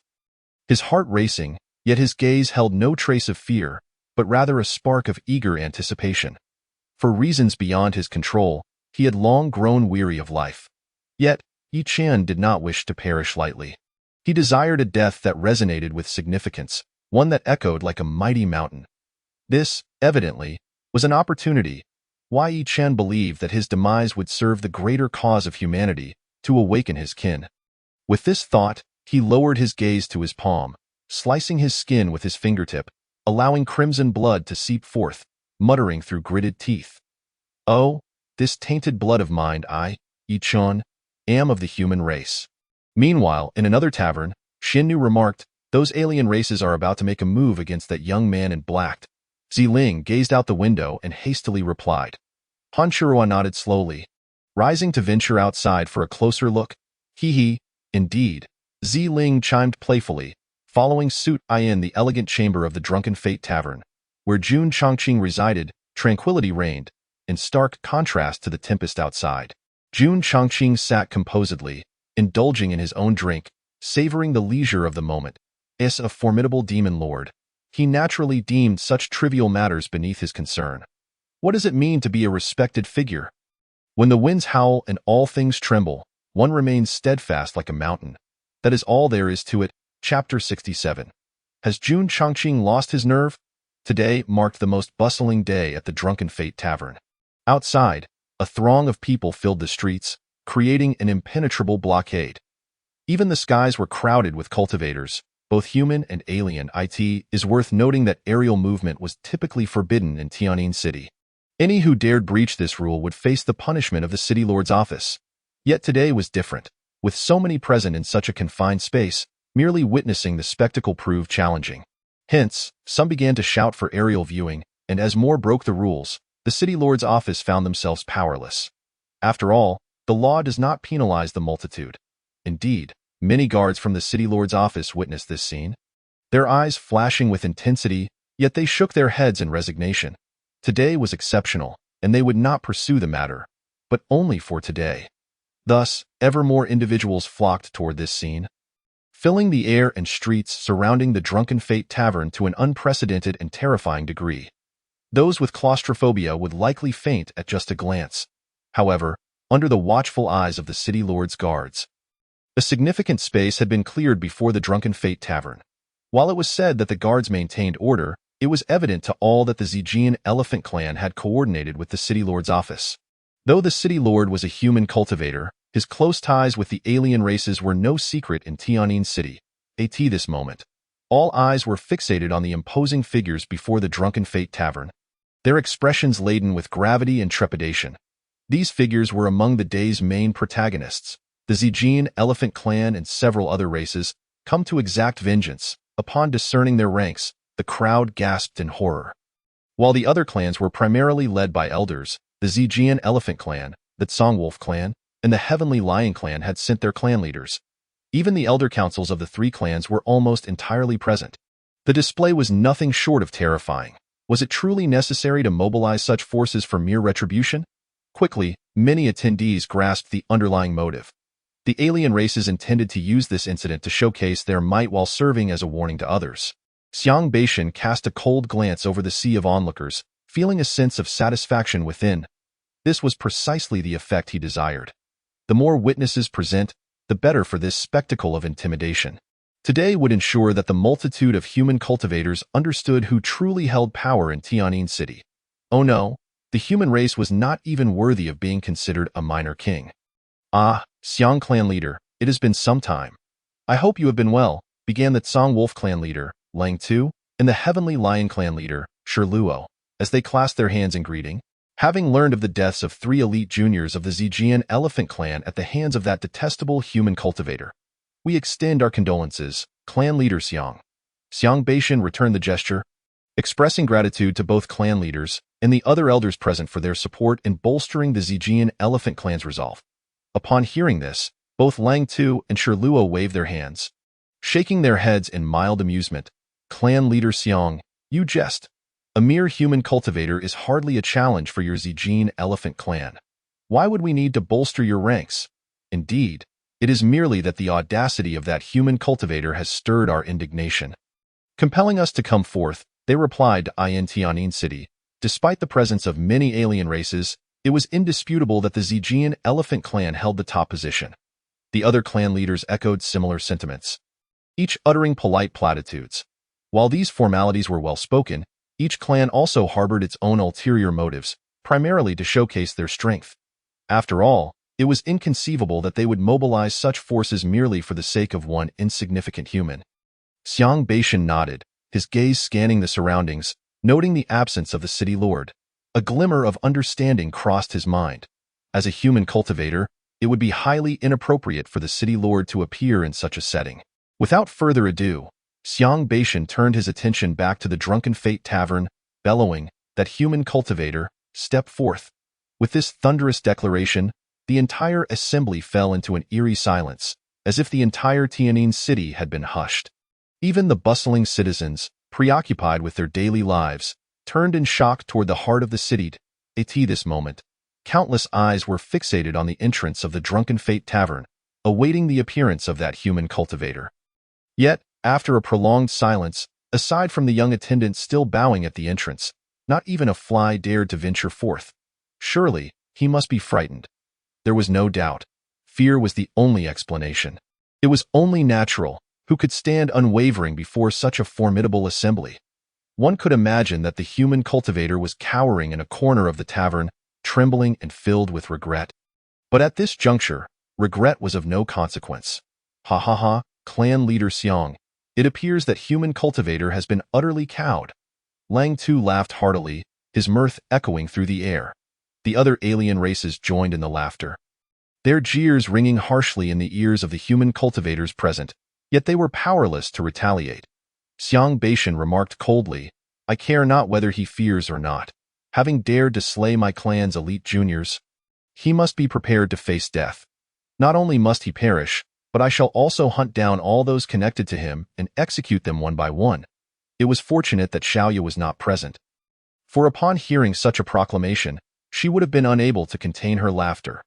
The audacity of this minor leader of the Zijian elephant clan was indeed remarkable. To threaten the lives of all connected to the esteemed leader? Such a statement was undoubtedly the most ludicrous utterance to arise since the inception of the myriad heavens. Anyone associated with the leader could easily lead to his own ruin. Was he truly afraid? Han Shirua hovered in the air, calmly observing the Drunken Fate Tavern. Ziling bit her lip, uncertain of what to say. This was not what she had anticipated. She had originally thought that the young man in black would emerge without a trace of fear.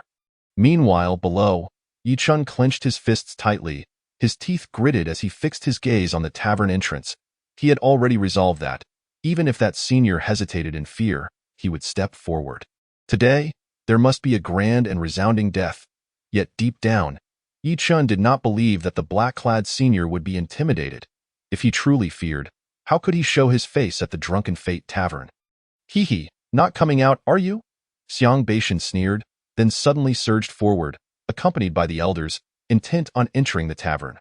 The young attendant, gripped by fear, recalled the supervisor's words and hastily knelt, exclaiming, "Clan leader Xiang, you cannot cause trouble within the tavern." Xiang Beishan's gaze turned icy, his murderous intent palpable as he raised his hand, prepared to strike down the young attendant. The attendant was paralyzed with terror. "Clan leader, please hold." At that moment, a low voice rang out, and a middle-aged man appeared at the tavern entrance, raising his hand to halt Xiang Beishan's actions. Upon recognizing the newcomer, the crowd's expression shifted. Chapter 68. Are you all waiting for me? The one who appeared was none other than Zhao Ting. The city lord of Tian'an, clan leader Xiang, please refrain from violence. Zhao Ting implored, his tone tinged with resignation. As a human cultivator, he ought not to be present at such an event where alien races sought to eradicate human cultivators. He should remain in the shadows, observing quietly, with astonishment.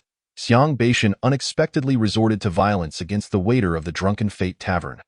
This was indeed a grave matter. Despite his utmost reluctance, he had no choice but to brace himself and step forward. The waiter, realizing he was saved, was so petrified that he nearly collapsed. Xiang Beishan lowered his hand and cast a sidelong glance at Zhao Ting.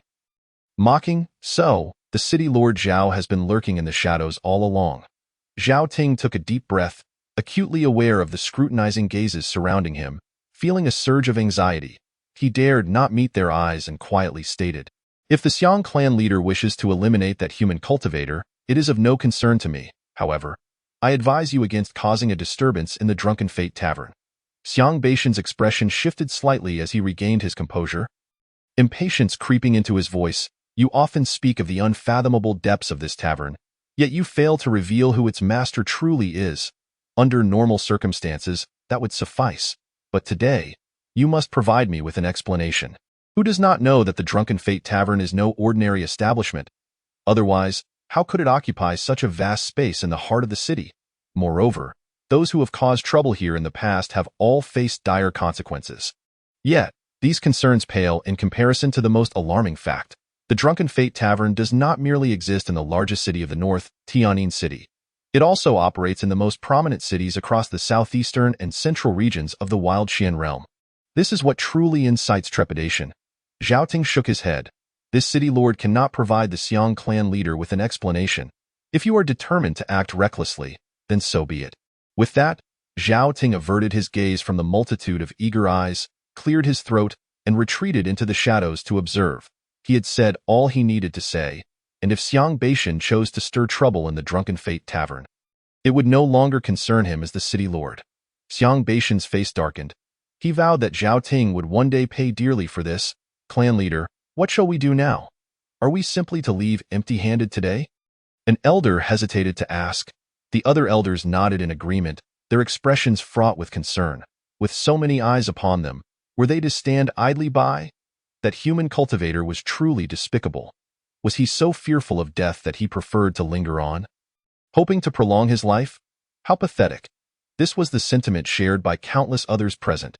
No one could have anticipated that the human cultivator would be so spineless. It was likely that when he killed those 3 elite members of the Golden Elephant clan, it was merely an impulsive act. Now, it was too late to turn back. The Drunken Fate Tavern could offer temporary refuge, but it could not guarantee safety for eternity, even if he managed to stay there for a while. How long could he sustain himself? The cost of staying at the tavern was exorbitant. Once his spiritual stones were exhausted, he would inevitably be forced out to face his demise. Rather than that, it would be more honorable to confront death like a man. Suddenly, Xiang Beishan proclaimed, "I have thought of a plan. Second elder, you shall enter the tavern and coax him out. Inform him that if he comes out now, we will not kill him. If he delays any longer, he will surely perish. Surely he would prefer not to endure a life of torment." Hearing the glimmer of hope for survival, the clan leader was confident he would be tempted. Humph, a coward, merely clinging to life. The elder's eyes brightened at his words, believing this approach to be feasible. Though it was somewhat underhanded to deceive, the human cultivator had already shown himself to be a coward. Indeed, the third elder promptly accepted the task and entered the tavern. Xiang Beishan and the others could only return outside to stand. Luo Tu and Shiluo, noticing Xiang Beishan's foul mood, refrained from further conversation. The atmosphere outside grew quiet once more, with many spectators losing interest in the unfolding drama. In truth, nearly everyone was already aware of the human cultivator's fate. Those who came to watch had hoped to witness his resistance, to see the discomfort it would bring to the alien races. Yet, it was evident that he was a coward, lacking any backbone. What followed would merely be a relentless slaughter of him by the alien races. The human cultivators present had completely forgotten that they themselves were the true cowards. Inside the tavern, the unusual circumstances had left it nearly devoid of patrons. The third elder glanced at the empty first floor before heading directly to the counter. Inquiring, "Where is that human cultivator?" The waiter, visibly anxious, replied, "I'm sorry, but our tavern has a strict policy against disclosing information about our guests." The third elder's eyes narrowed dangerously, preparing to threaten the waiter. But recalling the unique nature of the Drunken Fate Tavern, he quickly calmed himself. "Very well, if you want to reveal it, I shall search room by room." He cast a resentful glare at the waiter before hastily ascending the stairs. Upon reaching the second floor, he was greeted by two alien cultivators who approached him eagerly. "Are you here to find that human cultivator?" "We know where he is," one of them said, brimming with flattery. The third elder was taken aback, a spark of excitement igniting in his eyes. "You know where he is? Quickly, take me there. The Purple Gold Elephant Clan will reward you handsomely." This made things considerably easier. Ha! It truly was a stroke of luck. The Drunken Fate Tavern was vast, and searching each room would have taken considerable time. The two alien cultivators were elated to hear this promise of a reward. "Oh, esteemed elder of the Purple Gold Elephant Clan, please follow us," they said as they led the third elder to find Jun Chongqing, in the private room. The waiter urgently suggested, "Senior, perhaps you should stay in the tavern for a few more days and devise a plan." Jun Chongqing, having finished his drink, stood and said, "Hand me my wine gourd." The waiter, witnessing Jun Chongqing's fearless demeanor, felt a mix of admiration and sorrow. It was tragic that such a heroic figure might perish at the hands of the alien races, especially before the indifferent gaze of countless human cultivators. This was the most infuriating part. The waiter handed over the wine gourd, respectfully stating, "Senior, I believe your gourd is some sort of treasure. I've emptied our best wines, and it still cannot be filled." Jun Chongqing smirked. "How many spiritual stones would that require?" The waiter hesitated, overwhelmed with the quantity of wine and unable to calculate the total cost. Just then, a loud crash echoed through the tavern. The waiter turned in shock. The newcomers were none other than the third elder and the two alien cultivators. "Are you the one who killed 3 of our elite members from the Purple Gold Elephant Clan?" the third elder demanded, fixing his gaze on Jun Chongqing. The two alien cultivators looked on with malicious glee. Jun Chongqing, head bowed, meticulously secured the wine gourd to his waist before slowly raising his head. "Yes." Upon hearing this, the third elder smiled. "Very well. You need not waste time if you come with me now." Before he could finish his sentence, he was taken aback as the cloaked figure before him suddenly struck with a resounding slap. "Enough with the prattle." Outside the Drunken Fate Tavern, a thunderous explosion startled the crowd. Countless gazes converged on the source of the noise, shocked to see a gaping hole in the tavern's wall. A figure shot out from the opening, arching backward before crashing heavily onto the ground. As the dust settled, the onlookers recognized the battered form on the ground and gasped in unison, their hearts racing. It was the third elder of the Purple Gold Elephant Clan. The crowd fell silent. Third elder Xiang Beishan snapped back to reality and hurried over with the other elders, attempting to help him up. However, the third elder was convulsing, spitting blood, and shaking his head weakly, gasping, Don't ugh. It's broken. All my bones and meridians are shattered." "What?" Though the third elder's voice was faint, in the stillness of the moment, it was heard clearly by all. Just then, a steady sound of footsteps echoed from the tavern entrance. Calm yet resonant, it captured everyone's attention. Under the watchful eyes of the crowd, a young man in black appeared at the tavern's doorway. Hands clasped behind his back, Jun Chongqing surveyed the sea of faces before him and softly uttered, "Are you all waiting for me? Goodness, this marks the first time that has suffered such extensive damage." The supervisor glanced at the gaping hole, then at the fallen figure of the third elder of the, before finally turning his gaze to, he wished to say something, yet felt it was an inopportune moment. So he opted to remain silent for now, waiting for the arrival of the manager. As it stood, he, the supervisor, had no standing to voice any opinions. He feared he might end up like the third elder of the, dealt with by this young human. The likes of and other foreign races fixed their eyes intently on, as if striving to see through him completely. This young human was anything but ordinary. The ability to inflict such a grievous blow on the third elder indicated his formidable prowess, a glimpse of which could be seen through the veiled. It was utterly unexpected that he was such a tough adversary. Yet, the foreign races present, while momentarily astonished, were far from feeling apprehensive. After all, they were numerous and powerful, with several great clan leaders in attendance, and no matter how fiercely this human youth might struggle, death was inevitable. "Are you the one who killed my clan's elite descendant?" Glared at, his voice dripping with malice, stood silently, offering no words, nor directing his gaze at, instead scanning the multitude of human cultivators around him with indifference.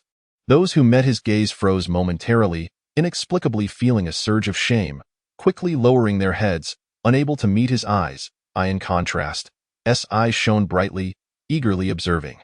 Noticing this, cast a glance at "I assume it was you who dealt with our third elder?"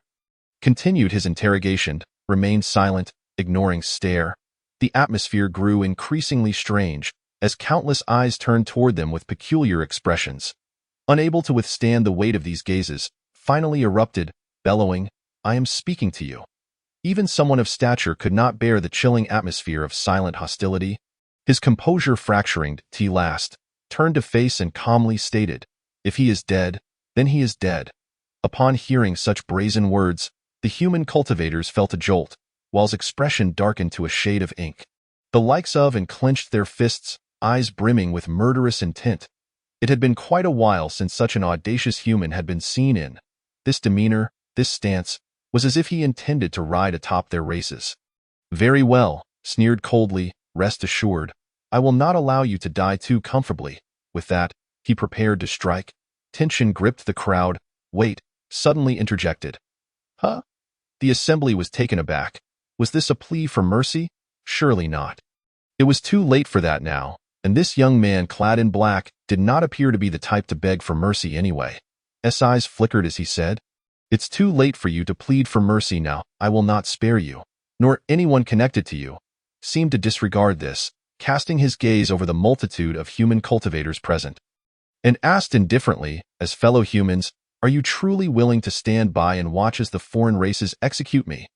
This was intent to probe before he refrained from attacking earlier, upon his words. The expressions of every human cultivator present shifted drastically as they exchanged glances filled with discomfort, struggle, shame, indignation, scorn, and apathy. Yet, after an extended silence, not a single person stepped forward. Gaze flickered, regarding with newfound appreciation. Eyes sparkled as she communicated, "Xian Nu, look at him. I suddenly realize he is quite handsome." The handsome referred to was not merely in terms of appearance. Among the myriad of cultivators in the many were visually appealing. What she meant was a certain aura, a quality that exuded tranquility and grace. "Ha ha ha, this is hilarious." The foreign races erupted into laughter, each one nearly doubled over with mirth. They had anticipated some grand display from this young man, yet he sought assistance from the human cultivators present. It was utterly laughable. To put it bluntly, humans were like mice crossing the street. How could they possibly stand up for this young man in black, under the constant oppression of the foreign races? How could human cultivators dare to act? Truth be told, if the human cultivators united, the foreign races would indeed struggle against them, but alas, humans were disorganized and prone to infighting. "Hee, I stand right here. Today, I shall see which of you dares to come forward to assist him," mockingly declared. Seeing the expressions of the human cultivators, the foreign races seemed to glean their inner thoughts, leading to even more ridicule. This was the disunited human race, destined to be bullied by the foreign races. Chapter 70. Those who do not kneel shall die. Suddenly, the foreign races felt a twinge of imbalance within themselves. Only the humans could be like this. Had they been united, they would have perished long ago. Yet, the human race, with its vast numbers and unmatched reproductive capabilities, somehow continued to thrive. Otherwise, given their current state, they would have been extinguished long ago. Seeing the humans in such disarray, relished the moment, pouring fuel on the fire with his scornful remarks. "Look, these people are all afraid of death. Not a single one is willing to help you. Not even one. And life is but a single chance. Is it right to force others?" However, remained expressionless. "I am willing to accompany the elder to death." Suddenly, a bellow rang out. His mocking expression froze, his gaze snapping toward the source of the voice. his eyes narrowing with murderous intent. The foreign races present also looked on in astonishment, their displeasure growing. Surely, there was one with courage. In the next moment, a figure shot forth from the crowd, kneeling before, exclaiming passionately, "Elder, is willing to accompany you to death." Looked down at this fervent young man. He had noticed him when scanning the sea of faces earlier. How absurd. Among so many human cultivators, only this one had stepped forward. And even more ridiculous, this young man was not purely human. He could barely be considered one. This made it all the more ludicrous. It was a farce of the highest order. In truth, it was laughable that even this half-human had the courage to stand up while the pure-blood human cultivators remained withdrawn, coldly watching, just as they had on that day, preferring to witness his demise. Gave a slight nod. Well done. Eyes sparkled with enthusiasm, his heart racing. Unbeknownst to him, the black-clad youth he admired was a being of unimaginable significance. Yet, the human cultivators present, after their moment of shock, looked at with disbelief, their expressions filled with shame and anger. This person's actions did not invoke admiration. Rather, they deepened their humiliation, akin to standing naked in the street for all to mock. Their pride shattered. Those who had recently made wagers with looked on in disbelief. He had truly stepped forward. He had truly lost his mind. Clap, clap, clap, burst into laughter, applauding with a tone laden with lethal intent. Ha ha ha. Splendid, utterly splendid.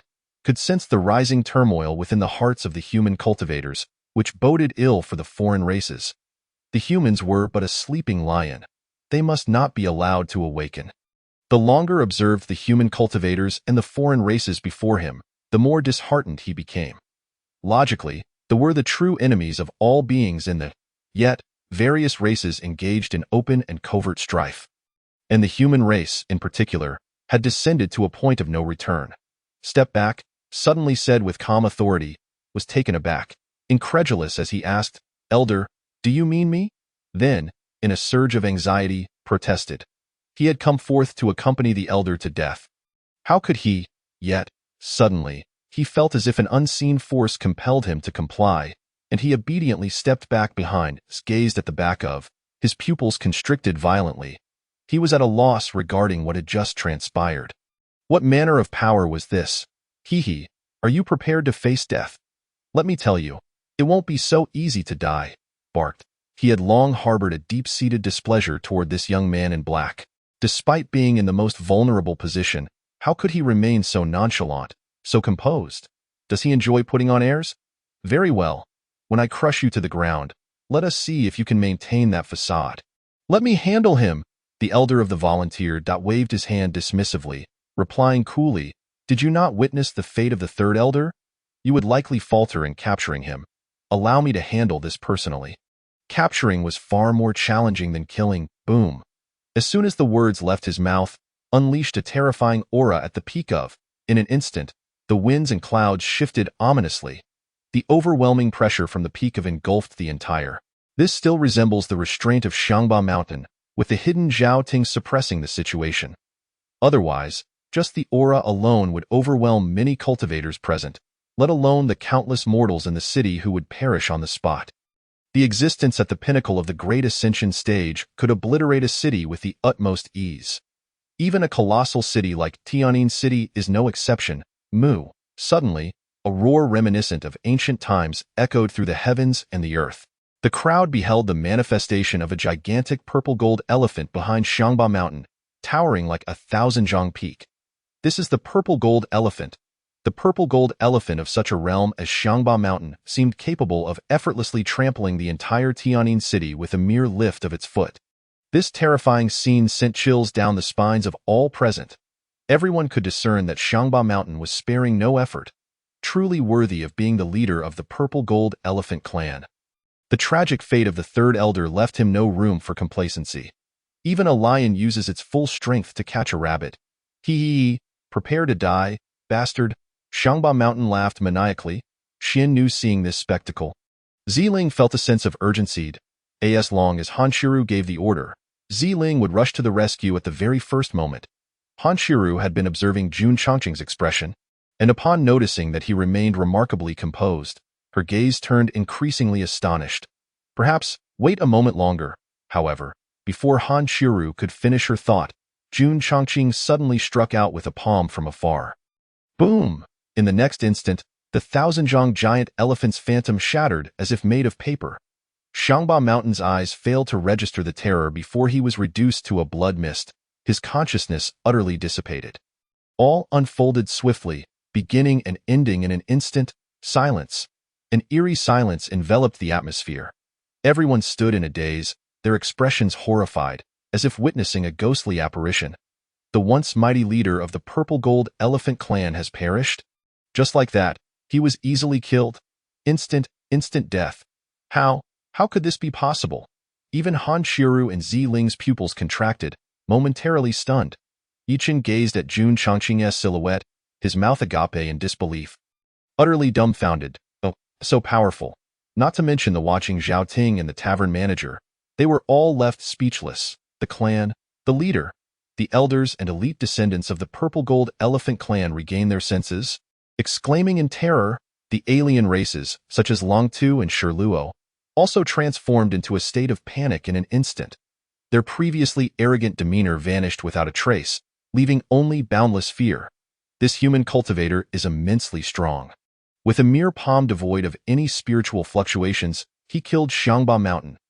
This implies that if this human cultivator so desired, he could easily annihilate them just as he did Xiangba Mountain. Spare us, Great One. We merely came to spectate. Long Tu and Shirluo fell to their knees without hesitation, their voices trembling uncontrollably. Following suit, the other alien races present also knelt in terror. The disparity in power was simply insurmountable. If they did not kneel now, when would they? The purple-gold elephant clan was equally terrified. Although their leader had fallen, they dared not resist and likewise knelt. In contrast, the human cultivators were transformed, their expressions filled with joy, excitement, and disbelief. This black-clad elder is so formidable. All the alien races present have knelt in fear. How impressive! When did the human race in Tianjin City gain such prestige? Jun Chongqing glanced at the many human cultivators who were grinning and whispering to each other. And his gaze flickered for a moment. Boom! Suddenly, a portion of the several thousand human cultivators erupted into blood mist simultaneously. This unexpected turn of events sent a shiver through the crowd, as they witnessed those human cultivators who were vibrant just moments ago perish in an instant. The crowd erupted into chaos, their terrified cries echoing as their faces turned pale, their hearts in disarray, utterly bewildered by the unfolding horror, until Jun Chongqing's calm yet lethal words broke through the turmoil, causing everyone present to gasp in shock. 3 breaths. Those who do not kneel shall die. Chapter 71. Ruthless slaughter. As these words fell, the entire venue fell into a deathly silence, eyes filled with astonishment. The sudden demise of the thousands of human cultivators was indeed the result of this black-clad man's ghostly methods. This man is incredibly powerful. They had not even witnessed his strike, yet he had slaughtered thousands of human cultivators. Among those thousands who had perished, there were not a few who had reached the god transformation stage, and even some who had reached the integration stage. Anyone could see that this black-clad man's strength had escalated to an unimaginable level for all present. The kneeling members of the purple-gold elephant clan, the Songlong clan, and other alien races felt their scalps tingle in terror. This human cultivator not only killed Xiangba Mountain but did not spare his own kin. He slaughtered thousands of human cultivators without even a blink. Utterly deranged, ruthlessly cruel, a supreme ruthless person. If the previous instant kill of Xiangba Mountain had left the alien races intimidated and cowardly, then the recent deaths of thousands of human cultivators chilled them to their core, instilling profound dread. Xin Nu Ziling stared at Jun Chongqing, her small face a shade pale, utterly taken aback. Such methods of slaughter made her heart race. Is this truly the human race? It feels a bit like a demon lord. Strangely enough, Ziling was not far from the truth. Jun Chongqing is indeed of the human race. However, one must not forget his other identity as the sovereign of the demon realm, dominating the vast demon world and compelling all demons to submit. What sort of means would such a man lack? Would he be one to show mercy? Xiaoya, as the ancestor of the demon ravens, is known for her ruthless nature, having killed many. Yet she once remarked that despite her numerous kills, they pale in comparison to Jun Chongqing's. Since awakening from the long river of time, Jun Chongqing's mindset has altered significantly. However, do not assume that Jun Chongqing has truly changed. If ever he were to unleash his killing intent, even the entire 99 heavens would tremble. Up until now, Jun Chongqing had not genuinely harbored any killing intent. Even now, it was merely a matter of sprinkling some water. Han Xiuru remained silent, her autumn eyes fixated on Jun Chongqing, attempting to see through him. This man she had always intended to save had suddenly become unfathomably deep, like an abyss. Bang, bang, bang, bang, bang, bang. Suddenly, the human cultivators outside the Zuyuan Tavern knelt in droves. Including those alien races among them, they too knelt, no longer daring to stand. Due to the limited space on the ground, many who had been hovering in the air also bent their knees, facing Jun Chongqing as they knelt in midair. Naturally, there were still quite a few human cultivators who remained standing. If it were only a handful, they would not dare to stand. Yet now, at least 5,000 human cultivators remained unbowed. They were unwilling, struggling to comprehend why. Jun Chongqing observed the multitude of human cultivators who did not kneel. A faint smile gracing his lips, these ants dared not voice their anger against the alien races but displayed unexpected fortitude in his presence. Quite interesting, Elder. We refuse to accept this. We are all of the human race. Why must you kill so many of our brethren before the eyes of the alien races, and why must you make so many of us kneel before them? One among the 5,000 protested indignantly. Upon hearing this, Jun Chongqing's expression remained calm as he replied flatly, 3 breaths have passed. Was it necessary for him to waste words on these laughable insects? Clearly, it was not. Those who are given the chance to live and refuse it shall not be granted another. The more than 5,000 human cultivators saw that Jun Chongqing truly intended to act, and many finally came to their senses, terrified and eager to kneel.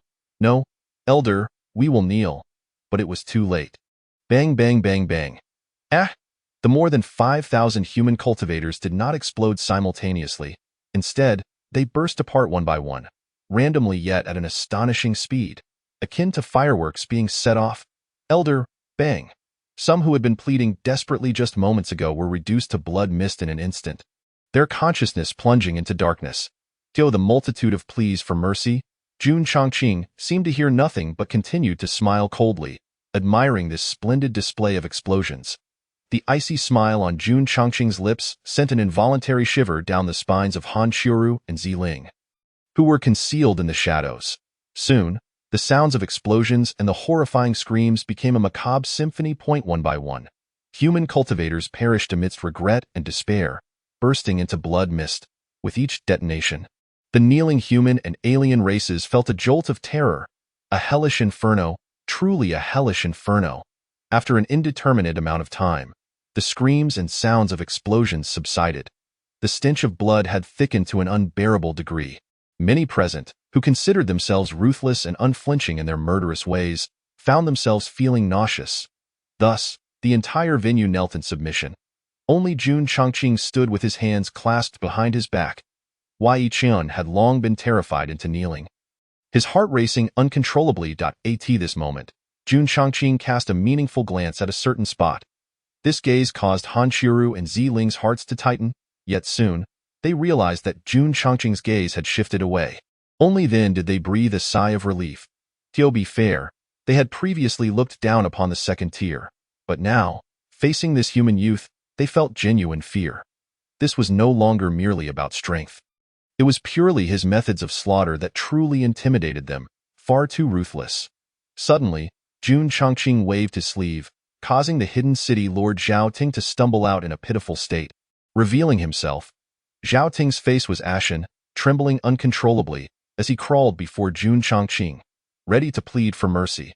Jun Chongqing then struck him down with a single palm, reducing him to blood mist. Not a word was spoken throughout. The Lord of Tian'an City met his demise just like that. Zhao Ting likely never imagined that he would die in such a manner one day.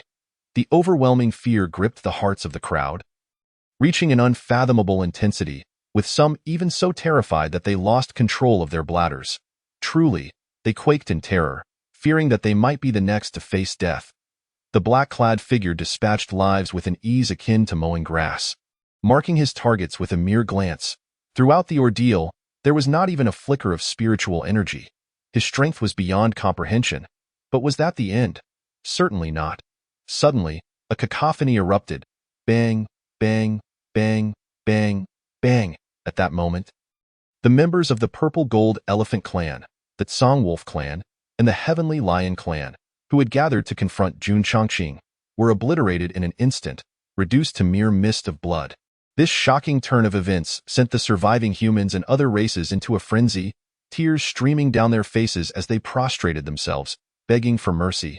Wu, please spare us, my lord. We are innocent. The scene outside the Zuiyuan Tavern resembled a hellish battlefield, where all were frantically pleading for their lives, a truly grand spectacle. The human cultivators were nearly paralyzed with fear, their hopes of survival completely extinguished. This black-clad elder, although human, killed without a second thought, even turning on his own kind. Silence. Jun Chongqing uttered coolly in an instant. The atmosphere was suffused with silence. Every head was bowed low, hearts trembling in anticipation of his judgment and potential annihilation.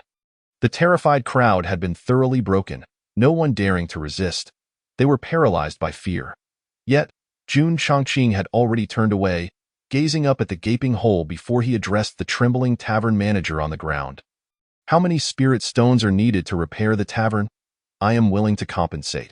What? Compensate? The crowd, initially awaiting their doom, looked up in astonishment at the figure's back, convinced they had misheard. No, my lord, you are so powerful.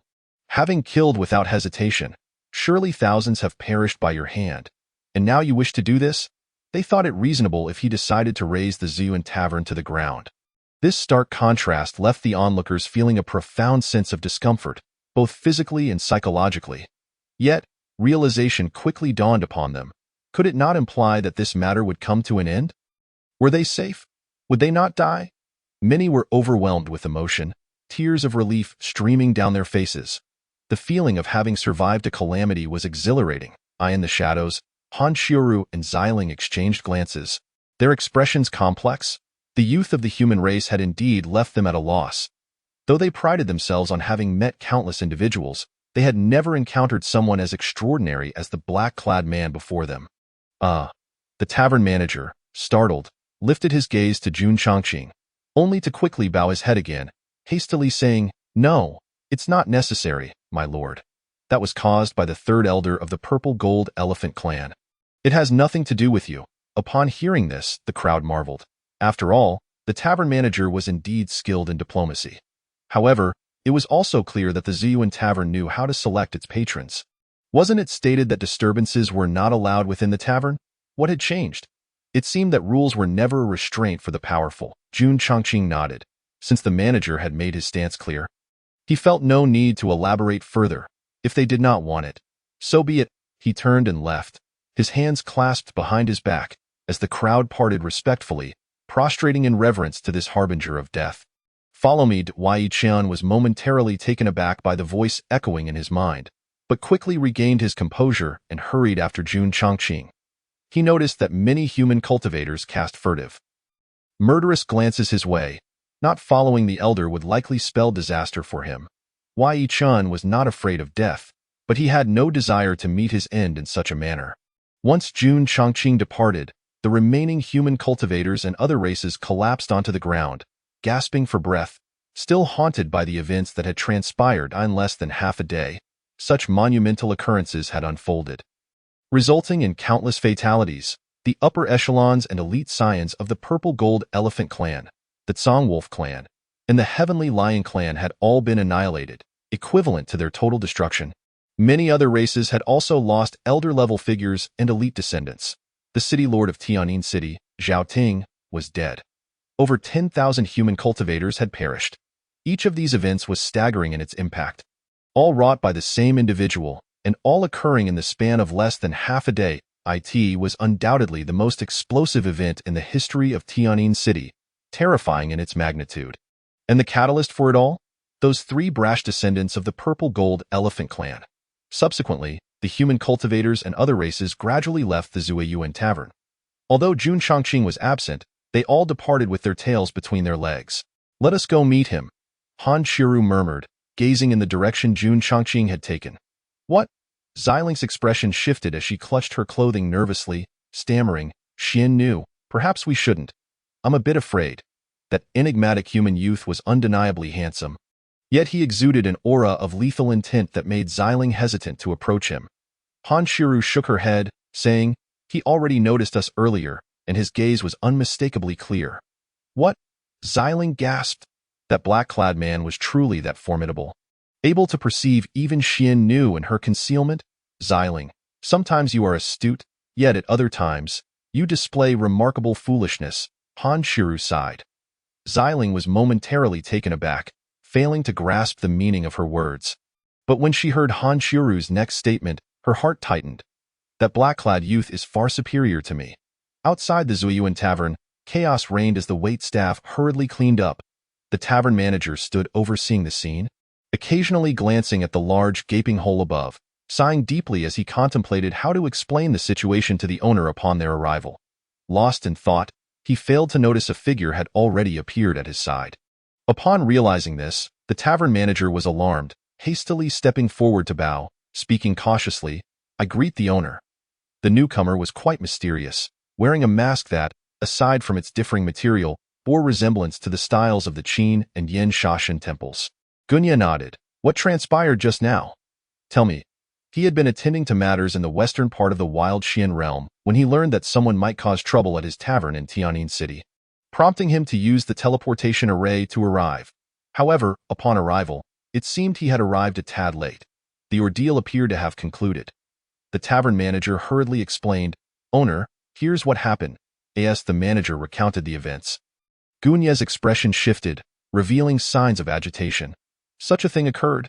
He was well aware that the manager would not exaggerate, and he turned to gaze at the enormous hole in the second floor. Gravely inquiring, where is that person? The manager promptly indicated a direction, saying, that individual headed that way, though I cannot say if they have left Tianyin City. Before he could finish, Gunya had already vanished in an instant.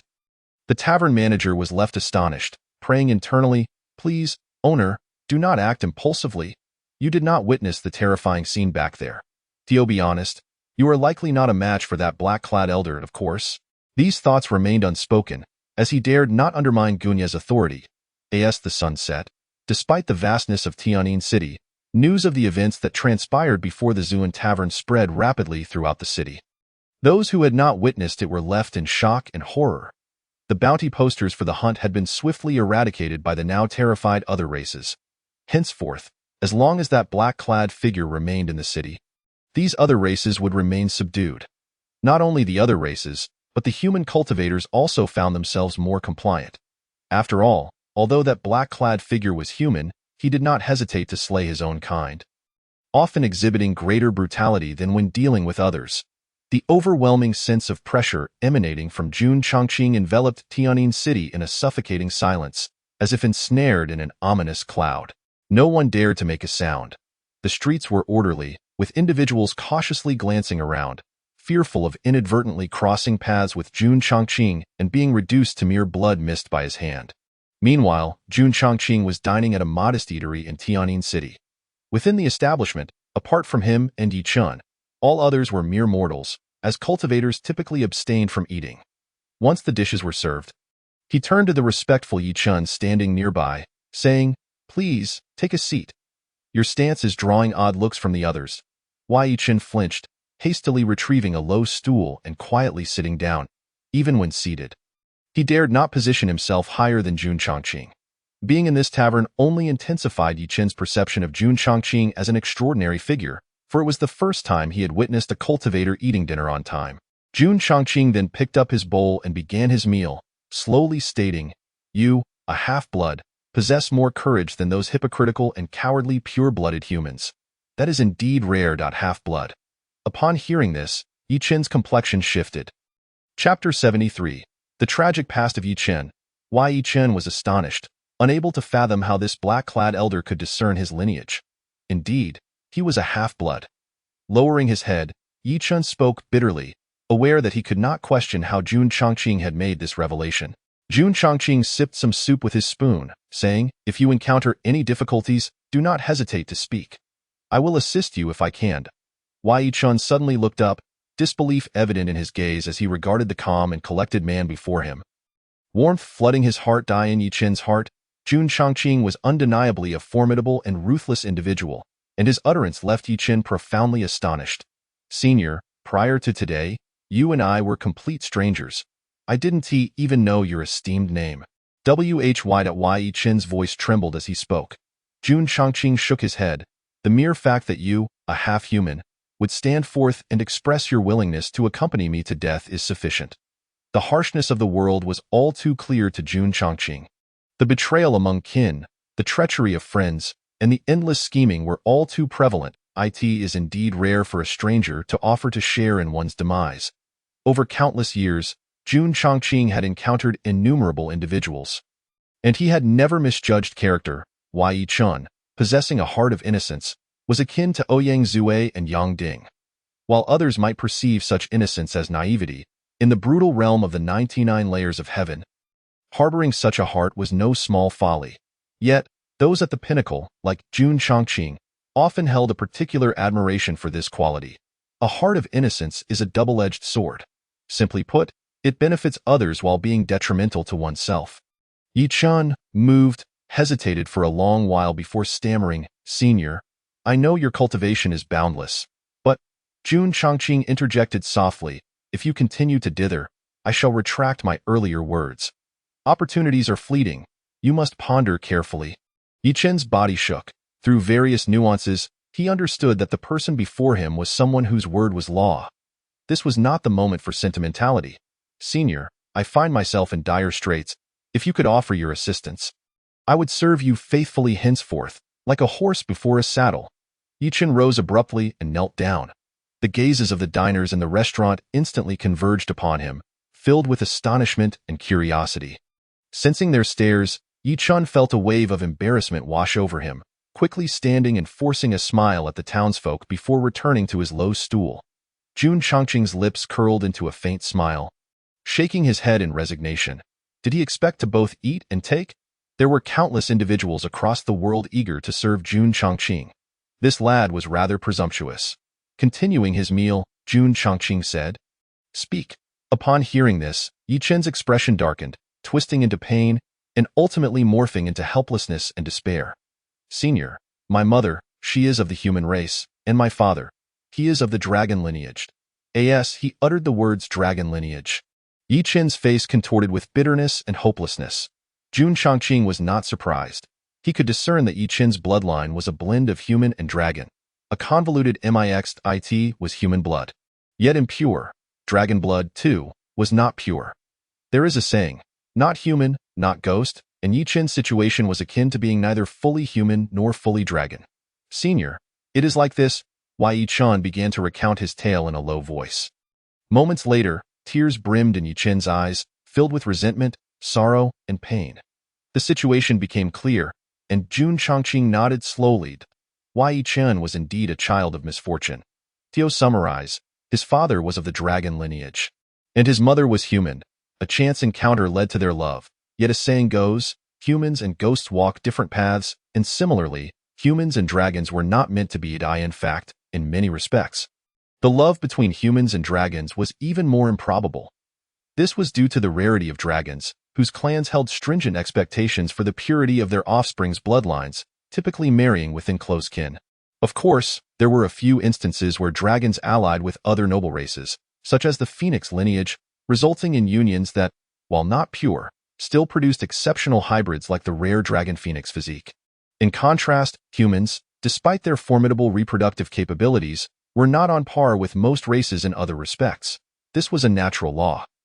Consequently, Yi Chen's parents faced vehement opposition from the dragon clan. In their words, Yi Chen's father could indulge in a dalliance, but he must never wed Yi Chen's mother, nor could they bear offspring. The birth of a child would not only tarnish their bloodline but also bring disgrace upon the noble dragon clan. Yet, unbeknownst to all, Yi Chen's mother was already pregnant. She alone was aware of this, yet she chose not to terminate the pregnancy and secretly gave birth to Yi Chen. The dragon clan was enraged and sought to eliminate Yi Chen on the spot. Fortunately, Yi Chen's father fought valiantly to protect him, allowing Yi Chen to survive. However, while he escaped death, he could not evade the consequences. The Dragon Clan demanded that Yi Chen's father choose: either sever ties with his clan or cast Yi Chen into the sinful forest to fend for himself. Faced with insurmountable pressure, Yi Chen's father ultimately abandoned his infant son in the sinful forest, clutching a letter he had written to Yi Chen.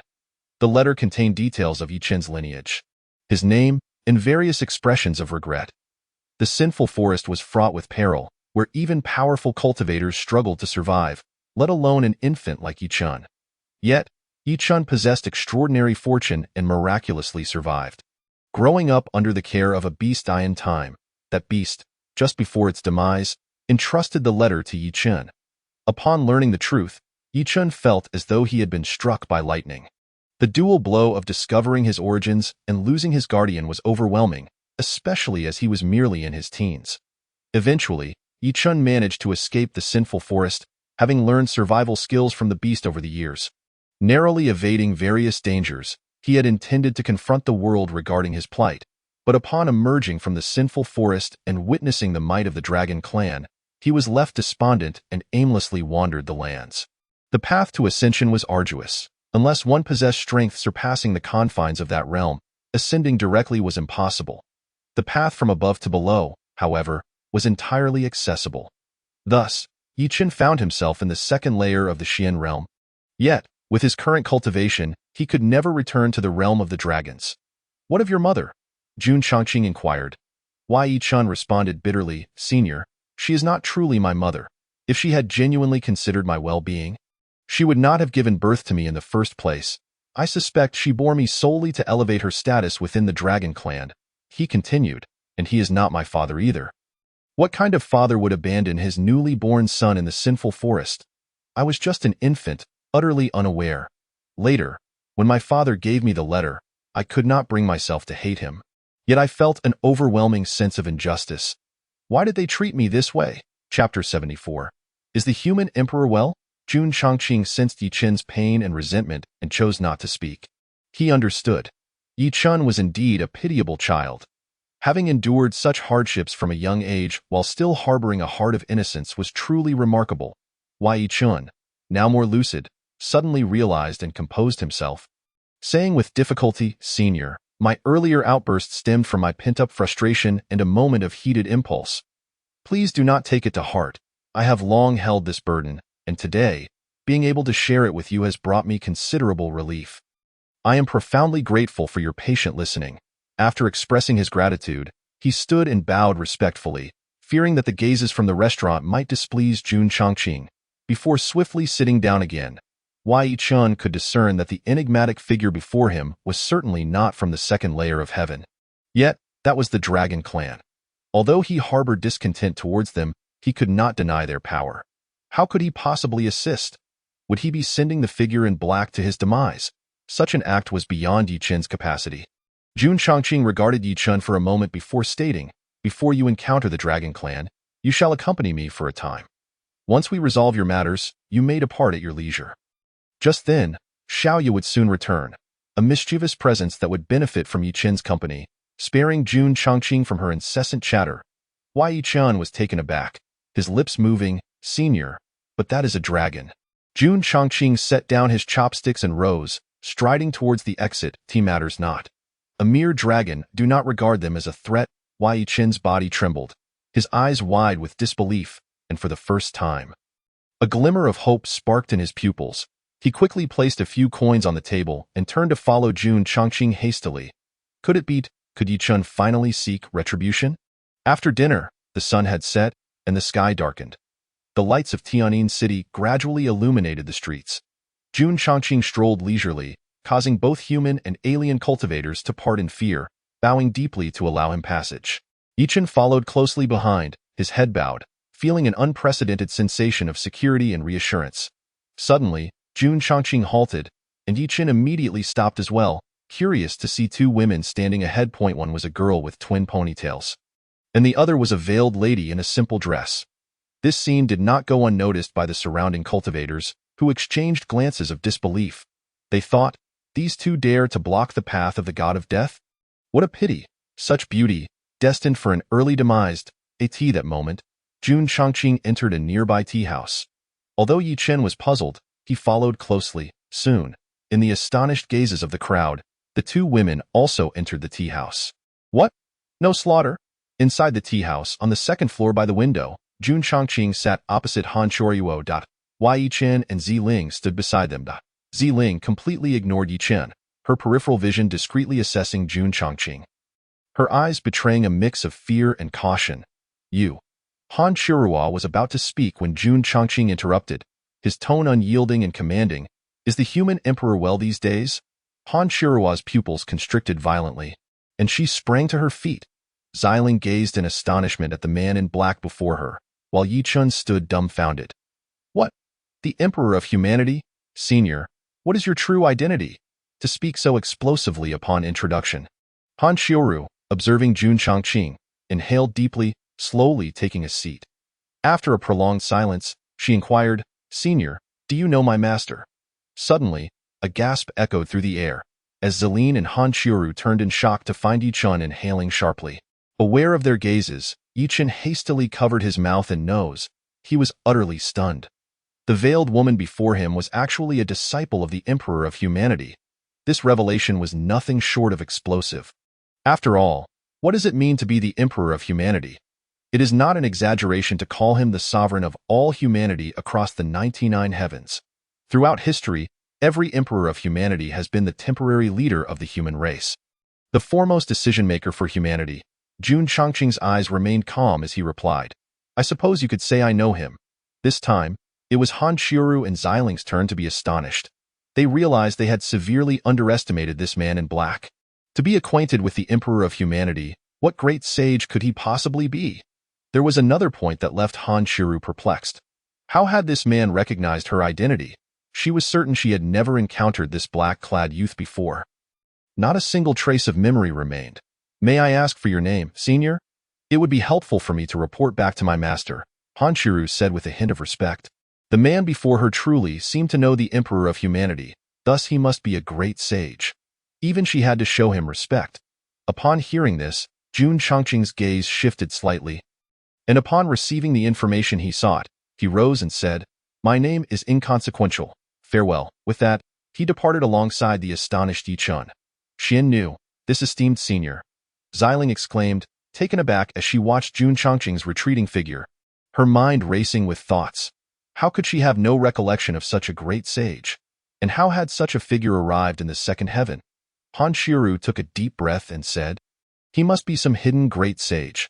Once we return, a description should suffice for my master to identify him. Indeed, Xiling replied softly. Han Xiuru nodded and continued, Let us depart the second heaven at once. I initially believed the subsequent heavens would not concern themselves with us, but it appears they have already made arrangements. I was overly cautious. Yes. Not long after Jun Chongqing and Yi Chun left the tea house, they encountered another individual around a corner. Yi Chun stared at the masked figure before him, his heart racing. Why was it that one person after another sought out his senior? Surely this newcomer would not be another extraordinary figure. Would they? The person approaching was Gunya from Ziyuan Wine House.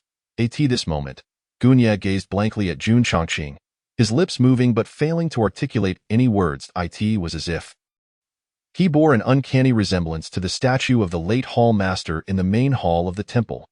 Jinya held a position of some importance within the temple of the killing gods, overseeing a portion of intelligence work. He had been fortunate enough to visit the main hall once, and had gazed upon the statue of the hall master there. It is worth noting that that statue was a one-to-one replica. Jun Chongqing regarded Gunya with a meaningful glance and said, I presume you are the proprietor of Ziyuan Wine House. What brings you here? Are you seeking compensation? Chapter 75. This youth is truly easy to deceive. Jinya stammered suddenly, at a loss for words. Despite knowing that the person before him could not possibly be the hall master, the striking similarity still made him uneasy. Yi Chun curiously sized up the masked individual, realizing that this was the mysterious proprietor of Ziyuan Wine House. However, apart from the mask, there seemed to be nothing particularly special about him. Yi Chun could even distinctly sense that this person harbored a strange fear towards his senior.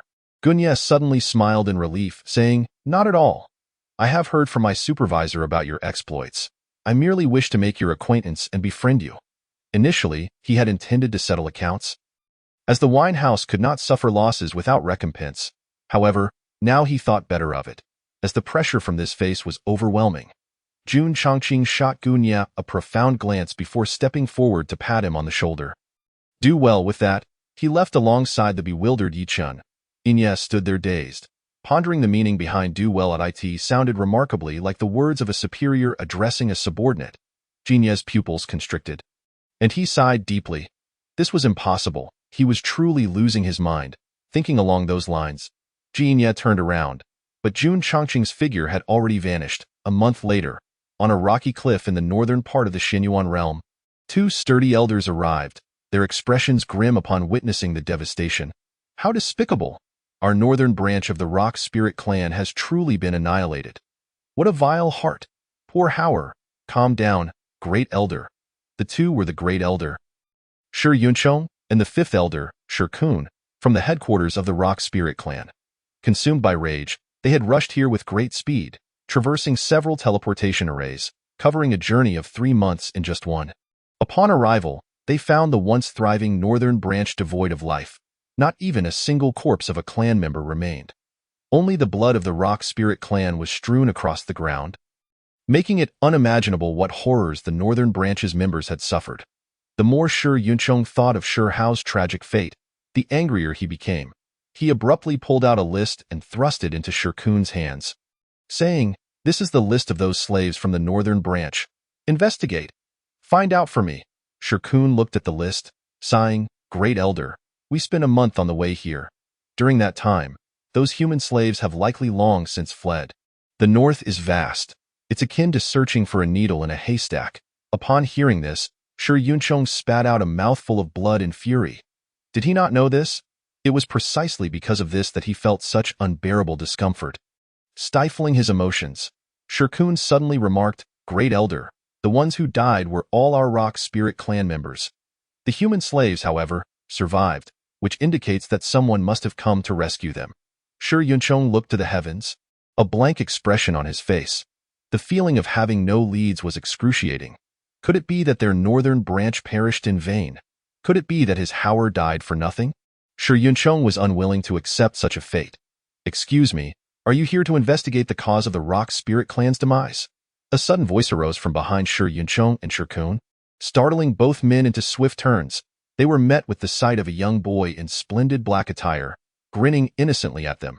Shi Yunchong and Shi Kun exchanged glances, recognizing the shock and seriousness in each other's eyes. The peculiarity of this boy's sudden appearance was disconcerting.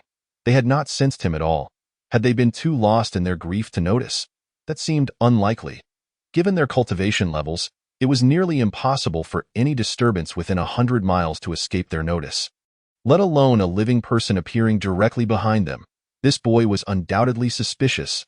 "Who are you? What do you want by approaching us?" Shi Yunchong demanded firmly. Shi Kun also discreetly gathered his spiritual energy, ready to unleash it should the boy show any hostility. The boy was, in fact, Xiaoya, who had been dispatched by Jun Chongqing to handle matters and had now returned. With a playful smile, Xiaoya said, "He, don't be nervous. I know who the culprit is because I witnessed everything firsthand." "What?" Shi Yunchong and Shi Kun exclaimed in shock, then quickly turned their expressions to delight, only to soon regard Xiaoya with suspicion. They wondered if this boy was actually the culprit. Had he anticipated the Rock Spirit clan's investigation and remained here for a month, lying in wait? Upon such reflection, it did not seem entirely implausible. Shi Yunchong immediately probed, "What reason do we have to trust your words? You aren't the killer, are you?" Xiaoya's expression shifted, as if struck at his core, and he retorted indignantly, Fine. I come with good intentions to inform you of the murderer. And yet you turn around and slander me. Humph, I shall no longer play the role of the good person." With that, Xiaoya, incensed, shook his hand and turned to leave. Shi Yunchong and Shi Kun exchanged glances, momentarily speechless. The boy's expression was too genuine, too unfeigned to be feigned. Was it possible they had misjudged him? "Great Elder, he has turned to leave without a hint of hesitation. I believe we have misunderstood him. Moreover, his strength is undoubtedly formidable. If he were truly lying in wait, why didn't he attack us as soon as we arrived?" Shi Kun analyzed. Shi Yunchong's eyes lit up. "Indeed, that makes sense. Quick, let us pursue. It seems we have wronged this young man, Shi Yuncheng hastily declared. Understood. Soon, the two elders caught up to Xiaoya. Friend? Friend? Please wait. Xiaoya lowered his head, a cunning smile creeping onto his face. He then composed himself and turned back, exclaiming irritably, "What do you want by chasing after me? I've been waiting here for a month, eager for your rock spirit clan's arrival to reveal the identity of the murderer, yet you accuse me instead. Let me tell you, I am not weak. If I wanted to escape, it would be impossible for you to stop me." Shi Yuncheng forced a smile. "Ah, friend, we recognize your strength. We mean no harm in our pursuit. Rather, we wish to apologize. We were blinded by our hatred and misjudged you." "Yes, indeed, friend. Please do not be angry," Shi Kun added in comfort. Hearing this, Xiaoya's expression softened considerably. Noticing this change, Shi Yuncheng's eyes flickered as he inquired, "Friend, may I ask who the murderer is?" The little crow nodded hesitantly and said, "I know where the murderer is, but I cannot simply disclose it to you." Shi Kun quickly reassured, "Rest assured, once we locate the culprit, our Yinling clan will surely reward you handsomely." Meanwhile, Shi Yuncheng observed the little crow, feeling increasingly relieved. It appeared that this was indeed a misunderstanding. This person had waited here for a long time, seemingly seeking some benefit from their Yinling clan. Benefits from the Yinling clan are not so easily obtained. The little crow felt reassured at once and solemnly stated, "All right, I will take you there. But I must warn you that I want to make an appearance, and you must not deceive me regarding the promised reward." "Fear not, we do have our principles." Shi Yuncheng and Shi Kun nodded repeatedly, though inwardly they mocked, thinking how easily this youth could be fooled. Although his strength was considerable and his stealth skills commendable, he was ultimately still too naive. Experience is indeed the best teacher. Chapter 76. The Mundane and the Elegant, Uninvited Guests in Tianjin City. For over a month now, Jun Chongqing had remained here, indulging in food and drink every day. He even frequented the brothels, though not for the purpose of solicitation, but merely to drink and watch the dances. His days passed with an unsettling tranquility. Yi Chun, following closely behind, was on the verge of losing himself in this lifestyle. Over this period, Yi Chun had honed his perceptive abilities to an extraordinary degree. However, while Jun Chongqing reveled in his pleasures, the human cultivators and the various races in the city were silently lamenting. They wondered how it was possible that this esteemed gentleman had not yet departed after a month. As a result, for the past month, everyone in the city had been living in trepidation, and the once vibrant streets were now eerily quiet. Not only had the frequent conflicts ceased, but even those bold enough to speak loudly had disappeared. "Fine, if you refuse to leave, we shall." Consequently, many had begun to vacate Tianjin City, unwilling to remain any longer. However, despite the exodus, Tianjin City remained bustling with activity, as the daily influx and exodus of people was simply too overwhelming. Tianjin City? Outside the city, Shi Yuncheng and Shi Kun gazed at the city sign, puzzled. They were certainly aware of Tianjin City, the core city of the northern region of the Huangxian realm. However, they had not anticipated that the murderer would be here. What audacity! Having slaughtered their northern branch, instead of hiding, he dared to flaunt himself in public. Clearly, he held the Yinling clan in contempt. The elder had once said, "If the opposing force is too strong, we." Shi Kun frowned. Shi Yuncheng pressed his lips together and replied, "Rest assured, I am not one to disregard the larger picture. If their numbers are overwhelming and we cannot contend, we shall withdraw and plan accordingly." The little crow, feeling irked, interjected, "What are you whispering about? I have brought you to the location. Where is my reward?" Extending her hand, Shi Yuncheng immediately retorted, "You brought us here without even meeting the murderer. And you expect a reward? Indeed. We do not even know what the murderer looks like. You must lead us to him," Shi Kun added sternly. After a moment of silence, the little crow conceded, "Fine, but I cannot identify him in person. How about this? I shall draw you a picture." She then pulled out paper and brush from seemingly nowhere, swiftly sketching before handing it to them. The drawing depicted none other than Jun Chongqing. Remarkably, the little crow was quite the artist, and he appeared rather handsome, though. Shi Yuncheng and Shi Kun exchanged glances of delight, yet still insisted, "That's fine, but you must accompany us. Rest assured, you need only follow. There is no need for further identification." You think I might deceive you," Don't you? Fine. I will follow, the little crow replied, spreading her hands. Humph. Shi Yuncheng and Shi Kun snorted coldly, clutching the drawing as they made their way into the city. Their attention remained on the little crow, and only when they sensed that she was obediently following did they feel at ease. Upon entering the city, Shi Yuncheng and Shi Kun wasted no time. Holding up the drawing as they began scanning the surroundings, preparing to inquire with the people on the street or the various races. You?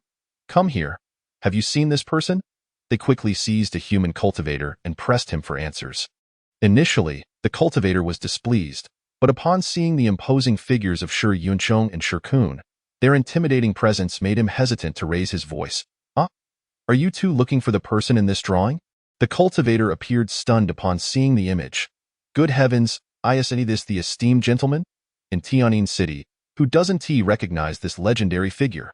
Seeing the cultivator's recognition, Shi Yuncheng and Shi Kun could hardly contain their joy. What fortune indeed for the Yinling clan! In a city teeming with people, they had merely pulled someone from the crowd and obtained the information they sought. Speak. Where is he? Shi Yuncheng pressed urgently. The human cultivator stammered, his lips quivering, not out of fear of Shi Yuncheng and Shi Kun, but rather out of fear of the drawing. Shi Yuncheng, misinterpreting his hesitation as fear of their imposing stature, softened his tone. Rest assured, as long as you inform us of his whereabouts, we will not harm you and shall reward you generously. T2 esteemed seniors, may I ask, are you friends of this distinguished individual?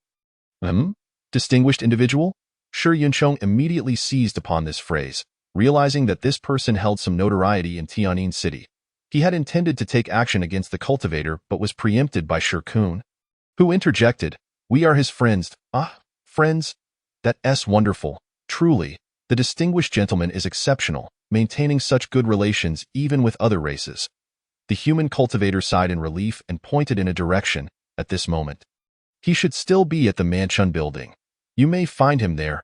Understood. Manchun building. The sound of music and the graceful movements of dancers filled the air. Typically, the Manchun building was a lively establishment. Yet at this moment, it was rather subdued, as patrons held their companions closely, wary of making noise, and simply listened to the music. Occasionally, a furtive glance would dart toward the center of the second-floor corridor, only to be quickly averted. Seated at the center of the corridor was Jun Changqing, with Yi Chan standing respectfully behind him. Further back, the matron stood attentively, ensuring that Jun Changqing's needs were met. Ready to heed any instructions, at this moment, Jun Changqing resembled a sovereign, sipping fine wine while watching the dancers perform. However, his expression remained largely unchanged, and upon closer inspection, one might notice a lack of focus, as if he were contemplating matters beyond the present. The dancers of the Manchun building were indeed skilled. Each possessed their own cultivation, twirling gracefully with red silk that hung from the highest point of the building, creating an enchanting spectacle. As they danced, they would occasionally exchange fleeting glances with patrons, captivating their souls. Each time this occurred, the patrons felt a jolt, as if electrified. Naturally, none of the dancers dared to meet Jun Changqing's gaze. Even a momentary eye contact was deemed forbidden. These dancers performed earnestly, fearful that a misstep might lead to their demise at the hands of Jun Changqing. Yi Chan stood at the back.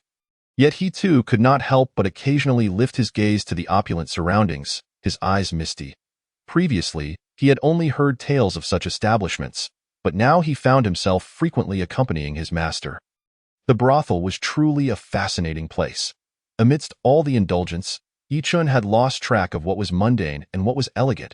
However, at his initial visit to the brothel, his master had told him, "The brothel may be mundane, but in my presence, it becomes elegant." At first, Yi Chun did not comprehend, but over time, he grasped the meaning behind those words. Whether something is mundane or elegant does not depend on the object, but rather on the individual. While everyone was enraptured by the dancers' enchanting movements, two uninvited guests suddenly burst in. Damn it! What a lavish affair! Everyone, silence! Music, stop! Dancing, cease! In an instant, the Manchun building fell silent, as all eyes turned in shock toward the two imposing elder figures entering. Good heavens, were there truly those unafraid of death? Shi Yuncheng surveyed the crowd's reactions with satisfaction, then raised the drawing high, proclaiming loudly, Whoever reveals the whereabouts of this individual shall be handsomely rewarded. Chapter 77. Doubt? Doubt is all too welcome. The Manchun building was enveloped in silence as everyone stared blankly at the two robust elders who had intruded. Soon, someone's expression shifted as they recognized the two elders' origins. They were from the Yinling clan. After all, the characteristics of the Yinling clan were unmistakable.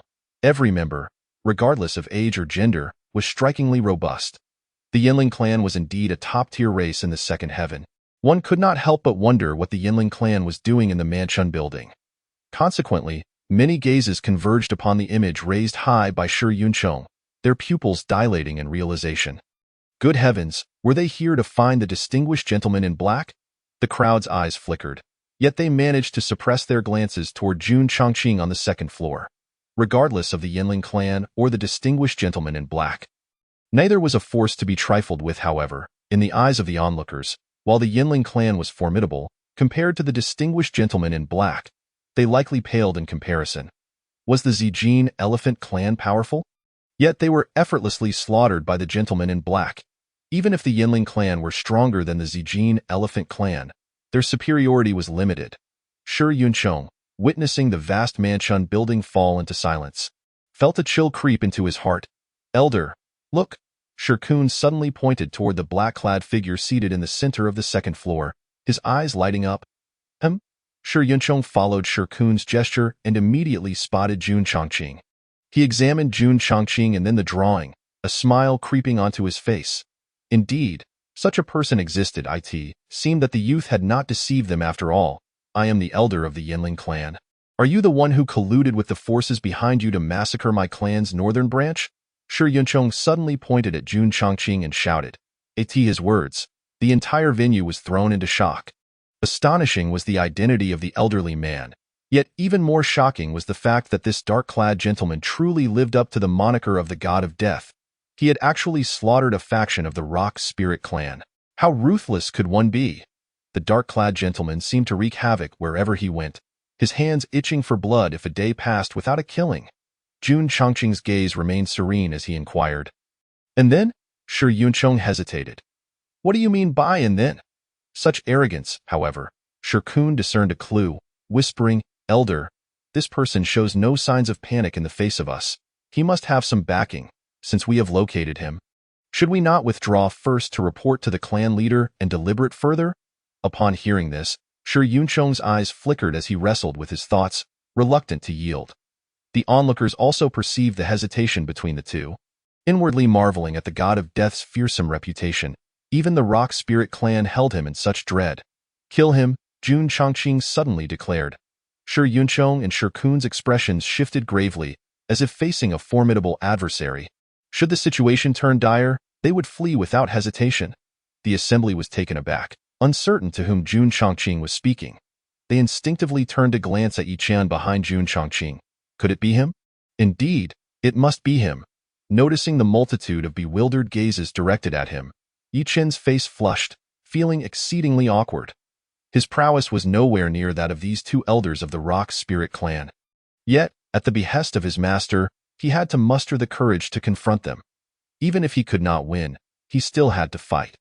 Just as Yi Qian took a step forward, he was astonished to see a peculiar-looking youth enter the Manchun tower, offering an awkward smile to Jun Chongqing, then bowing and declaring, as commanded. The crowd looked on in bewilderment at the youth, who appeared utterly defenseless, yet was somehow a subordinate of the dark-clad gentleman. They had never seen him before. Furthermore, could this youth truly contend with the two elders of the Rock Spirit clan? You. Shi Yuncheng and Shi Kun were rendered speechless, pointing at the young man in a fit of rage. Damn it. We thought the youth was easy to deceive, but it turns out we were the ones being played. They felt utterly humiliated, as if being toyed with like monkeys. The youth chuckled, spreading his hands, surprised? Unexpected? Shi Yuncheng's expression darkened. You think you can kill us? If my judgment is correct, you are not our match. Otherwise, why would you lead us to this Tianjin city? If I were to say I merely wish to toy with you, would you believe me? The youth teased. I do not believe. Shi Kun interjected. We shall retreat first and deal with them later. Shi Yuncheng resolutely decided to flee with Shi Kun. If it were just this one youth, they would easily subdue him. But the dark-clad man above them was a formidable presence they could not underestimate. Don't believe? Oh, how delightful that is! The youth burst into laughter, suddenly throwing forth a black rope. The rope moved with astonishing speed, akin to a serpent, swiftly ensnaring Shi Yuncheng and Shirkun, tightening with a sudden force. Crack, crack, pft. Shi Yuncheng and Shirkun violently coughed up blood, their bones shattering under the immense pressure. Their faces turned ashen as they looked down at the black rope that had bound them. Terror etched across their features. The two realized the vast disparity in strength, their souls trembling as they frantically sought to break free from the strange black rope. Yet, the more they struggled, the tighter it constricted, rendering them helpless upon the ground, too frightened to move further. Now do you believe, you two ants? A chilling mockery echoed in their ears. Shi Yuncheng and Shirkun froze, slowly turning their heads to see the youth standing behind them. Spare us, Shi Yuncheng finally stammered, trembling in desperation. Shirkun, equally terrified, had never anticipated that this outing would lead to their demise. The youth circled around to face them, lifting their chins with both hands, and said, "Do you little ones dare to seek revenge? I cannot allow you to die too comfortably." The room fell silent, everyone staring in disbelief. No one expected the dark-clad gentleman's subordinate to be so powerful. The two elders of the Rock Spirit clan could not even withstand a single exchange. The current scene felt immensely unsettling. A delicate youth addressing two old men as little ones. While all present knew that the youth was merely outwardly youthful and undoubtedly an ancient being at heart. Spare us. Shi Yuncheng and Shirkun were nearly paralyzed with fear. The aura emanating from the youth chilled them to the bone. Suddenly, the black rope binding Shi Yuncheng and Shirkun shimmered with a ghostly glow, unleashing a terrifying suction. It was a force of an entirely different realm. It siphoned the very life force from Shi Yuncheng and Shirkun, accompanied by the agonizing pain of their souls being torn apart. Ah, Ea! In the next moment, the wretched screams of Shi Yuncheng and Shirkun echoed throughout the Manchun Tower. The audience turned pale, hastily covering their ears, some even squinting their eyes in fear of witnessing further horrors. Yi Chen, too, trembled as he gazed at the smiling youth below. How cruel! Yi Chen quickly comprehended. This was a predecessor of his master, yet their methods were worlds apart. His master acted decisively, while this predecessor seemed to relish tormenting others. Woe is me! The wails gradually diminished as Shi Yuncheng and Shirkun became mere shadows of their former selves, their eyes dull, their bodies drained of vitality. Satisfied, the youth retracted the black rope and cast a flicker of black flame upon Shi Yuncheng and Shirkun, igniting them with a hissing sound until they were reduced to ashes. The youth was indeed particular about such matters. Chapter 78. A descending palm from the heavens, my lord, I have returned. The youth flashed to the second floor, grinning as he bowed. Yi Chen, taken aback, stepped back 2 paces, casting a fearful glance at the youth, then lowered his head, anxiously staring at his toes. The youth noticed Yi Chen, scrutinizing him before nodding slightly. This Rock Spirit clan must not be allowed to persist, Jun Chongqing stated calmly. Having said that, he raised his hand and struck at the void, slowly retracting it. The crowd exchanged apprehensive glances at the youth, their hearts trembling upon hearing Jun Chongqing's words. They wondered if the dark-clad gentleman intended to eradicate the Rock Spirit clan. But what did that previous strike at the void signify? Realization struck them, causing their hearts to quake. Yet, they quickly dismissed the absurd thought. How could it be possible? The Rock Spirit clan's main family resided in the central region of the arid Profound Realm, far removed from here. That previous strike was likely just a casual stretch after sitting for too long. Only the youth's eyes glimmered with a knowing spark, the corners of his mouth curling upward. What could these mere ants understand? Who was his master? A figure whose words were law. With just that previous strike, the Rock Spirit clan was as good as finished. Why are you all standing around? Do you not see my master still seated? Continue the music, resume the dance. I shall see who dares to slack off. The youth waved his hands in a domineering manner, laughing heartily. The crowd shuddered. The matron hastily signaled for the music and dance to recommence. Soon, the Manchun Tower returned to its lively atmosphere. However, the attendees felt even more trepidation, the maidens beside them too frightened to touch them. They wished to leave as soon as possible, yet the dark-clad gentleman remained seated. and they dared not depart. If they all fled, would it not create an awkward silence, embarrassing the dark-clad gentleman? If they lost face before him, they would not even know how they perished in the central region of the arid, profound realm. Just moments ago, the weather was clear and peaceful. Suddenly, dark clouds loomed ominously, and thunder rumbled. This abrupt change in weather caused countless gazes in the central region to turn skyward in confusion. This did not resemble the aftermath of someone undergoing tribulation. Which righteous soul could cause such widespread commotion? Boom! Thunder echoed across the heavens. The sky was filled with fierce flashes of lightning, intertwining like dragons, painting a picture reminiscent of the apocalypse. Under the overwhelming celestial might, millions of beings in the central region trembled in fear, sizzling.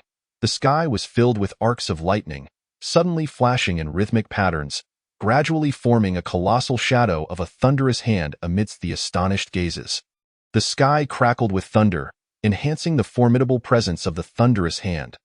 Finally, that shadow of a thunderous hand, amidst the cacophony of lightning, descended from the heavens, gaining speed with each passing moment. Look, that giant hand of lightning is coming down. Hiss in that direction. It is the Rock Spirit Clan. A chorus of gasps erupted. Meanwhile, within the main hall of the Rock Spirit Clan, clan leader Shirbachuan and several elders were gathered, their fury palpable. Just moments ago, the soul lamps of the Grand Elder and the Fifth Elder had extinguished. These were two elders, the pinnacle of the Rock Spirit Clan's combat prowess, now dead. This marked the most devastating loss in the clan's history. Shirbachuan was engulfed in disbelief, still unable to accept that the two elders had perished so easily. He suspected it was related to the slaughter of the northern factions, though he had previously harbored some trepidation. Now only hatred filled his heart. Regardless of who the opponent was, this was an affront too great. As your clan leader, I vow to avenge the Grand Elder and Fifth Elder, he declared. After you leave, swiftly relocate the remaining three factions back to the main clan. For the foreseeable future, I will search high and low throughout the entire arid, profound realm. Even if I must dig 3 feet into the ground, I will uncover the mastermind behind this affront to the Rock Spirit Clan. Shirbachuan proclaimed coldly, if this grudge remains unavenged, the Rock Spirit Clan has no place in the arid, profound realm. Did they truly believe that the Rock Spirit Clan had no backing, that they could be bullied at will? Indeed, the elders echoed, filled with a murderous intent. Shirbachuan, considering the Rock Spirit Clan's allegiance to my divine clan. Should you encounter any insurmountable issues, I can offer assistance this once. I do not wish for progress to be impeded by trivial matters. Suddenly, a burly figure appeared in the hall, speaking in a nonchalant tone. The newcomer was a divine general of the divine clan. The elders hastily knelt in reverence. Shirbachuan was taken aback and quickly bowed, saying, Lord Jiang, this trivial matter does not warrant your concern. He then awkwardly added, if it truly becomes unmanageable, your intervention would not be too late. Jiang Jin nodded slightly, but suddenly his gaze sharpened as he looked upward and exclaimed, something is amiss. It seems your Yinling clan is being locked onto by a certain aura. What? Upon hearing this, Shirbachuan and the others were taken aback. In the next moment, an unparalleled sense of dread spread without warning. Clan leader. Outside, the winds howled and thunder rumbled. At this moment, a massive imprint of a lightning palm descended from the heavens, heading straight for their clan leader. Soon, a flustered steward from the Yinling clan burst into the grand hall, shouting. Under normal circumstances, he would not be qualified to enter here, but witnessing the imminent crisis and the panic that had erupted among the clan, he could no longer restrain himself. Winds howled and thunder roared. A lightning palm imprint. The expressions of Shirbachuan and the others changed. It turned out that the grand hall was protected by a soundproofing array, and they had been utterly oblivious to the commotion outside. Let us go. Shirbachuan immediately urged the elders and rushed out. Jiang Zhan's eyes flickered as he followed suit. For some unknown reason, he felt an ominous premonition. Upon reaching outside the hall, Shirbachuan and the others were struck dumb by the apocalyptic scene before them, especially the lightning palm imprint, which loomed larger and larger in their eyes. The overwhelming pressure made Shirbachuan and the others feel their scalps tingle. If this strike were to land on the Yinling clan, the consequences would be unimaginable. Who is it? Who could it be? But at this moment, Shiba Chuan could think of nothing else. He decisively commanded, "Quickly activate the protective formation of the clan." After saying this, he abruptly turned to Jiang Zhan and urgently implored, "Lord Jiang, you must save us." To be honest, he had no confidence that the protective formation could withstand the terrifying fluctuations of the lightning palm imprint. Jiang Zhan's expression was equally grim as he gazed at the lightning palm imprint, feeling a lack of confidence in being able to block it. Moreover, a chilling sensation surged within him, for he too felt himself firmly locked onto. It was as if this lightning palm imprint was, in fact, directed at him. How could this be possible? Jiang Zhan's heart raced as he forced himself to calm down, stating, "Let us first see if your protective formation can diminish some of the power of this lightning palm. I shall intervene thereafter." Shiba Chuan felt a surge of hope. With a divine general intervening, they should be safe. Right?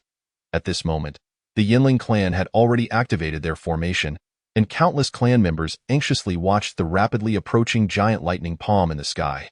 In the blink of an eye, the lightning palm imprint descended. Then, an event that filled everyone with terror and despair transpired. The formation they had prided themselves on shattered into pieces even before the lightning palm could make contact. Shiba Chuan's eyes bulged in disbelief as he stared at the palm that blotted out the sky, and he desperately shouted, "Lord Jiang!" Jiang Zhan inhaled deeply, activating the projection sealing technique within him, and shot towards the giant lightning palm. He already knew he could not withstand this lightning palm, but he was locked onto, with no retreat possible. Beneath the vast lightning palm, everything was as insignificant as dust. Even Jiang Zhan felt diminutive as an ant beneath this palm. Divine technique? Shatter Void Finger. Jiang Zhan roared, unleashing his overwhelming aura. His right index finger glimmered with dazzling purple light as he thrust it fiercely towards the giant lightning palm above. Yet, this strike vanished into thin air. Despair engulfed Jiang Zhan as he frantically scanned his surroundings, unwillingly shouting, Who is it?" He yearned to see the individual behind this terrifying power in his final moments, hoping to capture their visage with his projection sealing technique. All that responded to him were the crackling sounds of lightning and the thunderous roars of the storm. Shiba Chuan and the other Yinling clan members had already succumbed to despair, collapsing to the ground, gazing helplessly at the lightning palm. Even the divine general was powerless. Where on earth had this unprecedented lightning palm originated from? Recalling the bizarre annihilation of the northern branch and the deaths of the two elders, Shiba Chuan could only smile bitterly. It appeared they had truly provoked an entity they should not have. The unease that had lingered in his heart finally materialized into reality. "Clan leader, ah!" The cries of despair echoed throughout the Yinling clan. In the next instant, the lightning palm imprint struck down. Boom! In that moment, the entire Yinling clan was obliterated in the radiant light of the lightning. The surrounding mountains and rivers were instantly reduced to dust. The earth-shattering lightning illuminated the entire central region. It shook the very foundations of the realm.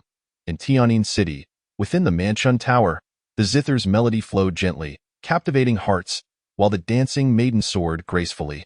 Jun Chongqing paused momentarily while lifting his cup, then a subtle smile graced his lips as he drank it all in one go. Chapter 79.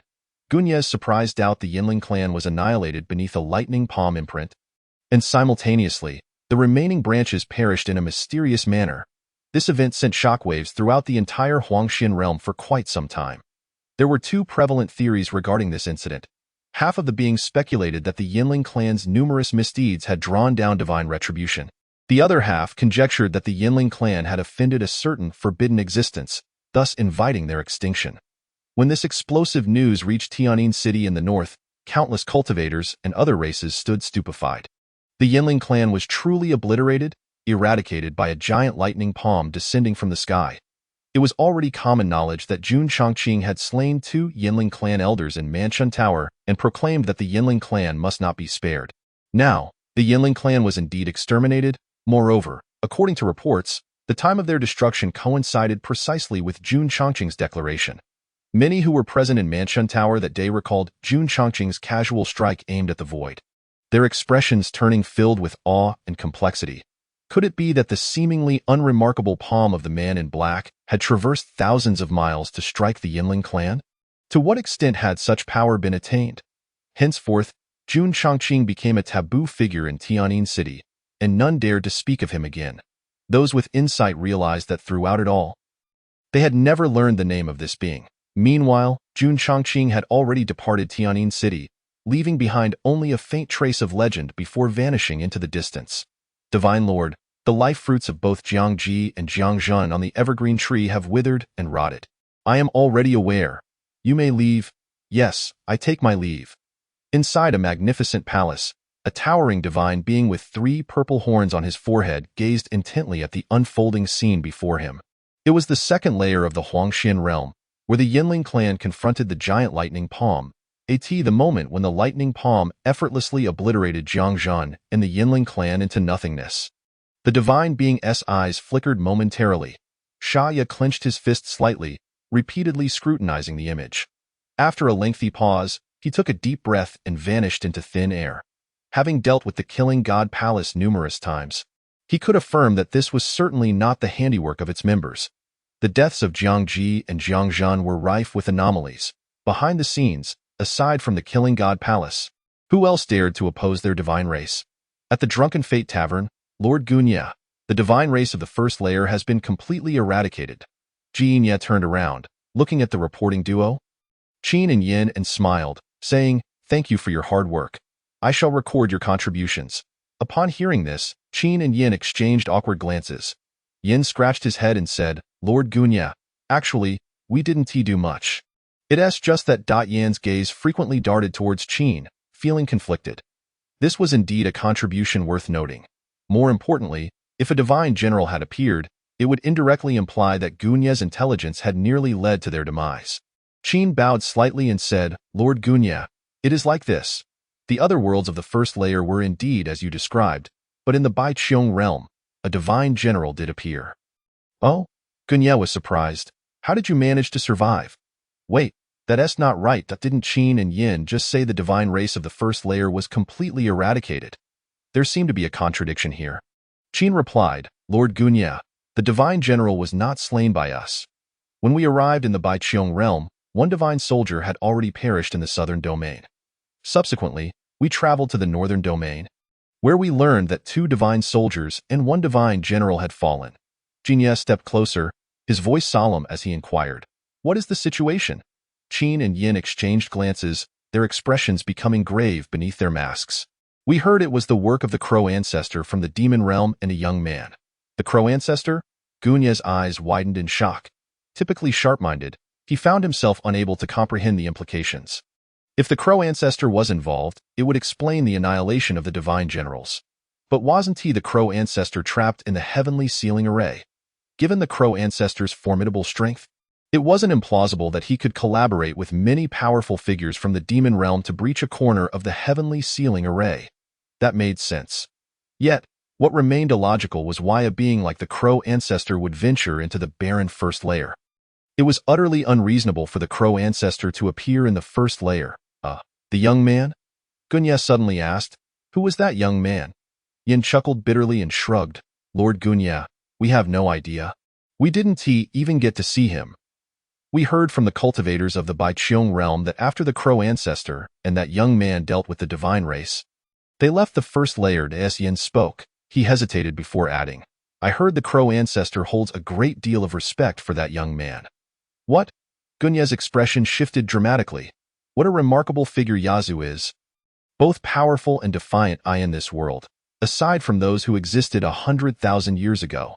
Suddenly, Gunya's expression shifted as if a thought had crossed his mind, causing him to tremble slightly. He quickly cast aside the unrealistic notion that had just entered his mind. Yet soon after, the visage of the young man, who had wreaked havoc in Tianyin City, destroying his tavern and slaughtering countless humans and other races, resurfaced in his thoughts. Yazoo and that young man had departed from the first heaven, which, according to the timeline, would place their arrival in the second heaven not long after. The more he pondered, the more Gunya's breath quickened, prompting a glance of concern between Yin and Qin. Perhaps I am overthinking this. Suddenly, Gunya shook his head with a wry smile. Indeed, when I encountered that youth who bore an uncanny resemblance to the Hall Master, he was accompanied by someone who was certainly not Yazoo. Thus, it is impossible for that young man to be Yazoo. Rather, the identity of the esteemed young man, whom both Qin and Yin spoke of with reverence. Remains to be investigated. Lord Gunya, what troubles you? Yin inquired with suspicion.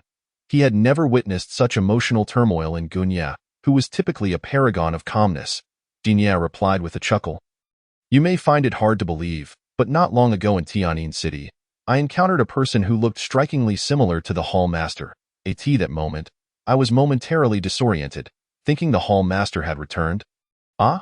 Qin and Yin gasped in astonishment, though they had never visited the main hall, nor seen the statue of the Hall Master, and thus could not fully comprehend. Yet, it was evident from Lord Gunye's words that the resemblance was indeed remarkable. Gunye continued, that individual was no ordinary person. His arrival in Tianyin City was earth-shattering, as he slaughtered thousands of both human and alien races. To be honest, even I dared not underestimate him. Qin and Yin were left in shock. What a formidable individual, Gunye added. Enough of this. I have lingered in this realm for too long. Soon, I must depart from the second heaven. You two shall assist me in managing things here. If the celestial clan does not appear, you may leave as well. 2 iron rank members shall suffice for this realm. Understood, Qin and Yin replied. Members of the Killing God Temple were categorized by rank, with iron being the lowest tier, slightly inferior to divine warriors. Qin and Yin, on the other hand, were copper rank members, stronger than divine warriors but inferior to earth god generals. Further ranks included silver, gold, yellow, profound, earth, heaven, and the highest. Spirit, also known as 0. Remarkably, there was only one individual at the 0 rank in the entire Killing God Temple, the deceased Grand Hall Master. Chapter 80. The human Emperor Qingli. Before them lay a vast expanse, suffused with celestial energy, adorned by a sky ablaze with colors. In this serene and magnificent landscape, devoid of any clamor and scarcely trodden by human feet, 2 rays of light suddenly streaked across the sky. Vanishing into the misty mountains, the mountains stretched endlessly, silent as the grave. The 2 beams of light descended beside a cerulean lake, revealing the figures of Han Qiruo and Ziling, who hastened towards a small cottage by the water's edge. Qiruo, a magnetic female voice resonated suddenly. Han Qiruo and Ziling halted, turning towards the source of the voice from the pavilion. Within the pavilion stood a woman clad in a green dress. Her hands clasped behind her back.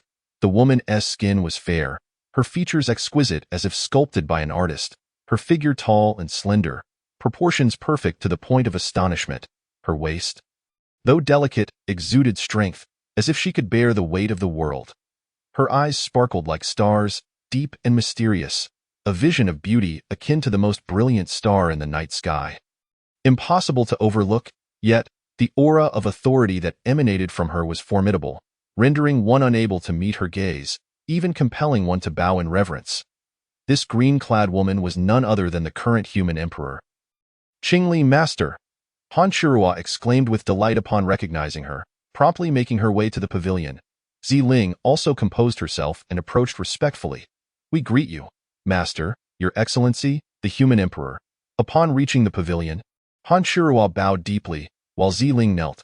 Qingli inclined her head slightly, saying, no need for such formalities. Han Qiruo then stood, and Ziling cautiously followed suit, though she kept her head bowed. What brings you here? Qingli inquired directly, aware that her disciple would not disturb her without good reason.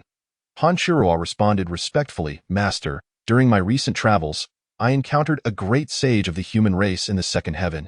The second heaven? A great sage? Qingli's eyes flickered with intrigue. Seeing her master's apparent puzzlement, Han Qiruo continued. He was an elder clad in black, and he was in Tianyin City of the Desolate Realm. Subsequently, Han Qiruo recounted the events that transpired in Tianyin City in great detail, including how Jun Chongqing had annihilated 3 members of the Purple Gold Elephant clan in broad daylight and subsequently slaughtered countless humans and other races. As Qingli listened to the myriad details, her expression shifted to one of inscrutable complexity. That great sage noticed me and Ziling, and later, when we met him, he immediately inquired about your well-being. Master, I was utterly astonished. Han Qiruo continued, only to suddenly chuckle ruefully when I asked for his name. Hoping to ascertain which great sage of our race he was, he merely stated that names were inconsequential before departing. A lengthy silence ensued as Qingli remained contemplative. Han Qiruo and Ziling exchanged glances, suddenly realizing that Qingli seemed lost in thought. This revelation startled the two. Could it be that Master, Your Excellency, the human emperor, does not recognize this great sage of the human race? Or perhaps that individual is not a great sage at all? Han Chirua dared not intrude upon Qingli's reverie, so she and Ziling stood silently waiting. What does he look like? Qingli abruptly inquired. Han Chirua promptly replied. The elder appeared quite youthful, resembling a young man. As she spoke, Han Chirua began to sketch in the air with her fingertips. Soon, the likeness of a young man began to take shape, looking remarkably lifelike, precisely that of Jun Chongqing. As for the depiction of Jun Chongqing, anyone could draw it if he so wished or was indifferent. But if he did not wish it, no one could capture his likeness. The fact that Han Chirua could do so indicated that Jun Chongqing was indifferent, or perhaps even purposeful in allowing it. Master, what do you think? This is the appearance of that elder, Han Chirua remarked, pleased with her artwork. Yes, that is indeed how he looks, she affirmed, satisfied with her artistic skill. Ziling also nodded in agreement, confirming that this was indeed the very appearance of the elder clad in black. In stark contrast, Qingli's gaze had become fixated upon the image, her expression one of incredulity as she struggled to regain her composure. The figure beneath her green dress trembled slightly. Suddenly, Qingli turned away, stating coolly, I am weary, dear disciple. Han Chirua and Ziling were taken aback, but they quickly dismissed their thoughts, refraining from further disturbance. Master, I shall take my leave now. Ziling bowed and exited. Han Chirua and Ziling departed, their hopes of discerning the identity of the black-clad elder from Qingli dashed. Yet, as they departed, they could not help but speculate that perhaps they had misunderstood. Master, Your Excellency, the human emperor, seemed not to recognize him and appeared disinterested. Unbeknownst to them, once they left, Qingli turned back, staring blankly at the image that gradually faded into a myriad of twinkling stars. Her eyes reddening as a single crystalline tear rolled down her cheek. Teacher, could it truly be you who has returned? Qingli had once received teachings from Jun Chongqing, referring to him as her teacher. This title was more intimate than that of master or mentor, reflecting a past connection. To Qingli, Jun Chongqing was not quite a disciple, merely a former student, as she had sought his mentorship countless times, only to be met with refusal due to his habitual avoidance of taking students. Alone in the pavilion, Qingli remained in a daze for a long while, until the image in the air dissipated into specks of light. She gently wiped her eyes, restoring her composure. Drawing a deep breath, Qingli's gaze shimmered with anticipation before her figure vanished from the pavilion. Xiao Chen, who would have thought you have endured such hardships? Fear not, for I shall ensure that the Dragon Clan pays dearly for your loyalty in accompanying the young master to face death. Cough, cough, thank you, Senior Yazoo. Hee, no need for formalities, just a bit lighter. Ah, now that feels right. If you keep me comfortable, I shall make sure you reap the rewards. Young Yazoo, carefree and brimming with bravado, reveled in Yichen's shoulder massage. Not far away, Jun Chongqing leaned against a tree, eyes closed in meditation. Typically reticent, Jun Chongqing found solace in the presence of Yichen, who provided company without intruding upon his peace. The trio found themselves in the forest, the night already having fallen. With a bonfire crackling in their midst, this place was no longer the second heaven. Jun Chongqing had long since traveled through the dimensional pathways to leave it behind. After a series of stops, they now stood in the third heaven. This realm was no longer a singular world but part of a vast expanse known as the Xianshan continent. The upper limit of cultivation within the Xianshan continent was evidently higher, as the realm contained beings in the tribulation transcendence stage. Following this stage, one could ascend to the fourth heaven, marking the true beginning of the path of immortality. Naturally, every realm harbored its weaklings. It was merely the disparity in available resources and various factors that determined the upper limits of cultivation. For instance, even in the 99th heaven, there existed mortals and those in the chi refining or foundation establishment stages. These individuals or alien races were born into fortunate circumstances, endowed with ample resources, coupled with innate talent, allowing them to surge forward with vigor. Suddenly, a sound slicing through the air shattered the tranquil night. Yichen paused, whispering, Senior Yazoo, someone is approaching us. Xiaoya cast a glance at Jun Chongqing, who was seated cross-legged nearby, then turned her attention back to the campfire, realizing that it must be the flame that had attracted the visitors. With a languid tone, she remarked, "If they have arrived, let them come. There is no need for alarm. Should they wish to seek death, I shall gladly send them to the underworld without a second thought." "Ah, do continue with your task." "Yes, yes," Yi Chun replied hastily, resuming his massage, though his gaze drifted toward the streaks of light approaching from the distance. Chapter 81. Get lost soon. The lights drew near, revealing 2 pale-faced women and 3 heavily injured guards. "Fellow cultivators, Our Lady is being pursued. We implore you to assist us. The Lord of Xiang City will surely reward you handsomely." One guard suddenly knelt, propping himself on his sword as he spoke urgently. The 2 terrified women anxiously glanced behind them, seeking help from Jun Chongqing and his companions. Wei Yiqian observed Jun Chongqing, then Xiaoya, and wisely chose to remain silent, continuing his massage, for it was not his place to speak. However, from what he had gleaned about his master and senior Ya, it seemed these individuals had mistaken their targets. As expected, the next moment, Xiaoya waved her hand dismissively, as if swatting away flies, and declared, "Get lost." Upon hearing this, the group's expressions changed dramatically.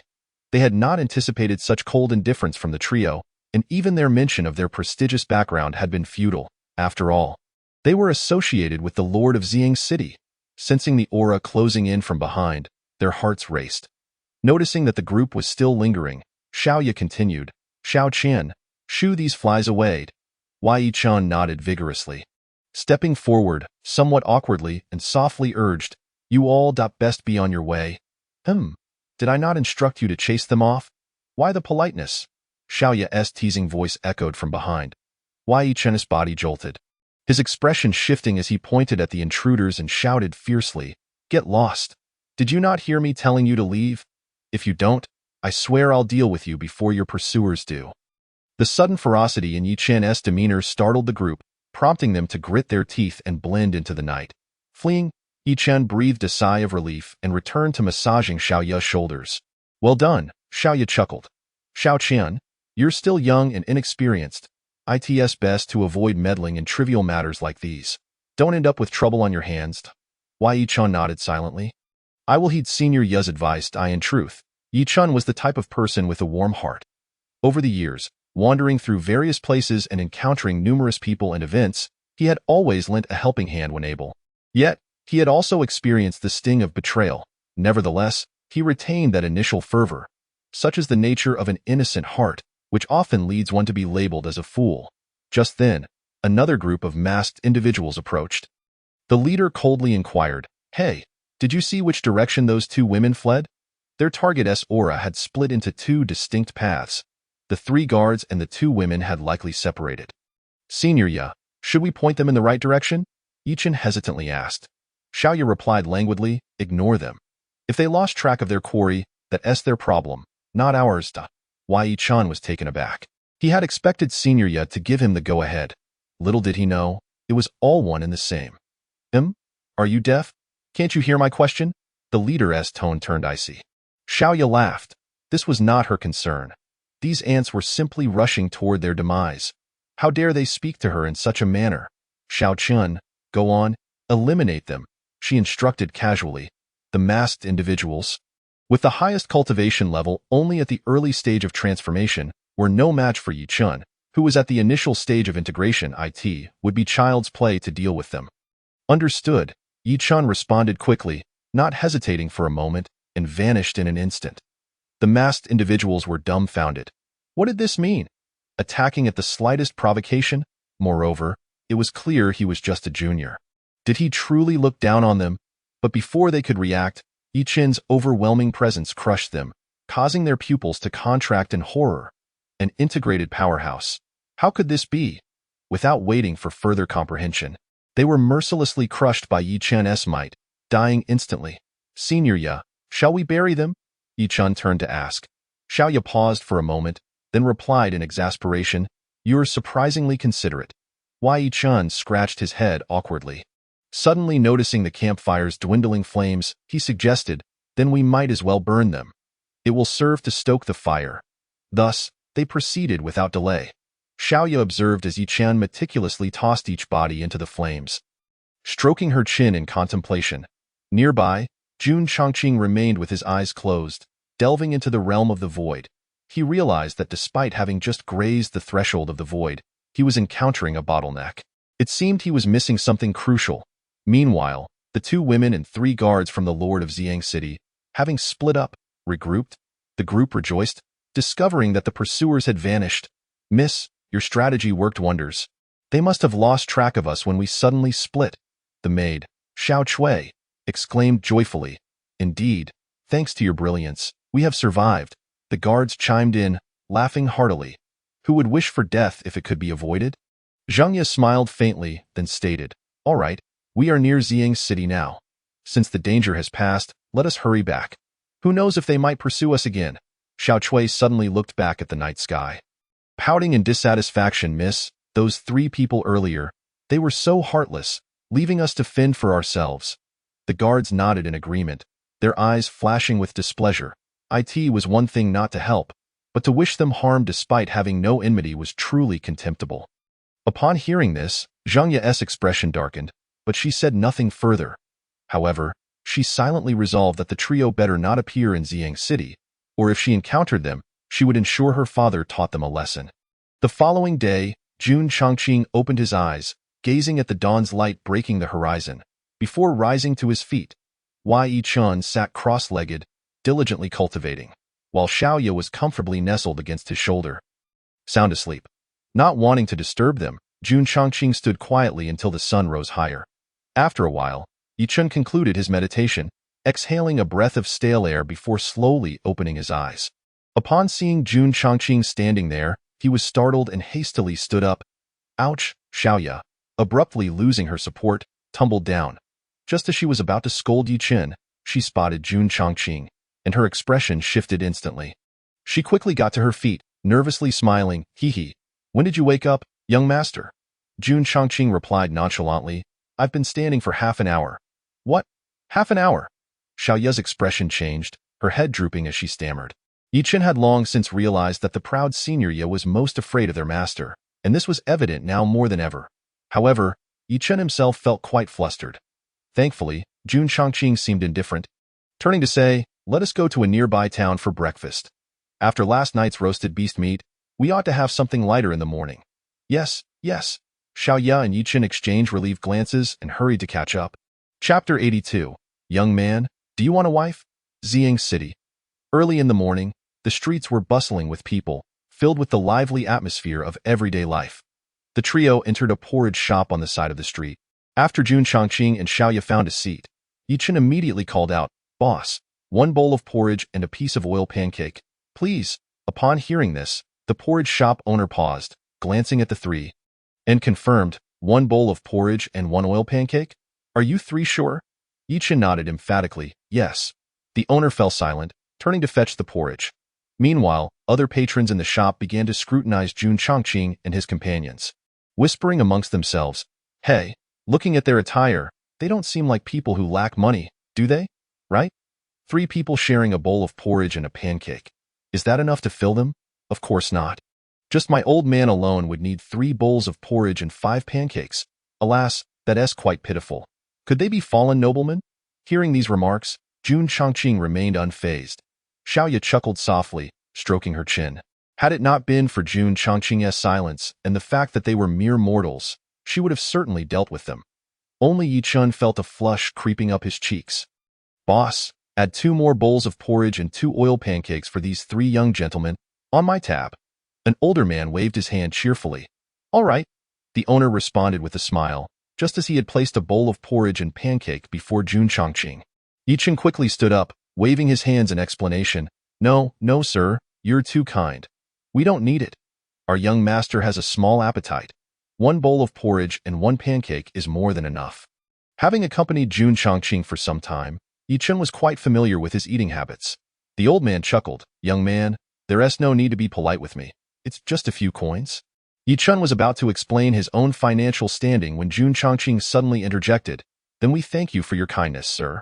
Your generosity is hard to refuse. You too should eat." Yi Chun fell silent, respectfully nodding his head, and forced a smile toward the old man before sitting back down. The elderly gentleman unexpectedly approached the table of Jun Chongqing, holding a bowl of porridge in one hand and a fried cake in the other. Wearing a beaming smile, his demeanor was remarkably familiar. Wei Qian and Xiaoya, seeing that Jun Chongqing had no objections, naturally refrained from voicing their thoughts. Moreover, this kind-hearted elder had acted benevolently just moments ago. He took a moment to appraise Jun Chongqing, then turned to Yi Qian and inquired, "Is this your young master?" Before Yi Qian could respond, Jun Chongqing took a sip of porridge, nodded, and said, "Indeed." The elder's gaze upon Jun Chongqing grew increasingly approving as he remarked, This young man is quite remarkable. Aside from being a bit impoverished, he possesses a certain charm. As an old man with a daughter of merely 16 years, would you consider taking her as your wife?" Upon hearing this, even Jun Chongqing's expression momentarily froze in disbelief. What was this? Marrying his daughter off to him? Both Yi Qian and Xiaoya were left utterly dumbfounded. Xiaoya stared incredulously at the old man, astonished that he would dare propose to the demon lord. Nearby patrons couldn't help but cover their faces and chuckle. "Young sir, if you were to wed my daughter, you would indeed be fortunate. She weighs 250 pounds, yet is quite slender and exceptionally auspicious for a husband. You cannot imagine the multitude of suitors in Xiying City vying for her hand," the elder boasted. Casting a meaningful glance at Jun Chongqing, as if urging him to seize the opportunity, Wei Qian and Xiaoya remained bewildered, not even noticing when the proprietor placed the porridge and cake before them. 250 pounds? Wasn't that akin to a humanoid behemoth? Jun Chongqing fell silent for a moment, pursed his lips, and replied, "I appreciate your kind offer, but it is not that your daughter lacks excellence.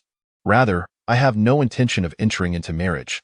Xiaoya nodded, for he understood that the young master spoke the truth without any pretense.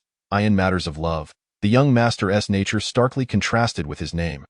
Although called Chongqing, longing, he was, in reality, devoid of emotion. Seeing that Jun Chongqing was sincere, the elder did not press further but sighed repeatedly, "Alas, what a pity indeed." With that, he returned to his seat.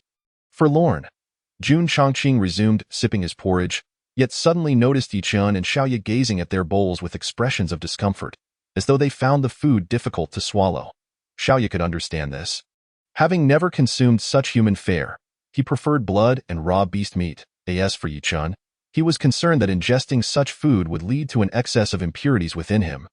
Previously, he might have been indifferent to eating, but now that revenge was within reach, he dared not neglect his training. "Xiaoya, you might as well give it a try.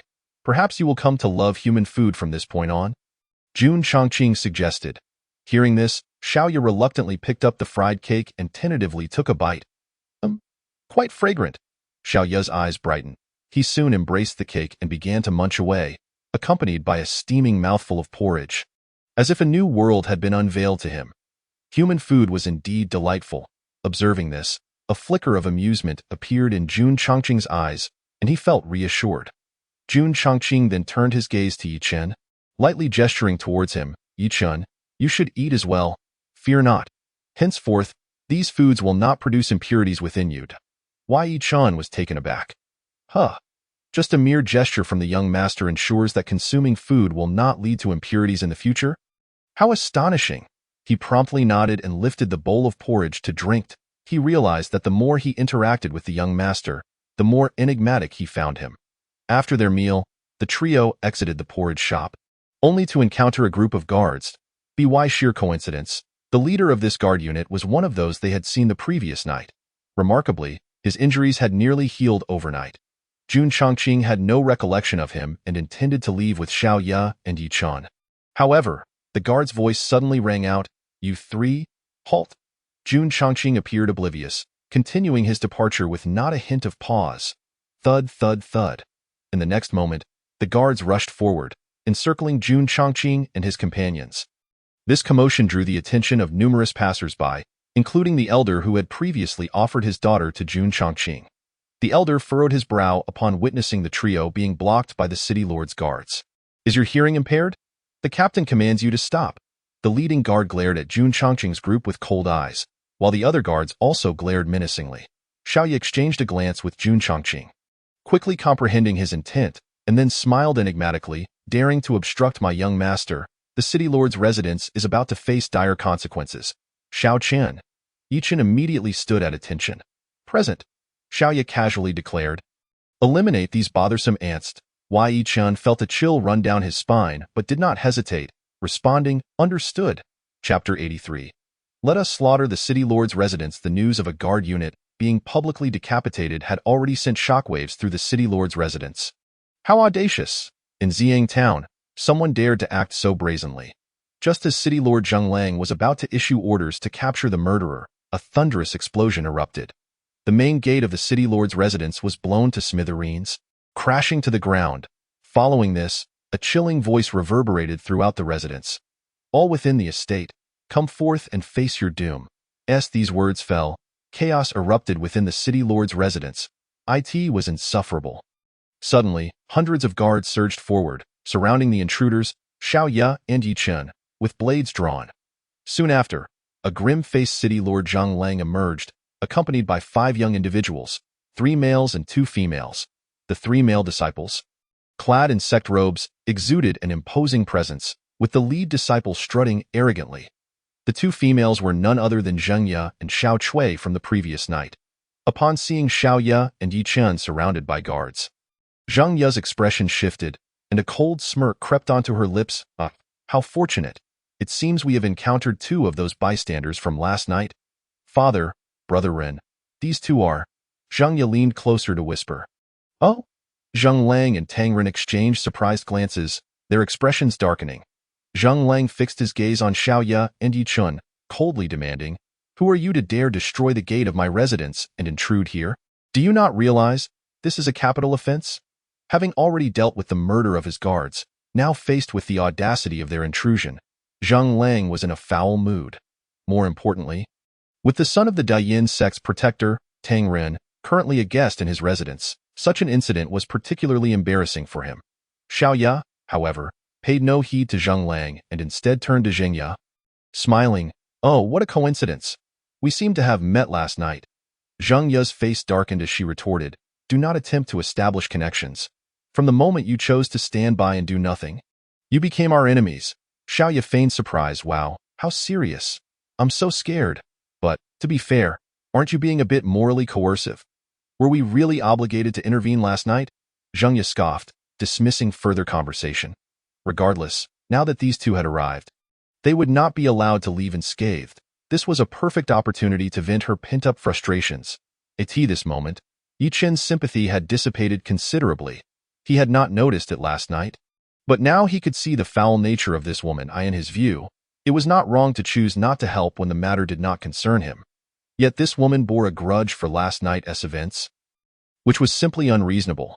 Moreover, had it not been for Xiao Ye's urging him to eliminate the masked intruders, this woman and her companions would likely have met a grim fate, and she would not be standing here now, spouting such deranged words. This city lord will not allow you to die too painlessly. Zheng Lang waved his hand, commanding, Capture them and throw them into the dungeon. Yes, hundreds of guards responded, slowly advancing towards Xiao Ye and Yi Chen. Weapons drawn. Tang Ren observed with interest, while Zheng Ye and Xiao Chui's eyes gleamed with vindictive satisfaction.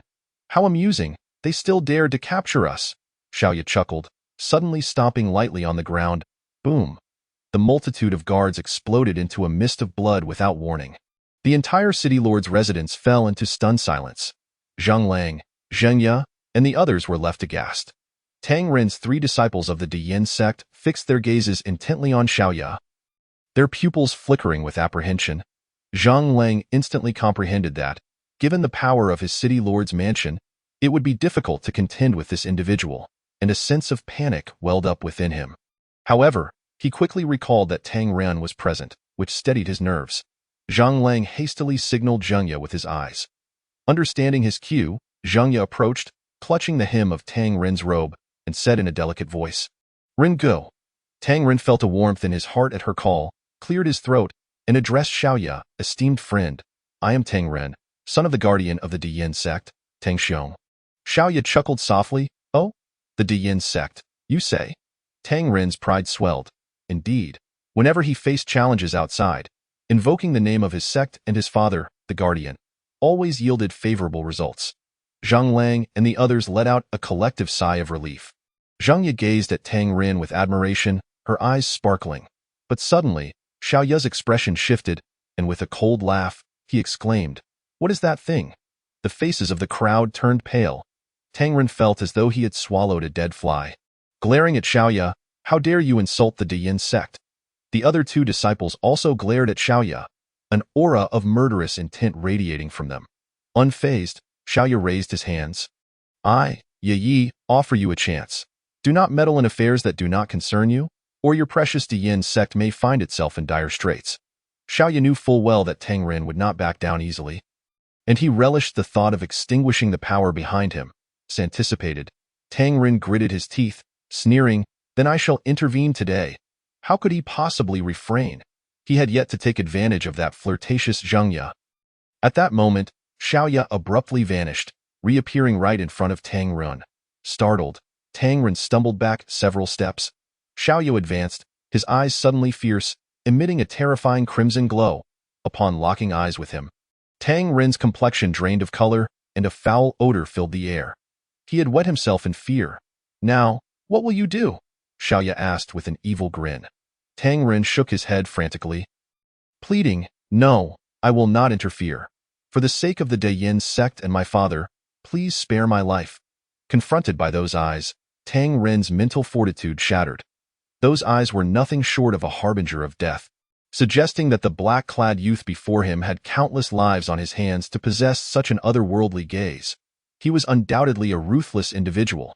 If he wished to survive, he could not provoke him. The other two disciples of the Deyin sect also met Xiao Ye's gaze, collapsing to the ground, trembling uncontrollably. Zheng Lang and Zheng Ye watched as Tang Rin and the others fell into such a pitiful state, terror gripping their hearts as if the very heavens were collapsing. Tang Rin's next words caused Zheng Ye's face to flush with shame and indignation. "Yes, indeed, my lord, Zheng Ye is still a virgin. I shall offer her to you." "Oh?" Xiao Ye raised an eyebrow, turning to Zheng Ye. "So she is a virgin? I wouldn't have guessed if this fool hadn't mentioned it." Zheng Ye felt a wave of dread wash over her, biting her lip and lowering her head, unable to meet Xiao Ye's gaze. Tang Rin, elated, believed the black-clad youth was intrigued by Zheng Ye. However, Xiao Ye suddenly turned to Yi Chen and asked, "Xiao Chen, this fool claims this girl is quite the flirt. Do you wish to toy with her?" Yi Chen paused, disgusted, and shook his head. Not even a dog would want her. Zheng Ye's heart raced with despair. She had never been humiliated so publicly, and her heart bled. Xiao Ye nodded, looking at Tang Rin with a malignant glare. "You heard that. If even a dog would not desire her, why do you presume to offer her to me? Do you think I am less than a dog?"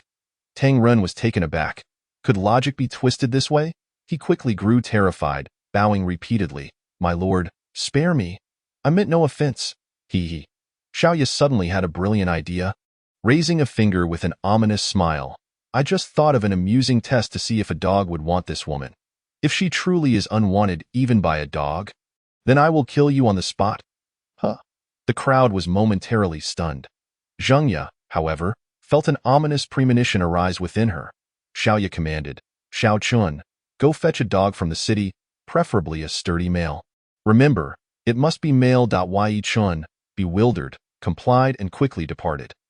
"What do you intend to do?" Zheng Ye trembled, her entire being on the verge of collapse. Had it not been for the support of Xiao Chui beside her, she might have crumpled to the ground. Zheng Lang's expression darkened. Being a seasoned veteran, he knew all too well what the black-clad youth intended. Such depravity. It was utterly inhumane. He could have easily put them out of their misery but chose instead to. Zheng Lang had forgotten that he had also intended to capture Xiao Ye and Yi Chun to torment them. However, now that the tables had turned, he felt a sense of unwillingness. "I do not wish to do anything. I am merely curious whether a dog desires you, and I believe they are equally curious. Are you not?" Xiao Ye looked at Tang Rin and the others. They nodded repeatedly. "Curious, indeed. Yes, my lord, we are exceedingly curious." Xiao Ye shrugged. "You see, everyone is quite curious. So, why not indulge their curiosity a little? You. Zheng Ye's face drained of color, wishing for death, yet lacking the courage. Mississippi Xiao Chui looked pained, never expecting things to escalate to this extent. Xiao Ye suddenly glanced at Xiao Chui and said, "Do not worry. Once your mistress is done, I shall allow you to have your turn." Xiao Chui's legs went weak, and she collapsed alongside Zhengya. Woof, woof, woof. Suddenly, a deep bark echoed. The crowd turned to see Yi Chen return, leading a robust black dog. Upon seeing the dog, Zheng Ya's legs clamped tightly together, her face filled with terror. "Ya, senior, I have brought the dog," Yi Chen said, handing over the leash. Xiao Ye took the leash and appraised the black dog, offering praise. "Not bad, quite sturdy." Then, under Yi Chen's bewildered gaze, Xiao Ye walked towards Zheng Ya, leading the large black dog. Xiao Ye circled Zheng Ya with the dog, which sniffed her curiously. Zheng Ya was utterly terrified, her face pale, as many eyes from the Lord's mansion were upon her. Zheng Lang, as her father, closed his eyes, unable to bear the sight. Meanwhile, Tang Ren and the other two disciples of the Dayin sect watched with keen interest, momentarily forgetting their fear, secretly thinking how entertaining this was. "No, pleased, I beg you." Zheng Ye screamed in horror. The idea of being with a dog was not entirely abhorrent, but she could not bear the thought of it occurring in public, especially in front of her father. Xiao Ye grinned wickedly and suddenly released the leash. The large black dog lunged towards Zheng Ye, causing her to blanch in terror. In the next moment, the dog leaped high, kicking Zheng Ye before dashing away without a trace. The crowd stood in stunned silence. Zheng Ye, who had been petrified with fear, breathed a sigh of relief, but soon an overwhelming sense of loss and self-doubt washed over her. She, Zheng Ye, had indeed become so undesirable that even a dog rejected her. Xiao Ye wore a look of astonishment. "Ah, so this woman is truly unwanted even by a dog. It seems you cannot be spared with that." He struck a palm towards the still-dazed Tang Ren. In an instant, Tang Ren's head exploded like a watermelon, and he fell lifelessly. "Tang, brother Tang." The other two disciples of the Dayin sect cried out in terror, only to meet the same fate. Bursting into a mist of blood, "Oh my lord, spare me!" Zhang Lang pleaded in despair. The Lord's mansion trembled with cries of despair. "Kiki keek." Xiao Ye laughed chillingly. He was, after all, a demon. These ants, devoid of reason, now begged for mercy. It was too late. "Yi Chen, I command you to kill everyone in the Lord's mansion, regardless of age or gender. Leave no one alive." Xiao Ye gazed at Yi Chen, his voice chillingly calmed. Why Yi Chen's heart raced, his eyes sweeping over the many faces pleading for mercy, many of whom were innocent. Taking a deep breath, he gritted his teeth and slowly drew his sword, though his hand trembled as if in conflict. Noticing Yi Chen's emotional turmoil, Xiao Ye stated flatly, "Neither I nor the young master are virtuous individuals. One might say we are killers through and through, and among those we have slain, many were innocent. Yet, they all share the burden of their fellows. When one errs, all associated must pay the price, and there is nothing more to say. You have accompanied the young master for several months. Today serves as your testament of loyalty, if you cannot bear to strike. I will not blame you, but you should swiftly remove yourself as far as possible." Upon hearing this, Yi Chen trembled violently, his thoughts engulfed in an unprecedented struggle. It was a moment that could aptly be described as a clash of divine and demonic within him. I will kill." Wherever the sword's light passed, heads soared high into the air. Amidst a chorus of wails, the Lord's residence became a scene of relentless death, claiming lives one after another, regardless of age or gender. Human lives were as fragile as weeds. Initially, the slaughter of the elderly seemed bearable, yet whenever the blade fell upon the young, Yi Chen's heart would involuntarily convulse. Gradually, however, he found himself becoming numb, his expression devoid of emotion as he wielded his sword. When he confronted Zheng Ye, tears streaming down her face, she pleaded, "No, please, I am willing to serve you. Spare my life." Tang Ren called me a promiscuous woman, and he spoke the truth. I am indeed promiscuous. With a swish, Yi Chen cleaved Zheng Ye in half without a flicker of hesitation in his brow. "Xiao Ye, miss," Zhang Lang and Xiao Chui cried out in sorrow. Yet, in no time, they too fell victim to Yi Chen's merciless blade. Moments later, the Lord's residence was strewn with corpses, crimson blood splattered everywhere, resembling a scene from a hellish battlefield. Jun Chongqing and Xiao Ye were known for obliterating their foes in an instant, turning them into blood mist or incinerating them post-mortem. In contrast, each of Yi Chen's strikes met flesh and blood, leaving a trail of carnage. Clap, clap. Xiao Ye approached, applauding. "Not bad, lad. You have a promising future." She reveled in witnessing the transformation of a virtuous soul into one steeped in malevolence. Yi Chen sheathed his sword, forcing a smile. You jest, Senior Ya. After casting a glance at the sea of bodies, he sighed inwardly. Mocking himself, he mused that he was not a good person, but rather a selfish and hypocritical individual. As he surveyed the devastation, a profound self-loathing began to take root within him. Enough of these idle thoughts. In this world, the weak are indeed trampled upon by the strong, especially those who lack a clear sense of their own position. Rest assured, I shall take responsibility for you moving forward, Xiaoya declared, waving her hand dismissively. Yi Chun, still grappling with self-doubt, was momentarily taken aback by her words. What do you mean by responsibility? That sounds rather peculiar. Come, the young master awaits outside the city, Xiaoya said, vanishing in a flash. Yi Chun pressed his lips together, casting one last glance at the multitude of corpses before shaking his head and departing. Ah, who is it? Who is it? Who has slain my run? In the Dayin sect, Tang Wuheng raged like a madman, smashing everything within reach. The disciples kneeling before him trembled in fear. Tang Wuheng suddenly yanked one of the prostrating disciples up. Bellowing, where has Ren gone? Speak, the disciple stammered, reporting to protector, Tang Shixiang has gone to Xiang City. Xiang City. What business does he have there? Yet, Tang Wuheng had no time to ponder this.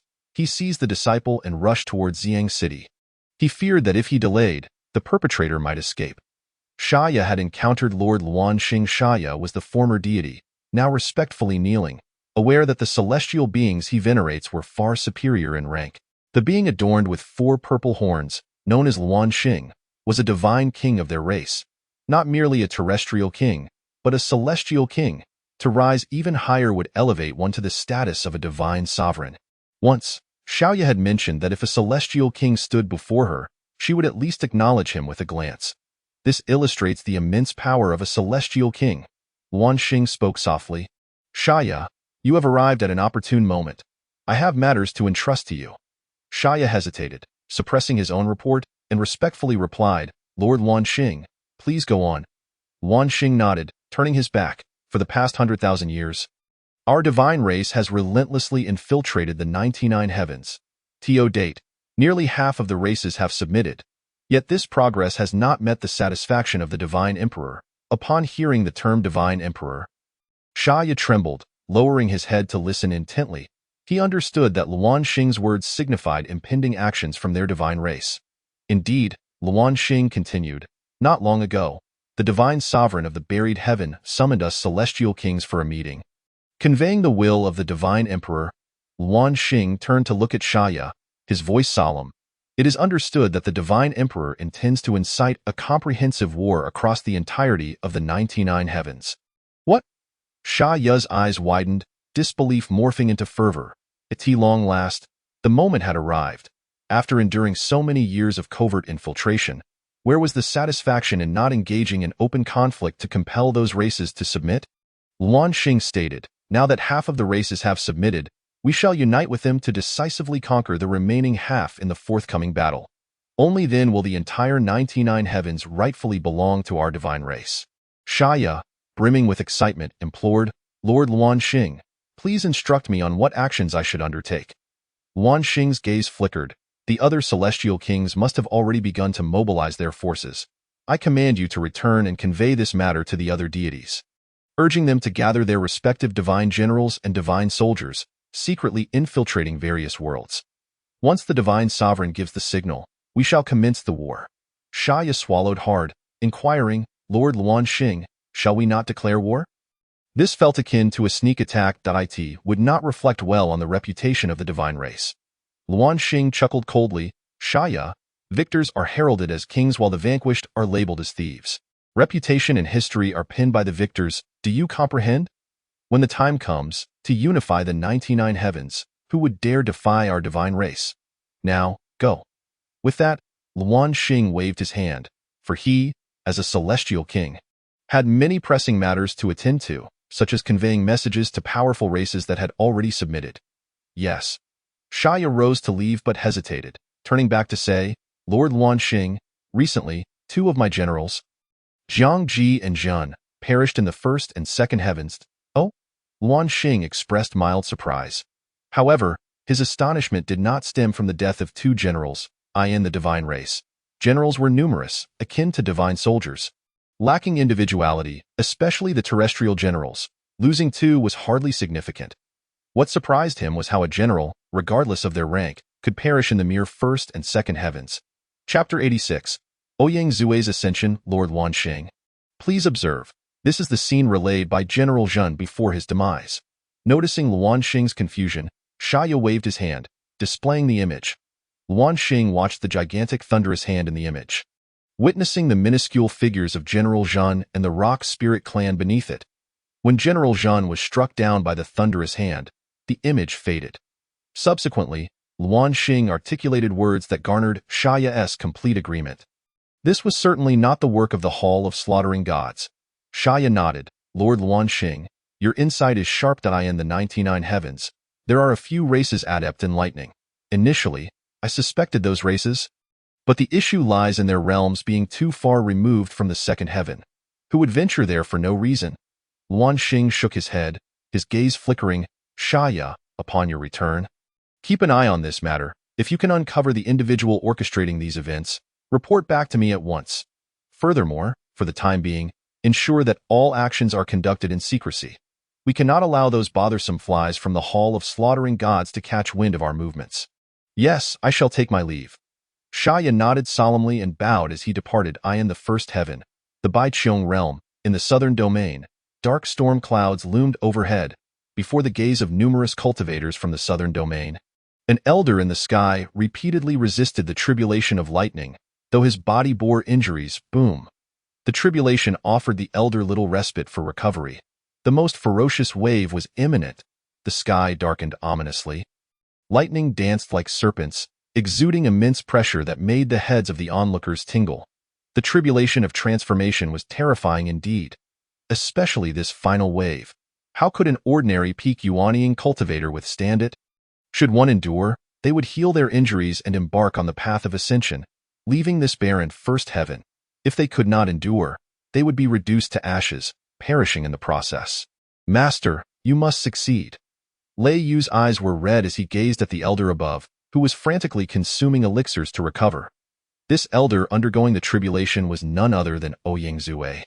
After experiencing failure in his previous ascension attempt, he had finally succeeded in this endeavor, now facing his transformation tribulation. Senior brother, our master is a person of great fortune. He will surely succeed, right, Ning'er? A dark-skinned youth comforted. Michem. The young girl nodded earnestly, stepping forward to grasp Lei Yu's hand, attempting to soothe his emotions. Lei Yu returned the gesture, looking at the dark-skinned youth. You are right, junior brother and junior sister. Master is indeed fortunate. I am merely overthinking. This dark-skinned youth and the little girl were none other than Han Li and Han Ning, whom Jun Changqing had named. Previously, Ouyang Zue had taken Lei Yu to revisit the site of the mysterious Mist Palace and, during their journey through the Black Horn Mountain, encountered Han Li, who was hunting. After a thorough examination, Ouyang Zue was astonished. Upon sensing Han Li's spiritual root, he was taken aback.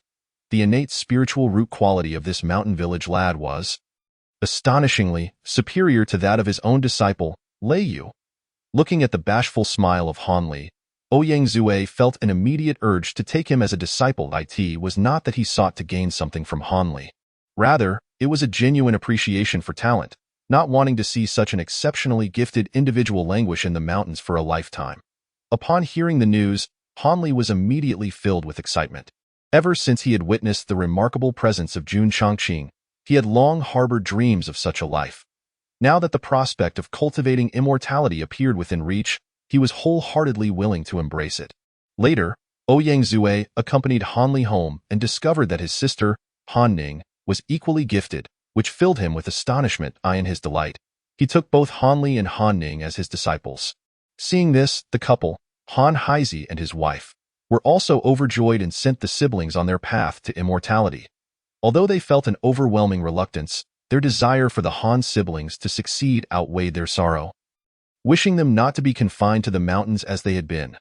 Thus, Han Li and Han Ning embarked on their journey of cultivation.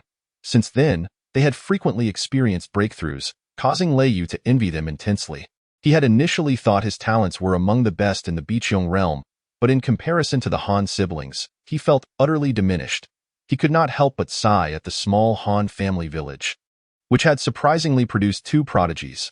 Little did he know, this was all a result of Jun Chongqing's bestowal upon the Han siblings.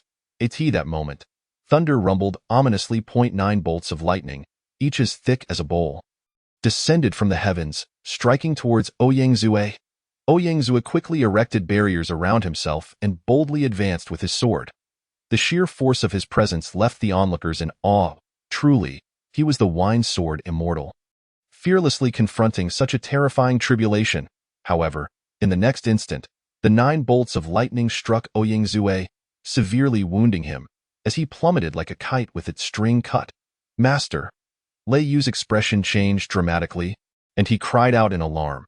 Han Li and Han Ning's faces turned visibly pale, rendered helpless.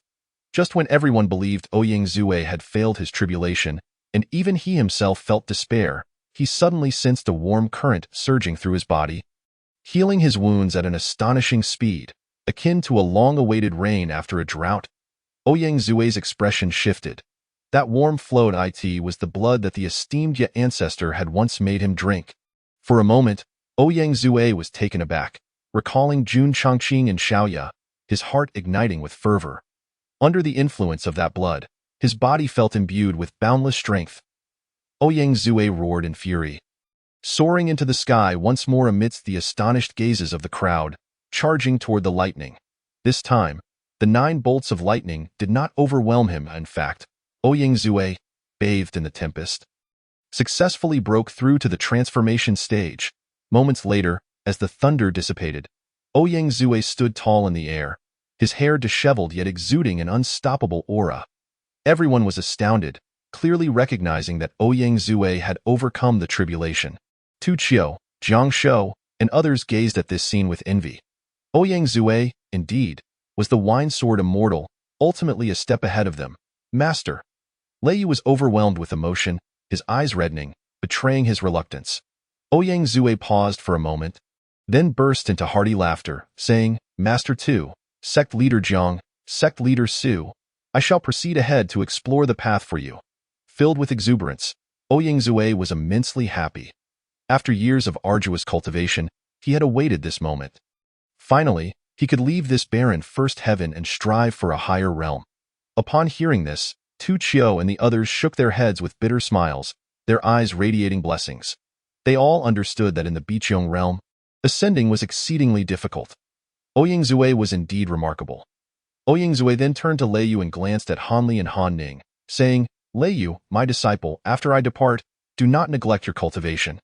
Take good care of your junior brothers and sisters. Lei Yu responded with a quivering voice, rest assured, Master. Han Li and Han Ning's eyes also brimmed with tears, for their master had always treated them exceptionally well. Ouyang Zue concluded, as for these 3 unfilial disciples of mine, I ask that you all kindly look after them in the future, should you ascend to the higher realms and cross paths again. We shall certainly share a toast together. Many cultivators from the southern region smiled and bowed. We shall respectfully bid farewell to the wine sword immortal. Ha ha ha! With a resounding laugh, Ouyang Zue gazed longingly towards the path of ascension as his figure gradually faded away. Little did he know, turmoil was about to erupt, and in a sense, the first heaven was the safest place to be. Chapter 87. The tense Diyin sect. The Diyin sect was enveloped in a profound silence. The disciples were hushed, occasionally casting anxious glances towards the main hall, filled with concern. Today, a significant figure had arrived at the sect. It was said that the son of the law protector Tang Wuheng had caused trouble outside. Provoking the ire of that notable figure, that important individual had come to the Diyin sect to seek retribution. Initially, the sect leader and elders dismissed the matter, but upon witnessing the formidable strength of that figure's subordinates, they were instantly filled with fear. The sect leader and elders were furious, wishing to subject Tang Wuheng to extreme punishment. However, unfortunately, Tang Wuheng was nowhere to be found. Within the hall, Jun Chongqing leisurely sat in the sect leader's seat, sipping tea. With power comes the ability to act as one pleases. Xiaoya and Yichun flanked him. One stood with arms crossed, exuding arrogance, while the other bowed respectfully. Below them knelt the sect leader Shao Qi and several elders. Their expressions tense, yet their hearts burned with rage towards the detestable Tang Wuheng, who had recklessly thrust the Dayin sect into a perilous situation, where life and death hung in the balance. They genuinely feared that should the notable figure become displeased, the Dayin sect could be annihilated. Xiaoya observed the submissive demeanor of the Dayin sect's leadership, finding amusement in their plight. In truth, Xiaoya had originally contemplated eradicating the Dayin sect, as was his usual style. However, seeing their timely compliance, he lost interest. My lord, that scoundrel Tang Wuheng is currently absent from the sect. I have sent word for him to return and dispatched others to locate him. I believe he will return shortly. At that time, you may dispose of him as you wish, Shao Qi spoke with trepidation. Drenched in sweat, Jun Chongqing silently sipped his tea, saying nothing, which intensified the tension among the crowd. Xiao Yu's eyes darted mischievously, and he intentionally asked aloud, My lord, these individuals do not appear to be speaking truthfully. Should I take action and slay them? Jun Chongqing lightly nodded. I am amenable to whatever you decide. This nonchalant exchange sent the Dayin sect's higher-ups into a state of panic. Slay? What do you mean by amenable? No, my lord. We are a law-abiding sect. Aside from the trouble caused by Tang Wuheng, everything else is perfectly fine. If you are to slay anyone, it ought to be our arch-rivals, the Yuming Pavilion, my lord. We are innocent. I know a secret about the Yuming Pavilion. If I reveal it to you, please spare us, Shao Qi said in a flurry of anxiety. Xiaoya looked to Jun Chongqing, who nodded, prompting him to wave his hand. Very well, then do share. Shao Qi glanced around cautiously, lowering his voice. My lord, our Dayin sect has always adhered to the bottom line, but the Yuming Pavilion is rumored to have ties with the Divine Clan. Oh? Xiao Yu's eyes flashed with interest, unexpectedly gaining new information. However, when he turned to Jun Chongqing, he found the latter's expression unchanged, still as calm as a deep well. Meanwhile, Yi Chun, who had been bowing his head, was internally shaken. The sudden mention of the Divine Clan struck him with immense impact. Having descended from the higher realms, Yi Chun had certainly heard of the Divine Clan, often referred to as the overlords of the 99 heavens. What a daunting concept! Even the powerful Dragon Clan paled in comparison before the Divine Clan.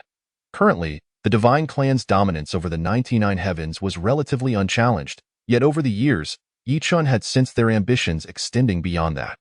He could not help but recall the legendary figure, Jun Chongqing, the lord of the demon realm, who had led the demon army against the Divine Clan. That historic battle, immortalized in lore, was still widely recounted even 10,000 years later. The demon lord Jun Chongqing was undoubtedly the most audacious man in the 99 heavens, a legendary figure. Yet, alas, Yi Chun sighed inwardly, lamenting that he had not been born in that era to witness such extraordinary characters firsthand. At that moment, an urgent report sounded from outside the hall. Sect leader, Law Protector Tang has returned. Shao Qi and the others were instantly elated. Each moment spent there was laden with immense pressure, suffocating them. Finally, that scoundrel had returned. Shao Qi immediately commanded, Quick, bind that rascal and bring him to the hall. Yes. The person outside was given the order and departed swiftly. Tang Wuheng returned with a grim expression. After visiting Xiang City and witnessing the tragic state of the Lord's residence and the headless corpse of his son, Tang Wuheng nearly collapsed from the shock. Just as he prepared to seek vengeance in Xiang City, he received a summons from the sect leader, urging him to return at once. This left Tang Wuheng feeling utterly frustrated. Yet, as the sect leader commanded, he dared not delay and rushed back to the sect. Something feels off. Why does the sect seem so lifeless today? Could it be that news of my son's death has already spread? That seems like